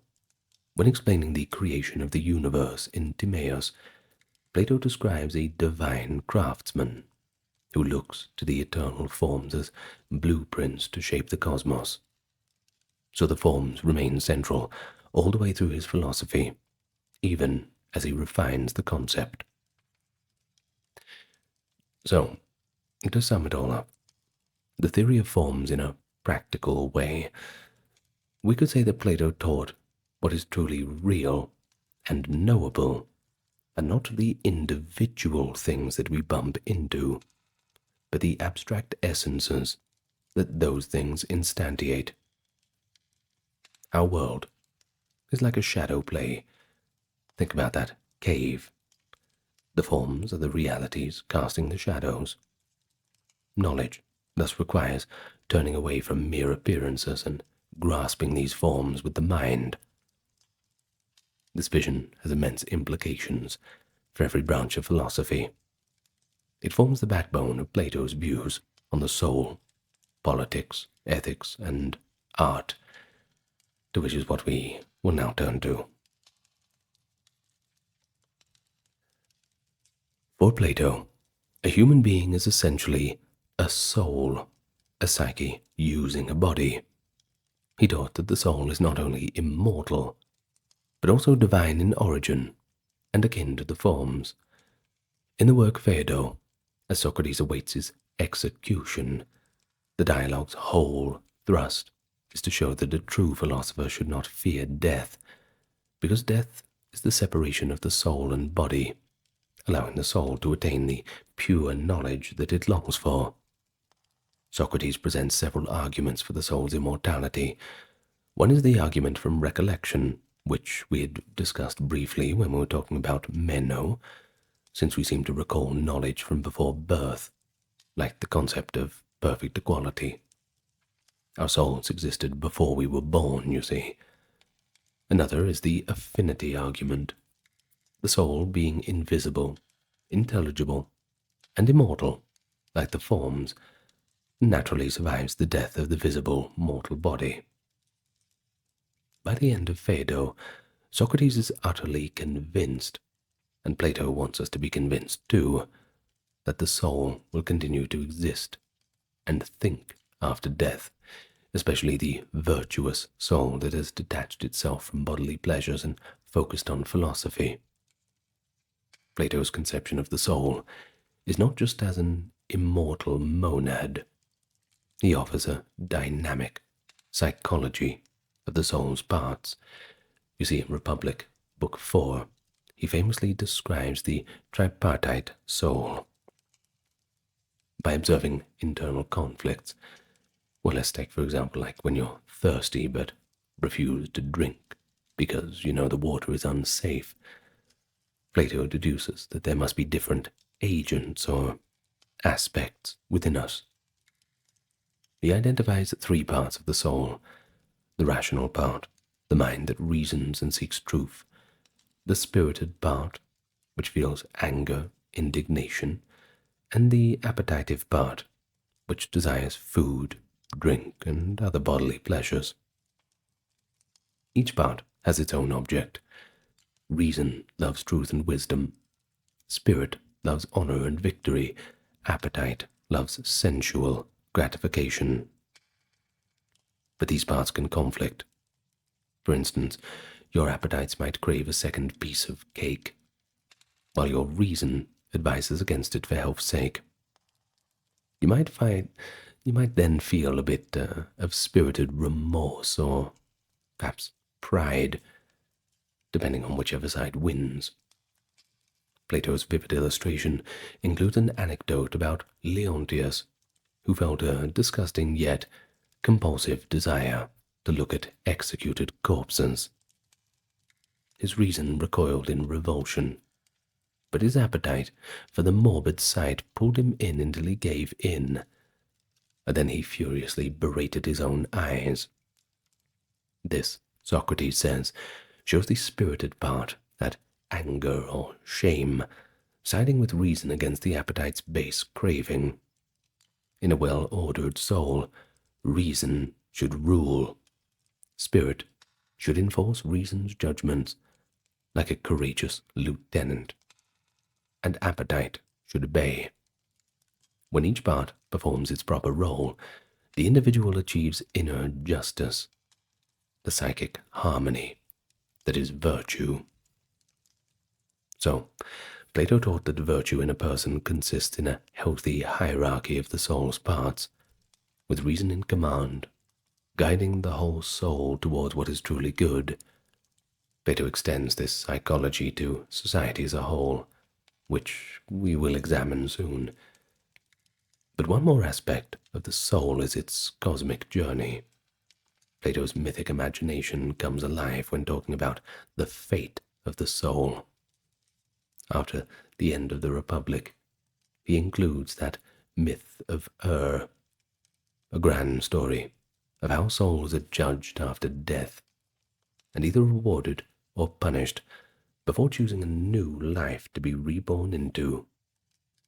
The details need not detain us, but the upshot is that Plato saw life as one chapter in a long saga of the soul. The choices we make and the character we develop have repercussions far beyond this life. But similarly, in Phaedrus, Plato presents a beautiful myth of the soul's origin and its yearning for ultimate truth. In fact, he likens it to a charioteer, that being reason, driving two winged horses, one noble being the spirit, and one unruly being appetite. In the heavens before birth, souls followed the gods in a great procession, glimpsing the forms, truth, beauty, justice shining in the divine realm. But most souls stumbled, and they lost their wings, falling to earth and incarnating in human bodies. Ever since, a soul that recalls that vision grows wings once more. That is, it regains its divine potential. What triggers such a recollection most powerfully? Beauty, which is why the sight of beauty, physical or moral, can inspire these wings of love and yearning within us, lifting us toward the divine. Plato taught that the soul can ascend by love and philosophy, back to communion with the eternal forms. This poetic imagery conveys his conviction that the soul is out of its element in the material world and longs to return to that higher state of reality. So let's summarize it like this. Plato's teachings on the soul. The soul is immortal, temporarily embodied, divided in parts, and capable of rising to great heights of virtue and knowledge, if, and only if, it is properly cultivated. It mirrors in microcosm the structure of reality, a rational core akin to the divine realm of forms, which must govern the baser parts tied to the physical world. So education and self-discipline are therefore all about helping the rational soul gain control over the irrational parts, and ultimately remember its true home. Now, of course, the rational soul can't really get much control without a good dose of ethics and virtue. And that's where we turn to now. Ethics for Plato is intimately connected with his metaphysics and psychology. If knowledge is one of the eternal forms, the highest knowledge is knowledge of the good. Effectively, that is, knowledge of what is most valuable, what really makes life worth living, and what makes a good life worth living. Plato identified the form of the good as the ultimate principle, but he also grappled with what it means for human conduct. There is a hallmark of Platonic ethics, the idea that a virtue is a kind of knowledge. Socrates often argued that nobody knowingly does evil. If people act wrongly, it's because they are ignorant of the good. And Plato largely endorses this view. To be virtuous is to know what truly benefits your soul. And if you genuinely know that, then, well, it's very difficult to act against it. This certainly helps Plato explain why to put such emphasis on education and philosophy, because to make people just and virtuous, one must first begin by enlightening their understanding. In dialogues like Protagoras, Socrates, being voiced by Plato, argues that things like courage or self-control are not just innate traits, but rather they rely on understanding of what is truly fearful or what's truly in one's best interest.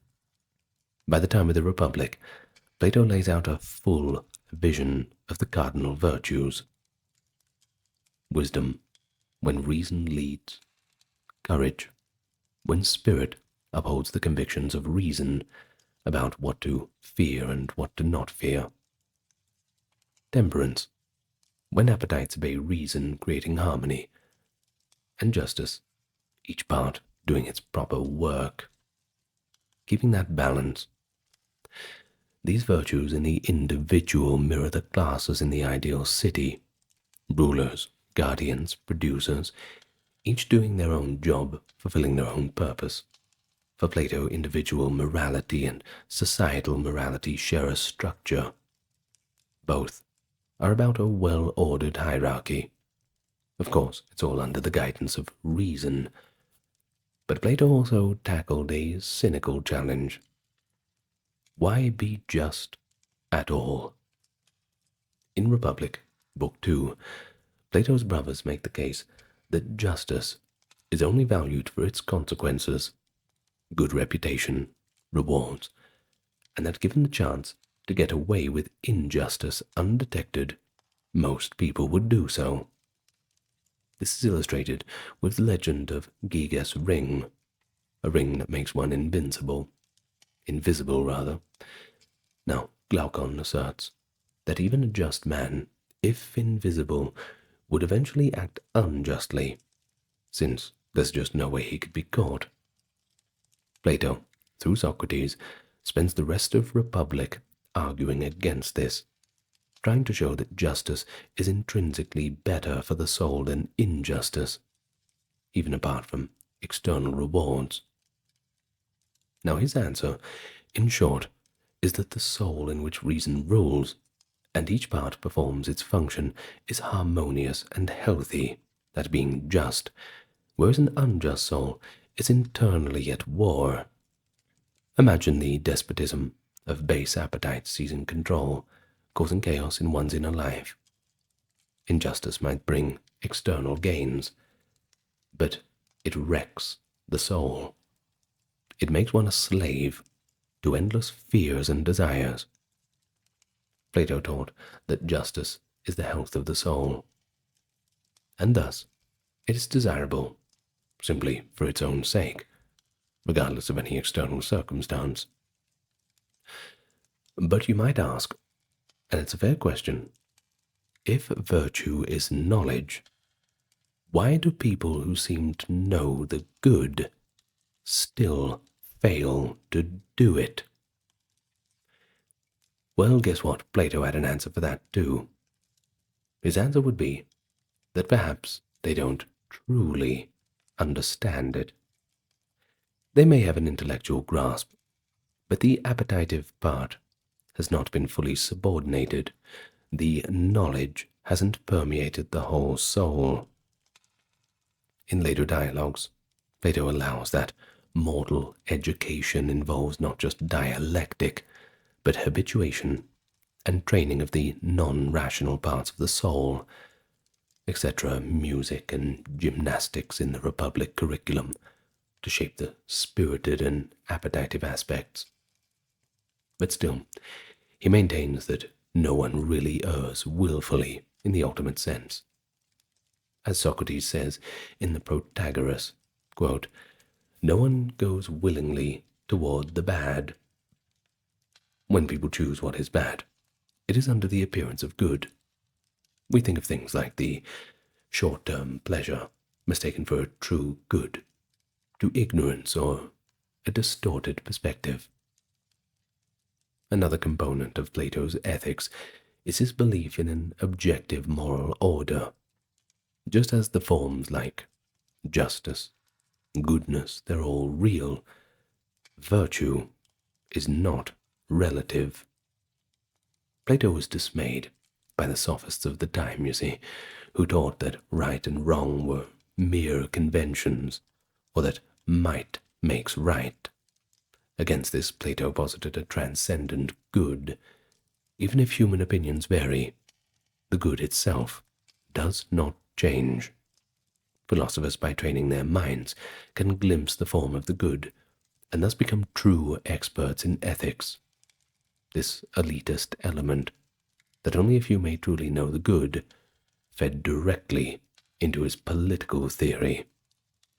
And political theory is where we get to now. So Plato's most famous political teaching is often summarized in his statement that, quote, there will be no end to the troubles of states till philosophers become kings in this world, or till those we now call kings and rulers really and truly become philosophers. In the Republic, Plato designs an ideal city, that being Callipolis, as a microcosm to reflect justice writ large. Each class in the city corresponds to a part of the soul. The guardians, ruling philosophers, correspond to reason. The auxiliaries, warriors enforcing the ruler's will, correspond to spirit. And the producers, farmers, artisans, merchants, who provide for material needs, well, they correspond to appetite. Yes. Justice in the city is achieved when each class performs its own function well and does not meddle in the other's roles under the wise leadership of the guardians. But what is radical in Plato's teaching is the idea of a philosopher king. He argues that people fit to rule are those who love truth above all, are educated in understanding the forms, and have gone through rigorous intellectual and moral training, outlined across the books of the Republic, that is 6 to 7. These philosophers, having seen the form of the good, do not lust for power or wealth. Indeed, they must be cajoled to rule as a kind of duty, because they recognize that the alternative is governance by the ignorant. The rationale is pretty straightforward. If you want a good society, those in charge, well, they have to know what good is. Just as you would want a trained pilot to steer a ship and not the uninformed passengers, Plato wants trained philosophers to steer the ship of state, not the masses who are swayed by unexamined opinions and selfish appetites. Plato's critique of existing systems, especially Athenian democracy, is pretty severe. He saw democracy as rule by the ignorant many, prone to disorder, and susceptible to demagogues. In Republic, Book 8, he describes a cycle of corrupt constitutions, democracy, that is, rule by the honor-loving warriors, degrading into oligarchy, rule by the rich, which then falls into democracy, rule by the masses, and freedom run amok, which in turn leads to tyranny, one person seizing absolute power. Democracy for Plato was dangerously unstable. Too much license, not enough discipline or wisdom, and it killed Socrates, whom Plato regarded as the most just man in Athens. So how could a system that did that be one worth preserving? So Plato taught that unchecked freedom and equality in democracy can lead to chaos, which in turn breeds tyranny. There was a solution: to nip that in the bud by instituting a government led by wise and virtuous guardians. To prevent rulers from abusing power, Plato made the provocative suggestion that the guardians class live in communal simplicity. No private property, no private families for the ruling class. Guardians, men and women, both in Plato's city, would live together, share meals, and even have spouses and children in common, with mating regulated for eugenic purposes, though done under the guise of random lotteries. The idea was to make sure that the rulers had no loyalty except to the common good. They wouldn't favor their own children or amass wealth for themselves because their needs were met, and luxuries, well, they were forbidden. This is perhaps the most startling point of Plato's Republic for the modern reader. Indeed, it startled people in antiquity too. But it does flow from his principle: the guardian's virtue must not be corrupted by self-interest. And Plato also curtailed the arts in his ideal state. It's another notable teaching: censorship of poetry and music for moral and educational ends. In Republic, books 2 to 3, and again in book 10 rather, Plato argues that much of Greek poetry, that is, Homer, Hesiod, tragic dramas, portrays the gods and heroes in immoral lights, or just stirs up excessive emotions. He feared that stories of gods behaving badly would erode the youth's sense of virtue, or that dramatic poetry could inflame passions and destabilize reason's control. Therefore, he would allow only hymns to the gods and edifying tales of virtuous heroes, art that uplifts the soul toward the good. Famously, he even says that poets would be kindly shown out of the just city, for their own works' seductive falsehoods are simply not welcome. This stance shows an important tension in Plato's thought. Earlier in the dialogue Ion, Plato, through Socrates, describes poets as divinely inspired, possessed by the muses, essentially saying their art isn't based on knowledge, but on inspiration akin to madness. By the Republic, Plato explicitly distrusts artistic inspiration that isn't governed by reason and truth. He taught that art itself must be subordinate to moral truth, otherwise it's a dangerous illusion. Yet Plato himself was a master literary artist. One of those intriguing ironies of philosophy, I suppose. Yet one might wonder, did Plato ever try to put these political ideas into practice? Well, he did, and it became a famous cautionary tale. Plato made multiple trips to Syracuse in Sicily, where a young tyrant named Dionysius II ruled. Plato's friend Dion helped make Dionysius into a philosopher king of sorts. According to later reports, including Plato's own seventh letter and the account of Diogenes Laertius, Plato attempted to educate Dionysius and guide reforms. The efforts failed, quite spectacularly. Dionysius grew suspicious of Plato, perhaps resisting the discipline of philosophy.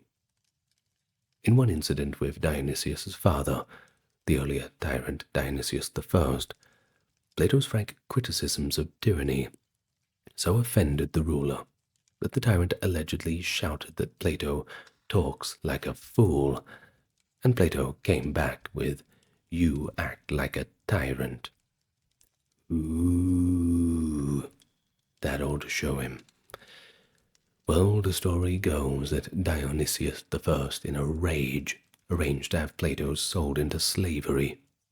Plato was taken to the island of Aegina and put up for sale as a war captive. But, in a pretty remarkable stroke of luck, a passing friend, a philosopher named Anicarus, recognized Plato and ransomed him, purchasing his freedom for 20 or 30 minas. Anicarus then sent Plato home to Athens safely. This near-death experience shows how dangerous it was to preach philosophy to power. It's a lesser-known anecdote, sure, but it's one worth mentioning, that Plato was doing some pretty high-stakes teachings, and for them he almost paid with his life, for telling a tyrant that virtue matters more than his self-interest.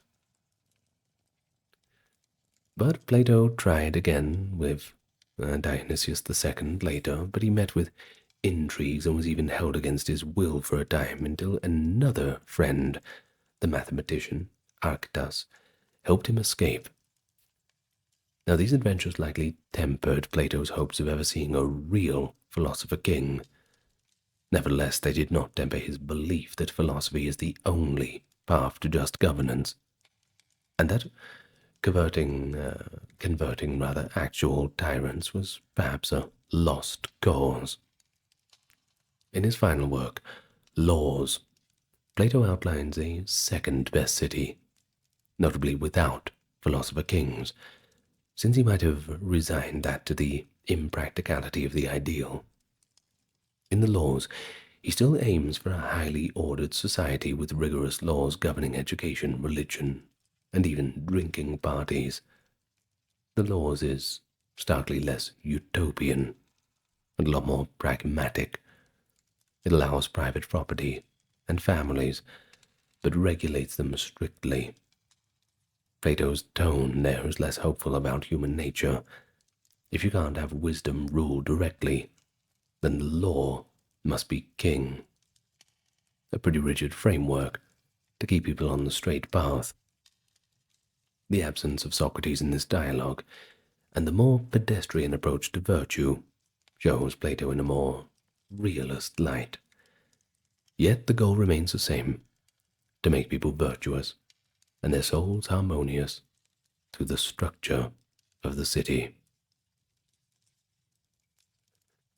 But while discussing politics, we touched a little bit on Plato's view of art, but it certainly deserves a little bit more attention. Reveals a bit of a nuance in what Plato was teaching. In fact, his relationships with art and poetry is quite famously ambivalent. On one hand, his dialogues are full of myths, allegories, and literary brilliance. Plato is an artist of language, that's for sure. But on the other hand, he often warns that art can mislead. The tension here is between using imaginative stories as educational tools versus indulging in a fantasy that obscures the truth. That is where the line is drawn. He recognized that not everyone will grasp abstract philosophy. Therefore, he frequently uses myth to communicate with our non-rational side. The myth of the cave, the chariot allegory of the soul, the myth of about the afterlife, judgment, they're all didactic myths. Plato is teaching via storytelling, knowing that a vivid image can stir the soul to seek understanding. In this sense, Plato taught through myth to complement reason, engaging the whole person.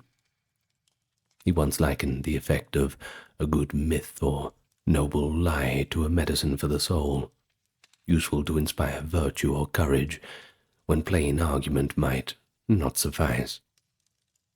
However, he also believes that most poets and tragedians were themselves clueless about the higher truths.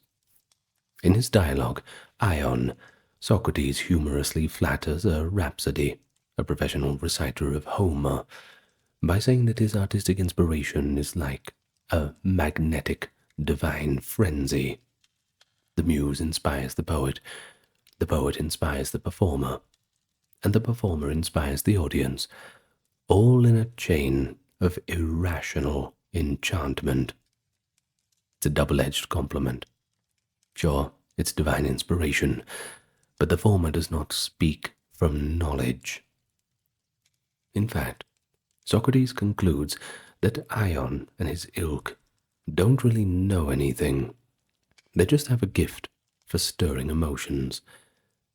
Thus, Plato implies that art without truth is at best entertainment, and at worst, a kind of lie.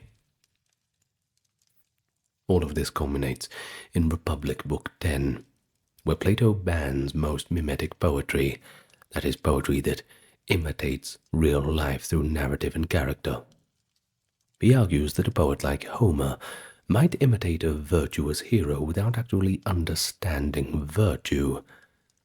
The poem is an imitation of an imitation, since physical life is already an imitation of the forms, which makes poetry thrice removed from the truth. Moreover, poetry often conflicts with reason by portraying the gods as immoral or glorifying excessive grief and passion. Plato's strictures here teach us that he valued truth and moral clarity over emotional impact. If an art form could be reformed to portray what is good or true, surely Plato would welcome it. But if it couldn't, well, it's just a distraction from the more important things. This is why he only allowed certain kinds of music and modes and rhythms in his ideal city, those that would foster courage or moderation. The rest just got censored. But we should note, Plato does not completely reject art. He wanted to harness it for education. One might say that Plato was teaching future thinkers to approach art critically. Appreciate its beauty, yes, but always ask, does it lead us towards truth or away from it? This critical lens remains pretty influential. Plato essentially started the conversation about art's moral and epistemological effect, a conversation continuing in aesthetics and literature classes to this very day. Finally, there is Plato's intriguing critique of writing itself, found in the Phaedrus. Through a myth about the Egyptian god Thoth offering the invention of writing to King Thamos, Plato voices a worry. Writing might actually weaken memory and genuine understanding. Thamos, in the myth, says, this invention will produce forgetfulness in the souls of learners, because they will not use their memory. They will trust to external written characters, and not remembering of themselves. You give your disciples not truth, but only the semblance of truth. In a playful irony, Plato writes this warning about writing in a written dialogue. Ironic indeed. But the point is subtle. Text can't answer back or tailor itself to the reader's needs. True teaching is interactive, just like dialectic. So Plato taught that while writing preserves knowledge, it's inferior to live dialogue to achieve real understanding.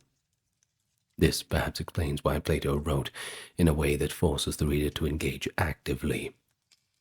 The dialogue form, with its questions and lack of explicit conclusions, certainly encourages us to think along.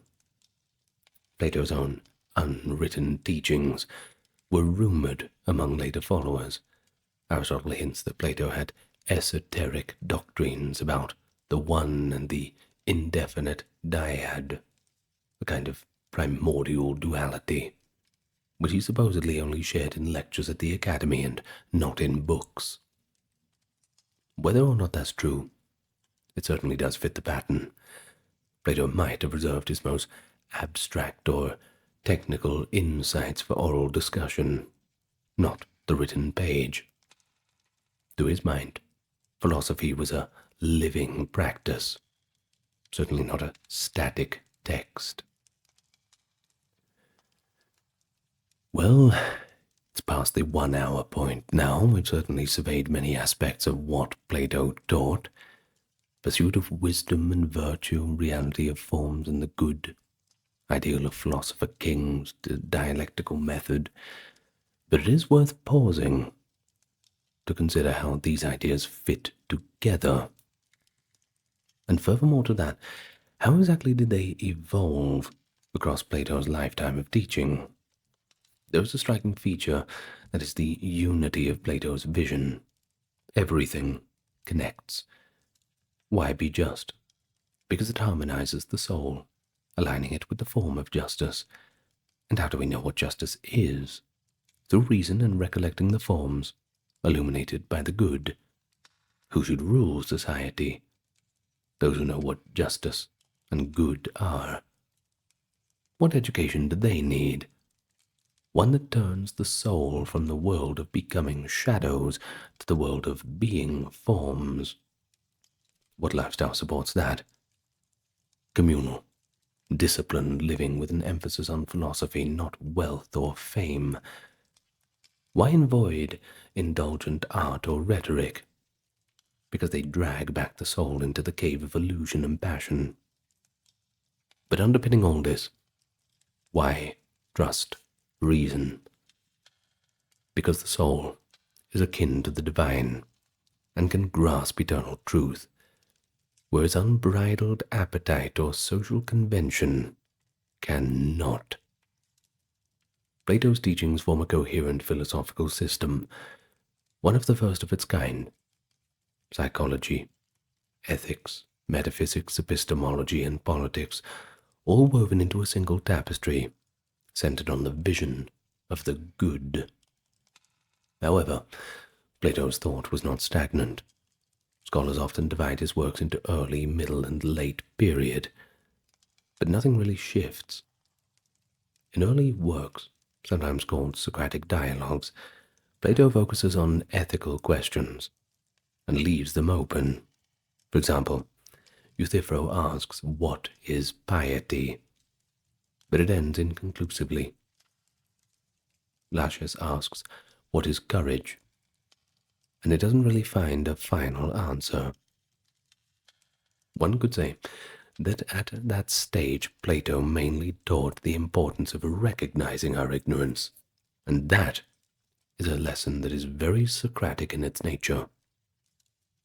But in the middle period, we're talking works like Phaedo, Republic, Symposium, Meno, Plato introduces his grand theories like recollection, forms, tripartite soul, etc. Here, he's more willing to assert positive doctrines, using Socrates as a spokesperson for Plato's own insights. It's as if Plato gained confidence that he had glimpsed some profound truth and was eager to share them, albeit through dialogical exploration. And then we have the later dialogues, Laws, Philebus, Parmenides, Sophist, etc.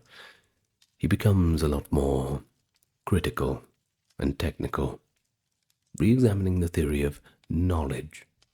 He visits the forms critically in Parmenides, as we saw. He refines his ontology in the Sophist, distinguishing different kinds of being and even wrestling with the concept of non-being to address how false statements are possible. Philebus takes on the question of the good life, balancing pleasure and intellect.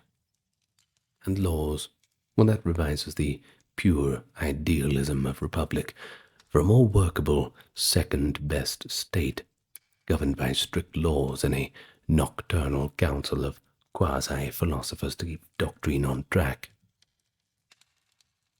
Across these developments, we see Plato's critical spirit and his willingness to adapt. He did not dogmatically insist on the first formulation of his ideas. For instance, the later dialogues suggest he recognized not all knowledge as simply recollection of prenatally acquired truths. There's a need to account for empirical learning and language. But he also hedged the absolute separation of forms and material things with a more nuanced view of participation. None of this is a refutation of his core principles, don't get me wrong, but it does show a mind that is always turning concepts over, strengthening them by examining objections. Plato also occasionally acknowledges mystery. The form of the good, for example, is never directly defined in the Republic. Socrates even says it is, quote, beyond being, exceeding it in dignity and power, something grasped only with a great bit of difficulty. And in his seventh letter, Plato, if it is truly his words, warns that no writing of his will ever contain his deepest teaching, because knowledge of the highest things comes from a sudden flash of insight, born in the soul after a long period of gestation. Through dialectic, and not from written words, Thus, Plato taught not only specific doctrines, but also a method of seeking and a respect for the complexity of truth, inviting us to follow and partake in the inquiry ourselves. But to conclude, what Plato actually taught is a rich and complex philosophy, grounded in a pursuit of objective truth and goodness. He taught that reality is ultimately intellectual and moral, and not merely something material. He taught that we have within us the capacity to know eternal truth, if we cultivate our reason and tame our passions, that is. He taught that justice and virtue are fundamentally about harmony within our soul and within society. He also taught that good leadership is wise and selfless, and that without wisdom, power is corrupt. He taught that education is not stuffing the mind with information, but more about turning the soul toward the good. He taught us to use stories and images to elevate, not to delude. He even, by example, taught humility, the lifelong willingness to have one's ideas tested and to keep learning. So Plato's questions really become our own questions. What is justice? What can we truly know? How should we live? And in pursuing these, we, in effect, across time, become just another one of his students. And perhaps that is the most compelling answer to what Plato taught. He taught us to philosophize. In the end, the specifics of his answers matter deeply, but even more important is the drive to seek truth and virtue that he exemplifies. As Diotima replied in the Symposium, the ultimate vision of beauty or goodness makes a life truly worth living. Plato devoted his life to reaching for that vision and helping others get to it too. And in doing so, he became one of the greatest teachers in history. His teachings, academic yet engaging, analytical yet inspired, remain a cornerstone of intellectual life. So to study Plato is to engage with a mind that can illuminate our own souls, and he wouldn't have it any other way. Well, that's it. That was a pretty long exploration into Plato, wasn't it? But I hope you understand somewhat now the basics of what Plato taught. It's good. I did 3 of these. I did one on Socrates, one on Aristotle, and one on Plato.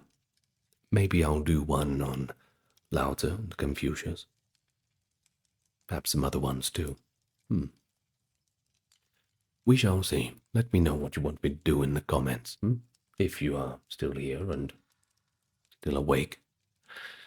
Well, I'd like to thank my top-tier patrons, that is Dark, Kimberly, Christine, Sally, Ember, Susan, Cameron, Legitmus, Carrie, Charlene, Linda Rees, Katiana, Nicholas, Ulfednir, Alexander, Charles, Christine, Dr. Neuro Nerd, Erin, Jaden, Jim, Jeffrey, Jessica, Melissa, Madeline, Orthodox Review, Scott, Stark Factory, Shell, Wendy, Josie, Sarah, Ryan, Thor, Cameron, Stephen, Kevin, HMSHH, Crystal, Talbury, Anthony, Lucy, Brandon, and Guka Bubonic. Thank you so much. Well, until next time, everyone, keep striving toward the good. Be a good person, live a virtuous life, and like and subscribe. Well, lots of love to you all. Good night, everyone.